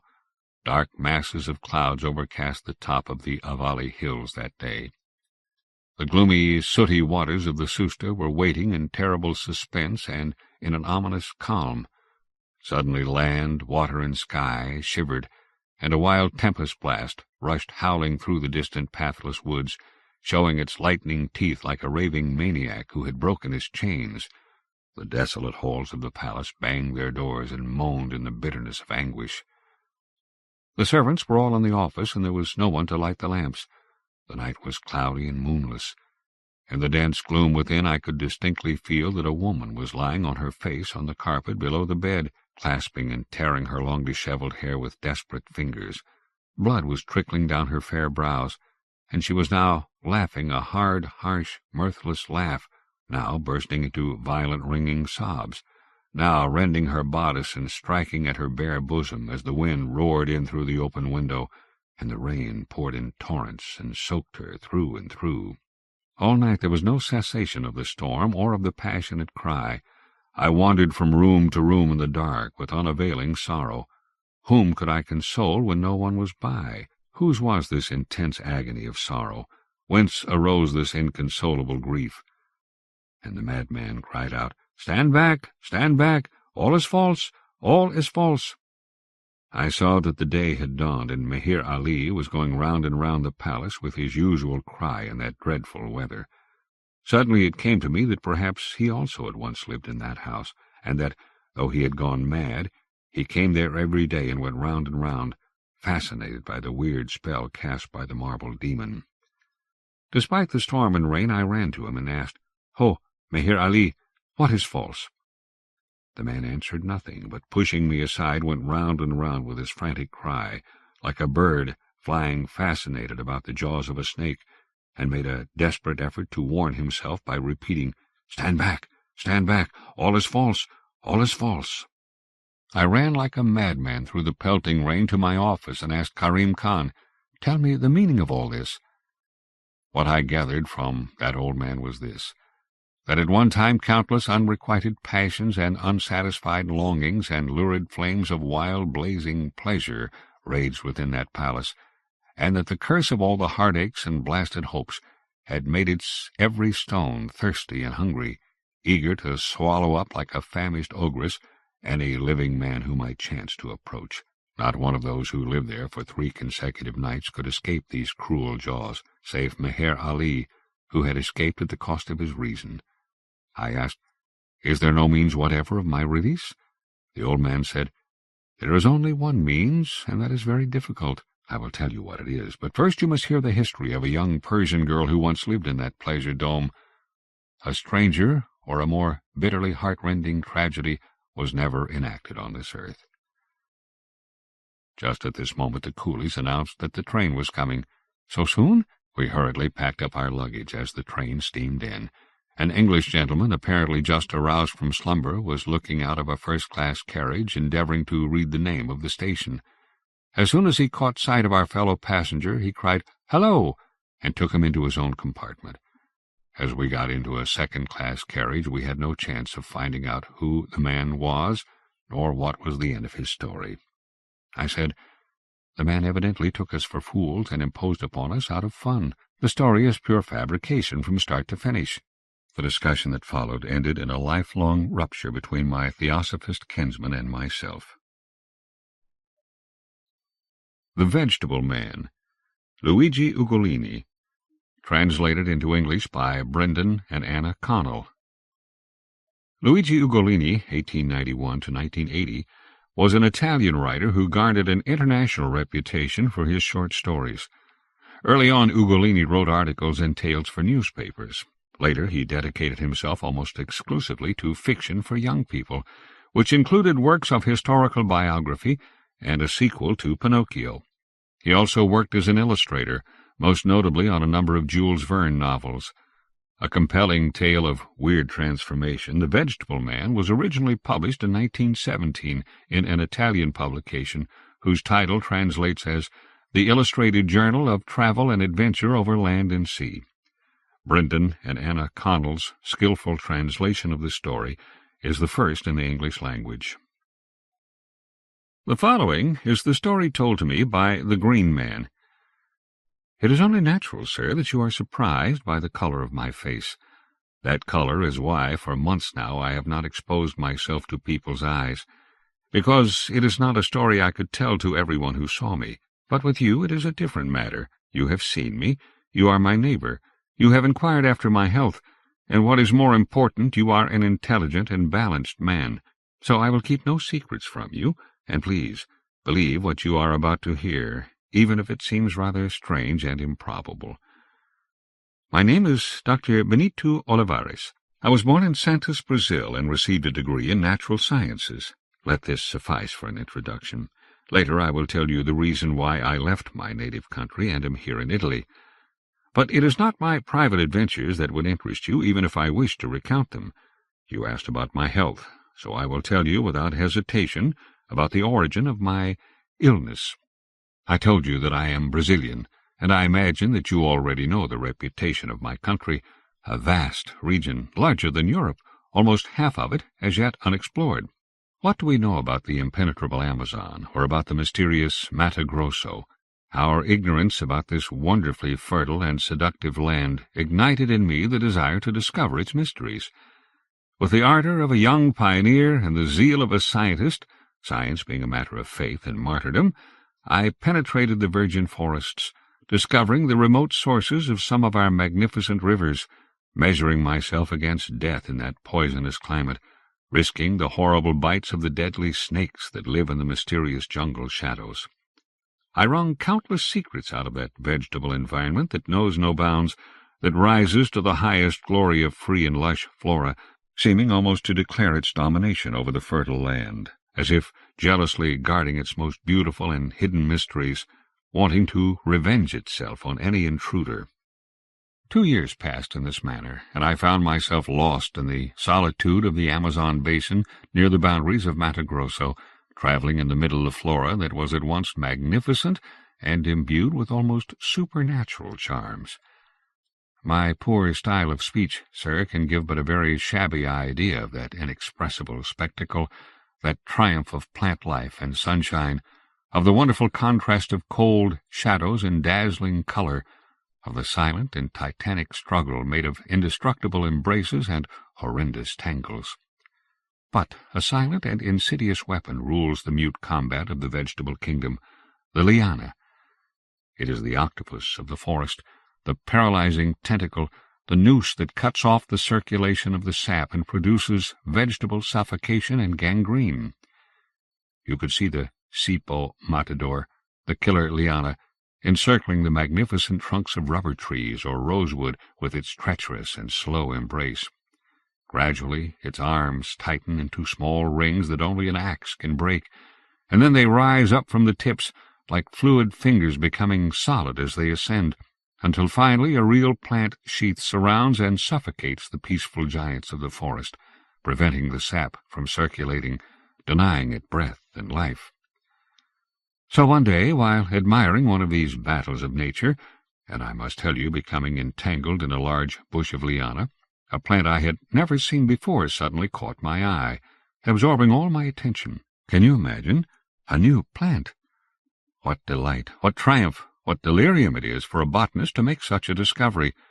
Trembling with emotion, I approached this new specimen and began to study it minutely and lovingly. No, the first glance had not deceived me. I really was in the presence of an example of some unknown species, which I tried in vain to classify.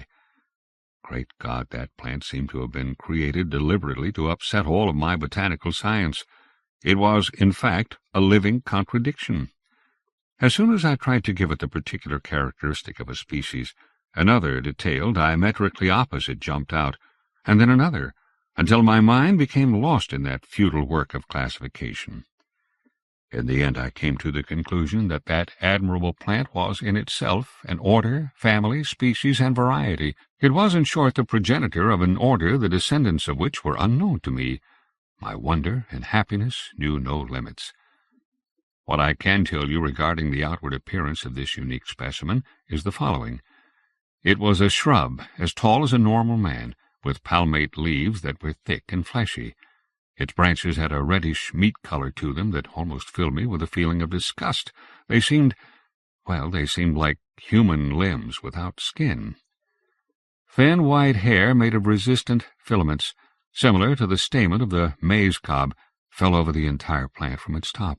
It had no flowers, if by flowers one means a blossom or variously colored corolla, but on its branches 2 oval scutellum had formed that looked like eyes.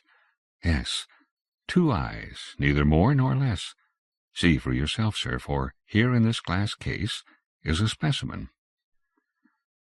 Moved by a lively curiosity, I approached the glass case indicated by the green man's paralyzed gaze, and could not repress the shudder that coursed through my every limb. On the shelf I saw a large leaf that had an appearance not unlike that of the prickly pear, but on its surface I did indeed see 2 eyes, formed with wonderful precision, 2 very human eyes that seemed to stare out at me in an unpleasant and sinister way. I stepped back, utterly appalled by the sight. "It's marvelous," I said, still shivering in spite of myself. "Those eyes are remarkably real." The green man nodded his head. "It is the gaze of my destiny," he murmured in a dull voice, and continued his story. Wanting to take possession of that strange flower, I stretched out my hand to detach it from the trunk, but in doing so let out a cry of great pain. Some very sharp and curved thorns that I had not previously noticed had bitten deep into my hand. The strangest thing was that, as I regarded them carefully, I noticed that a drop of an intensely green-colored liquid had been emitted from the tip of each of them. In short, they were something like the teeth of a viper, and those pricks were quite painful. For a brief period I felt a violent burning, followed by a chill that wound through my veins and ascended suddenly to my heart. Overcome, I was compelled to sit on the ground. For a period my body was filled with this violent discomfort, so that I became seriously afraid I had been poisoned by the plant's sap. But then, little by little, every symptom faded away, and soon I could get up again and turn my attention to my botanical discovery. With great caution I collected a few leaves and flowers and took them with me, carefully preserved. Intoxicated as I was by my glorious discovery, I lent my name to that strange bush, declaring it the Olivaria vigilans, since, with its many open eyes and treacherous thorns, it watched and kept vigil over its own inviolability and security. At the same time, however, I was led to an unpleasant observation. The painful phenomena that had taken place after I had been stung by the thorns began to recur. At first it was only at long intervals, but gradually it became more frequent. A feeling of cold passed through my veins and heart, accompanied by a general numbness of the limbs and extreme weakness. I ascribed it to my long stay in the deadly climate of the Amazon, and prepared to return to the coast. Meanwhile, shortly after the discovery of the Olivaria vigilans, 2 incidents occurred that disturbed my peace of mind, leaving me rather unsettled. One day, while I was in my tent writing some notes concerning my plant, I saw near me a native of my escort, a Guarani of the Amazon. I had the idea that he is an expert on these forests, could give me some information on the mysterious plant, so I called him over and questioned him, showing him the flowers and leaves. But as soon as the Indian saw them, he let out a cry of terror and amazement. He stared at me for a moment with the deepest dismay, and then ran off into the forest like a madman, and he never came back, and I never heard of him again. A few days later I arrived at a large village of courteous and hospitable Indians. While staying there I questioned the old tribal chief, who was considered a true wise man. I asked him about a plant that I longed to find and described it to him completely, but without mentioning that I had in fact already found it. To my astonishment, even the old cacique began to tremble and show signs of the liveliest terror, trying his best to evade my question. Struck with curiosity, I asked him again and again, and insisted on getting an explanation, even offering the old chief a shotgun in exchange for information. My insistence and gift won out over his scruples. With a strange caution he said, "That which you look for, foreigner, is a plant unlike any other. It is the Inwakoltsi, the great spirit of the plants. Do not look for it, foreigner, for if you find it, it will make you like itself." These were the strange words of the old cacique, and nothing more could I coerce out of his mouth. I smiled at this strange superstition, for who could believe that there was a deity of plants? I returned to Santis and revealed the specimens I had discovered to the scientific world, resulting in a great deal of furor and discussion. The leaves and flowers that I had brought I donated to the Museum of Natural History in Buenos Aires, keeping for myself the specimen I have shown you. And now, sir, I will tell you the truly horrible part of my case. I have already mentioned that once back home the alarming symptoms produced by the prick of the Olivaria vigilans returned with ever-increasing frequency. Far from decreasing in severity, the phenomena became increasingly violent. Adding to my discomfort and filling me with dismay was a new phenomenon as well. My skin was becoming green. Yes, at first it was just a slight tint all over my body, which both I and the doctors who diagnosed me thought was an attack of jaundice. But then, despite all the remedies, the color began to take on a richer tone, while my circulatory disorders became more acute and disturbing. A dreadful nightmare began to weigh upon my soul, recalling the mysterious words of the old cacique and the strange fear of my Guarani servant. An insidious doubt began to poison my spirit. One day I made a decisive experiment on myself, examining a drop of my blood under the microscope, and I saw the truth. It revealed itself in all its terrible reality, and the nightmare took on a form, and the dream a palpable consistency. A horrible battle was raging in my blood. I don't know if you have ever observed, under the microscope, the blood of a person affected by sleeping sickness, and seen the stages of the battles fought between the red corpuscles and the trypanosome destroyer? If so, you would know that the red blood cells are being incessantly agitated into a fantastic and continuous turmoil by countless beings animated by a surprising vitality of movement. The erythrocytes, pushed against, driven, destroyed, cluster together, swaying, bouncing elastically in order to avoid the damaging contact with those small bodies, shaped like snakes that contort themselves in every possible way. Then in the following weeks you would observe the vital red corpuscles drastically diminish in number, while their implacable enemies dramatically increase and begin to dance, intoxicated by destruction. A similar spectacle presented itself to me in a drop of my own blood.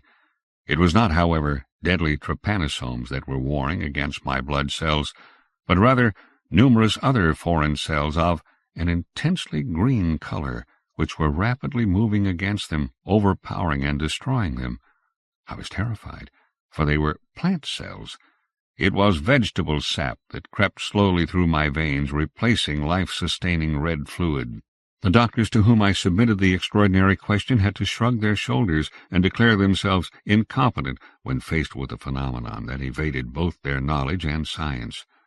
I told them what had happened, describing my fears and the strange words I had heard from the mouth of the cacique. They just smiled, and after prescribing ineffective remedies, no doubt to allay their consciences more than for any other reason, shrugged their shoulders once more. Believe me, I felt that my body was being transformed, that I was no longer myself, that my blood was not my own, that I was going to meet a grim fate from which my every thought turned away in disgust. So I fled my country, trying a change of climate, as all sick people do when they have one foot in the grave. I tried alternately very cold climates and equatorial climates, until a few months ago I came to your wonderful Italian soil. The doctor paused, thoughtfully lowering his head. "I am leaving tomorrow, sir," he added after a moment. "I will end my existence in my own country, which will have to hold the remains of a man who, on that great day, will no longer be a man. You seem surprised, but you are still ignorant of the most terrible part of my awful existence. But tell me, would you like to know everything? Do you feel strong and fearless enough to endure the sight of something truly terrible? Well, then, now you shall know, sir. You see me motionless in this chair, my legs inert and hands enveloped in these silk gloves. You believe that I am paralyzed. Is that not so? Now I will show you my hands, and you will understand. My other limbs are similar to these, or soon will be. Now you will see, sir. So be strong." He asked me to ring an electric buzzer on the wall. I did so, and immediately a devoted servant, one of the doctor's fellow countrymen, appeared and went to stand next to his chair. The doctor looked at him. "Take off my gloves, Alonso," he said in Spanish in a low voice. And then, good God, what a sight met my eyes, which became dilated with horror. No, it must have been a hallucination. I could not believe my senses. After the gloves had been removed, the hands of the paralytic appeared. Hands? No, it was not hands that I saw. No, they were leaves, meaty leaves, similar to those of a prickly pear. 2 large green leaves attached to repulsive-looking trunks like human arms without skin. And, horrifying vision, on those 2 short, formless, fleshy masses sat the same sinister and terrible eyes that I had seen on the leaf enclosed in the glass case. I let out a terrible cry and fled hastily. The People of the Pit. A. Merritt. A. Merritt, 1884 to 1943, was an American fiction writer and highly successful journalist who traveled the world and reportedly compiled a library of over 5,000 occult books. Writing stories was a sideline in part because the journalism paid so well. The writer Gertrude Barrows Bennett, Frances Stevens, heavily influenced Merritt's fiction, especially in terms of her fascination with strange monsters and ruined civilizations. Rumor has it that Merritt's fiction may have itself influenced the U.S. television series Lost. The tale reprinted here, The People of the Pit, first appeared in 1918 in All Story magazine. The story is a strong example of early American pulp magazine fiction in a weird mode. North of us, a shaft of light shot halfway to the zenith. It came from behind the 5 peaks. The beam drove up through a column of blue haze whose edges were marked as sharply as the rain that streams from the edges of a thundercloud. It was like the flash of a searchlight through an azure mist. It cast no shadows. As it struck upward, the summits were outlined hard and black, and I saw that the whole mountain was shaped like a hand. As the light silhouetted it, the gigantic fingers stretched. The hand seemed to thrust itself forward. It was exactly as though it moved to push something back. The shining beam held steady for a moment, then broke into myriads of little luminous globes that swung to and fro and dropped gently. They seemed to be searching. The forest had become very still. Every wood noise held its breath. I felt the dogs pressing against my legs. They, too, were silent, but every muscle in their bodies trembled. Their hair was stiff along their backs, and their eyes, fixed on the falling lights, were filmed with the terror glaze. I looked at Anderson. He was staring at the north, where once more the beam had pulsed upward. "It can't be the aurora," I spoke without moving my lips. My mouth was as dry as though Lao Tsai had poured his fear-dust down my throat. "If it is, I never saw one like it," he answered in the same tone. "Besides, who ever heard of an aurora at this time of the year?" He voiced the thought that was in my own mind. "It makes me think something is being hunted up there," he said. "An unholy sort of hunt. It's well for us to be out of range." "The mountain seems to move each time the shaft shoots up," I said. "What's it keeping back, Star? It makes me think of the frozen hand of the cloud that Shan Nadur set before the gate of ghouls to keep them in the lairs that Eblis cut for them." He raised a hand, listening. From the north and high overhead there came a whispering. It was not the rustling of the aurora, that rushing, crackling sound like the ghosts of winds that blew at creation racing through the skeleton leaves of ancient trees that sheltered Lilith. It was a whispering that held in it a demand. It was eager. It called us to come up where the beam was flashing. It drew. There was in it a note of inexorable insistence. It touched my heart with 1,000 tiny fear-tipped fingers, and it filled me with a vast longing to race on and merge myself in the light. It must have been so that Ulysses felt when he strained at the mast and strove to obey the crystal-sweet singing of the sirens. The whispering grew louder. "What the hell's the matter with those dogs?" cried Anderson savagely. "Look at them." The Malamutes, whining, were racing away toward the light. We saw them disappear among the trees. There came back to us a mournful howling. Then that, too, died away, and left nothing but the insistent murmuring overhead. The glade we had camped in looked straight to the north. We had reached, I suppose, 300 miles above the first great bend of the Kuskokwim, toward the Yukon. Certainly we were in an untrodden part of the wilderness. We had pushed through from Dawson at the breaking of the spring, on a fair lead to the lost 5 peaks between which, so the Athabascan medicine man had told us, the gold streams out like putty from a clenched fist. Not an Indian were we able to get to go with us. The land of the Hand Mountain was accursed, they said. We had sighted the peaks the night before, their tops faintly outlined against a pulsing glow, and now we saw the light that had led us to them. Anderson stiffened. Through the whispering had broken a curious pad, and a rustling. It sounded as though a small bear were moving towards us. I threw a pile of wood on the fire, and as it blazed up, saw something break through the bushes. It walked on all fours, but it did not walk like a bear. All at once it flashed upon me. It was like a baby crawling upstairs. The forepaws lifted themselves in grotesquely infantile fashion. It was grotesque, but it was terrible. It grew closer. We reached for our guns, and dropped them. Suddenly we knew that this crawling thing was a man. It was a man. Still with the high-climbing pad, he swayed to the fire. He stopped. "Safe," whispered the crawling man in a voice that was an echo of the murmur overhead. "Quite safe here. They can't get you out of the blue, you know. They can't get you unless you go to them." He fell over on his side. We ran to him. Anderson knelt. "God's love," he said. "Frank, look at this." He pointed to the hands. The wrists were covered with torn rags of a heavy shirt. The hands themselves were stumps. The fingers had been bent into the palms, and the flesh had been worn to the bone. They looked like the feet of a little black elephant. My eyes traveled down the body. Around the waist was a heavy band of yellow metal. From it fell a ring and a dozen links of shining white chain. "What is he? Where did he come from?" said Anderson. "Look, he's fast asleep. Yet even in his sleep his arms try to climb, and his feet draw themselves up one after the other. And his knees, how in God's name was he ever able to move on them?" It was even as he said. In the deep sleep that had come upon the crawler, arms and legs kept raising in a deliberate, dreadful climbing motion. It was as though they had a life of their own. They kept their movement independently of the motionless body. They were semaphoric motions.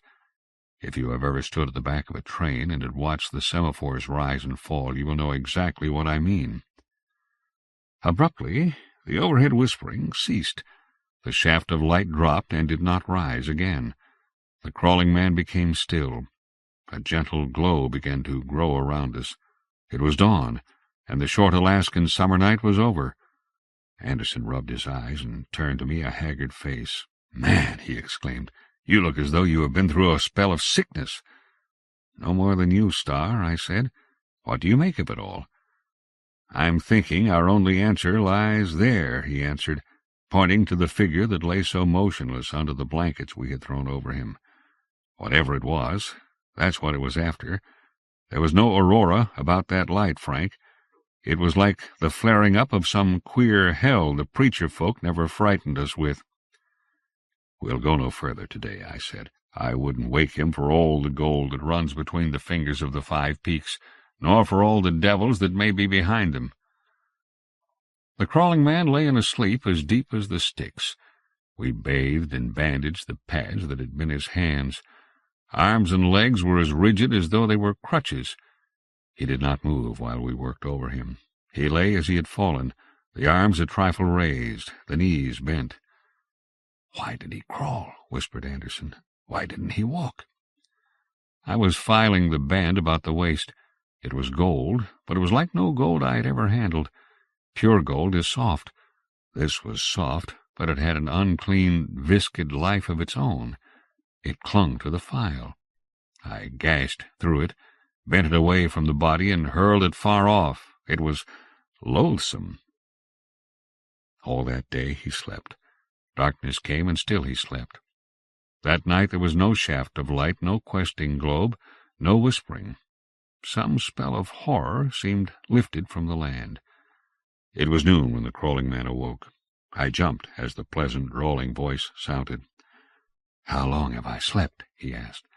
His pale blue eyes grew quizzical as I stared at him. "A night and almost 2 days," I said. "Was there any light up there last night?" He nodded to the north eagerly. "Any whispering?" "Neither," I answered. His head fell back, and he stared up at the sky. "They've given it up, then?" he said at last. "Who have given it up?" asked Anderson. "Why, the people of the pit," replied the crawling man quietly. We stared at him. "The people of the pit," he said. "Things that the devil made before the flood, and that somehow have escaped God's vengeance. You weren't in any danger from them, unless you had followed their call. They can't get any further than the blue haze. I was their prisoner," he added simply. "They were trying to whisper me back to them." Anderson and I looked at each other, the same thought in both our minds. "You're wrong," said the crawling man. "I'm not insane. Give me a very little to drink. I'm going to die soon, but I want you to take me as far south as you can before I die. and afterwards I want you to build a big fire and burn me. I want to be in such shape that no infernal spell of theirs can drag my body back to them. You'll do it, too, when I've told you about them." He hesitated. "I think their chain is off me," he said. "I cut it off," I answered shortly. "Thank God for that, too," whispered the crawling man. He drank the brandy and water we lifted to his lips. "Arms and legs, quite dead," he said. "Dead as I'll be soon. Well, they did well for me. Now I'll tell you what's up there behind that hand. Hell. Now listen. My name is Stanton, Sinclair Stanton, class of 1900, Yale, explorer. I started away from Dawson last year to hunt for 5 peaks that rise like a hand in a haunted country and run pure gold between them. Same thing you were after?" I thought so. Late last fall my comrade sickened. Sent him back with some Indians. Little later, all my Indians ran away from me. I decided I'd stick, built a cabin, stocked myself with food, and lay down to winter it. In the spring I started off again. Little less than 2 weeks ago I sighted the 5 peaks. Not from this side, though. The other. Give me some more brandy. I'd made too wide a detour, he went on. I'd gotten too far north. I beat back. From this side you see nothing but forest, straight up to the base of the Hand Mountain. Over on the other side. He was silent for a moment. Over there is forest, too, but it doesn't reach so far. No, I came out of it. Stretching miles in front of me was a level plain. It was as worn and ancient-looking as the desert around the ruins of Babylon. At its end rose the peaks. Between me and them, far off, was what looked like a low dike of rocks. Then I ran across the road. "The road!" cried Anderson incredulously. "The road," said the crawling man. "A fine, smooth stone road. It ran straight on to the mountain. Oh, it was road all right, and worn as though millions and millions of feet had passed over it for thousands of years. On each side of it were sand and heaps of stones. After a while I began to notice these stones. They were cut, and the shape of the heaps somehow gave me the idea that 100,000 years ago they might have been houses.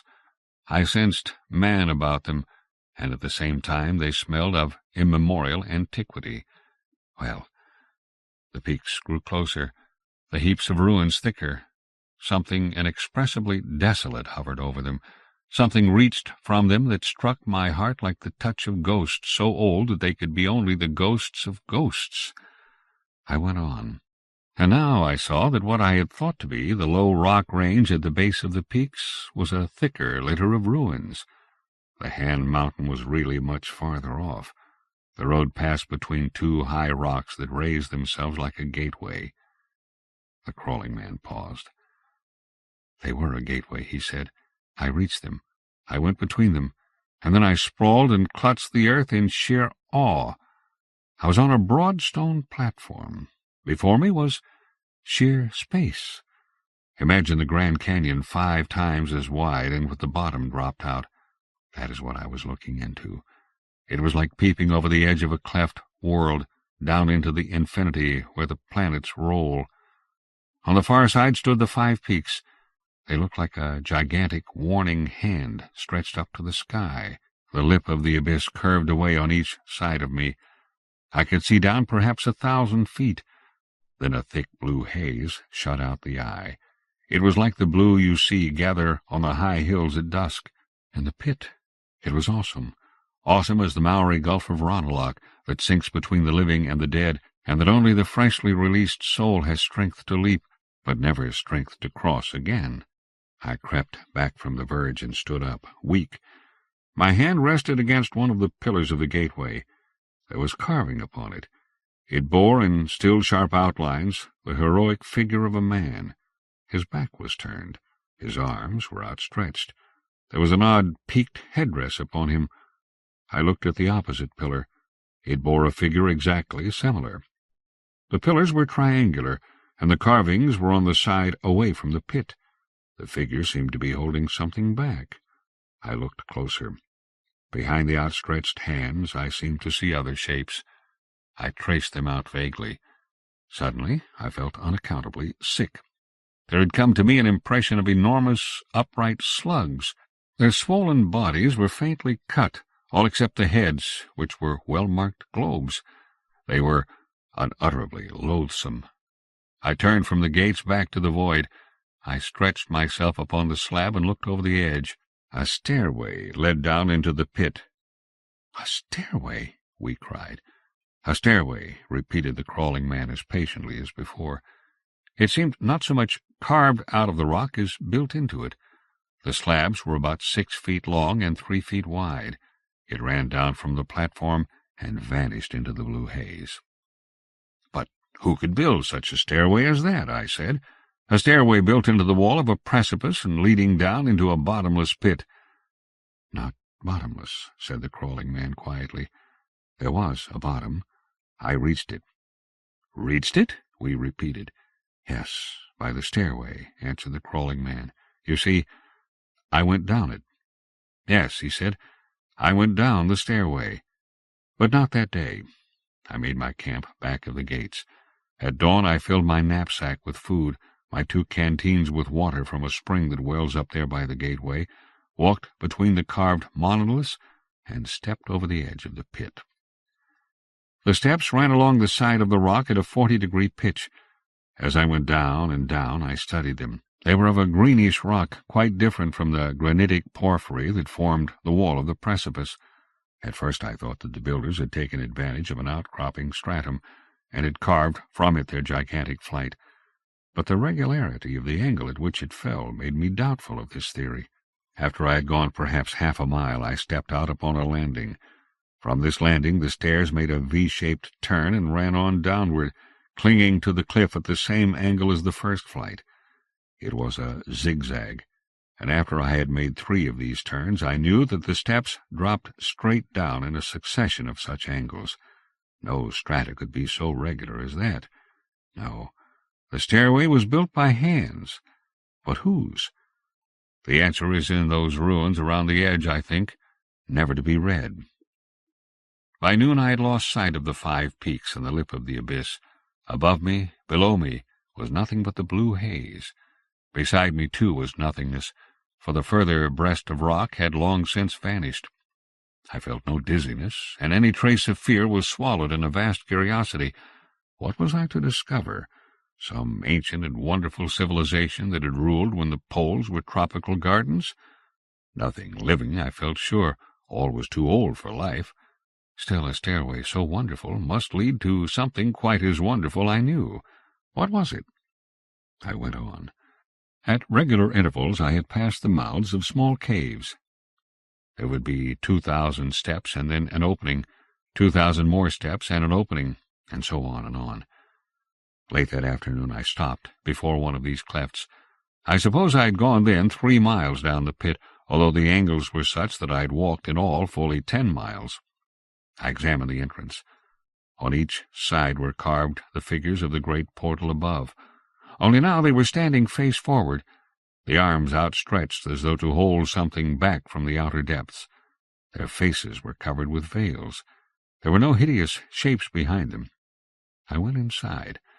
The fissure ran back for 20 yards like a burrow. It was dry and perfectly light.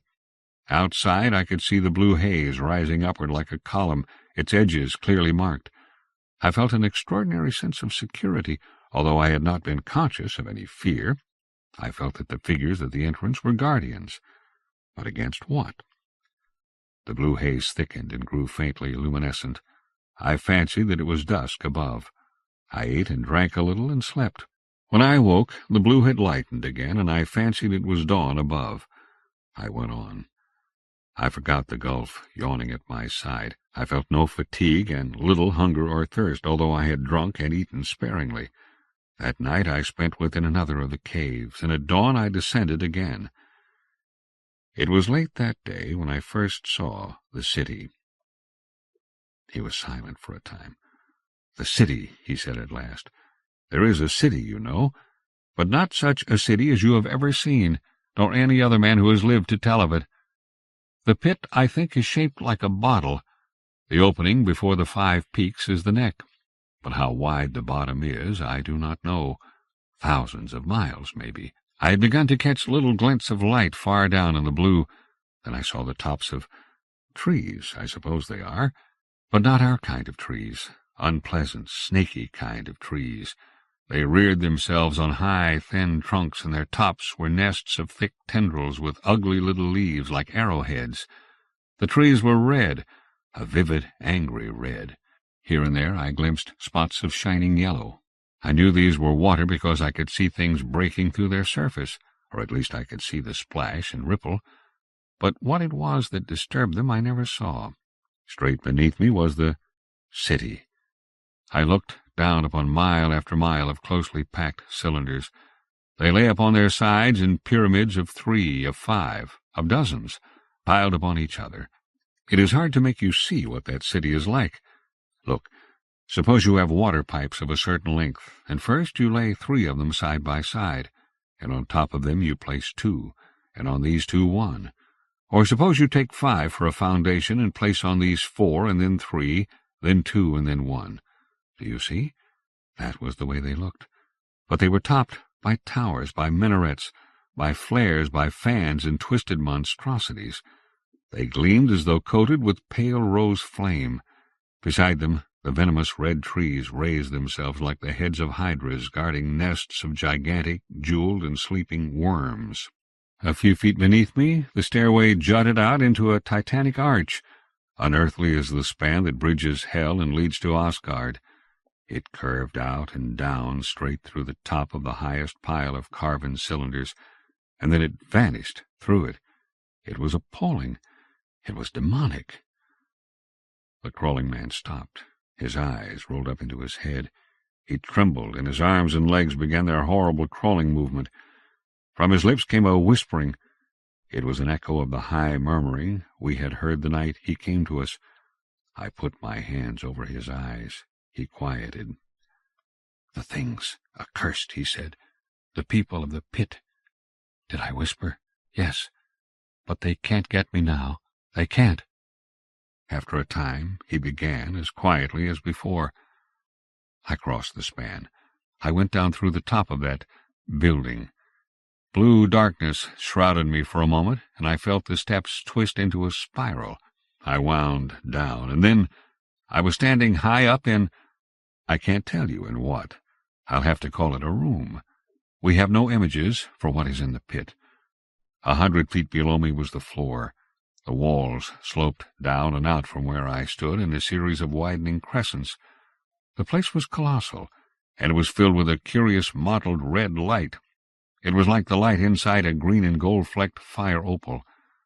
I went down to the last step. Far in front of me rose a high, columned altar. Its pillars were carved in monstrous scrolls, like mad octopuses with 1,000 drunken tentacles. They rested on the backs of shapeless monstrosities carved in crimson stone. The altar front was a gigantic slab of purple covered with carvings. I can't describe these carvings. No human being could. The human eye cannot grasp them any more than it can grasp the shapes that haunt the 4th dimension. Only a subtle sense in the back of the brain sensed them vaguely. They were formless things that gave no conscious image, yet pressed into the mind like small hot seals, ideas of hate, of combats between unthinkable monstrous things, victories in a nebulous hell of steaming, obscene jungles, aspirations and ideals immeasurably loathsome. And as I stood, I grew aware of something that lay behind the lip of the altar 50 feet above me. I knew it was there. I felt it with every hair and every tiny bit of my skin. Something infinitely malignant, infinitely horrible, infinitely ancient. It lurked, it brooded, it threatened, and it was invisible. Behind me was a circle of blue light. I ran for it. Something urged me to turn back, to climb the stairs and make away. It was impossible. Repulsion for that unseen thing raced me onward as though a current had my feet. I passed through the circle. I was out on a street that stretched on into dim distance between rows of the carven cylinders. Here and there the red trees arose. Between them rolled the stone burrows.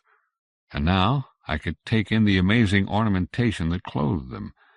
They were like the trunks of smooth-skinned trees that had fallen and had been clothed with high-reaching noxious orchids. Yes, those cylinders were like that, and more. They should have gone out with the dinosaurs. They were monstrous. They struck the eyes like a blow, and they passed across the nerves like a rasp, and nowhere was there sight or sound of living thing. There were circular openings in the cylinders, like the circle in the temple of the stairway. I passed through one of them. I was in a long, bare, vaulted room whose curving sides half closed 20 feet over my head, leaving a wide slit that opened into another vaulted chamber above. There was absolutely nothing in the room save the same mottled reddish light that I had seen in the temple. I stumbled. I still could see nothing, but there was something on the floor over which I had tripped. I reached down, and my hand touched a thing cold and smooth that moved under it. I turned and ran out of that place. I was filled with a loathing that had in it something of madness. I ran on and on blindly, wringing my hands, weeping with horror. When I came to myself, I was still among the stone cylinders and red trees. I tried to retrace my steps, to find the temple. I was more than afraid. I was like a new loosed soul, panic-stricken with the first terrors of hell. I could not find the temple. Then the haze began to thicken and glow, the cylinders to shine more brightly. I knew that it was dusk in the world above, and I felt that with dusk my time of peril had come, that the thickening of the haze was the signal for the awakening of whatever things lived in this pit. I scrambled up the sides of one of the burrows. I hid behind a twisted nightmare of stone. Perhaps I thought there was a chance of remaining hidden until the blue lightened and the peril passed. There began to grow around me a murmur. It was everywhere, and it grew and grew into a great whispering. I peeped from the side of the stone down into the street. I saw lights passing and repassing. More and more lights. They swam out of the circular doorways, and they thronged the street. The highest were 8 feet above the pave, the lowest perhaps 2. They hurried, they sauntered, they bowed, they stopped and whispered, and there was nothing under them. "Nothing under them," breathed Anderson. "No," he went on, "that was the terrible part of it. There was nothing under them. Yet certainly the lights were living things. They had consciousness, volition, thought. What else I did not know. They were nearly 2 feet across, the largest. Their center was a bright nucleus, red, blue, green. This nucleus faded off gradually into a misty glow that did not end abruptly. It too seemed to fade off into nothingness, but a nothingness that had under it a somethingness. I strained my eyes, trying to grasp this body into which the lights merged, and which one could only feel was there but could not see. And all at once I grew rigid.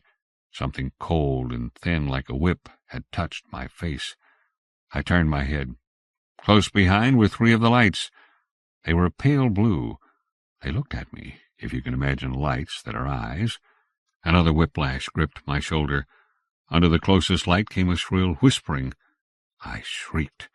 Abruptly the murmuring in the street ceased. I dragged my eyes from the pale blue globe that held them and looked out. The lights in the streets were rising by myriads to the level of where I stood. There they stopped and peered at me. They crowded and jostled as though they were a crowd of curious people on Broadway. I felt a score of the lashes touch me. When I came to myself, I was again in the great place of the stairway, lying at the foot of the altar. All was silent. There were no lights, only the mottled red glow. I jumped to my feet and ran toward the steps. Something jerked me back to my knees, and then I saw that around my waist had been fastened a yellow ring of metal. From it hung a chain, and this chain passed up over the lip of the high ledge.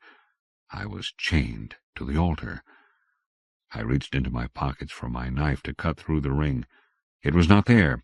I had been stripped of everything except one of the canteens that I had hung around my neck, and which I suppose they had thought was part of me. I tried to break the ring. It seemed alive. It writhed in my hands, and it drew itself closer around me. I pulled at the chain. It was immovable. There came to me the consciousness of the unseen thing above the altar. I grovelled at the foot of the slab and wept. Think, alone in that place of strange light, with the brooding ancient horror above me, a monstrous thing, a thing unthinkable, an unseen thing that poured forth horror. After a while I gripped myself. Then I saw beside one of the pillars a yellow bowl filled with a thick white liquid. I drank it. If it killed, I did not care, but its taste was pleasant, and as I drank my strength came back to me with a rush. Clearly I was not to be starved. The lights, whatever they were, had a conception of human needs. And now the reddish mottled gleam began to deepen. Outside arose the humming, and through the circle that was the entrance came streaming the globes. They ranged themselves in ranks until they filled the temple. Their whispering grew into a chant, a cadenced whispering chant that rose and fell, while to its rhythm the globes lifted and sank. All that night the lights came and went, and all that night the chant sounded as they rose and fell. At the last I felt myself only an atom of consciousness in a sea of cadenced whispering, an atom that rose and fell with the bowing globes. I tell you that even my heart pulsed in unison with them. The red glow faded, the lights streamed out, the whispering died. I was again alone, and I knew that once again day had broken in my own world. I slept. When I awoke, I found beside the pillar more of the white liquid. I scrutinized the chain that held me to the altar.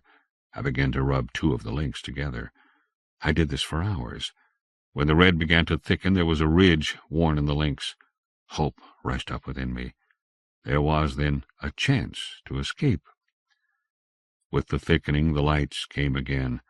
All through that night the whispering chant sounded, and the globes rose and fell. The chant seized me. It pulsed through me until every nerve and muscle quivered to it. My lips began to quiver. They strove like a man trying to cry out on a nightmare. And at last they, too, were whispering the chant of the people of the pit. My body bowed in unison with the lights. I was, in movement and sound, one with the nameless things, while my soul sank back, sick with horror and powerless.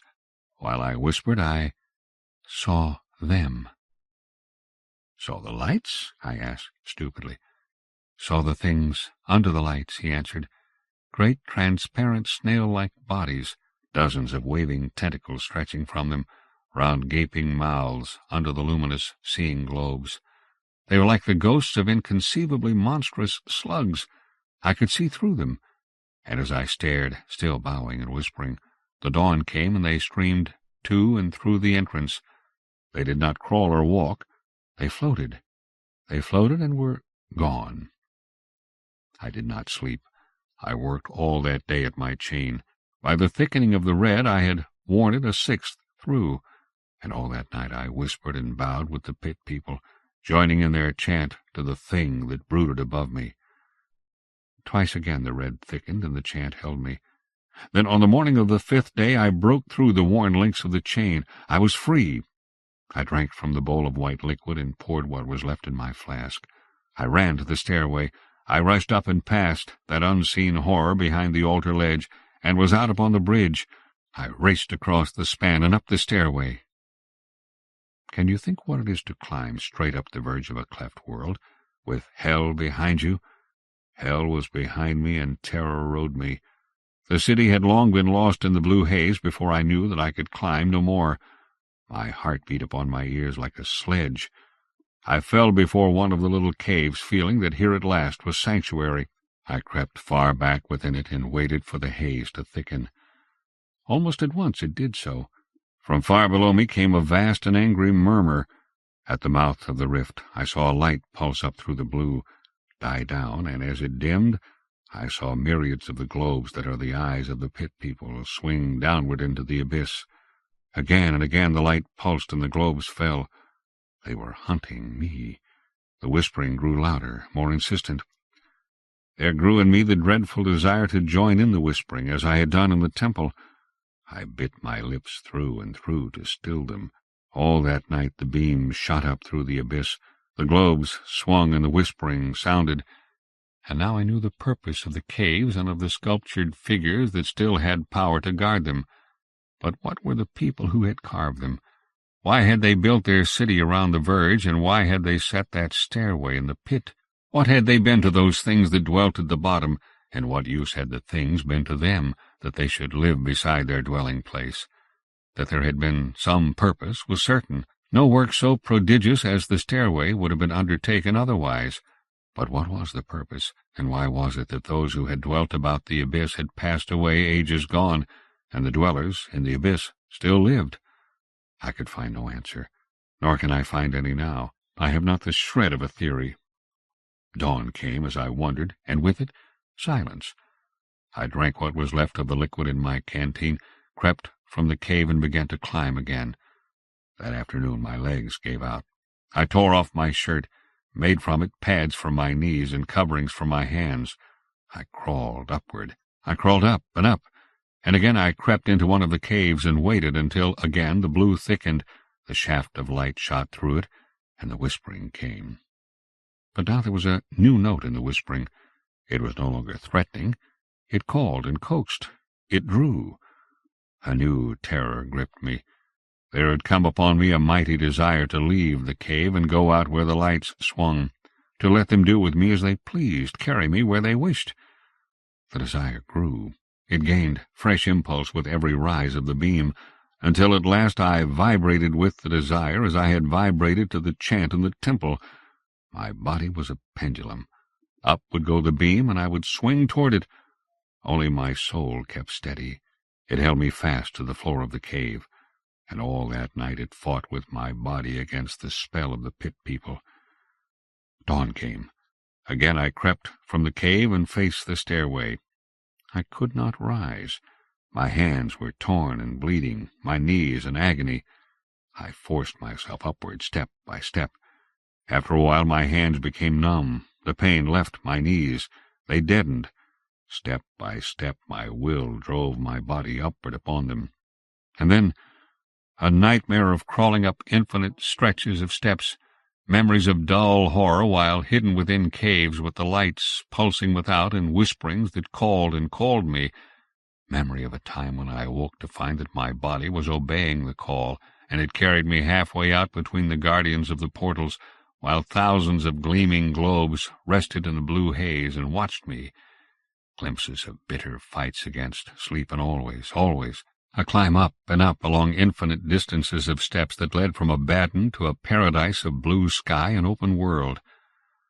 At last a consciousness of the clear sky close above me, the lip of the pit before me, memory of passing between the great portals of the pit and of steady withdrawal from it, dreams of giant men with strange peaked crowns and veiled faces who pushed me onward and held back Roman candle globules of light that sought to draw me back to a gulf wherein planets swam between the branches of red trees that had snakes for crowns. And then a long, long sleep, how long God alone knows, in a cleft of rocks, and awakening to see far in the north, the beam still rising and falling, the lights still hunting, the whispering high above me, calling. Again crawling on dead arms and legs that moved like the ancient mariner's ship, without volition of mine, but that carried me from a haunted place. And then your fire, and this safety. The crawling man smiled at us for a moment. Then swiftly life faded from his face. He slept. That afternoon we struck camp, and carrying the crawling man started back south. For 3 days we carried him, and still he slept, and on the 3rd day, still sleeping, he died. We built a great pile of wood, and we burned his body as he had asked. We scattered his ashes about the forest with the ashes of the trees that had consumed him. It must be a great magic indeed that could disentangle those ashes and draw him back in a rushing cloud to the pit he called accursed. I do not think that even the people of the pit have such a spell. No.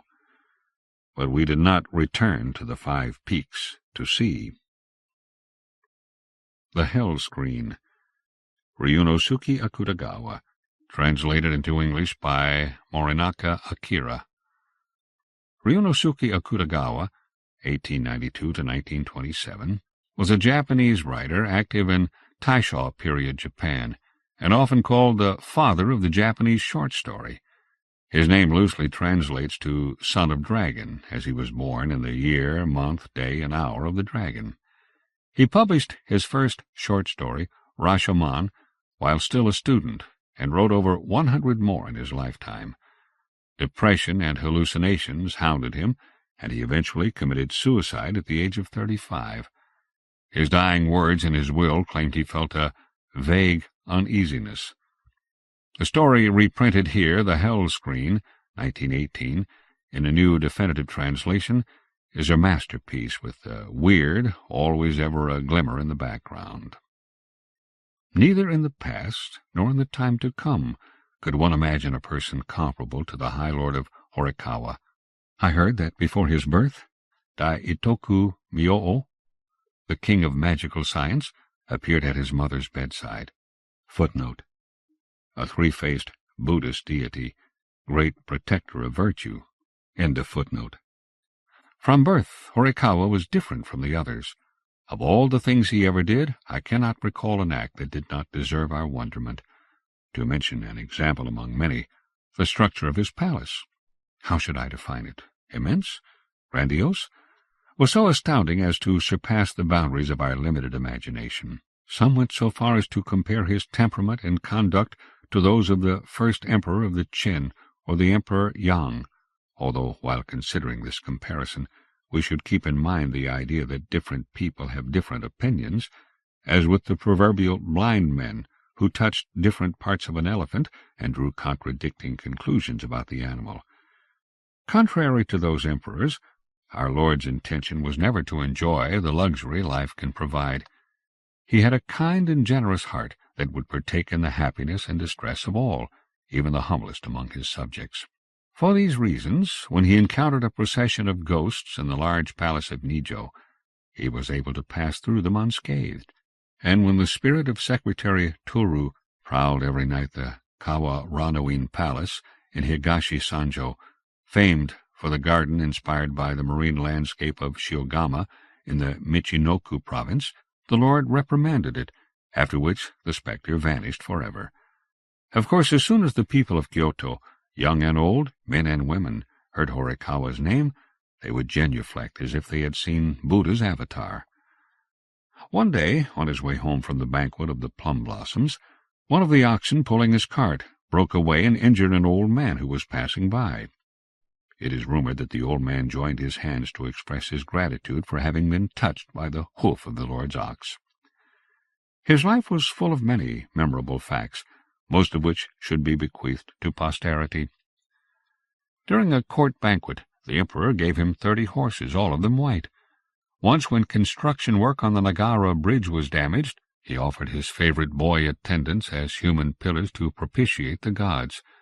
He had a carbuncle removed from his thigh by a Chinese bonze who had introduced the magical healing methods of a celebrated Chinese physician. If I should recount all the anecdotes, I would never finish. But among all these episodes, none surpasses in horror the story of the hell scene painted on a screen that is now part of the Lord's family treasure. Even the High Lord, who was usually impassive, seemed to have been utterly shocked by the events. No need to explain that we, his attendants, were frightened out of our wits. In more than 20 years past in the service of the Lord, I had never witnessed more horrid a spectacle. But before telling you the story, I must introduce the painter called Yoshihide, the author of the hell scene on the screen. 2.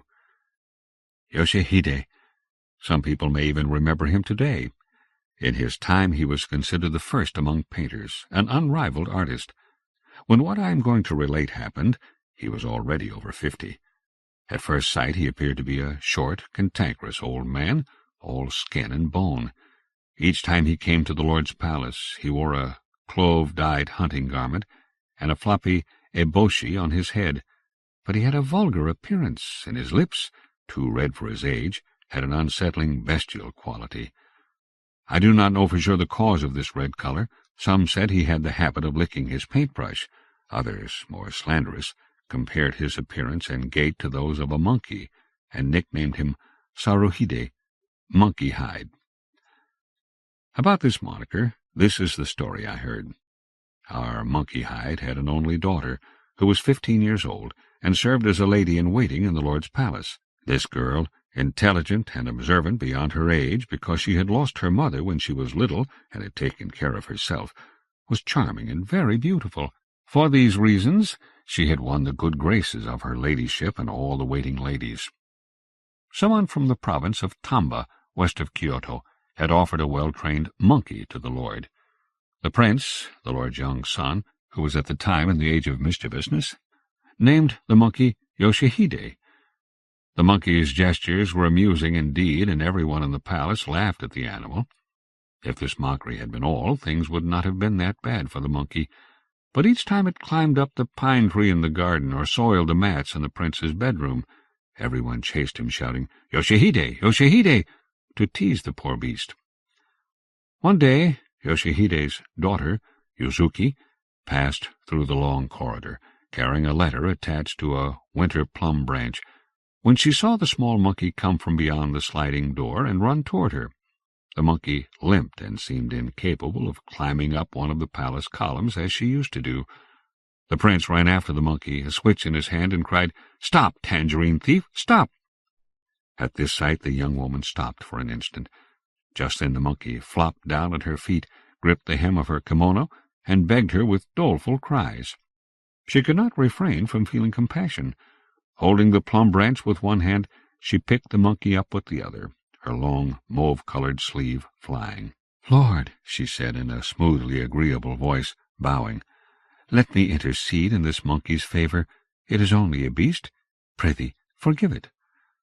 But the prince had been chasing the monkey with determination. He made a face and stamped his foot 3 times. "Why do you wish to protect it? This monkey is a tangerine thief, I tell you." "It is a beast," she repeated. Then she took on a sad expression and dared say, "When I hear that name, Yoshihide, I have the impression my father is being reprimanded." Hearing this remark, the prince, arrogant or not, gave in. "I see. If you ask in the name of your father, I will pardon the monkey." Then he threw the switch down and went back through the sliding door whence he had come. 3. From that day on, Yoshihide's daughter and the monkey became fast friends. She tied a beautiful red ribbon around the animal's neck, and also hung a tiny bell she had received from the young princess. The monkey would leave her presence on no account. Once Yuzuki had to stay in bed with a light cold, and the monkey watched over her, gnawing on its fingernails in apparent concern. Now things took a peculiar turn. No one would mistreat the monkey any longer. On the contrary, they all began petting it. Not only did the prince throw persimmons or chestnuts to the monkey. Once His Highness became furious because some samurai had shot a kick at the little beast. This news reaching his ears, the Lord gave gracious orders that girl and monkey be brought before his presence. He must also have known why the girl had come to protect the beast. "You are a good and dutiful daughter," the Lord said. "I am pleased with you." With these words she received a scarlet hakama from the Lord. Footnote: very ample trousers with the appearance of a skirt worn under the kimono. End of footnote. The monkey mimicked the girl's deference by raising the hem of the robe to its forehead, to the Lord's immense amusement and pleasure. You can see that the Lord took the young woman into his good grace because he had been impressed with her filial piety, not because he admired her charms, as it was whispered. The rumors might have been justified on some grounds, but I will talk about such things later on. Suffice it to say that the Lord was not one to fall for as lowly a girl as a painter's daughter, no matter how charming. The girl withdrew from the Lord's presence, feeling highly honored, but being naturally wise and intelligent, she did nothing to awake her fellow maid's jealousy. On the contrary, this honor won the lady's favor for both herself and her monkey. Her ladyship loved Yuzuki so much she kept the lady-in-waiting in her constant presence, and brought her everywhere she went in her princely carriage. Now let me set the girl aside for a while as I tell you about her father, Yoshihide. Although Yoshihide the monkey came to be loved by everyone, Yoshihide the painter continued to be hated by everyone, and they went on calling him Monkey-hide behind his back. The residents of the palace were not alone in this general dislike. The great priest of Yokawa, for example, would turn red in the face at the mere mention of Yoshihide's name, as if he had seen a devil, As the rumor had it, Yoshihide had painted the priest in a humoristic scene depicting his conduct, but I know of no foundation proving the rumor true. At any rate, Yoshihide had a bad reputation everywhere.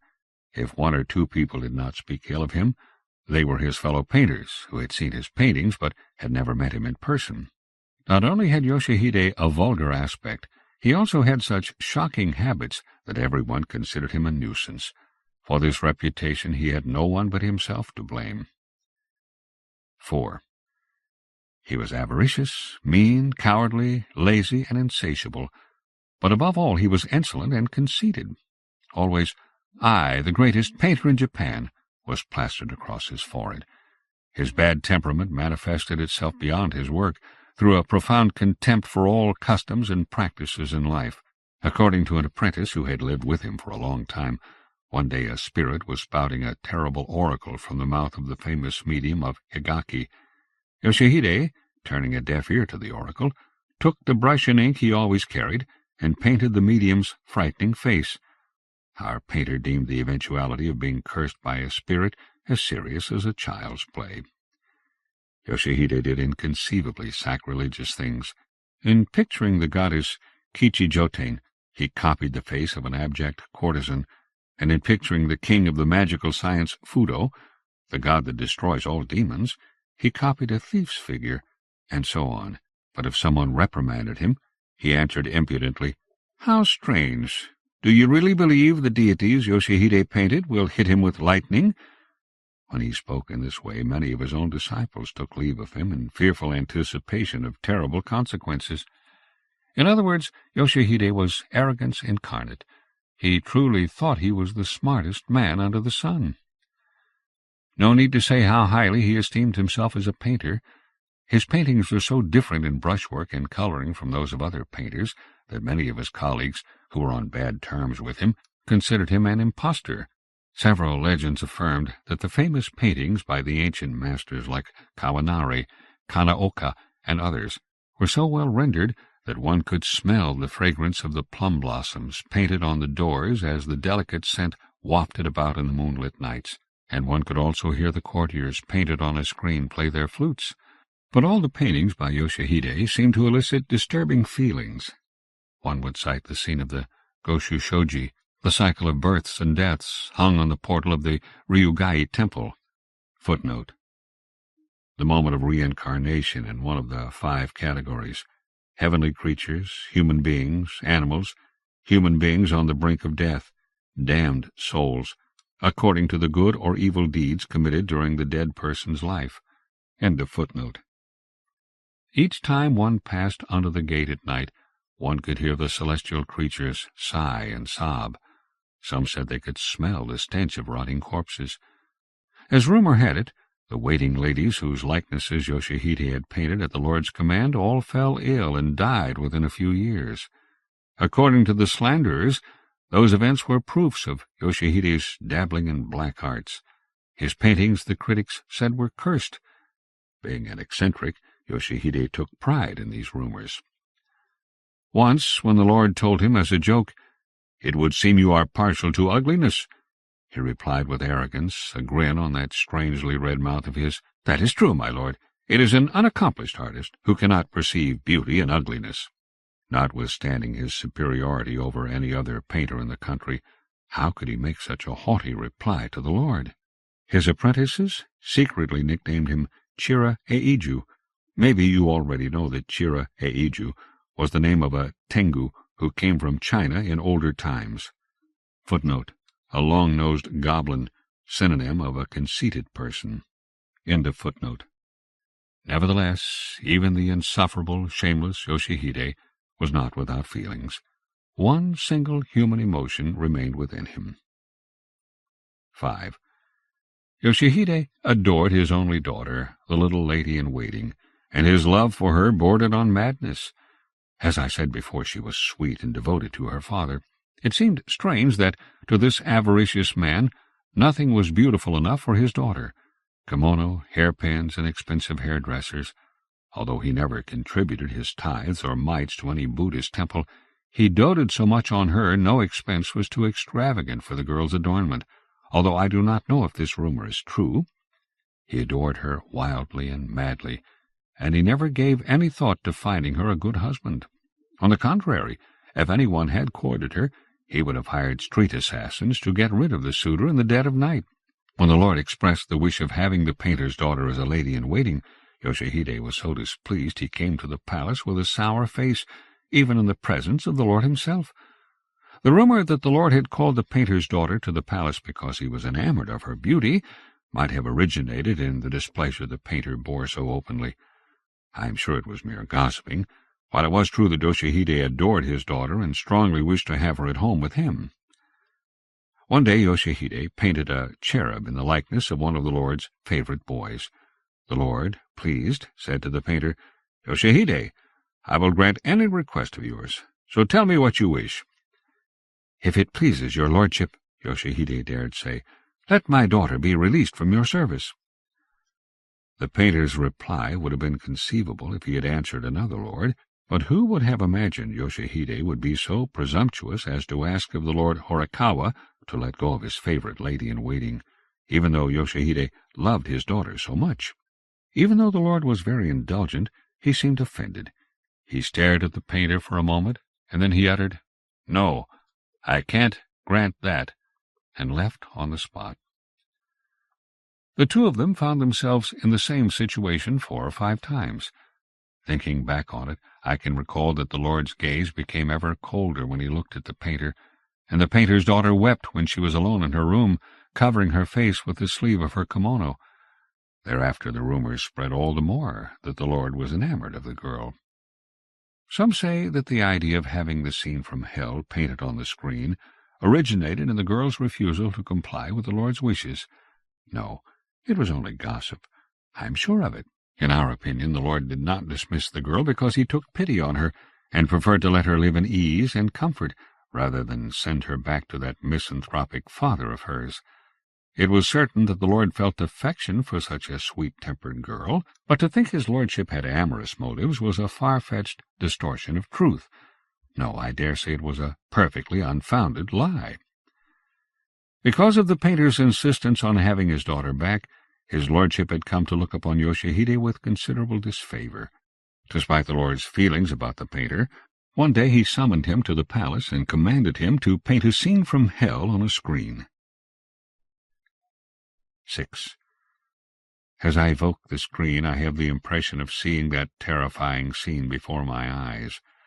The scene painted by Yoshihide was quite different from those of other artists, first of all because of its composition. The 10 kings of hell and their households were confined to a corner, while all the rest consisted of wild flames roiling around the mountain of swords and the forest of spears, which seemed ready to take fire as well. Save for the blue and yellow of the Chinese-styled costumes worn by the governors of hell, which stood out here and there, everything else was ablaze, tongues of fires occupying all the space, hooked wheels dancing in fury, black smoke drawn with splattered ink, and sparks shooting up, done in gold, smeared and mingled with soot.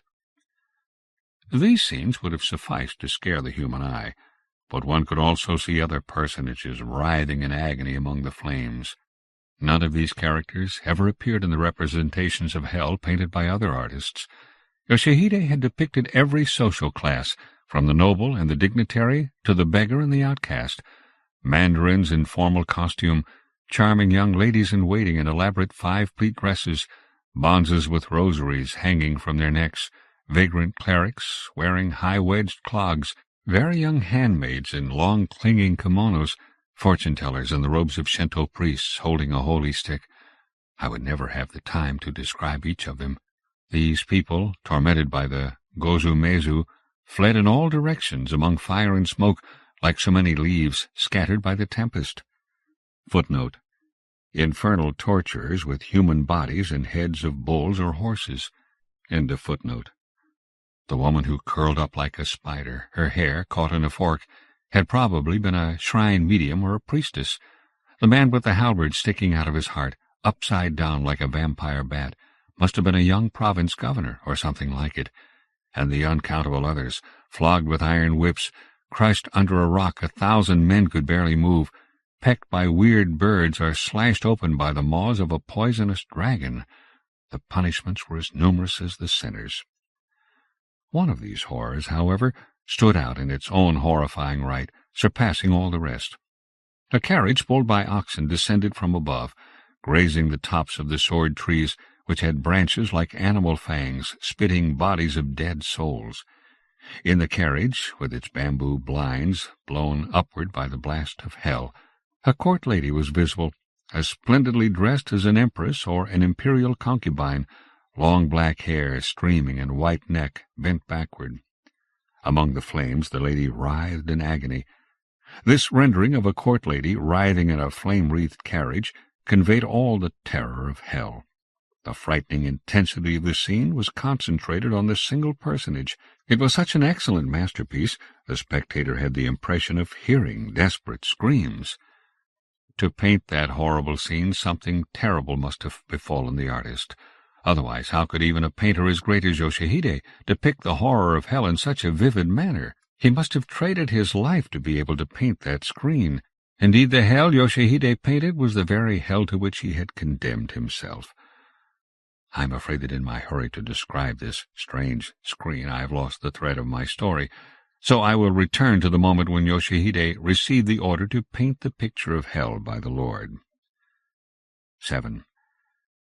For 5 or 6 months Yoshihide absorbed himself in the painting of the screen, without making the briefest courtesy call at the palace. It was strange that, despite his love for his daughter, not once had he the thought of seeing her. According to an apprentice, each time he started painting he became like a man possessed by a fox. In fact, the rumor had it that Yoshihide had gained fame and reputation because he had sworn himself to the vulpine god of good fortune.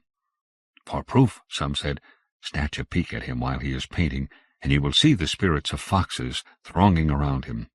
Once he had picked up his brush, he forgot everything but his work. He confined himself to his study and never came out to see the sun. Now that he was painting the screen, his level of inspiration soared. Shut up in his study with the blinds always drawn, he would mix his secret melanges of colors and had his apprentices dress up in gala costumes or in poor clothes before painting them with great care in the lamp's light. These oddities were usual with him. It would not have taken that special hell scene to drive him to such extreme eccentricities. For instance, when he painted that scene from the Goshu Shoji, the 5 phases of the transmigration of souls, he once came across rotting corpses in the street. He sat down in front of them and copied faces and hands down to the single hairs, while normal people averted their eyes. Concerning the state of inspiration in which he painted that scene from hell, no one was ever able to imagine it. I do not have the time to give you all the particulars, and I will tell you only the notable moments. While one of his disciples was mixing colors, Yoshihide said abruptly, "I wish to rest for a while. I've had some bad dreams lately." "You have, master?" the apprentice said, without interrupting his work, for Yoshihide's wish for rest was nothing unusual. But then the master asked in humble tones, "Could you sit at my bedside while I'm resting?" Even though the apprentice did not understand why the master was so worried about his dreams, the request was reasonable, and he said, "Very well, sir." To which the master, sounding troubled, added with some hesitation, "Come into my inner room. Don't let anyone come inside while I'm sleeping." The apprentice remarked that the room in which his master was working, for the inner room meant his study, had the shutters drawn as if it were night, and the screen with the scene sketched in charcoal stood open in the dim light, taking up all the space. The artist went to sleep with his arm under his head, as if a great fatigue had descended on him, but after half an hour a terrifying noise came to the apprentice's ear. 8. At first it was a voice that spoke in an incomprehensible way, but little by little the words broke up to resemble the moans of a drowning man trying to speak under water. "How? Come to me. Where am I supposed to go? What are you saying? Where to? To hell? Come to the burning hell? Whoever is this? Who could it be? Ah!" The apprentice forgot all about mixing colors to observe the fear on his master's face.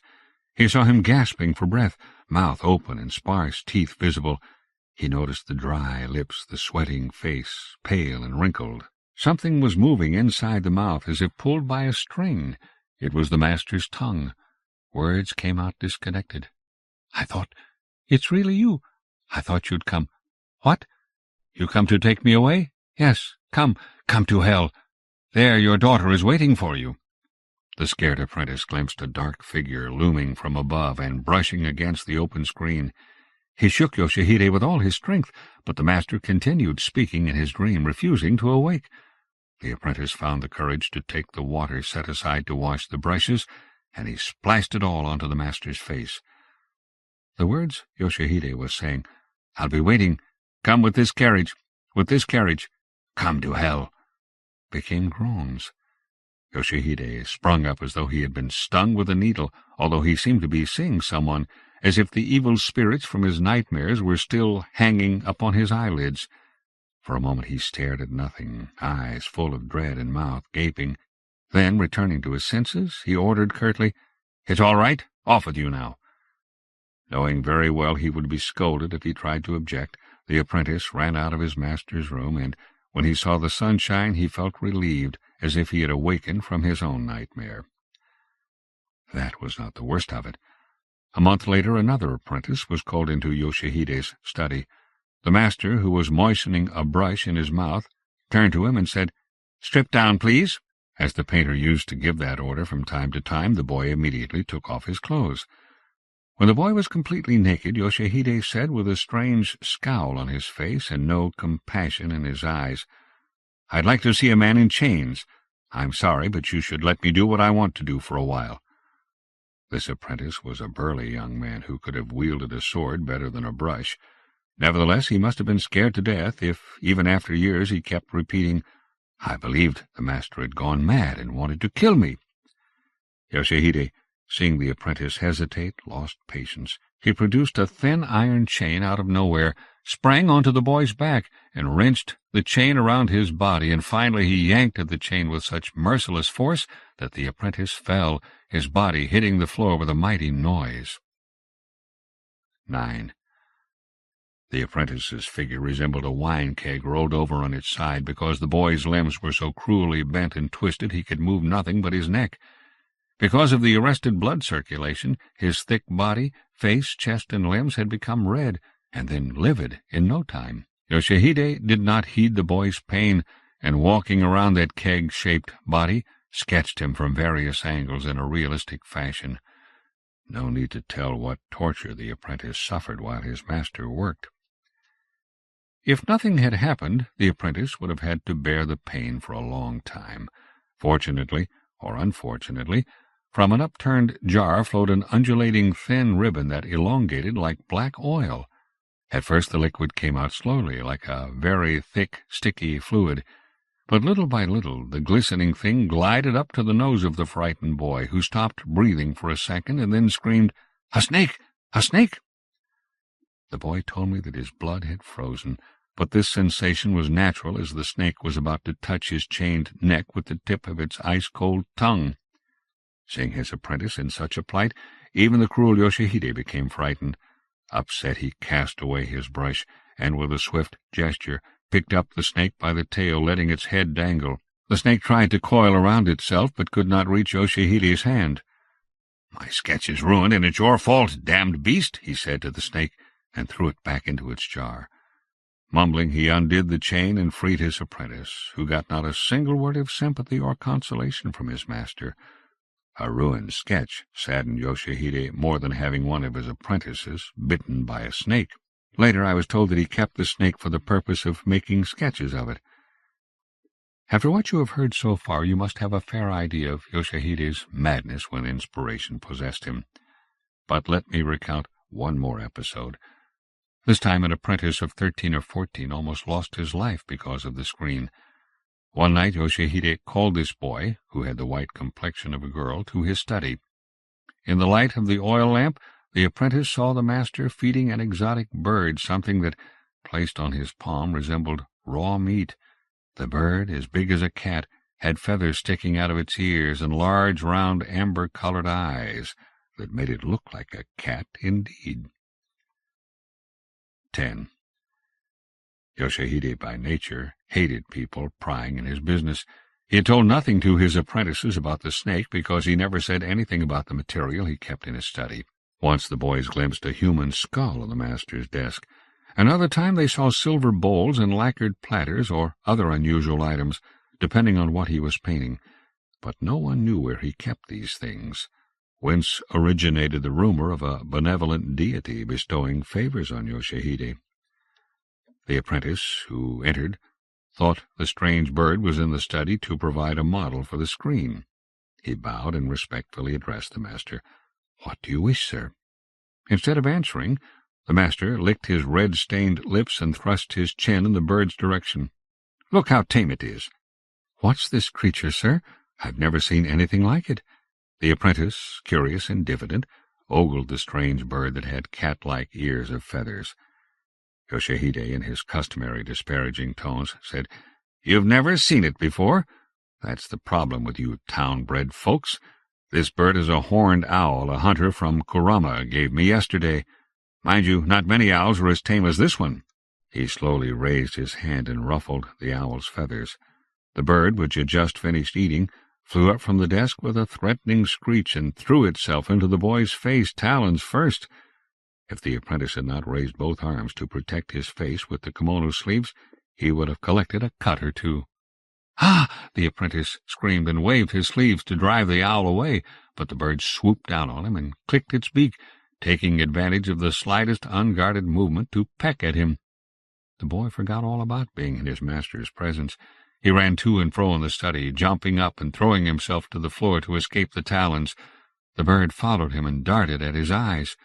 Each time the owl spread its wings, the boy smelt odors of rotting leaves, waterfalls, soured fruit, or monkey wine.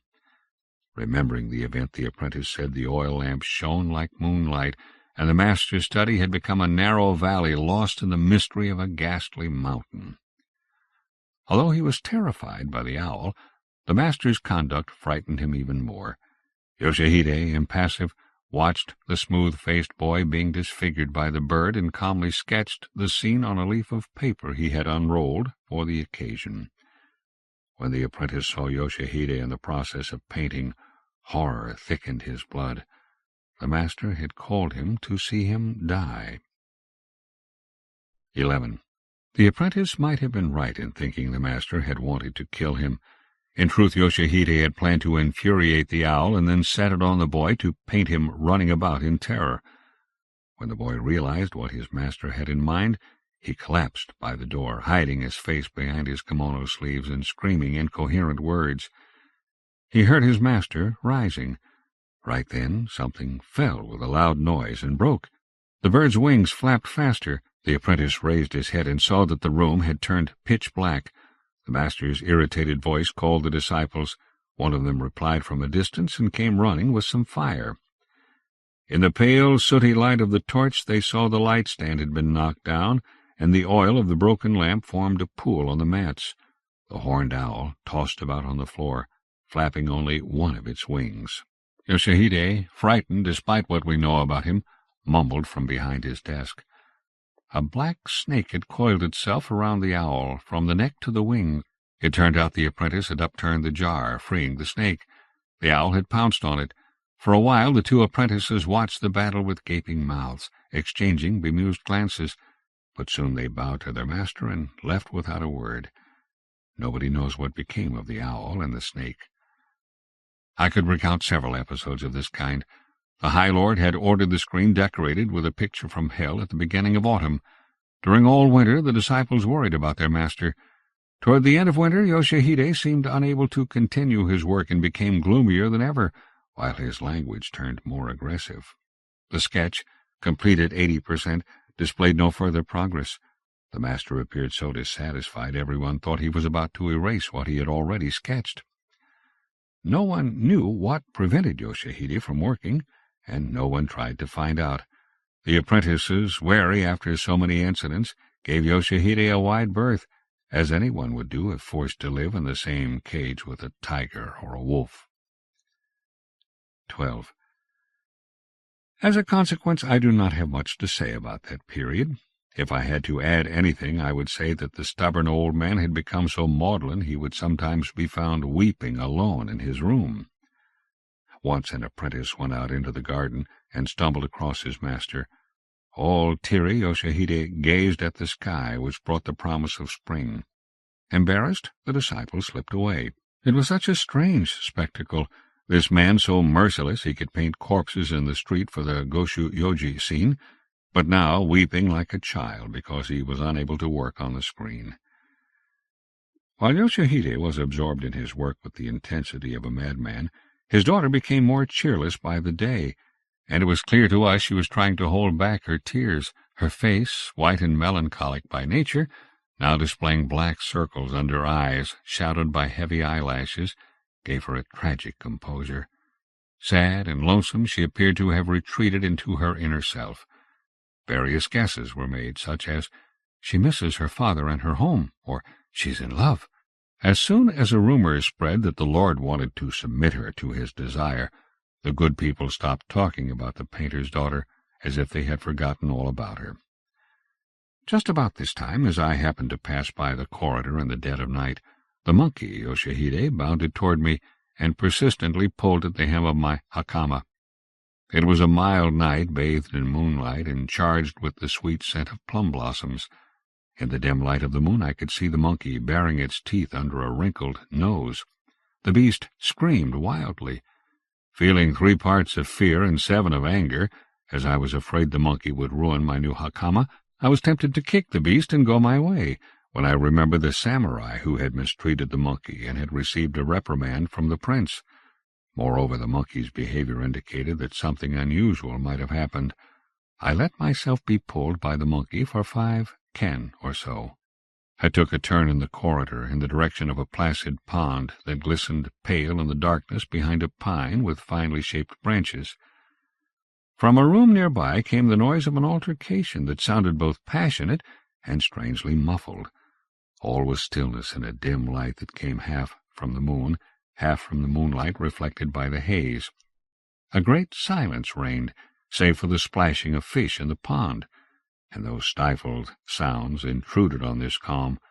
Thus the quarrel stopped me. Intrigued, I tiptoed up to the sliding door, ready to deal blows if the arguing people turned out to be rascals. 13. The monkey, Yoshihide, found my approach too slow. Shrieking as if someone had been strangling its neck, the monkey ran around me 3 times and finally leapt onto my shoulder. I turned my head quickly to the side to avoid the tiny claws, and the monkey gripped my sleeve to hold on. Losing balance, I staggered back and bumped against the sliding door. Now I was forced to act. I threw the door open and was about to rush into the room, beyond the reach of the moonlight, when a young woman bolted out the doorway as if propelled by a spring. She almost bumped into me, stumbled, and fell. Kneeling there, she gazed up at me, disheveled, out of breath and trembling all over, as though still under the impression of a dreadful sight. I need not tell you I was in the presence of Yoshihide's daughter, but that night she looked so different, so lively. Her eyes sparkled, large and bright. Her cheeks glowed with a rosy blaze. In her untied nightgown she was alluring, quite unlike her customary childish innocence. How could this attractive creature be the painter's daughter, who was so fragile and modest? Steadying myself against the door, I observed the beautiful girl in the moonlight. Hurrying footfalls came from a masculine figure receding into the dark. I pointed in the man's direction and asked in a calm voice, "Who is this?" The girl bit her lip and shook her head. She appeared to be much chagrined. I stooped down and whispered into her ear, "Who was that man?" She shook her head and pressed her lips together. Tears filled her long-lashed eyes. On account of my inborn stupidity, I only understand what shines as clear as daylight under my nose. Not knowing what to say, I remained rooted to the spot, as if I were trying to hear her thumping heart. For one thing, I did not wish to be harsh and prod her with more questions. I do not know how long I remained stock-still, saying nothing. Finally, I shut the door and turned to the girl, who seemed to have recovered a little. As gently as possible, I told her, "Now go back to your room." Tormented by the sensation of having witnessed something I was not supposed to see, and ashamed, Of what I do not know, I strode back to the place I had left to follow the monkey. Hardly had I taken 10 steps than someone tugged timidly at the hem of my hakama from behind. In surprise, I glanced over my shoulder. Can you guess who it was? The monkey Yoshide gave little bows with its head, hands placed on the ground to express gratitude like a man. The gold bell at its neck tinkled. 14. 2 weeks had passed when Yoshihide the painter showed himself at the palace without being requested, and begged the Lord's personal audience. He believed his wish would be granted, given the consideration in which the Lord held him in spite of his humble origins. The Lord, who did not admit people in his presence easily, made an exception. The painter, sporting his customary orange hunting garment and floppy cap, and looking more sullen than usual, prostrated himself, bowing his head repeatedly. Raising his chin, he said in a hoarse voice, "Concerning the screen your lordship was pleased to command, I would like to tell your lordship I have applied myself to the task night and day, and have very nearly finished the work." "Excellent. I am pleased to hear it." Nevertheless, the Lord's voice lacked conviction. "No, my lord." Yoshihide lowered his eyes as though plagued with dissatisfaction. "It is almost finished, but there is one detail I am unable to paint." "What? Is there something in the world you cannot paint?" "Yes, my lord. I cannot paint anything if I don't see it with my own eyes. If I paint something I haven't seen, I cannot convince myself my rendering is exact. Isn't it like being unable to paint?"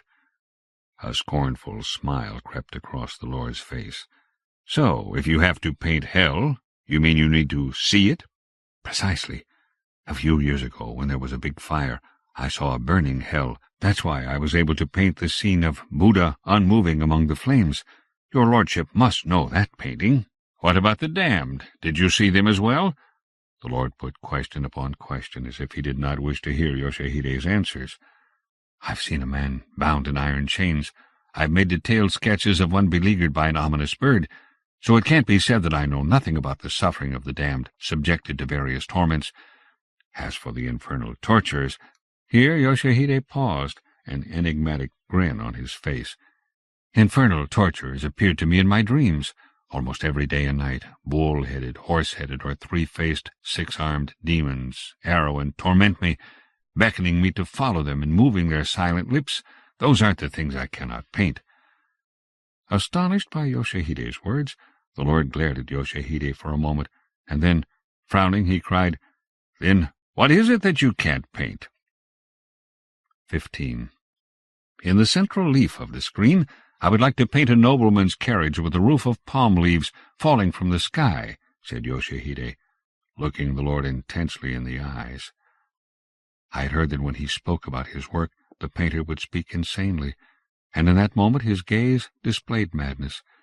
In the vehicle, a splendid court lady writhed in the agony of death, her long black hair tossed by the wind. Her face, smothered by the smoke, should look upward to the carriage ceiling, her eyebrows furrowed. Trying to escape the sparks raining over her, she grips the mats with both hands. Around the carriage a flock of ominous birds fly about, clicking their beaks. Oh, how can I ever paint a court lady in a burning carriage? And? The Lord urged Yoshihide to continue, as if he found the painter's words amusing for some reason. "I cannot paint it," Yoshihide repeated, entranced, his red-stained lips trembling as if he had a fever.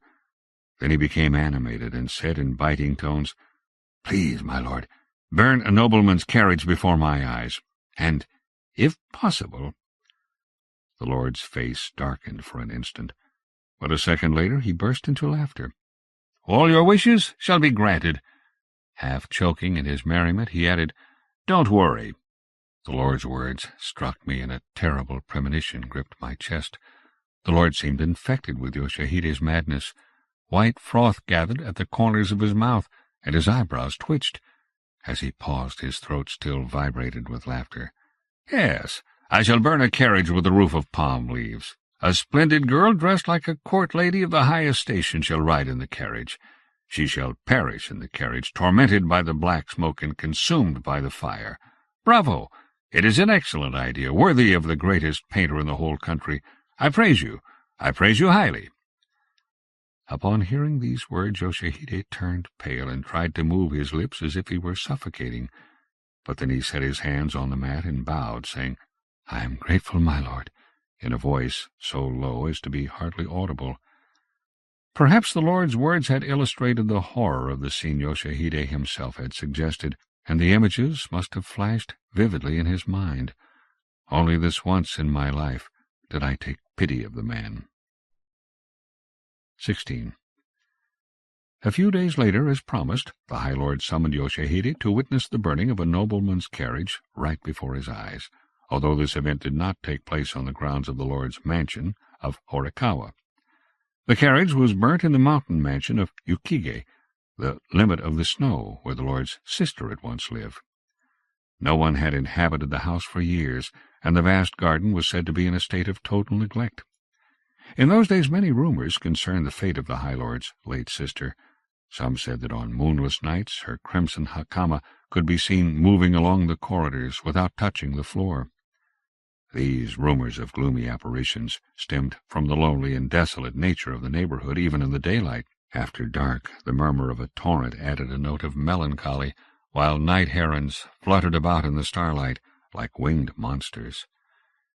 In the pitch-black, moonless night, torches shed light on the lord, who, dressed in a yellow-green kimono and a brocaded purple hakama, sat cross-legged near the veranda on a round white cushion hemmed with bicolored silk. 5 or 6 samurai encircled him in respectful poses. One stood out among them, a man solidly built who had eaten human flesh out of starvation after the battle of Michinoku, and was now so strong he could break apart the horns of a living deer. Wearing armor under his kimono and clad in full dignity, he kept by the veranda, the tip of his sheathed katana pointed upward. The scene turned bright or dark according to the movements of the torches that flickered in the night breeze, blurring the boundaries of dream and reality with a ghastly effect. A carriage, roofed with palm leaves, was stationed in the garden within a patch of darkness, with no oxen, its shafts resting on their supports, its gilded fittings glittering like stars. When we saw it, a chill came over us, even though it was spring. Blue-green tasseled blinds trimmed with embroideries hid the interior. A few servants, serious-faced and stiff, stood near the carriage, carrying blazing torches, and worried about the smoke that drifted toward the veranda. Yoshihide, the hero of this night, kneeled opposite the veranda, in his usual hunting attire and worn floppy cap. He looked even smaller and more miserable, as if the sky were weighing down on him. The man who squatted behind him, dressed in a similar fashion, was probably one of his disciples. As both of them knelt in the dark, the colors of their garments were not clearly discernible from my position inside the veranda. 17. The time was near midnight. In a silence so deep we could hear our breathing, darkness seemed to spy on us, while the nocturnal breeze carried the sooty smell of burning torches in our direction. For a moment the lord gazed at the scene in silence. Then he leant forward on his cushion and called harshly, "Yoshihide!" I'm not sure Yoshihide answered, because my ears caught only a moan. "Yoshihide, tonight I will set fire to the carriage as you wished."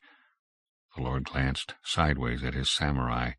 I had the impression he was exchanging a knowing smile with them, but perhaps it was only my imagination. Yoshihide, very stiff, looked at the veranda in a reverent manner and said nothing. "Look at the carriage. It's mine. You surely recognize it. I will set fire to the carriage and create a blazing hell before your eyes, but—" The lord exchanged another glance with his samurai and then resumed, speaking in bitter tones. "In the carriage lies a sinful woman, bound in chains. As soon as the carriage will take fire, she will die in terrible agony. It is the perfect model to finish your painting. Watch closely as her snow-white skin burns and sparks braid her black hair." The lord paused again, shaking his shoulders in silent laughter, and then he said, "A spectacle worthy of entering the chronicles. I will appreciate it as well. There, raise the blind, and let Yoshihide see the woman inside the carriage." At his command, one of the attendants, holding his torch high, yanked the blind up. The red blazing light from his torch illuminated a woman cruelly bound in chains, reclining on the seat. Golden ornaments glittered in her black hair, which hung loose about her shoulders over a gorgeous Chinese gown of a cherry blossom color. I very nearly cried out. Who could have mistaken her? The trim, maidenly figure and the lovely, melancholy profile belonged to Yoshihide's daughter. The samurai sitting opposite me rose and gave Yoshihide a sharp glance, his hand on the hilt of his katana. Mouth gaping, I pivoted to see Yoshihide, who had sprung to his feet like a madman and attempted to rush toward the carriage, arms extended in front of him. As I already said, he was in the darkness, and I could not see the expression on his face, but soon he was running into the light as though pulled by an invisible string. At the same time the Lord cried, "Set fire!" The attendants threw their torches at the carriage with the girl inside. The carriage was engulfed in a pillar of raging flames. 18. The flames enveloped the carriage in no time. As soon as the purple tassels hanging from the roof waved in the sudden wind, a vortex of smoke spiraled up against the black sky, and sparks exploded like sprays of water. Bamboo blinds, hangings, and metal fittings burst into so many balls of fire, soaring into the night like celestial orbs spurting out of a fallen sun. A moment before I had nearly cried out. Now I was so dumbfounded I could do nothing but gape at this terrifying spectacle. But as for the father, Yoshihide, the expression painted on Yoshihide's face is still alive in my memory. The man who on impulse had attempted to rush at the carriage stopped before the roaring fire and, with his arms outstretched, fastened his gaze on the flames and the heavy smoke that enveloped the burning shape. Sparks fell around him, bathing his features in a lurid light, so that his ugly, wrinkled face was visible down to the tip of his beard. His wide-open eyes, twisted lips, and twitching cheeks showed the terror, despair, and astonishment that alternated in his heart. Neither the robbers about to be beheaded, nor the most odious of sinners of 10 crimes and 5 faults, dragged before the 10 judge-kings, could have worn a more mournful expression. Even the Herculean samurai paled and shot a furtive glance at his lord. The lord, however, lips pressed together and wearing an enigmatic grin, kept his gaze fixed on the carriage. And inside the carriage, I lacked the courage to convey a detailed description of the girl I saw in it. The paleness of her face tilted back and choked by the smoke, the length of her black hair intertwined with flames as she tried to shake off the spreading fire, the beauty of the cherry-blossom-colored Chinese dress, which the flames were devouring by the minute. What a terrible and cruel scene! At one moment the breeze blew the smoke to the other side, and among the red flames, sprinkled with golden dust, appeared the girl, biting on her gag and writhing to the point of breaking the chain that bounded her. This atrocious torture resembled a genuine scene from hell brought before our very eyes. Facing the spectacle, we all, even that samurai with supernatural strength, shuddered. Then once again we thought that a gust of wind had blasted through the trees. Following the noise, something dark, hardly visible, shot across the black sky like a ball, without either touching the ground or flying through the air.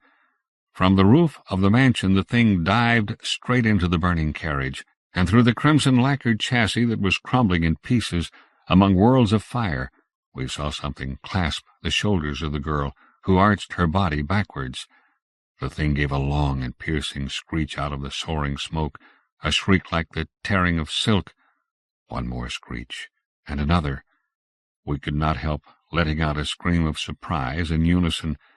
Against a red curtain of flames, the creature that was holding fast to the dying girl was the monkey nicknamed Yoshihide at the palace of Horikawa. 19. But a second later the monkey disappeared, when sparks shot into the night, glittering like a pear peel sprinkled with gold. Girl and beast sank under a whirl of black smoke. In the middle of the garden only the burning carriage was visible as it blazed away with terrifying crackles. A pillar of fire might have been more appropriate than burning carriage to describe the blaze that soared into the starry sky. Before the pillar of fire, Yoshihide stood still, rooted to the ground. What a strange transformation! The old wrinkled face, which only a minute before had expressed agony at the infernal spectacle, now radiated a blissful ecstasy. Arms tightly crossed on his chest, he seemed to have forgotten he was in the presence of the High Lord. His eyes did not mirror the girl's atrocious agony any longer. Did the form of the thrashing body, silhouetted by the wonderful red color, satisfy him? The strangeness went beyond the sight of this father ecstatically watching his daughter's agony. At that moment Yoshihide incarnated a solemn exultation, elevated beyond the human condition, some supernatural dignity similar to the king lion's wrath in his nocturnal appearances. Even the uncountable soulless night-birds, scattered by the flames, seemed aware of the mysterious virtue that shone like a halo over Yoshihide's worn cap.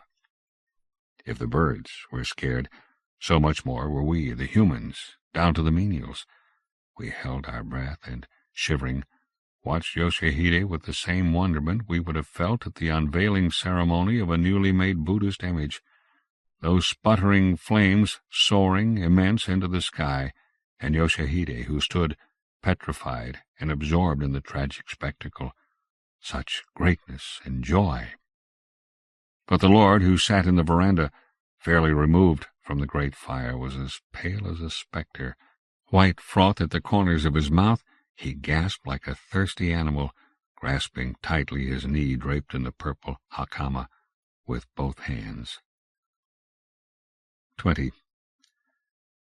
I don't know who spread the story of a carriage burnt with a woman inside, but I know it reached every corner of the country. Many wondered why the Lord had burned Yoshihide's daughter alive. Most people thought it was vengeance for the Lord's thwarted love, although in my opinion the Lord had wanted to chastise the perversity of a painter who had not hesitated in asking that a carriage be burnt before his eyes, even though it involved the sacrifice of a human being, to paint a scene to perfection. This last explanation came from the Lord's very mouth.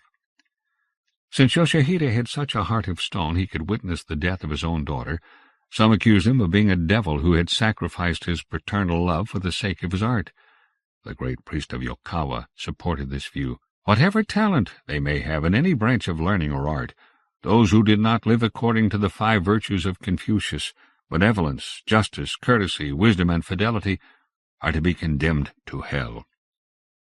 1 month later, when the screen decorated with the scene from hell was complete, Yoshihide took it to the palace and presented it to the Lord with all his respect.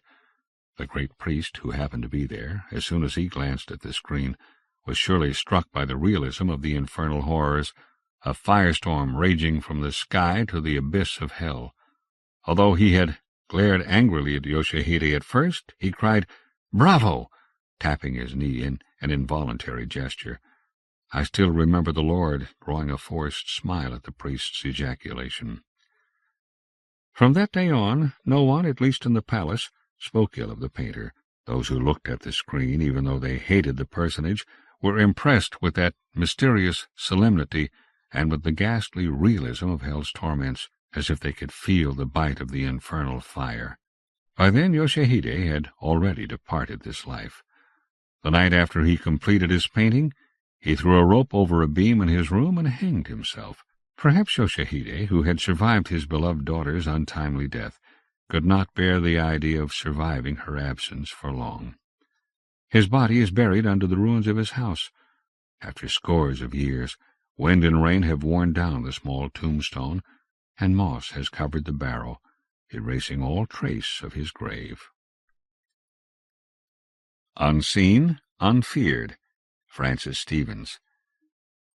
Francis Stevens, 1883 to 1948, was the pen name of Gertrude Barrows Bennett, the first major American female writer of fantasy and science fiction. Stevens wrote a number of acclaimed fantasies between 1917 and 1923, and has been called the woman who invented dark fantasy.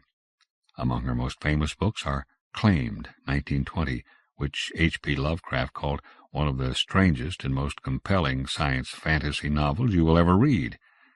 She also wrote the Lost World novel The Citadel of Fear, 1918, and an early dystopian novel titled The Heads of Cerberus, 1919. Although not all of Stevens' work has dated well, Unseen, Unfeared remains a potent example of the classic weird tale. I had been dining with my ever-interesting friend Mark Jenkins at a little Italian restaurant near South Street. It was a chance meeting. Jenkins is too busy, usually, to make dinner engagements.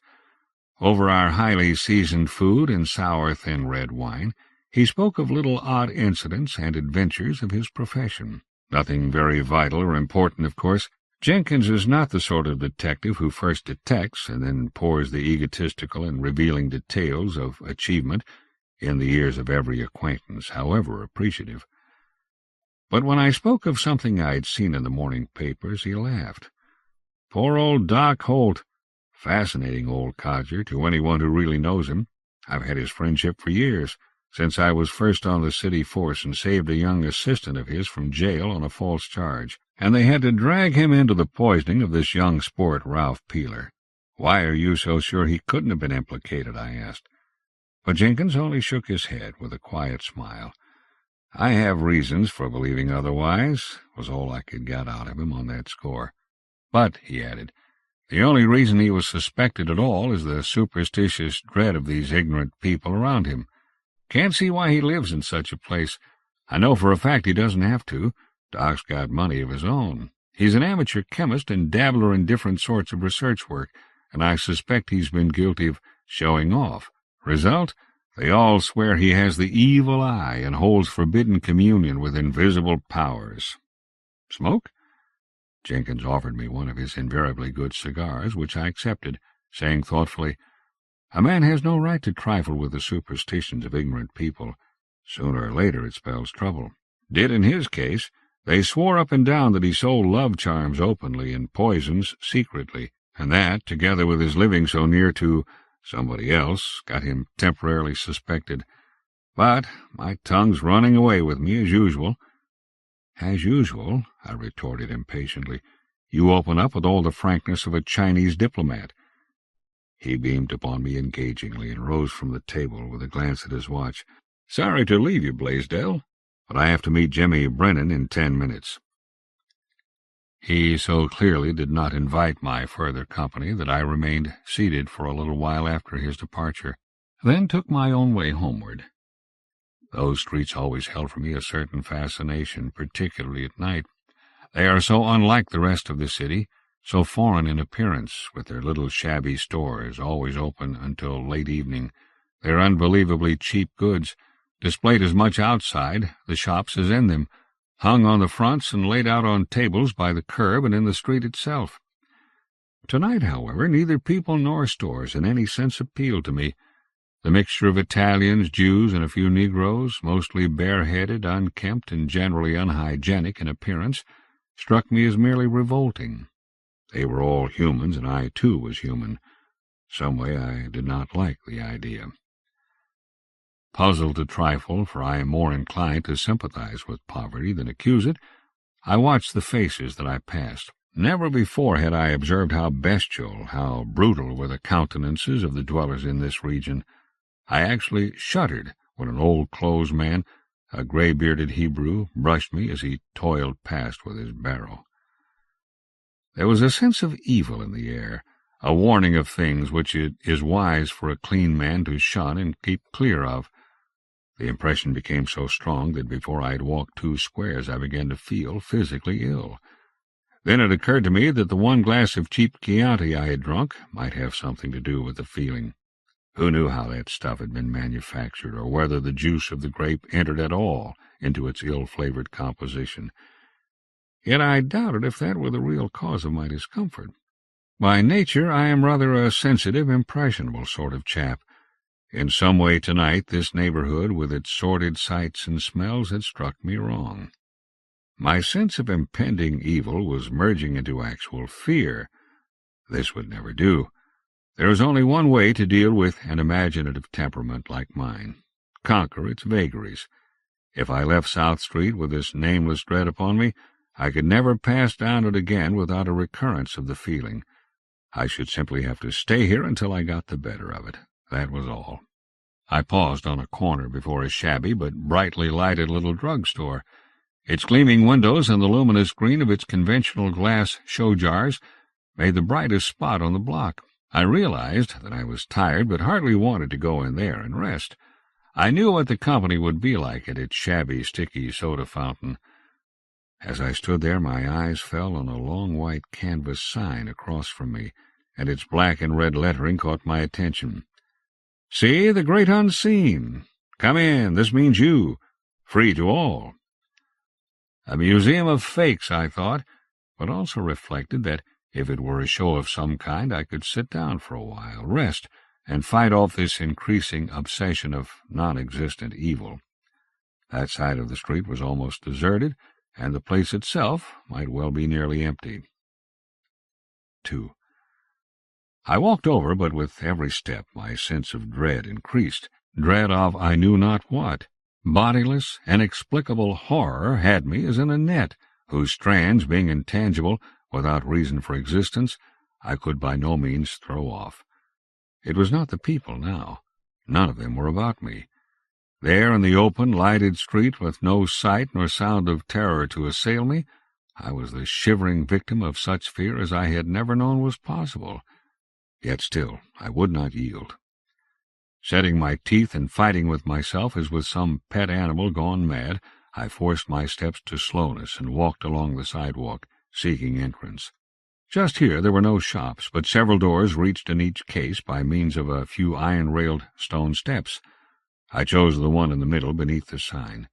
In that neighborhood there are museums, shops, and other commercial enterprises, conducted in many shabby old residences, such as were these. Behind the glazing of the door I had chosen I could see a dim, pinkish light, but on either side the windows were quite dark. Trying the door, I found it unlocked. As I opened it, a party of Italians passed on the pavement below, and I looked back at them over my shoulder. They were gaily dressed men, women and children, laughing and chattering to one another, probably on their way to some wedding or other festivity. In passing, one of the men glanced up at me, and involuntarily I shuddered back against the door. He was a young man, handsome after the swarthy manner of his race, but never in my life had I seen a face so expressive of pure, malicious cruelty, naked and unashamed. Our eyes met, and his seemed to light up with a vile gleaming, as if all the wickedness of his nature had come to a focus in the look of concentrated hate he gave me. They went by, but for some distance I could see him watching me, chin on shoulder, till he and his party were swallowed up in the crowd of marketers farther down the street. Sick and trembling from that encounter, merely of eyes though it had been, I threw aside my partly smoked cigar and entered. Within there was a small vestibule, whose ancient tessellated floor was grimy with the passing of many feet. I could feel the grit of dirt under my shoes, and it rasped on my rawly quivering nerves. The inner door stood partly open, and going on I found myself in a bare, dirty hallway, and was greeted by the sour, musty, poverty-stricken smell common to dwellings of the very ill-to-do. Beyond there was a stairway, carpeted with ragged grass matting. A gas jet, turned low inside a very dusty pink globe, was the light I had seen from without. Listening, the house seemed entirely silent. Surely this was no place of public amusement of any kind whatever. More likely it was a rooming house, and I had, after all, mistaken the entrance. To my intense relief, since coming inside, the worst agony of my unreasonable terror had passed away. If I could only get in some place where I could sit down and be quiet, probably I should be rid of it for good. Determining to try another entrance, I was about to leave the bare hallway, when one of several doors along the side of it suddenly opened, and a man stepped out into the hall. "Well," he said, looking at me keenly, but with not the least show of surprise at my presence. "I beg your pardon," I replied. "The door was unlocked, and I came in here thinking it was the entrance to the exhibit. What do they call it? The Great Unseen, the one that is mentioned on that long white sign. Can you tell me which door is the right one?" "I can." With that brief answer he stopped and stared at me again. He was a tall, lean man, somewhat stooped, but possessing considerable dignity of bearing. For that neighborhood he appeared uncommonly well dressed, and his long, smooth-shaven face was noticeable because, while his complexion was dark and his eyes coal-black, above them the heavy brows and his hair were almost silvery white. His age might have been anything over the 60 mark. I grew tired of being stared at. "If you can, and won't, then never mind," I observed a trifle irritably, and turned to go. But his sharp exclamation halted me. "No," he said, "no, no. Forgive me for pausing.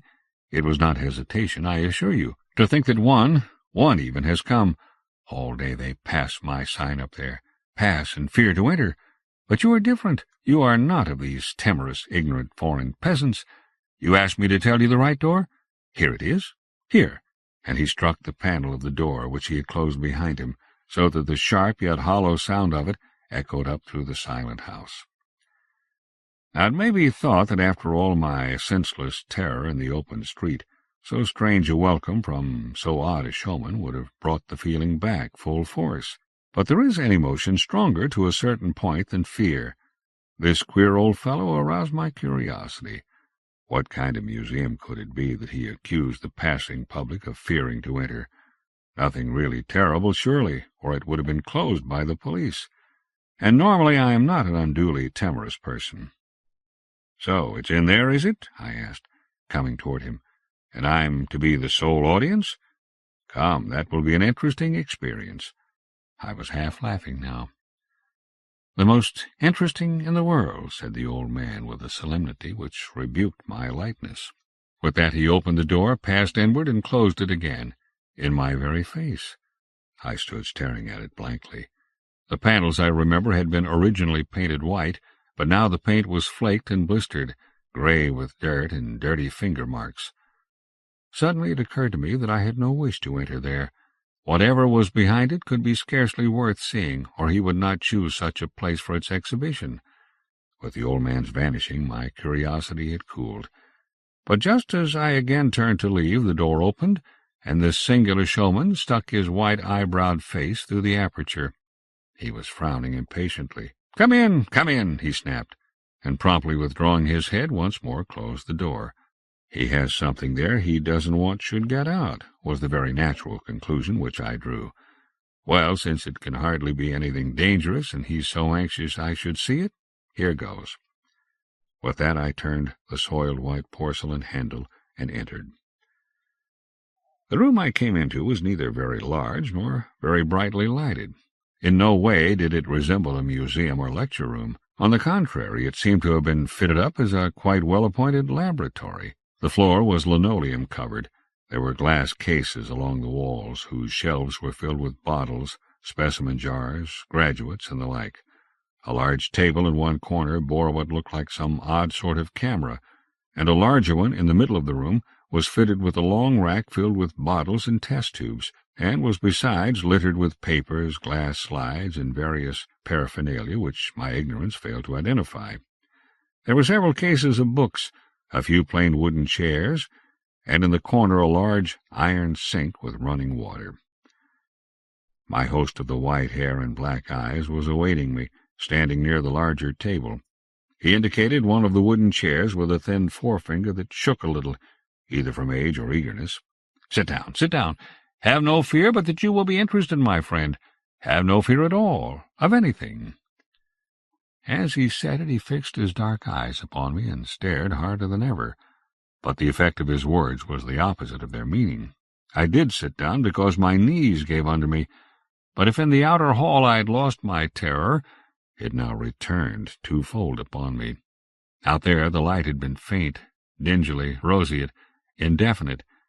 By it I had not perceived how this old man's face was a mask of living malice, of cruelty, hate, and a certain masterful contempt. Now I knew the meaning of my fear, whose warning I would not heed. Now I knew that I had walked into the very trap from which my abnormal sensitiveness had striven in vain to save me. 3.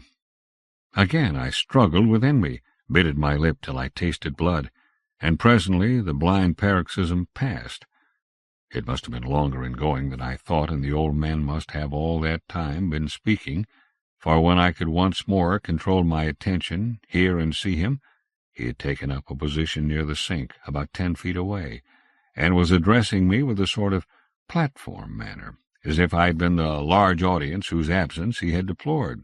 "And so," he was saying, "I was forced to make these plates very carefully, to truly represent the characteristic hues of each separate organism. Now, in color work of every kind, the film is necessarily extremely sensitive. Doubtless you are familiar in a general way with the exquisite transparencies produced by color photography of the single-plate type. He paused, and trying to act like a normal human being, I observed, "I saw some nice landscapes done in that way last week at an illustrated lecture in Franklin Hall." He scowled and made an impatient gesture at me with his hand. "I can proceed better without interruptions," he said.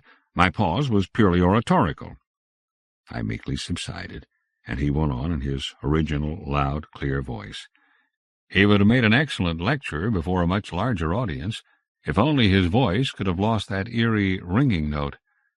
Thinking of that, I must have missed some more, and when I caught it again he was saying, 'As I have indicated, the original plate is the final picture. Now, many of these organisms are extremely hard to photograph, and microphotography in color is particularly difficult.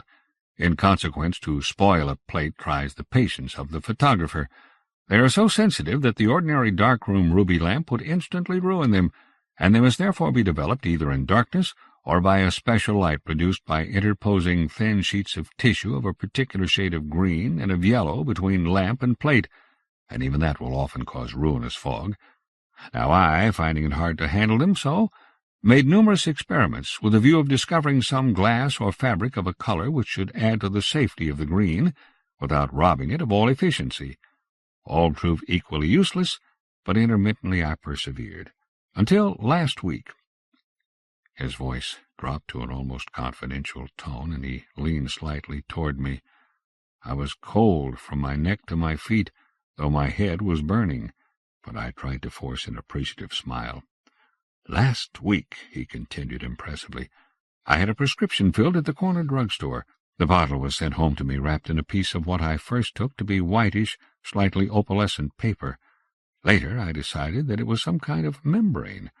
When I questioned the druggist, seeking its source, he said it was a sheet of paper that was around a bundle of herbs from South America, that he had no more and doubted if I could trace it. He had wrapped my bottle so because he was in haste and the sheet was handy. I can hardly tell you what first inspired me to try that membrane in my photographic work. It was merely dull white with a faint hint of opalescence, except when held against the light. Then it became quite translucent and quite brightly prismatic. For some reason it occurred to me that this refractive effect might help in breaking up the actinic rays, the rays which affect the sensitive emulsion.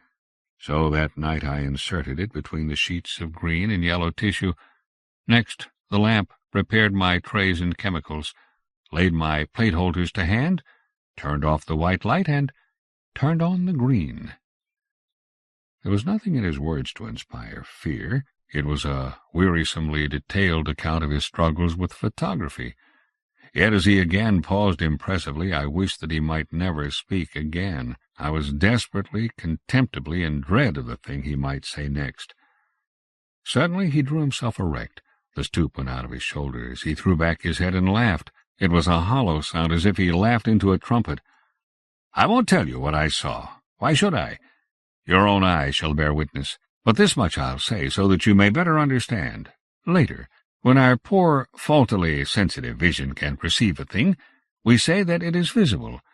When the nerves of touch can feel it, we say that it is tangible. Yet I tell you there are beings intangible to our physical sense, yet whose presence is felt by the spirit, and invisible to our eyes, merely because those organs are not attuned to the light as reflected from their bodies. But light passed through the screen, which we are about to use, has a wavelength novel to the scientific world, and by it you shall see with the eyes of the flesh that which has been invisible since life began. Have no fear." He stopped to laugh again, and his mirth was yellow-toothed, menacing. "Have no fear," he reiterated, and with that stretched his hand toward the wall. There came a click, and we were in black, impenetrable darkness. I wanted to spring up, to seek the door by which I had entered and rush out of it, but the paralysis of unreasoning terror held me fast.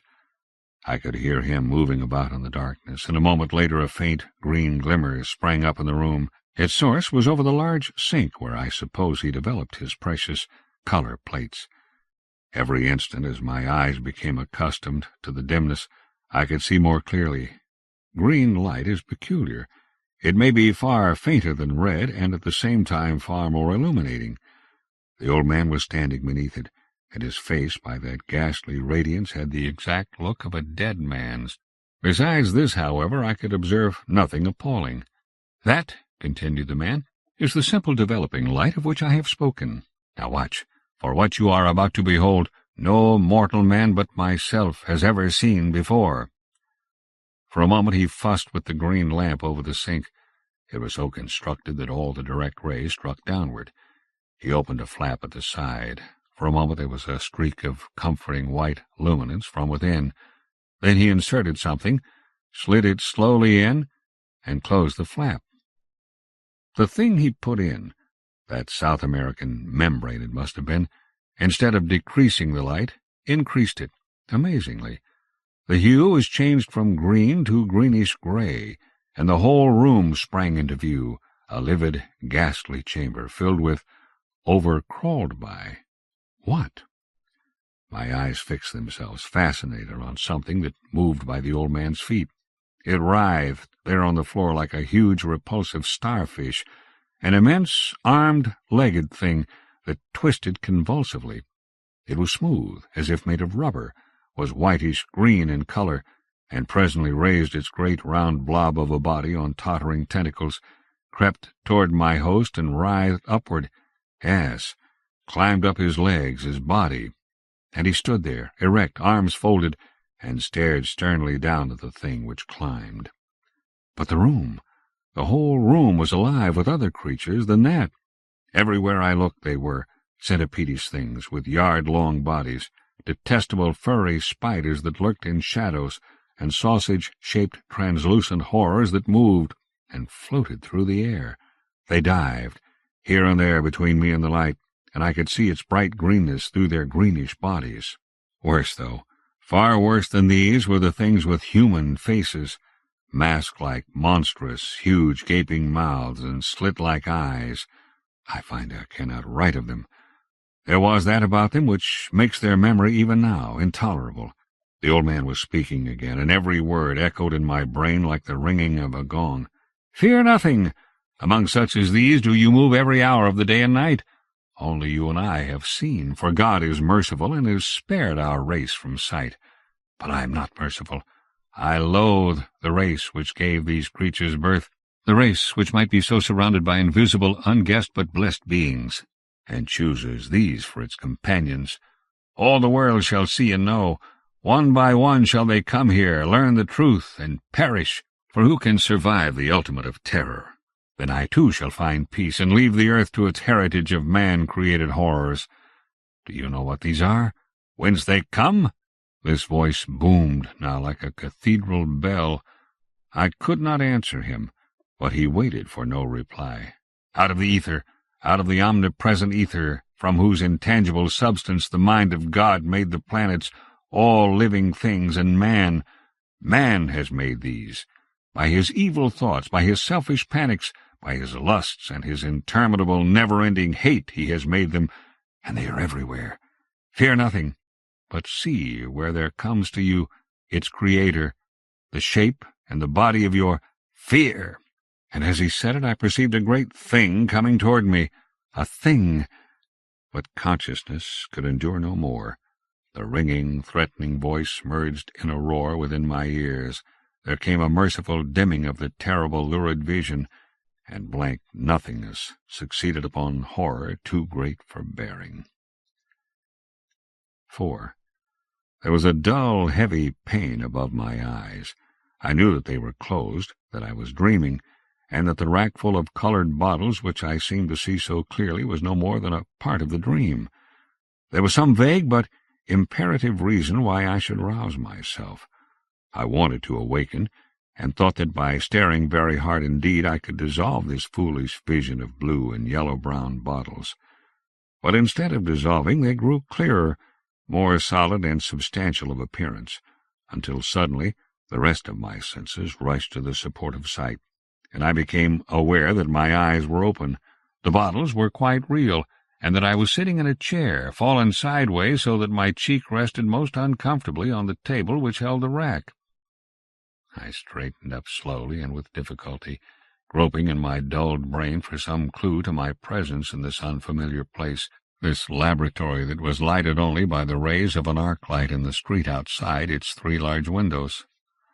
Here I sat, alone, and if the aching of cramped limbs meant anything, here I had sat for more than a little time. Then, with the painful shock which accompanies awakening to the knowledge of some great catastrophe, came memory. It was this very room, shown by the street lamp's rays to be empty of life, which I had seen thronged with creatures too loathsome for description. I staggered to my feet, staring fearfully about. There were the glass-floored cases, the bookshelves, the 2 tables with their burdens, and the long iron sink, above which, now only a dark blotch of shadow, hung the lamp from which had emanated that livid, terrifically revealing illumination. Then the experience had been no dream, but a frightful reality. I was alone here now. With callous indifference, my strange host had allowed me to remain for hours unconscious, with not the least effort to aid or revive me. Perhaps, hating me so, he had hoped that I would die there. At first I made no effort to leave the place. Its appearance filled me with reminiscent loathing. I longed to go, but as yet felt too weak and ill for the effort. Both mentally and physically my condition was deplorable, and for the first time I realized that a shock to the mind may react upon the body as vilely as any debauch of self-indulgence. Quivering in every nerve and muscle, dizzy with headache and nausea, I dropped back into the chair, hoping that before the old man returned I might recover sufficient self-control to escape him. I knew that he hated me, and why. As I waited, sick, miserable, I understood the man. Shuddering, I recalled the loathsome horrors he had shown me. If the mere desires and emotions of mankind were daily carnified in such forms as those, no wonder that he viewed his fellow beings with detestation, and longed only to destroy them.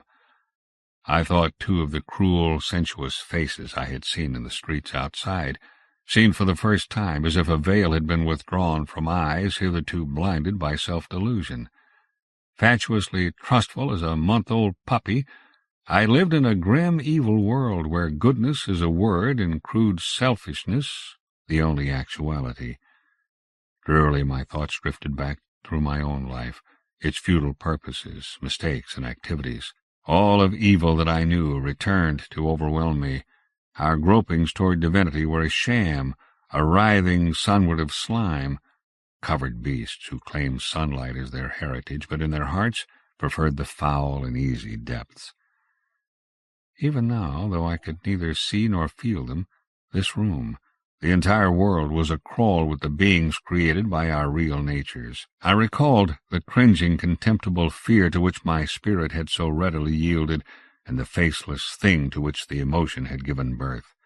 Then abruptly, shockingly, I remembered that every moment I was adding to the horde.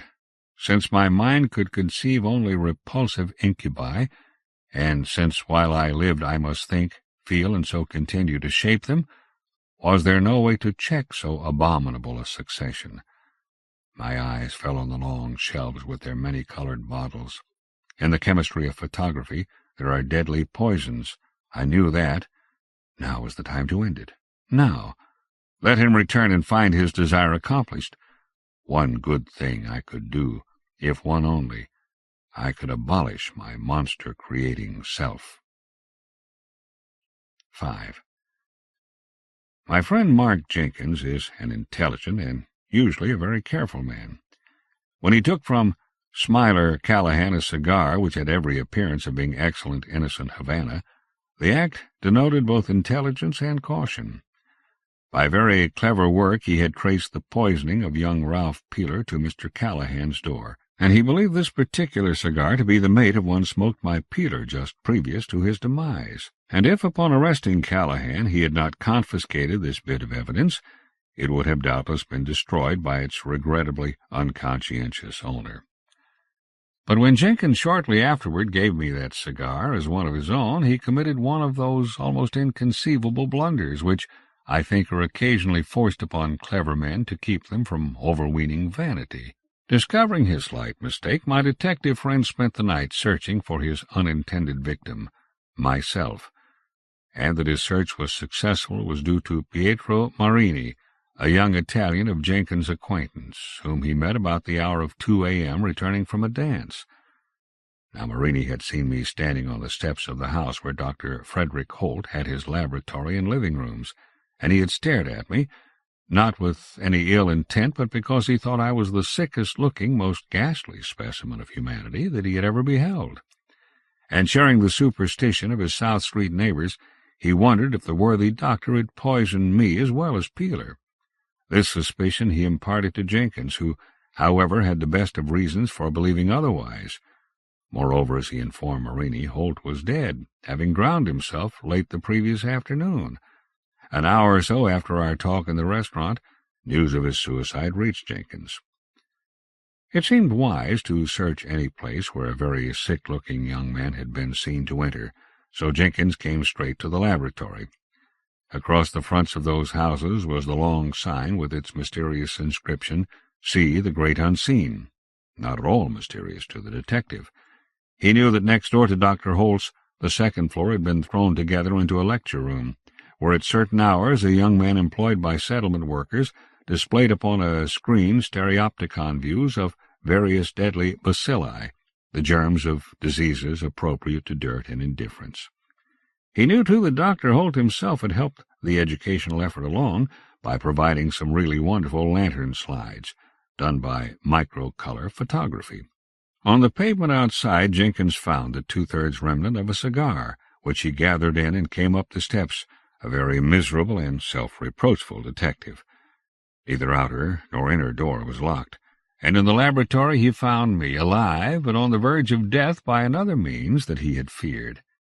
In the extreme physical depression following my awakening from drugged sleep, and knowing nothing of its cause, I believed my adventure fact in its entirety. My mentality was at too low an ebb to resist its dreadful suggestion. I was searching among Holt's various bottles when Jenkins burst in.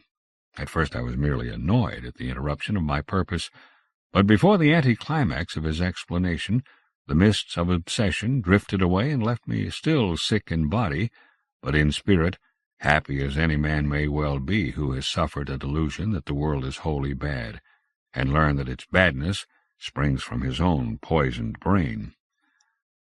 The malice which I had observed in every face, including young Marini's, existed only in my drug-affected vision. Last week's popular science lecture had been recalled to my subconscious mind, the mind that rules dreams and delirium, by the photographic apparatus in Holt's workroom. See the Great Unseen assisted materially, and even the corner drug-store before which I had paused with its green-lit show vases had doubtless played a part. But presently, following something Jenkins told me, I was driven to one protest. "If Holt was not here," I demanded, "if Holt is dead, as you say, how do you account for the fact that I, who have never seen the man, was able to give you an accurate description which you admit to be that of Dr. Frederick Holt?" He pointed across the room. "See that?" It was a life-size bust portrait in crayons, the picture of a white-haired man with bushy eyebrows and the most piercing black eyes I had ever seen, until the previous evening. It hung facing the door and near the windows, and the features stood out with a strangely lifelike appearance in the white rays of the arc lamp just outside. "Upon entering," continued Jenkins, "the first thing you saw was that portrait, and from it your delirium built a living, speaking man. So there are your white-haired showman, your unnatural fear, your color photography, and your pretty green gollywogs all nicely explained for you, Blaisdell, and thank God you're alive to hear the explanation. If you had smoked the whole of that cigar, well, never mind, you didn't. And now, my very dear friend, I think it's high time that you interviewed a real flesh-and-blood doctor. I'll phone for a taxi." "Don't," I said. "A walk in the fresh air will do me more good than 50 doctors." "Fresh air? There's no fresh air on South Street in July," complained Jenkins, but reluctantly yielded. I had a reason for my preference. I wished to see people, to meet face to face even such stray prowlers as might be about at this hour, nearer sunrise than midnight, and rejoice in the goodness and kindliness of the human countenance, particularly as found in the lower classes. But even as we were leaving, there occurred to me a curious inconsistency.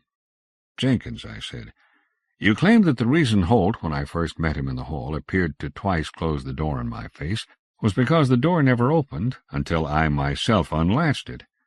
"Yes," confirmed Jenkins, but he frowned, foreseeing my next question. "Then why, if it was from that picture that I built so solid, so convincing a vision of the man, did I see Holt in the hall before the door was open?" "You confuse your memories," retorted Jenkins rather shortly. "Do I? Holt was dead at that hour, but I tell you I saw Holt outside the door. And what was his reason for committing suicide?" Before my friend could reply, I was across the room, fumbling in the dusk there at the electric lamp above the sink. I got the tin flap open and pulled out the sliding screen, which consisted of 2 sheets of glass with fabric between, dark on one side, yellow on the other. With it came the very thing I dreaded, a sheet of whitish, parchment-like, slightly opalescent stuff. Jenkins was beside me as I held it at arm's length toward the windows. Through it the light of the arc lamp fell, divided into the most astonishingly brilliant rainbow hues, and instead of diminishing the light, it was perceptibly increased in the oddest way.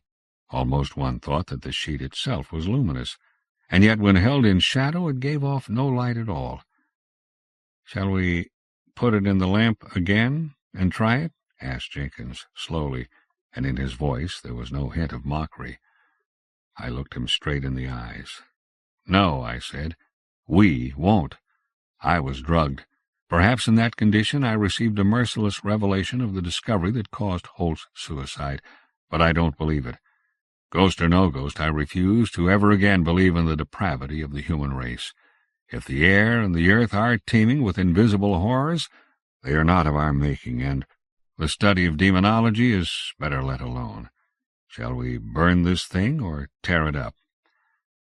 "We have no right to do either," returned Jenkins thoughtfully. "But you know, Blaisdell, there's a little too darn much realism about some parts of your dream. I haven't been smoking any doped cigars, but when you held that up to the light, I'll swear I saw— Well, never mind. Burn it. Send it back to the place it came from." "South America?" said I. "A hotter place than that. Burn it." So he struck a match, and we did. It was gone in one great white flash. A large place was given by morning papers to the suicide of Dr. Frederick Holt, caused, it was surmised, by mental derangement brought about by his unjust implication in the Peeler murder. It seemed an inadequate reason, since he had never been arrested, but no other was ever discovered. Of course, our action in destroying that membrane was illegal and rather precipitate, but though he won't talk about it, I know that Jenkins agrees with me. Doubt is sometimes better than certainty, and there are marvels better left unproved. Those, for instance, which concern the powers of evil. In the Penal Colony, Franz Kafka. Translated into English by Ian Johnston. Franz Kafka, 1883 to 1924, was an iconic early 20th century writer of German Jewish descent who lived in Prague, then part of Bohemia. Kafka's nightmarish, disturbing work, the novels The Trial, 1925, The Castle, 1926, and America, 1927, as well as short stories like The Metamorphosis, 1915, is now considered among the most original in modern literature. The story reprinted here, in the Penal Colony, 1919, first appeared in an English translation in 1948. The story's reliance on strange ritual and its luminous clarity are grounded in a modernity that, along with his other work, represented a new approach to weird fiction. As is well documented, Kafka's writers' group had clear connections to and influence on writers such as Alfred Kubin. "It's a remarkable apparatus," said the officer to the explorer, and gazed with a certain look of admiration at the device, with which he was, of course, thoroughly familiar. It appeared that the traveler had responded to the invitation of the commandant only out of politeness, when he had been asked to attend the execution of a soldier condemned for disobeying and insulting his superior, Interest in this execution was not really very high, even in the penal colony itself. At least, here in the small, deep, sandy valley, closed in on all sides by barren slopes, apart from the officer and the traveller, there were present only the condemned, a vacant-looking man with a broad mouth and dilapidated hair and face, and the soldier, who held the heavy chain to which were connected the small chains which bound the condemned man by his feet and wrist bones, as well as by his neck, and which were also linked to each other by connecting chains. The condemned man incidentally had an expression of such dog-like resignation that it looked as if one could set him free to roam around the slopes and would only have to whistle at the start of the execution for him to return. The traveller had little interest in the apparatus and walked back and forth behind the condemned man, almost visibly indifferent, while the officer took care of the final preparations. Sometimes he crawled onto the apparatus, which was built deep into the earth, and sometimes he climbed up a ladder to inspect the upper parts. These were jobs which really could have been left to a mechanic, but the officer carried them out with great enthusiasm, maybe because he was particularly fond of this apparatus, or maybe because there was some other reason why the work could not be entrusted to anyone else. "It's all ready now," he finally cried, and climbed back down the ladder. He was unusually tired, breathing with his mouth wide open, and he had pushed 2 fine ladies' handkerchiefs under the collar of his uniform at the back. "These uniforms are really too heavy for the tropics," the traveller said, instead of asking some questions about the apparatus, as the officer had expected. "That's true," said the officer. He washed the oil and grease from his dirty hands in a bucket of water standing ready. "But they mean home, and we don't want to lose our homeland. Now, have a look at this apparatus," he added immediately, drying his hands with a towel and at the same time pointing to the apparatus. "Up to this point I still had to do some work by hand, but from now on the apparatus works entirely on its own." The traveller nodded and followed the officer. The latter tried to protect himself against all eventualities by saying, "Of course breakdowns do happen. I really hope none will occur today, but we must be prepared for them. The apparatus is supposed to keep going for 12 hours without interruption. But if any breakdowns occur, they are only very minor and will be dealt with right away." "Don't you want to sit down?" he asked finally. He pulled out a chair from a pile of cane chairs and offered it to the traveller. The latter could not refuse. He was now sitting on the edge of a pit, into which he cast a fleeting glance. It was not very deep. On one side of the hole the piled earth was heaped up into a wall. On the other side stood the apparatus. "I don't know," the officer said, "whether the commandant has already explained the apparatus to you."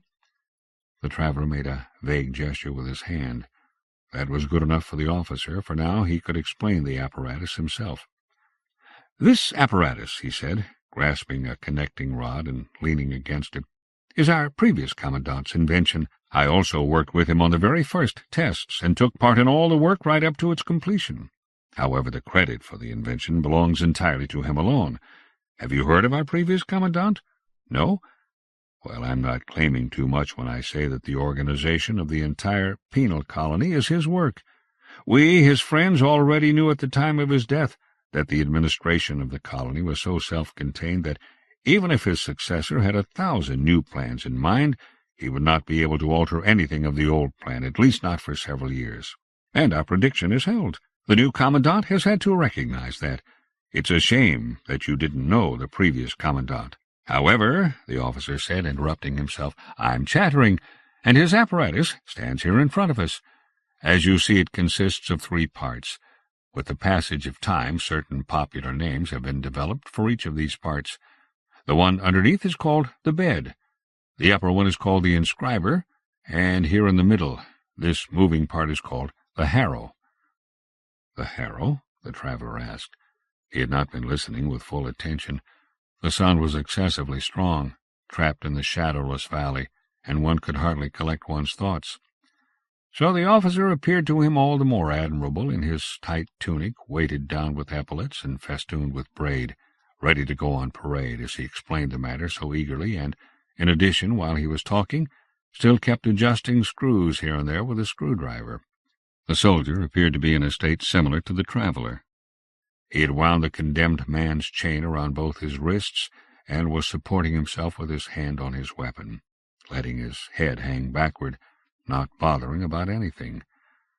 The traveler was not surprised at that, for the officer spoke French, and clearly neither the soldier nor the condemned man understood the language. So it was certainly all the more striking that the condemned man, in spite of that, did what he could to follow the officer's explanations. With a sort of sleepy persistence, he kept directing his gaze to the place where the officer had just pointed, and when a question from the traveler interrupted the officer, the condemned man looked at the traveler too, just as the officer was doing. "Yes, the harrow," said the officer. "The name fits. The needles are arranged as in a harrow, and the whole thing is driven like a harrow, although it stays in one place and is in principle much more artistic. Anyway, you'll understand in a moment. The condemned is laid out here on the bed. I'll describe the apparatus first, and only then let the procedure go to work. That way you'll be able to follow it better. Also, a sprocket in the inscriber is excessively worn. It really squeaks. When it's in motion, one can hardly make oneself understood. Unfortunately, replacement parts are difficult to come by in this place. So here is the bed, as I said. The whole thing is completely covered with a layer of cotton wool, the purpose of which you will find out in a moment. The condemned man is laid out on his stomach on this cotton wool, naked, of course.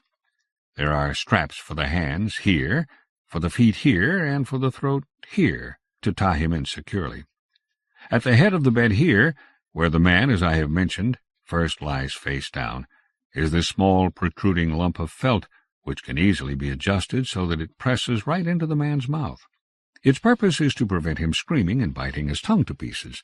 Of course, the man has to let the felt in his mouth, otherwise the straps around his throat will break his neck.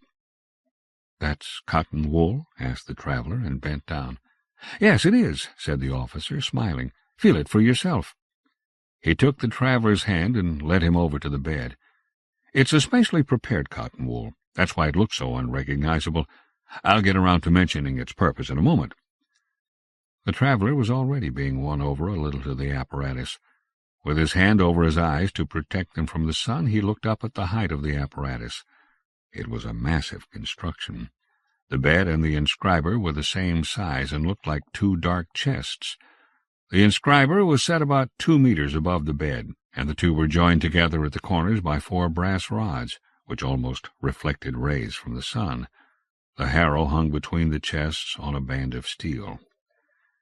The officer had hardly noticed the earlier indifference of the traveler, but he did have a sense of how the latter's interest was being aroused now.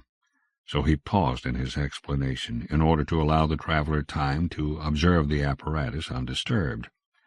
The condemned man imitated the traveler, but since he could not put his hand over his eyes, he blinked upward with his eyes uncovered.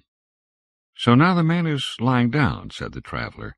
He leaned back in his chair and crossed his legs. "Yes," said the officer. He pushed his cap back a little and ran his hand over his hot face. "Now listen. Both the bed and the inscriber have their own electric batteries. The bed needs them for itself and the inscriber for the harrow. As soon as the man is strapped in securely, the bed is set in motion. It quivers with tiny, very rapid oscillations from side to side and up and down simultaneously. You will have seen similar devices in mental hospitals. Only with our bed, all movements are precisely calibrated, for they must be meticulously coordinated with the movements of the harrow. But it's the harrow which has the job of actually carrying out the sentence." "What is the sentence?" the traveler asked. "You don't even know that?" asked the officer in astonishment, and bit his lip. "Forgive me if my explanations are perhaps confused. I really do beg your pardon. Previously it was the commandant's habit to provide such explanations, but the new commandant has excused himself from this honorable duty. However, the fact that with such an eminent visitor—" The traveler tried to deflect the honor with both hands, but the officer insisted on the expression.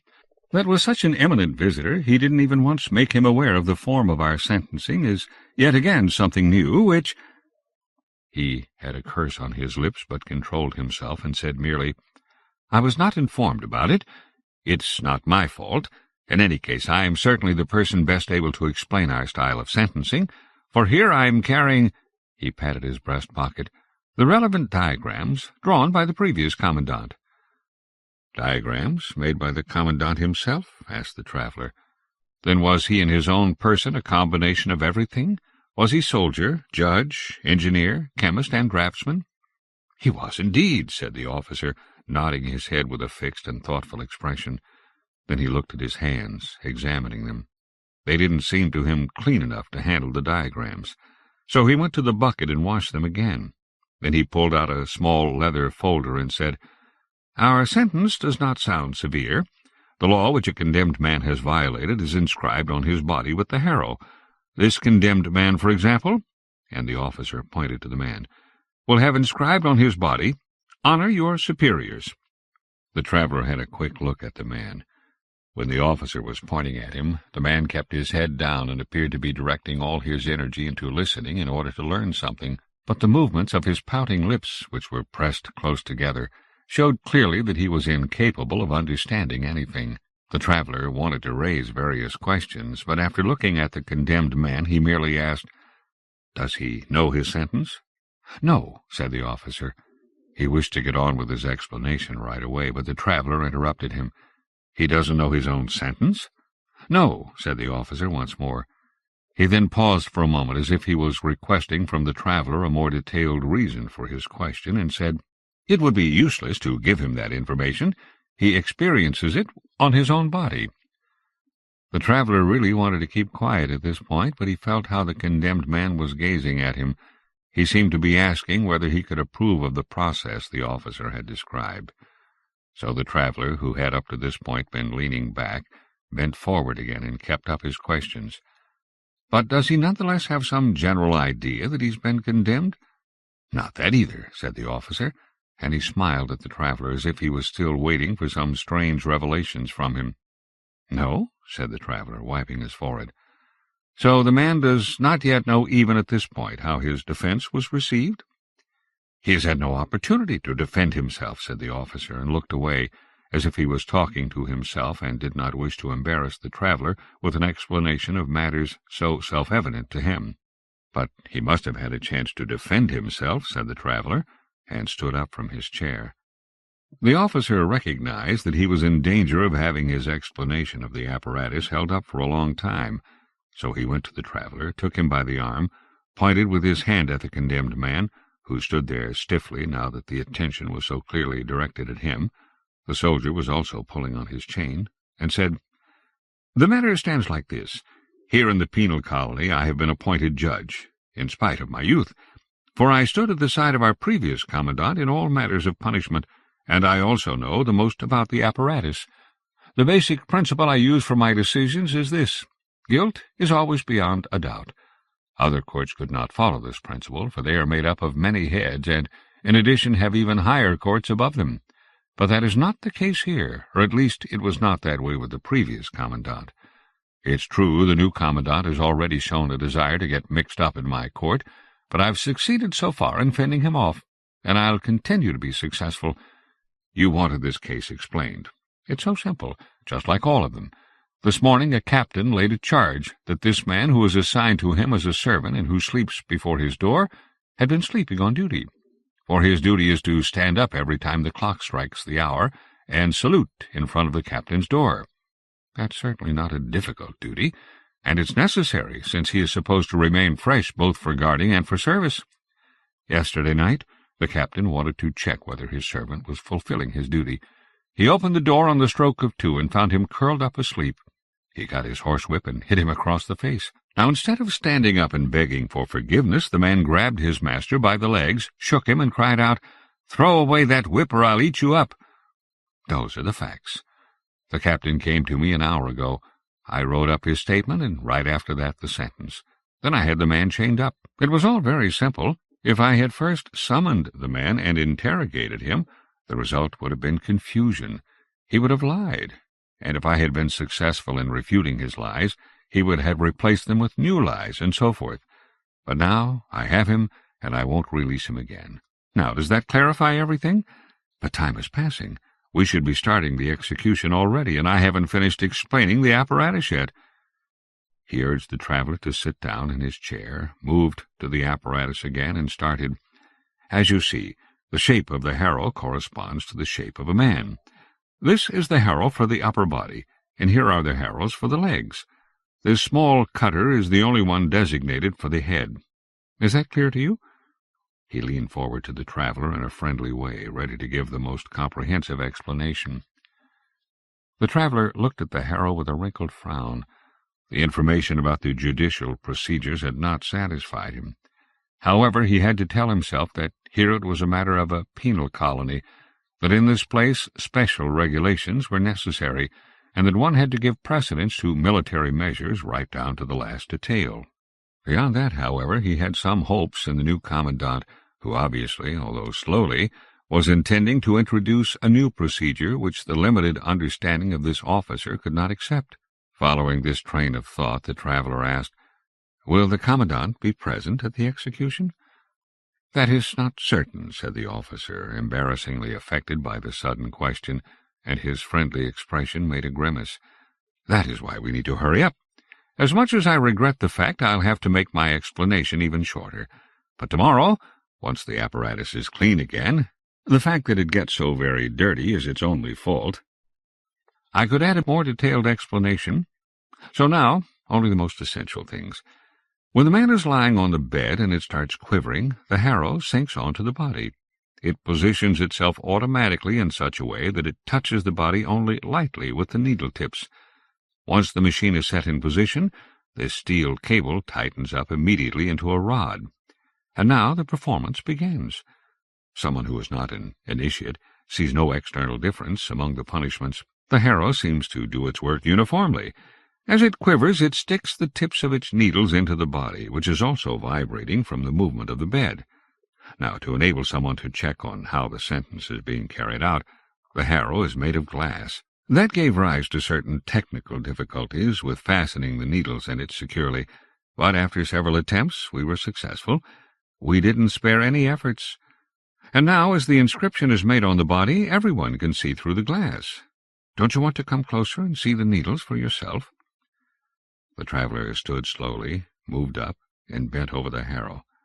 "You see," the officer said, "two sorts of needles in a multiple arrangement. Each long needle has a short one next to it. The long one inscribes, and the short one squirts water out to wash away the blood and keep the inscription always clear. The bloody water is then channeled here into small grooves, and finally flows into these main gutters, and their outlet pipe takes it to the pit." The officer indicated with his finger the exact path which the bloody water had to take. As he began formally to demonstrate with both hands at the mouth of the outlet pipe, in order to make his account as clear as possible, the traveler raised his head, and, feeling behind him with his hand, wanted to return to his chair. Then he saw to his horror that the condemned man had also, like him, accepted the officer's invitation to inspect the arrangement of the harrow up close. He had pulled the sleeping soldier holding the chain a little forward, and was also bending over the glass. One could see how with a confused gaze he also was looking for what the two gentlemen had just observed, but how he didn't succeed because he lacked the explanation. He leaned forward this way and that. He kept running his eyes over the glass again and again. The traveler wanted to push him back, for what he was doing was probably punishable. But the officer held the traveler firmly with one hand, and with the other he took a lump of earth from the wall and threw it at the soldier.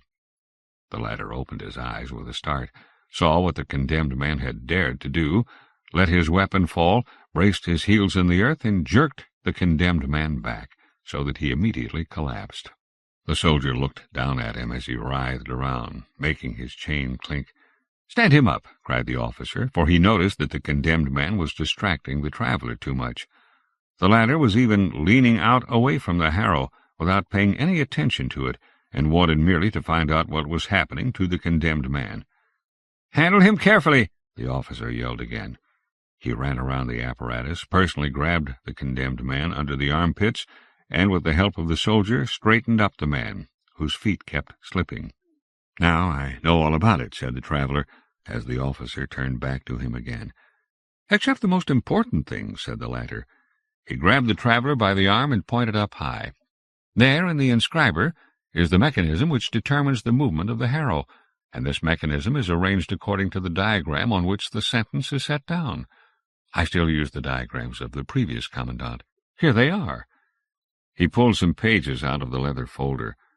Unfortunately, I can't hand them to you. They are the most cherished thing I possess. Sit down, and I'll show you them from this distance. Then you'll be able to see it all well." He showed the first sheet. The traveler would have been happy to say something appreciative, but all he saw was a labyrinthine series of lines, crisscrossing each other in all sort of ways. These covered the paper so thickly that only with difficulty could one make out the white spaces in between. "Read it," said the officer. "I can't," said the traveler. "But it's clear," said the officer. "It's very elaborate," said the traveler evasively, "but I can't decipher it." "Yes," said the officer, smiling and putting the folder back again. "It's not calligraphy for school-children. One has to read it a long time. You, too, would finally understand it clearly. Of course, it has to be a script that isn't simple. You see, it's not supposed to kill right away, but on average over a period of 12 hours. The turning point is set for the 6th hour. There must also be many, many embellishments surrounding the basic script. The essential script moves around the body only in a narrow belt. The rest of the body is reserved for decoration. Can you now appreciate the work of the harrow and of the whole apparatus? Just look at it."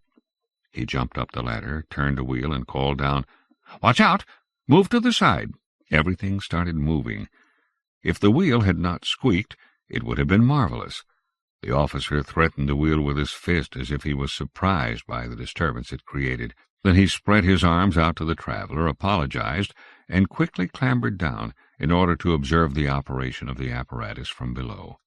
Something was still not working properly, something only he noticed. He clambered up again and reached with both hands into the inside of the inscriber.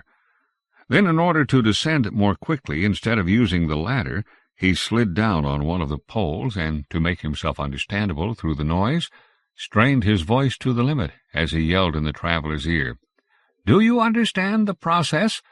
The harrow is starting to write.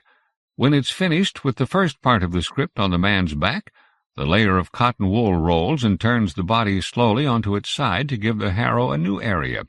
Meanwhile, those parts lacerated by the inscription are lying on the cotton wool, which, because it has been specially treated, immediately stops the bleeding and prepares the script for a further deepening. Here, as the body continues to rotate, prongs on the edge of the harrow then pull the cotton wool from the wounds, throw it into the pit, and the harrow goes to work again. In this way it keeps making the inscription deeper for 12 hours. For the first 6 hours the condemned man goes on living almost as before. He suffers nothing but pain. After 2 hours the felt is removed, for at that point the man has no more energy for screaming. Here at the head of the bed, warm rice pudding is put in this electrically heated bowl. From this the man, if he feels like it, can help himself to what he can lap up with his tongue. No one passes up this opportunity. I don't know of a single one, and I have had a lot of experience. He first loses his pleasure in eating around the 6th hour. I usually kneel down at this point and observe the phenomenon. The man rarely swallows the last bit.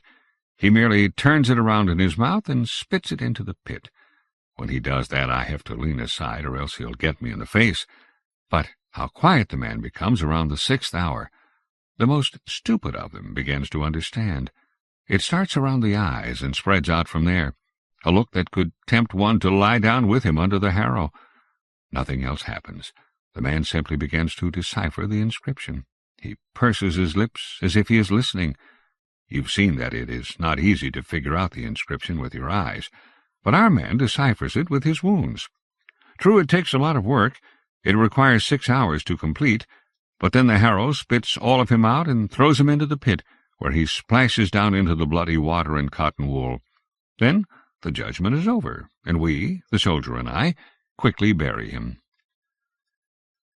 The traveler had leaned his ear towards the officer, and with his hands in his coat pockets was observing the machine at work. The condemned man was also watching, but without understanding. He bent forward a little and followed the moving needles as the soldier, after a signal from the officer, cut through the back of his shirt and trousers with a knife so that they fell off the condemned man.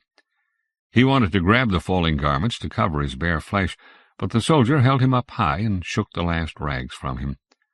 The officer turned the machine off, and in the silence which then ensued, the condemned man was laid out under the harrow. The chains were taken off and the straps fastened in their place. For the condemned man it seemed at first glance to signify almost a relief. And now the harrow sunk down a stage lower still, for he was a thin man. As the needle-tips touched him, a shudder went over his skin. While the soldier was busy with the right hand, the condemned man stretched out his left, with no sense of its direction. But it was pointing to where the traveller was standing. The officer kept looking at the traveller from the side, without taking his eyes off him, as if he was trying to read from his face the impression he was getting of the execution, which he had now explained to him, at least superficially. The strap meant to hold the wrist ripped off. The soldier probably had pulled on it too hard.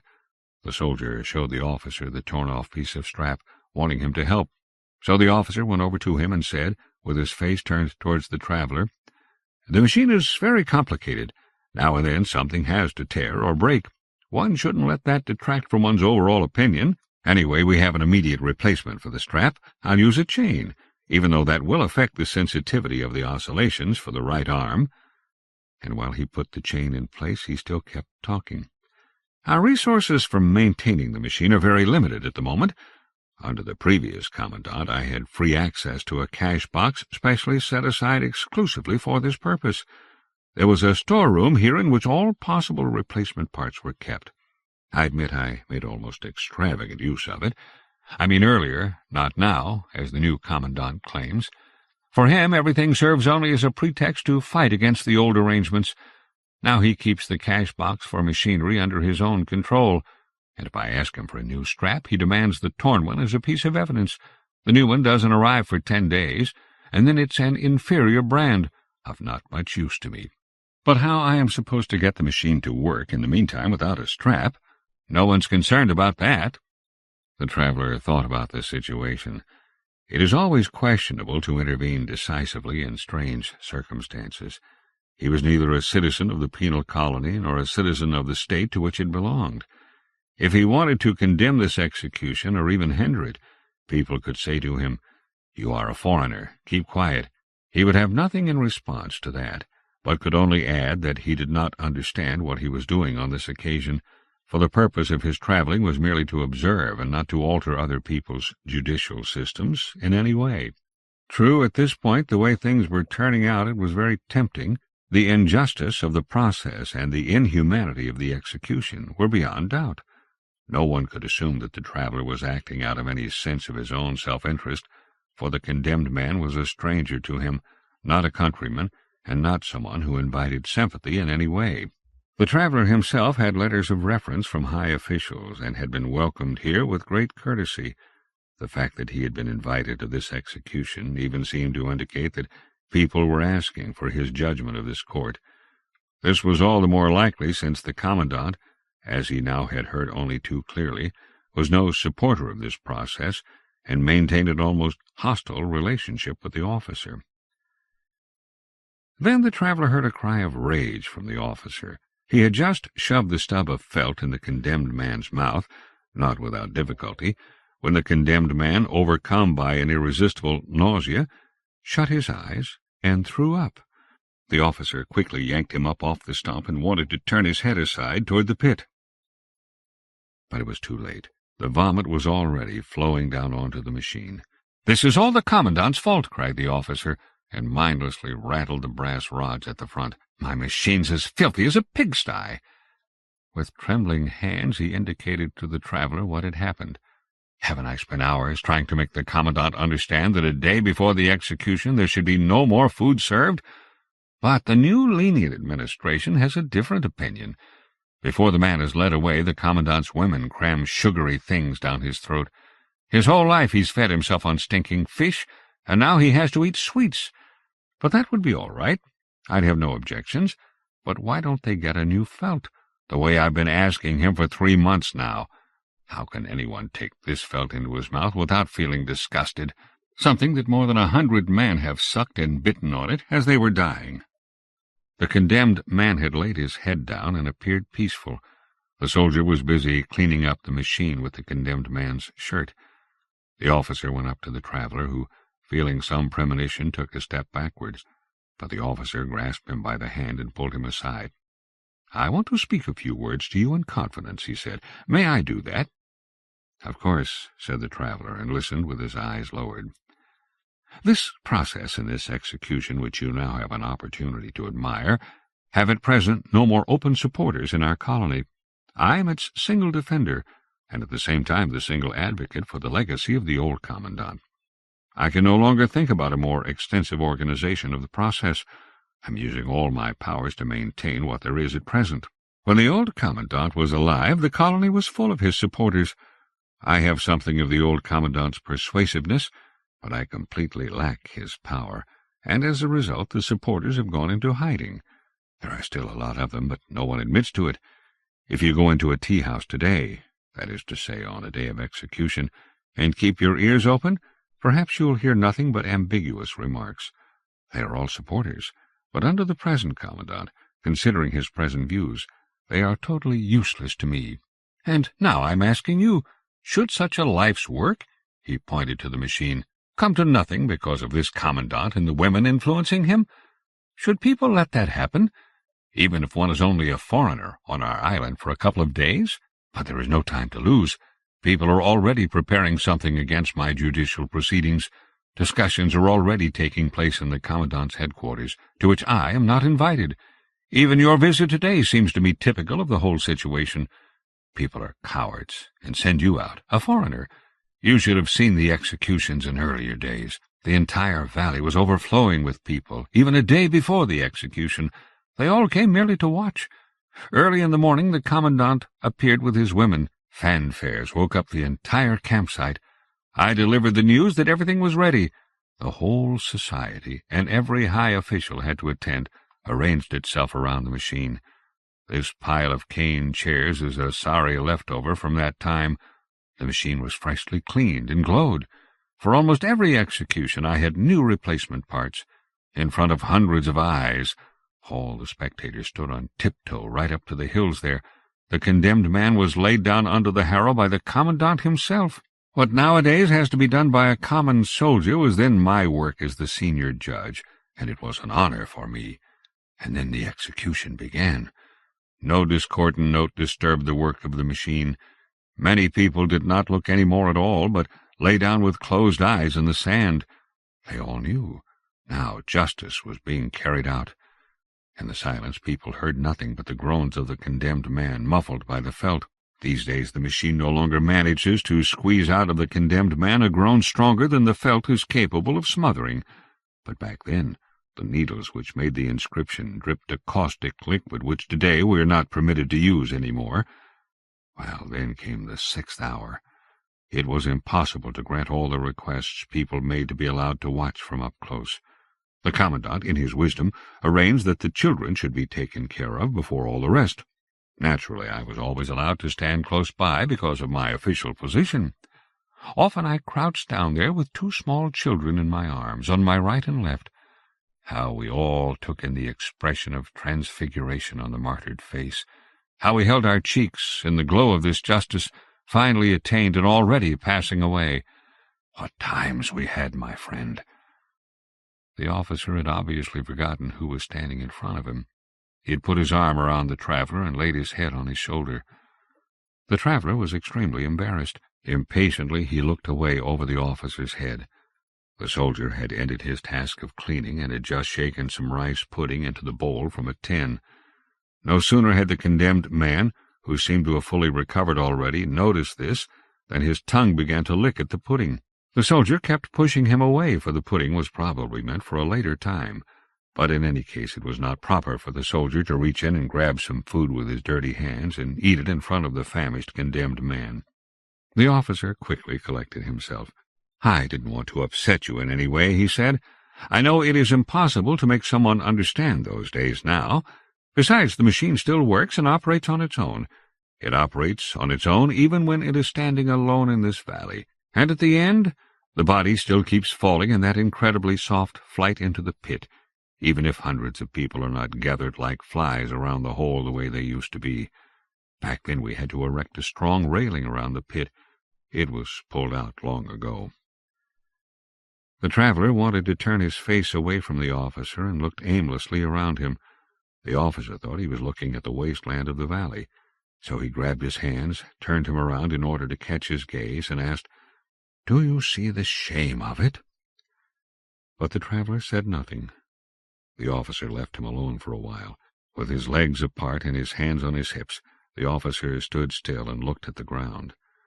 Then he smiled at the traveler cheerfully and said, "Yesterday I was nearby when the commandant invited you. I heard the invitation. I know the commandant. I understood right away what he intended with his invitation. Although his power might be sufficiently great to take action against me, he doesn't yet dare to. But my guess is that with you he is exposing me to the judgment of a respected foreigner. He calculates things with care. You are now in your second day on the island. You didn't know the old commandant and his way of thinking. You are biased in your European way of seeing things. Perhaps you are fundamentally opposed to the death penalty in general and to this kind of mechanical style of execution in particular. Moreover, you see how the execution is a sad procedure, without any public participation, using a machine which is already somewhat damaged. Now, if we take all this together, so the commandant thinks, surely one could easily imagine that you would not consider my procedure appropriate? And if you didn't consider it right, you wouldn't keep quiet about it. I'm still speaking the mind of the commandant, for you no doubt have faith that your tried and true convictions are correct. It's true that you have seen many peculiar things among many peoples, and have learned to respect them. Thus you will probably not speak out against the procedure with your full power, as you would perhaps in your own homeland. But the commandant doesn't really need that. A casual word, merely a careless remark, is enough. It doesn't have to match your convictions at all, so long as it apparently corresponds to his wishes. I'm certain he will use all his shrewdness to interrogate you, and his women will sit around in a circle and perk up their ears. You will say something like, "Among us the judicial procedures are different," or, "With us the accused is questioned before the verdict," or, "With us the accused hears the judgment," or, "With us there are punishments other than the death penalty," or, "With us there was torture only in the Middle Ages." For you all these observations appear as correct as they are self-evident, innocent remarks which do not impugn my procedure. But how will the commandant take them? I see him, our excellent commandant, the way he immediately pushes his stool aside and hurries out onto the balcony. I see his women, how they stream after him. I hear his voice. The women call it a thunder voice. And now he's speaking. "A great Western explorer who has been commissioned to inspect judicial procedures in all countries has just said that our process, based on old customs, is inhuman. After this verdict of such a personality, it is, of course, no longer possible for me to tolerate this procedure. So from this day on I am ordering," and so forth. You want to intervene. You didn't say what he is reporting. You didn't call my procedure inhuman. By contrast, in keeping with your deep insight, you consider it the most humane and most worthy of human beings.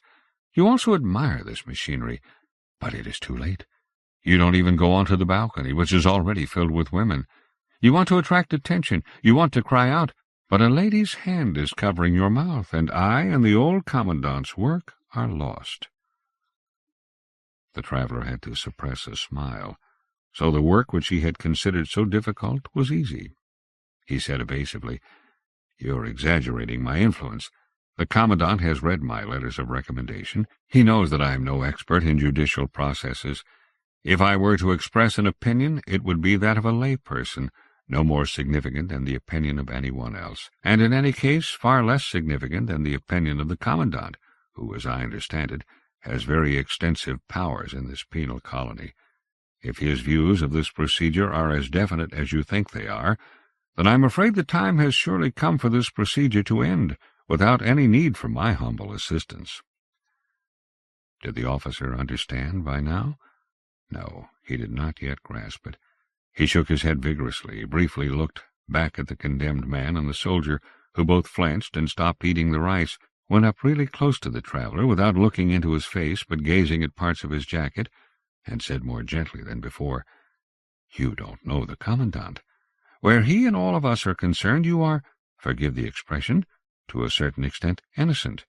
Your influence, believe me, cannot be overestimated. In fact, I was blissfully happy when I heard that you were to be present at the execution by yourself. This arrangement of the Commandant was aimed at me, but now I am turning it to my advantage, without being distracted by false insinuations and disparaging looks, which could not have been avoided with a greater number of participants at the execution.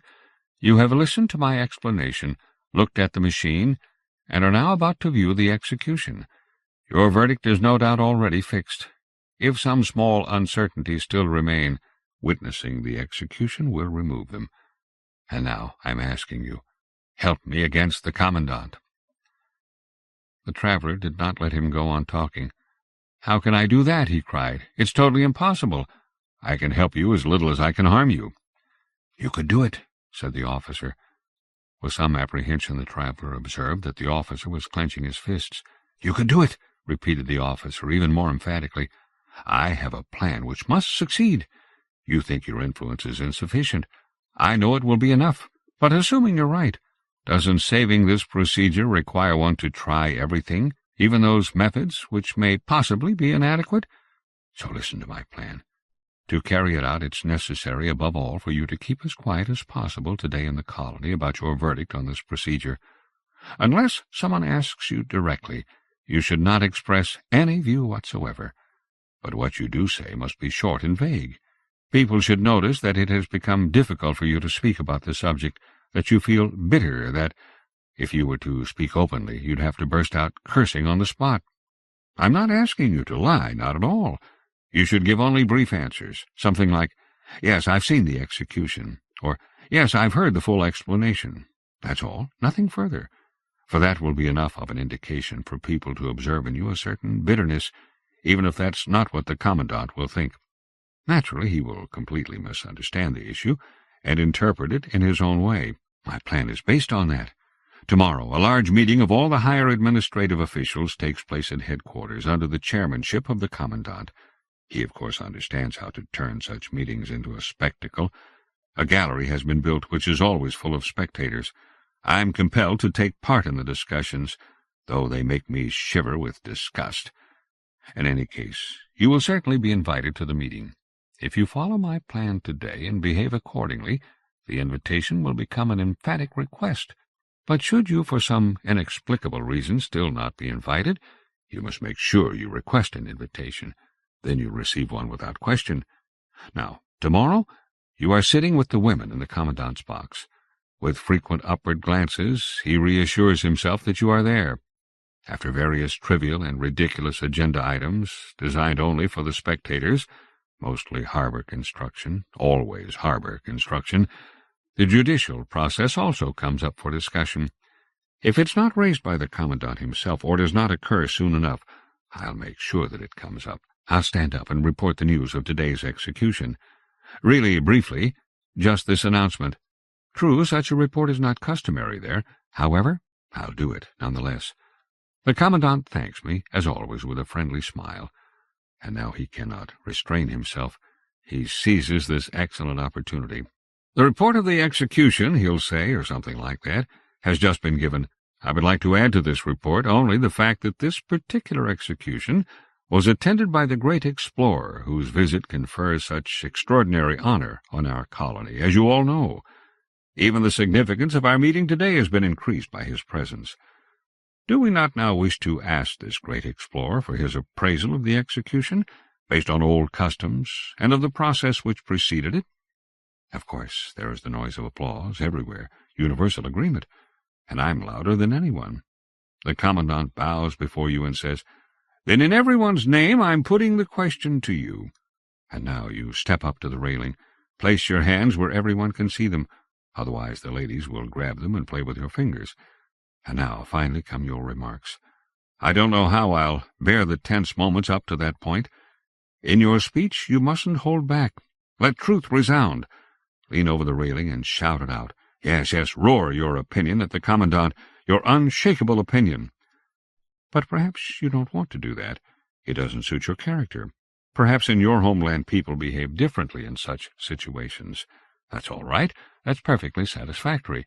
Don't stand up at all. Just say a couple of words. Whisper them so that only the officials underneath you can hear them. That's enough. You don't even have to say anything at all about the lack of attendance at the execution, or about the squeaky wheel, the torn strap, The disgusting felt. No, I'll take over all further details, and believe me, if my speech doesn't chase him out of the room, it will force him to his knees, so he'll have to admit it. Old Commandant, I bow down before you. That's my plan. Do you want to help me carry it out? But of course you want to. More than that, you have to. And the officer gripped the traveler by both arms and looked at him, breathing heavily into his face. He had yelled the last sentences so loudly that even the soldier and the condemned man were paying attention. Although they couldn't understand a thing, they stopped eating and looked over at the traveler, still chewing. From the very start, the traveler had had no doubts about the answer he must give. He had experienced too much in his life to be able to waver here. Basically, he was honest and unafraid. Still, with the soldier and the condemned man looking at him, he hesitated a moment. But finally he said, as he had to, "No." The officer's eyes blinked several times, but he did not take his eyes off the traveler. "Would you like an explanation?" asked the traveler. The officer nodded dumbly. "I am opposed to this procedure," said the traveler. "Even before you took me into your confidence, and of course I will never abuse your confidence under any circumstances, I was already thinking about whether I was entitled to intervene against this procedure, and whether my intervention could have even a small chance of success. And if that was the case, it was clear to me whom I had to turn to first of all, naturally to the Commandant. You have clarified the issue for me even more, but without reinforcing my decision in any way. Quite the reverse. I find your conviction genuinely moving, even if it cannot deter me." The officer remained silent, turned towards the machine, grabbed one of the brass rods, and then, leaning back a little, looked up at the inscriber, as if he was checking that everything was in order. The soldier and the condemned man seemed to have made friends with each other. The condemned man was making signs to the soldier, although given the tight straps on him this was difficult for him to do. The soldier was leaning into him. The condemned man whispered something to him, and the soldier nodded. The traveler went over to the officer and said, "You don't yet know what I'll do. Yes, I will tell the Commandant my opinion of the procedure, not in a meeting, but in private. In addition, I won't stay here long enough to be able to get called into some meeting or other. Early tomorrow morning I leave, or at least I go on board ship." It did not look as if the officer had been listening. "So the process has not convinced you," he said to himself, and smiled the way an old man smiles over the silliness of a child, concealing his own true thoughts behind that smile. "Well, then, it's time," he said finally, and suddenly looked at the traveler with bright eyes which contained some sort of demand, some appeal for participation. "Time for what?" asked the traveler uneasily, but there was no answer. "You are free," the officer told the condemned man in his own language. At first the man did not believe him. "You are free now," said the officer. For the first time the face of the condemned man showed signs of real life. Was it the truth? Was it only the officer's mood which could change? Had the foreign traveler brought him a reprieve? What was it? That is what the man's face seemed to be asking. But not for long. Whatever the case might be, if he could, he wanted to be truly free, and he began to shake back and forth, as much as the harrow permitted. "You're tearing my straps," cried the officer. "Be still! We'll undo them right away." And giving a signal to the soldier, he set to work with him. The condemned man said nothing and smiled slightly to himself. At times he turned his face to the officer on the left, and at times to the soldier on the right, without ignoring the traveler. "Pull him out," the officer ordered the soldier. This process required a certain amount of care because of the harrow. The condemned man already had a few small wounds on his back, thanks to his own impatience. From this point on, however, the officer paid no more attention to him. He went up to the traveler, pulled out the small leather folder once more, leafed through it, finally found the sheet he was looking for, and showed it to the traveler. "Read that," he said. "I can't," said the traveler. "I've already told you I can't read these pages." "But take a close look at the page," said the officer, and moved up right next to the traveler in order to read with him. When that didn't help, he raised his little finger high up over the paper, as if the page must not be touched under any circumstances, so that using this he might make the task of reading easier for the traveler. The traveler also made an effort so that at least he could satisfy the officer, but it was impossible for him. At that point the officer began to spell out the inscription, and then he read out once again the joined-up letters. "Be just, it states," he said. "Now you can read it?" The traveler bent so low over the paper that the officer, afraid that he might touch it, moved it further away. The traveler didn't say anything more, but it was clear that he was still unable to read anything. "Be just, it says," the officer remarked once again. "That could be," said the traveler. "I do believe that's written there." "Good," said the officer, at least partially satisfied. He climbed up the ladder, holding the paper. With great care he set the page in the inscriber, and appeared to rotate the gear mechanism completely around. This was very tiring work. It must have required him to deal with extremely small wheels. He had to inspect the gears so closely that sometimes the officer's head disappeared completely into the inscriber. The traveler followed this work from below without looking away. His neck grew stiff, and his eyes found the sunlight pouring down from the sky painful. The soldier and the condemned man were keeping each other busy. With the tip of his bayonet the soldier pulled out the condemned man's shirt and trousers, which were lying in the hole.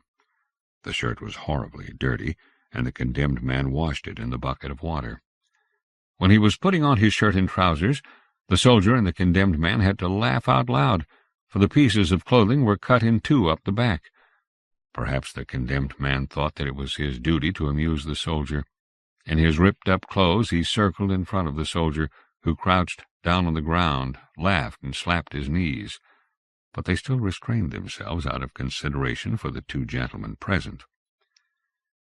When the officer was finally finished up on the machine, with a smile he looked over the whole thing and all its parts once more, and this time closed the cover of the inscriber, which had been open up to this point. He climbed down, looked into the hole, and then at the condemned man, observed with satisfaction that his clothes had been hauled out, then went to the bucket of water to wash his hands, recognized too late that it was disgustingly dirty, and was upset that now he could not wash his hands. Finally he pushed them into the sand. This option did not satisfy him, but he had to do what he could in the circumstances.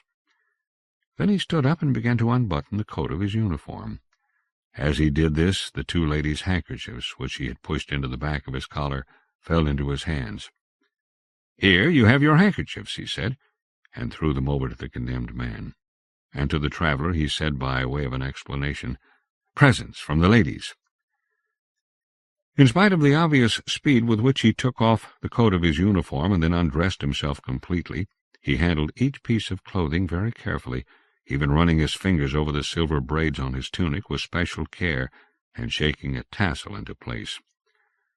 But in great contrast to this care, as soon as he was finished handling an article of clothing, he immediately flung it angrily into the hole. The last items he had left were his short sword and its harness. He pulled the sword out of its scabbard, broke it in pieces, then gathered up everything, the pieces of the sword, the scabbard, and the harness, and threw them away so forcefully that they rattled against each other down in the pit. Now he stood there naked. The traveler bit his lip and said nothing, for he was aware what would happen, but he had no right to hinder the officer in any way. If the judicial process to which the officer clung was really so close to the point of being cancelled, possibly as a result of the intervention of the traveler, something to which he, for his part, felt duty-bound, then the officer was now acting in a completely correct manner. In his place, the traveler would not have acted any differently. The soldier and the condemned man at first did not understand a thing. To begin with, they did not look, not even once. The condemned man was extremely happy to get the handkerchiefs back, but he was not permitted to enjoy them very long, because the soldier snatched them from him with a quick grab, which he had not anticipated. The condemned man then tried to pull the handkerchiefs out from the soldier's belt, where he had put them for safe-keeping, but the soldier was watching carefully. So they were fighting, half in jest. Only when the officer was fully naked did they start to pay attention. The condemned man especially seemed to be struck by a premonition of some sort of significant transformation. What had happened to him was now taking place with the officer. Perhaps this time the procedure would play itself out to its conclusion. The foreign traveler had probably given the order for it. So that was revenge. Without having suffered all the way to the end himself, nonetheless he would be completely avenged. A wide, silent laugh now appeared on his face and never went away. The officer, however, had turned towards the machine. If earlier on it had already become clear that he understood the machine thoroughly, one could well get alarmed now at the way he handled it and how it obeyed. He only had to bring his hand near the harrow for it to rise and sink several times, until it had reached the correct position to make room for him. He only had to grasp the bed by the edges, and it already began to quiver. The stump of felt moved up to his mouth. One could see how the officer really did not want to accept it, but his hesitation was only momentary. He immediately submitted and took it in. Everything was ready, except that the straps still hung down on the sides. But they were clearly unnecessary. The officer did not have to be strapped down. When the condemned man saw the loose straps, he thought the execution would be incomplete unless they were fastened. He waved eagerly to the soldier, and they ran over to strap in the officer. The latter had already stuck out his foot to kick the crank designed to set the inscriber in motion. Then he saw the two men coming, so he pulled his foot back and let himself be strapped in. But now he could no longer reach the crank. Neither the soldier nor the condemned man would find it, and the traveler was determined not to touch it. But that was unnecessary. Hardly were the straps attached when the machine already started working. The bed quivered, the needles danced on his skin, and the harrow swung up and down. The traveler had already been staring for some time before he remembered that a wheel in the inscriber was supposed to squeak, but everything was quiet, without the slightest audible hum. Because of its silent working, the machine did not really attract attention. The traveler looked over at the soldier and the condemned man. The condemned man was the livelier of the two. Everything in the machine interested him. At times he bent down. At other times he stretched up, always pointing with his forefinger in order to show something to the soldier. For the traveler it was embarrassing. He was determined to remain here until the end, but he could no longer endure the sight of the two men. "Go home," he said. The soldier might perhaps have been ready to do that, but the condemned man took the order as a direct punishment. With his hands folded, he pleaded to be allowed to stay there, and when the traveler shook his head and was unwilling to give in, he even knelt down. Seeing that orders were of no help here, the traveler wanted to go over and chase the two away. Then he heard a noise from up in the inscriber. He looked up. So was the gear wheel going out of alignment? But it was something else. The lid on the inscriber was lifting up slowly. Then it fell completely open. The teeth of a cogwheel were exposed and lifted up. Soon the entire wheel appeared. It was as if some huge force was compressing the inscriber, so that there was no longer sufficient room left for this wheel. The wheel rolled all the way to the edge of the inscriber, fell down, rolled upright a bit in the sand, and then fell over and lay still. But already up on the inscriber another gear wheel was moving upwards. Several others followed, large ones, small ones hard to distinguish. With each of them the same thing happened. One kept thinking that now the inscriber must surely be already empty. But then a new cluster with lots of parts would move up, fall down, roll in the sand, and lie still. With all this going on, the condemned man totally forgot the traveler's order. The gear wheels completely delighted him. He kept wanting to grab one, and at the same time he was urging the soldier to help him. But he kept pulling his hand back, startled, for immediately another wheel followed, which, at least in its initial rolling, surprised him. The traveler, by contrast, was very upset. Obviously the machine was breaking up. Its quiet operation had been an illusion. He felt as if he had to look after the officer, now that the latter could no longer look after himself. But while the falling gear wheels were claiming all his attention, he had neglected to look at the rest of the machine. However, when he now bent over the harrow, once the last gear wheel had left the inscriber, he had a new, even more unpleasant surprise. The harrow was not riding, but only stabbing, and the bed was not rolling the body, but lifting it, quivering up into the needles. The traveler wanted to reach in to stop the whole thing, if possible. This was not the torture the officer wished to attain. It was murder, pure and simple. He stretched out his hands, but at that point the harrow was already moving upwards and to the side, with the skewered body. just as it did in other cases, but only in the 12th hour. Blood flowed out in hundreds of streams, not mixed with water. The water tubes had failed to work this time as well. Then one last thing went wrong. The body would not come loose from the long needles. Its blood streamed out, but it hung over the pit without falling. The harrow wanted to move back to its original position, but as if realizing that it could not free itself of its load, it remained over the hole. "Help!" the traveler yelled out to the soldier and the condemned man, and he himself grabbed the officer's feet. He wanted to push against the feet himself and have the two others grab the officer's head from the other side so he could be slowly lifted off the needles.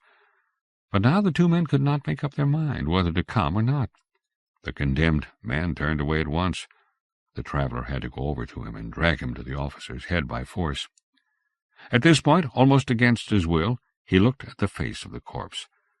It was as it had been in life. He could discover no sign of the promised transfiguration. What all the others had found in the machine, the officer had not. His lips were pressed firmly together, his eyes were open, and looked as they had when he was alive. His gaze was calm and convinced. The tip of a large iron needle had gone through his forehead.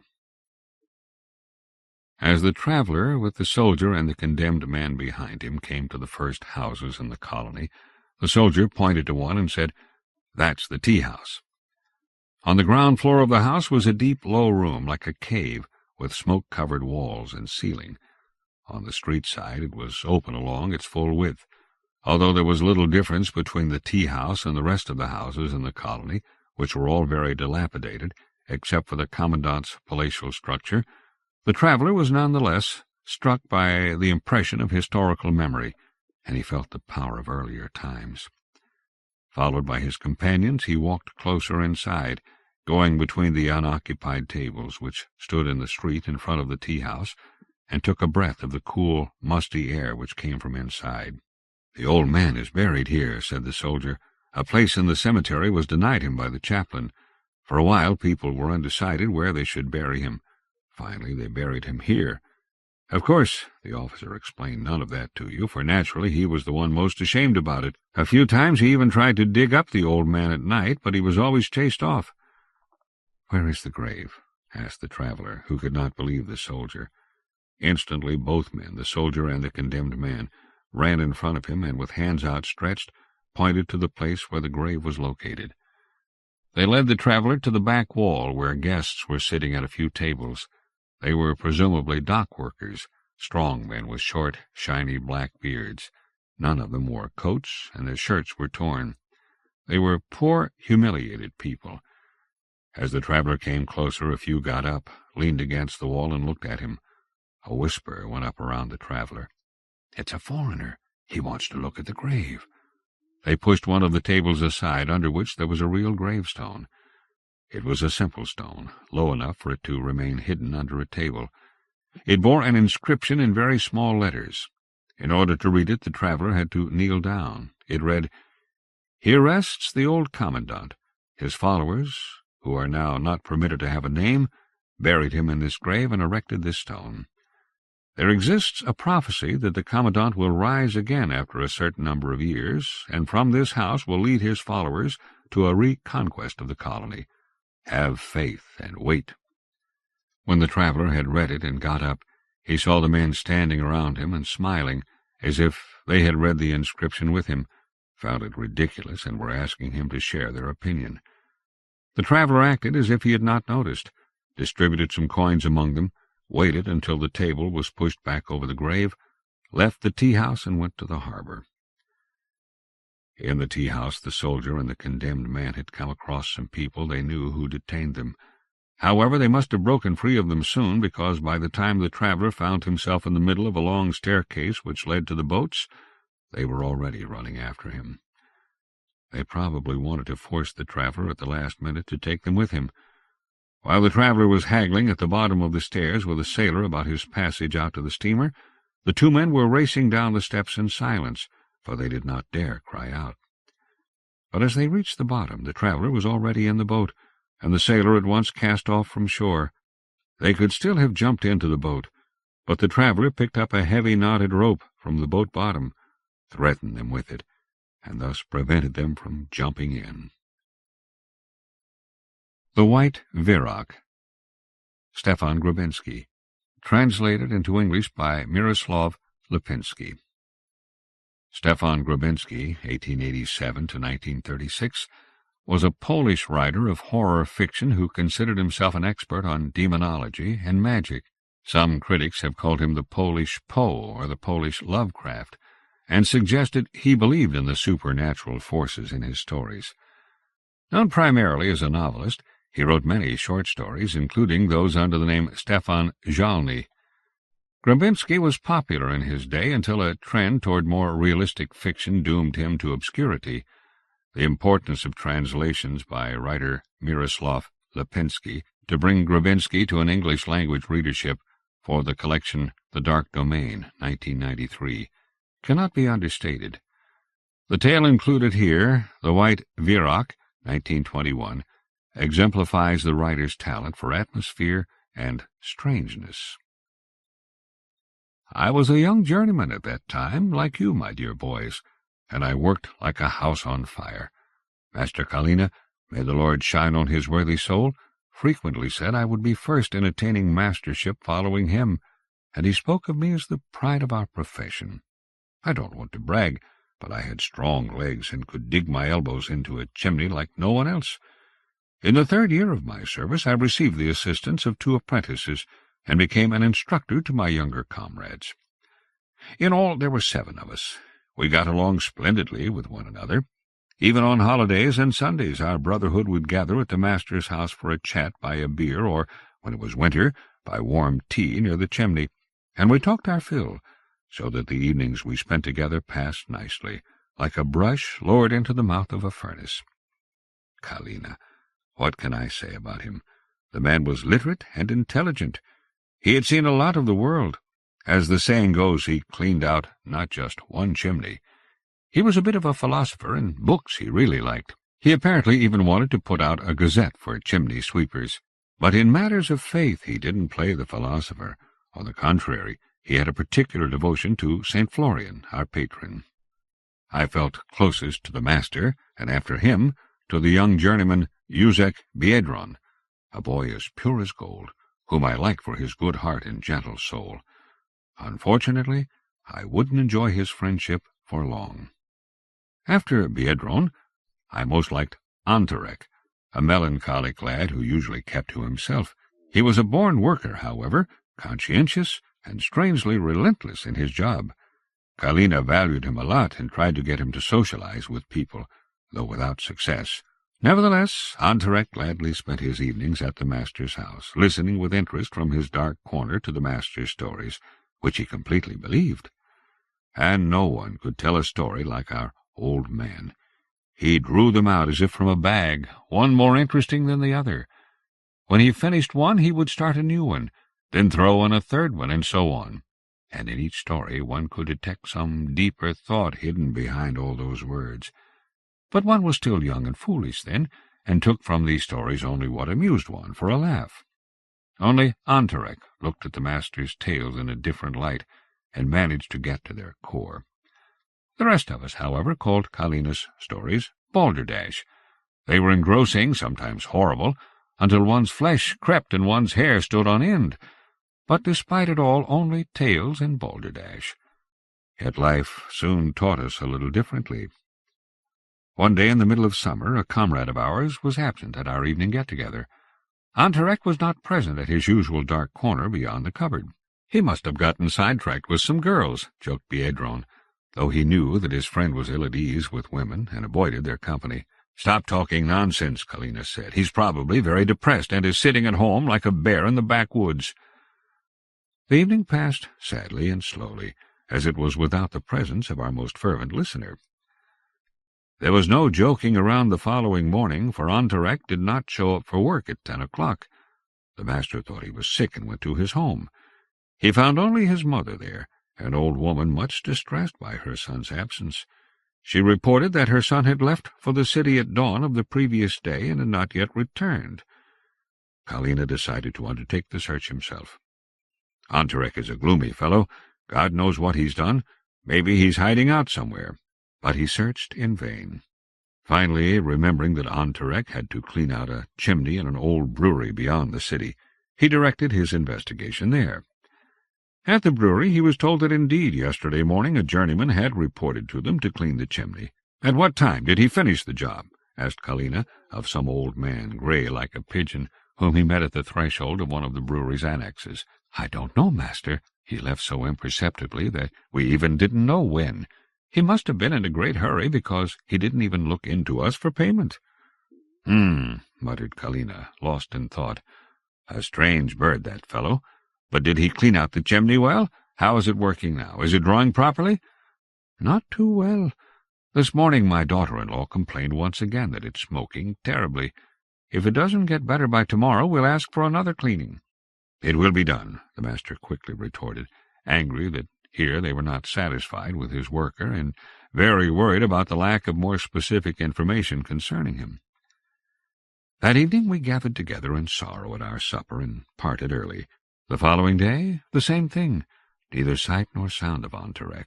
He had disappeared like a stone in water.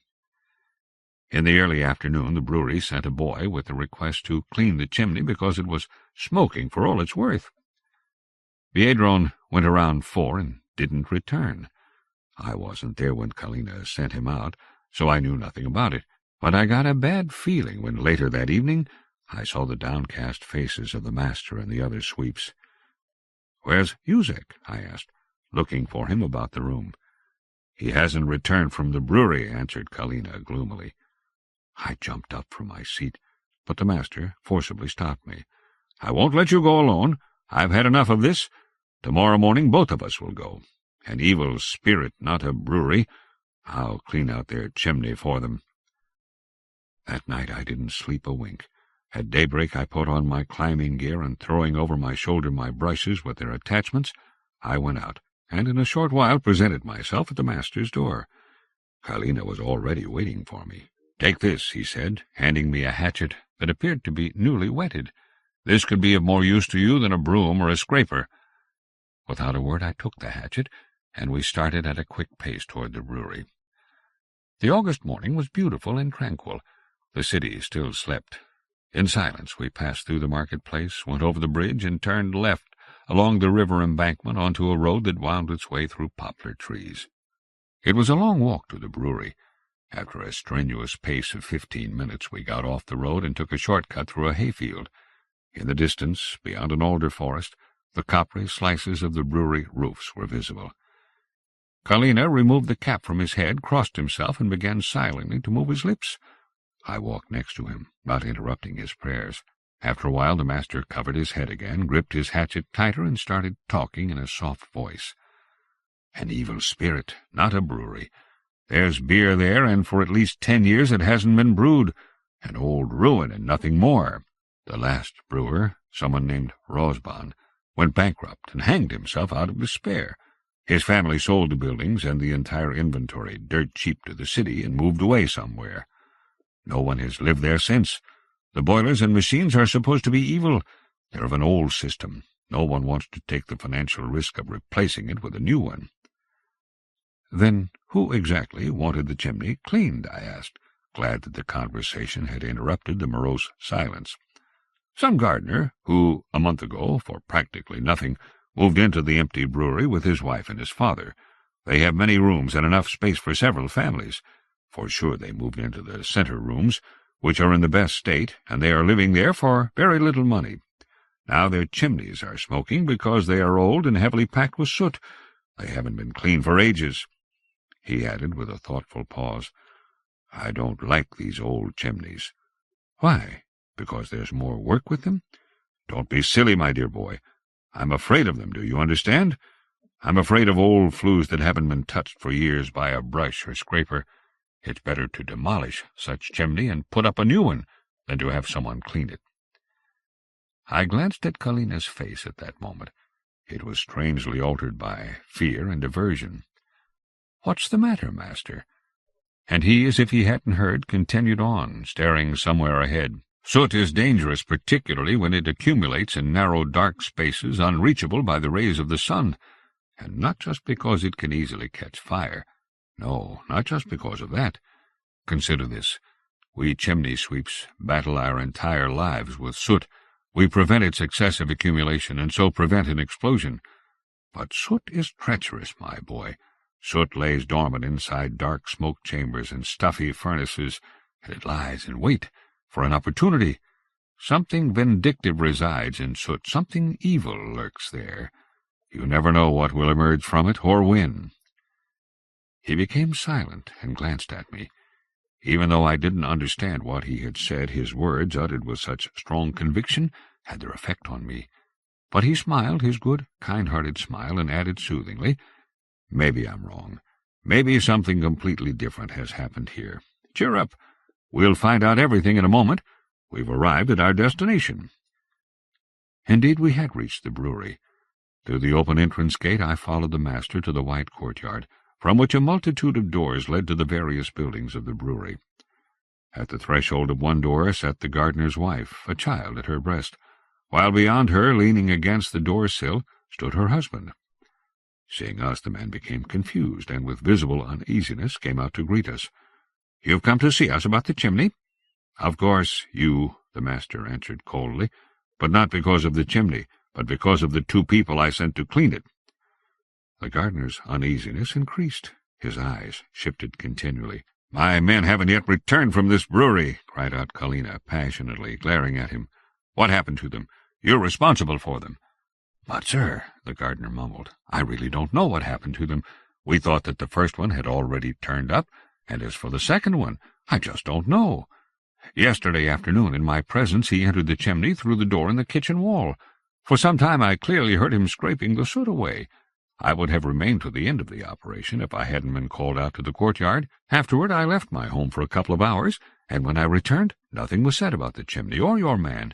I thought that he had done his job and returned to the city, so we closed the ventilation door for the night.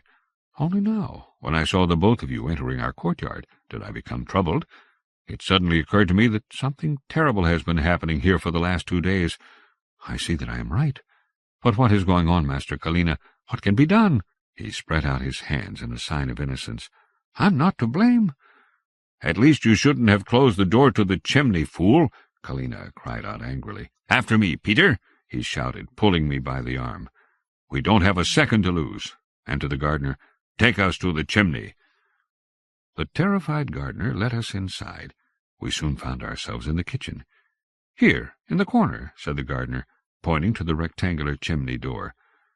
Kalina took a step toward it, but, anticipating him, I moved quickly and opened the small door. A smell of smoke blew over us, and a little soot fell to the floor. Before the master could interfere, I was already kneeling at the inlet, my arms stretched upward in preparation for a climb.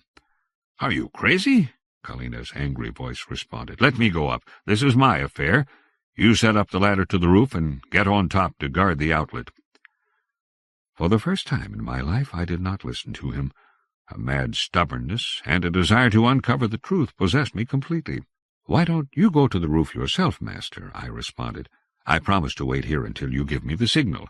Kalina uttered an ugly curse, and whether he liked it or not, he had to surrender to my command. Soon I heard his distancing steps. Then I tied a silk mask tightly over my mouth and nose, adjusted the straps at my belt, and gripped the hatchet. Before you could say 2 Hail Marys, I heard the knocking of the ball that had been lowered down the chimney. Kalina was already on the roof, and was giving me the agreed-upon signal. I crawled on all 4s into the throat of the chimney, and, groping about, found the ball.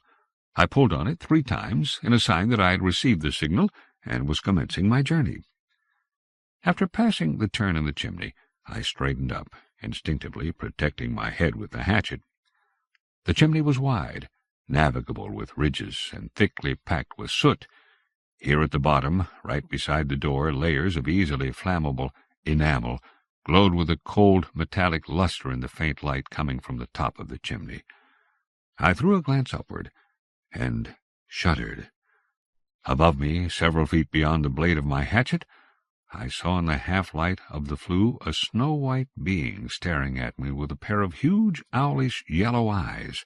The creature, part monkey, part large frog, was holding in his front claws what seemed like a human arm, which hung limply from a corpse, vaguely outlined in a twisted shape next to the neighboring wall. Drenched in cold sweat, I propped myself against the sides of the chimney with my legs and raised myself up slightly. Then, from the creature's long mouth, came a savage, predatory sound, and he ground his teeth menacingly. My movement seemed to have alarmed him, and he apparently changed position, for at that moment a wider shaft of light rushed into the depths of the chimney and lit up the horrible picture more clearly. Attached through some miracle, as if stuck to the wall with the bottom of his toes, the creature held Viedron tightly with his arms, his rear limbs covered with white downy fur, wrapped in a crosswise grip the legs of his victim, while the greedy proboscis of his elongated snout now adhered to the temple of the unfortunate man. A rage enveloped me, and overcoming my fear, I climbed up a couple more feet. The white creature, apparently upset, turned to me again and started to prick his spoon-like ears and grind his teeth ever more loudly, but he didn't move from his place.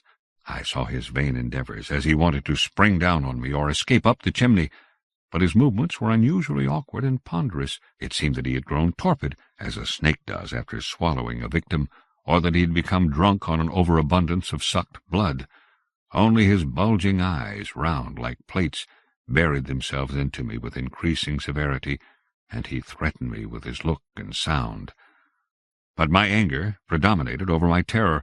I drew back the hatchet swiftly, and with all my might let it go on the horrible white skull. The blow was strong and accurate. In one moment the light in his large eyes died out. Something brushed by me, and I heard a dull groan below. The strange being had fallen to the bottom of the chimney, pulling down his victim in the process.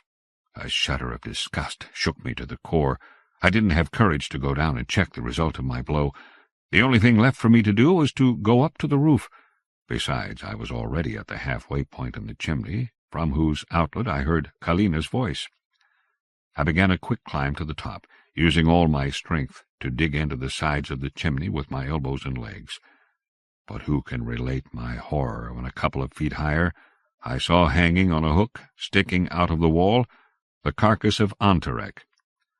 The body of the poor man was in a terrible state, incredibly gaunt and shriveled up to a sliver, almost skin and bones. It seemed half cured by exposure to smoke, and was stretched out like a string, and dry and hard like a piece of wood. With trembling hands I unhooked the carcass, and winding its middle a few times with the rope from the ball, I pulled twice on the cord as a signal to Kalina. A couple of minutes later I found myself on the roof, where the master was waiting for me, Antarek's body by his side. He greeted me sullenly with knitted brows. "Where's Viedron?" he asked tersely. In a few words I told him everything.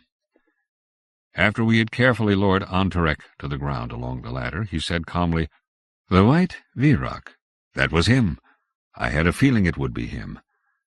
In silence we went through the hall and 2 rooms and returned to the kitchen. There wasn't a living soul here. The gardener and his family had slunk away to some wing of the building. Placing Antarek's body by the wall, we advanced to the opening of the chimney. Sticking out of it were a pair of stiff, naked legs.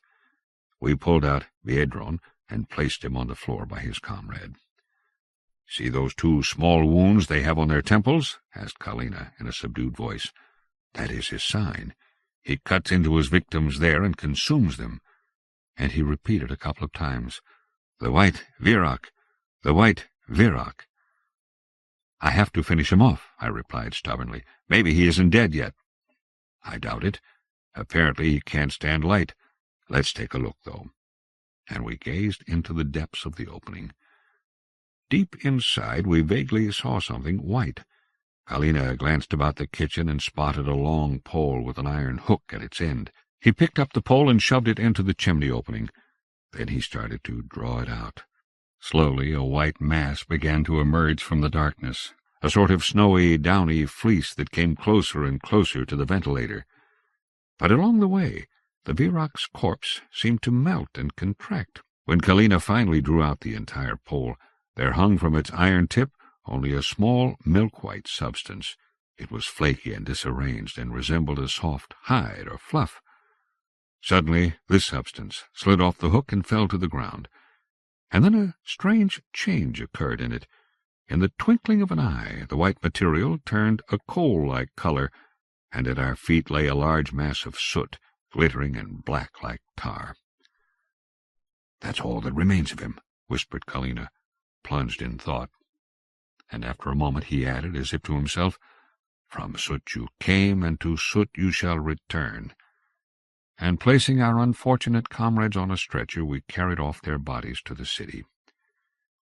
Shortly afterward, the master and I got a peculiar outbreak on our skins. Over our entire bodies appeared large white pimples, resembling pearly grits. After several weeks these pimples disappeared as quickly and as unexpectedly as they had arrived, leaving not a trace of their repulsive presence. The Night Wire, H. F. Arnold. H. F. Arnold, 1902 to 1963, was an American pulp-era writer who wrote only 3 published stories. Despite this low output, The Night Wire, 1926, first published in Weird Tales, is considered the most popular story from the first golden age of that magazine. Lovecraft is said to have loved this story. The Night Wire is perhaps remarkable in still being able to chill the reader today, despite using elements that could have made the story feel dated. It is a perfect example of how the weird creates not just unease, but dislocation. Details about the writer's life are scarce, without even confirmation that H. F. Arnold was his real name. Some have speculated that he must have been a journalist. New York, September 30th, C.P., Flash. Ambassador Hollowell died here today. The end came suddenly as the ambassador was alone in his study. There's something ungodly about these night wire jobs. You sit up here on the top floor of a skyscraper and listen in to the whispers of a civilization. New York, London, Calcutta, Bombay, Singapore. They're your next-door neighbors after the street lights go dim and the world has gone to sleep. Alone in the quiet hours between 2 and 4, the receiving operators doze over their sounders and the news comes in. Fires and disasters and suicides. Murders, crowds, catastrophes. Sometimes an earthquake with a casualty list as long as your arm. The night wire man takes it down almost in his sleep, picking it off on his typewriter with one finger. Once in a long time you prick up your ears and listen. You've heard of someone you knew in Singapore, Halifax, or Paris long ago.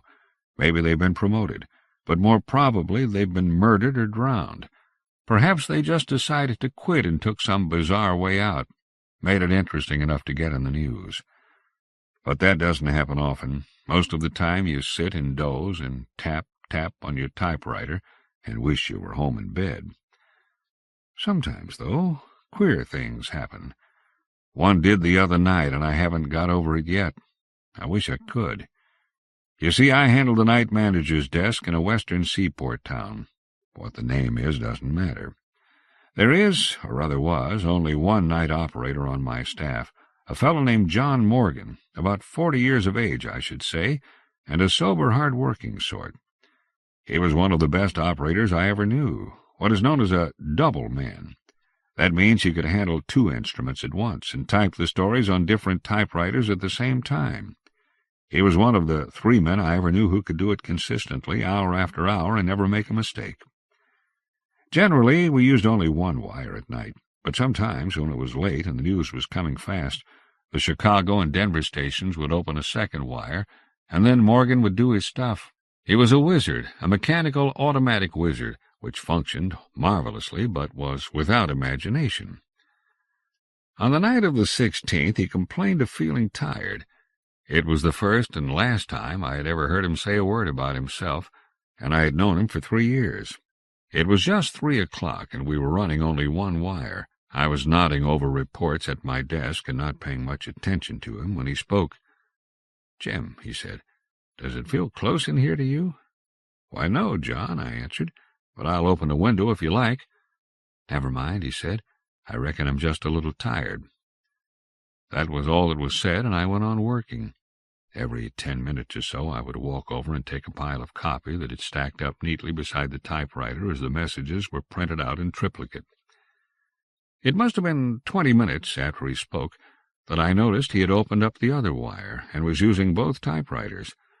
I thought it was a little unusual, as there was nothing very hot coming in. On my next trip, I picked up the copy from both machines and took it back to my desk to sort out the duplicates. The first wire was running out the usual sort of stuff, and I just looked over it hurriedly. Then I turned to the second pile of copy. I remembered it particularly because the story was from a town I had never heard of. Zebico. Here is the dispatch. I saved a duplicate of it from our files. Zebico, September 16th, CP. Bulletin. The heaviest mist in the history of the city settled over the town at 4 o'clock yesterday afternoon. All traffic has stopped, and the mist hangs like a pall over everything. Lights of ordinary intensity fail to pierce the fog, which is constantly growing heavier. Scientists here are unable to agree as to the cause, and the local weather bureau states that the like has never occurred before in the history of the city. At 7 p.m. last night, municipal authorities... More. That was all there was. Nothing out of the ordinary at a bureau headquarters, but, as I say, I noticed the story because of the name of the town. It must have been 15 minutes later that I went over for another batch of copy. Morgan was slumped down in his chair and had switched his green electric light shade so that the gleam missed his eyes and hit only the top of the two typewriters. Only the usual stuff was in the right-hand pile, but the left-hand batch carried another story from Zebico. All press dispatches come in takes, meaning that parts of many different stories are strung along together, perhaps with but a few paragraphs of each coming through at a time. This second story was marked Add Fog. Here is the copy. At 7 p.m. the fog had increased noticeably. All lights were now invisible, and the town was shrouded in pitch darkness. As a peculiarity of the phenomenon, the fog is accompanied by a sickly odor, comparable to nothing yet experienced here. Below that, in customary press fashion, was the hour, 3:27, and the initials of the operator, J.M. There was only one other story in the pile from the second wire. Here it is. Second, add Zebico fog. Accounts as to the origin of the mist differ greatly. Among the most unusual is that of the sexton of the local church, who groped his way to headquarters in a hysterical condition, and declared that the fog originated in the village churchyard.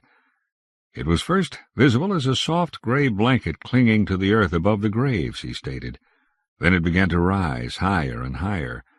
A subterranean breeze seemed to blow it in billows, which split up and then joined together again. Fog phantoms, writhing in anguish, twisted the mist into queer forms and figures. And then, in the very thick midst of the mass, something moved. I turned and ran from the accursed spot. Behind me I heard screams coming from the houses bordering on the graveyard. Although the sexton's story is generally discredited, a party is left to investigate. Immediately after telling his story, the sexton collapsed and is now in a local hospital, unconscious. Queer story, wasn't it? Not that we aren't used to it, for a lot of unusual stories come in over the wire. But for some reason or other, perhaps because it was so quiet that night, the report of the fog made a great impression on me.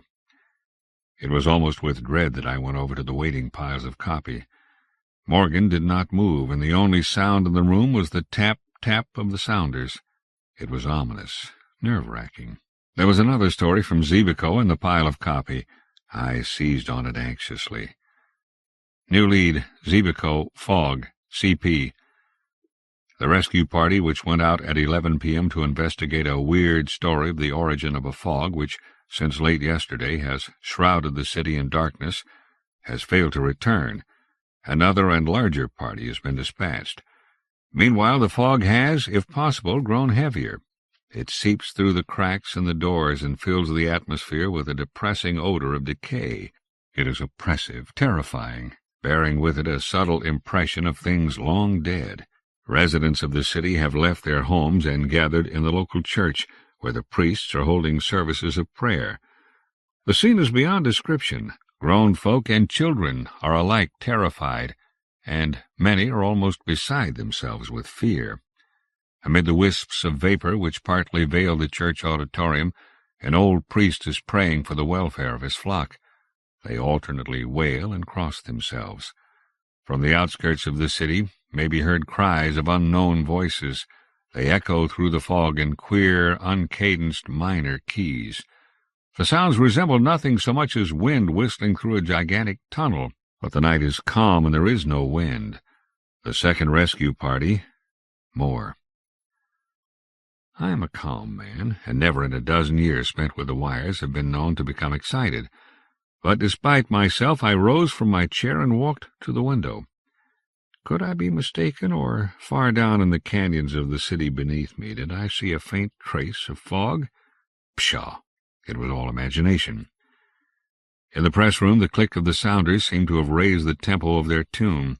Morgan alone had not stirred from his chair. His head sunk between his shoulders, he tapped the dispatches out on the typewriters with one finger of each hand. He looked asleep, but no. Endlessly, efficiently, the two machines rattled off line after line, as relentlessly and effortlessly as death itself. There was something about the monotonous movement of the typewriter keys that fascinated me. I walked over and stood behind his chair, reading over his shoulder the type as it came into being, word by word. Ah, here was another. Flash, Zebico, CP. There will be no more bulletins from this office. The impossible has happened. No messages have come into this room for 20 minutes. We are cut off from the outside and even the streets below us. I will stay with the wire until the end. It is the end indeed. Since 4 p.m. yesterday, the fog has hung over the city. Following reports from the sexton of the local church, 2 rescue parties were sent out to investigate conditions on the outskirts of the city. Neither party has ever returned, nor was any word received from them. It is quite certain now that they will never return. From my instrument I can gaze down on the city beneath me. From the position of this room on the 13th floor, nearly the entire city can be seen. Now I can see only a thick blanket of blackness, where customarily are lights and life. I fear greatly that the wailing cries heard constantly from the outskirts of the city are the death cries of the inhabitants. They are constantly increasing in volume and are approaching the center of the city. The fog yet hangs over everything. If possible, it is even heavier than before. But the conditions have changed. Instead of an opaque, impenetrable wall of odorous vapor, there now swirls and writhes a shapeless mass in contortions of almost human agony. Now and again the mass parts, and I catch a brief glimpse of the streets below. People are running to and fro, screaming in despair. A vast bedlam of sound flies up to my window. And above all is the immense whistling of unseen and unfelt winds. The fog has again swept over the city, and the whistling is coming closer and closer. It is now directly beneath me. God! An instant ago, the mist opened, and I caught a glimpse of the streets below. The fog is not simply vapor. It lives. By the side of each moaning and weeping human is a companion figure, an aura of strange and vari-colored hues. How the shapes cling, each to a living thing. The men and women are down, flat on their faces. The fog figures caress them lovingly. They are kneeling beside them. They are, but I dare not tell it. The prone and writhing bodies have been stripped of their clothing. They are being consumed, piecemeal. A merciful wall of hot, steamy vapor has swept over the whole scene. I can see no more. Beneath me the wall of vapor is changing colors. It seems to be lighted by internal fires. No, it isn't. I have made a mistake. The colors are from above, reflections from the sky. Look up. Look up. The whole sky is in flames, colors as yet unseen by man or demon. The flames are moving. They have started to intermix. The colors are rearranging themselves. They are so brilliant that my eyes burn, yet they are a long way off. Now they have begun to swirl, to circle in and out, twisting in intricate designs and patterns. The lights are racing each with each, a kaleidoscope of unearthly brilliance. I've made a discovery. There is nothing harmful in the lights. They radiate force and friendliness, almost cheeriness, but by their very strength they hurt. As I look, they are swinging closer and closer, 1,000,000 miles at each jump, millions of miles with the speed of light. Aye, It is light, the quintessence of all light. Beneath it the fog melts into a jeweled mist, radiant, rainbow-colored, of 1,000 varied spectra. I can see the streets. Why, they are filled with people. The lights are coming closer. They are all around me. I'm enveloped. The message stopped abruptly. The wire to Zibico was dead.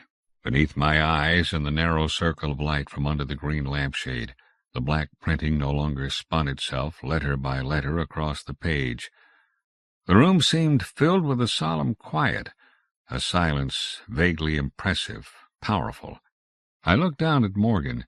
His hands had dropped nervously at his sides, while his body had hunched over peculiarly. I turned the lampshade back, throwing the light squarely in his face. His eyes were staring, fixed. Filled with a sudden foreboding, I stepped beside him and called Chicago on the wire. After a second, the sounder clicked its answer. Why? But there was something wrong. Chicago was reporting that Wire 2 had not been used throughout the evening. "Morgan," I shouted. "Morgan, wake up!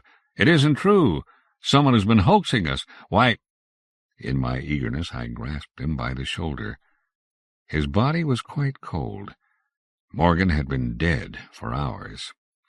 Could it be that his sensitized brain and automatic fingers had continued to record impressions even after the end? I shall never know, for I shall never again handle the night shift. Search in a world atlas discloses no town of Zibico. Whatever it was that killed John Morgan will forever remain a mystery.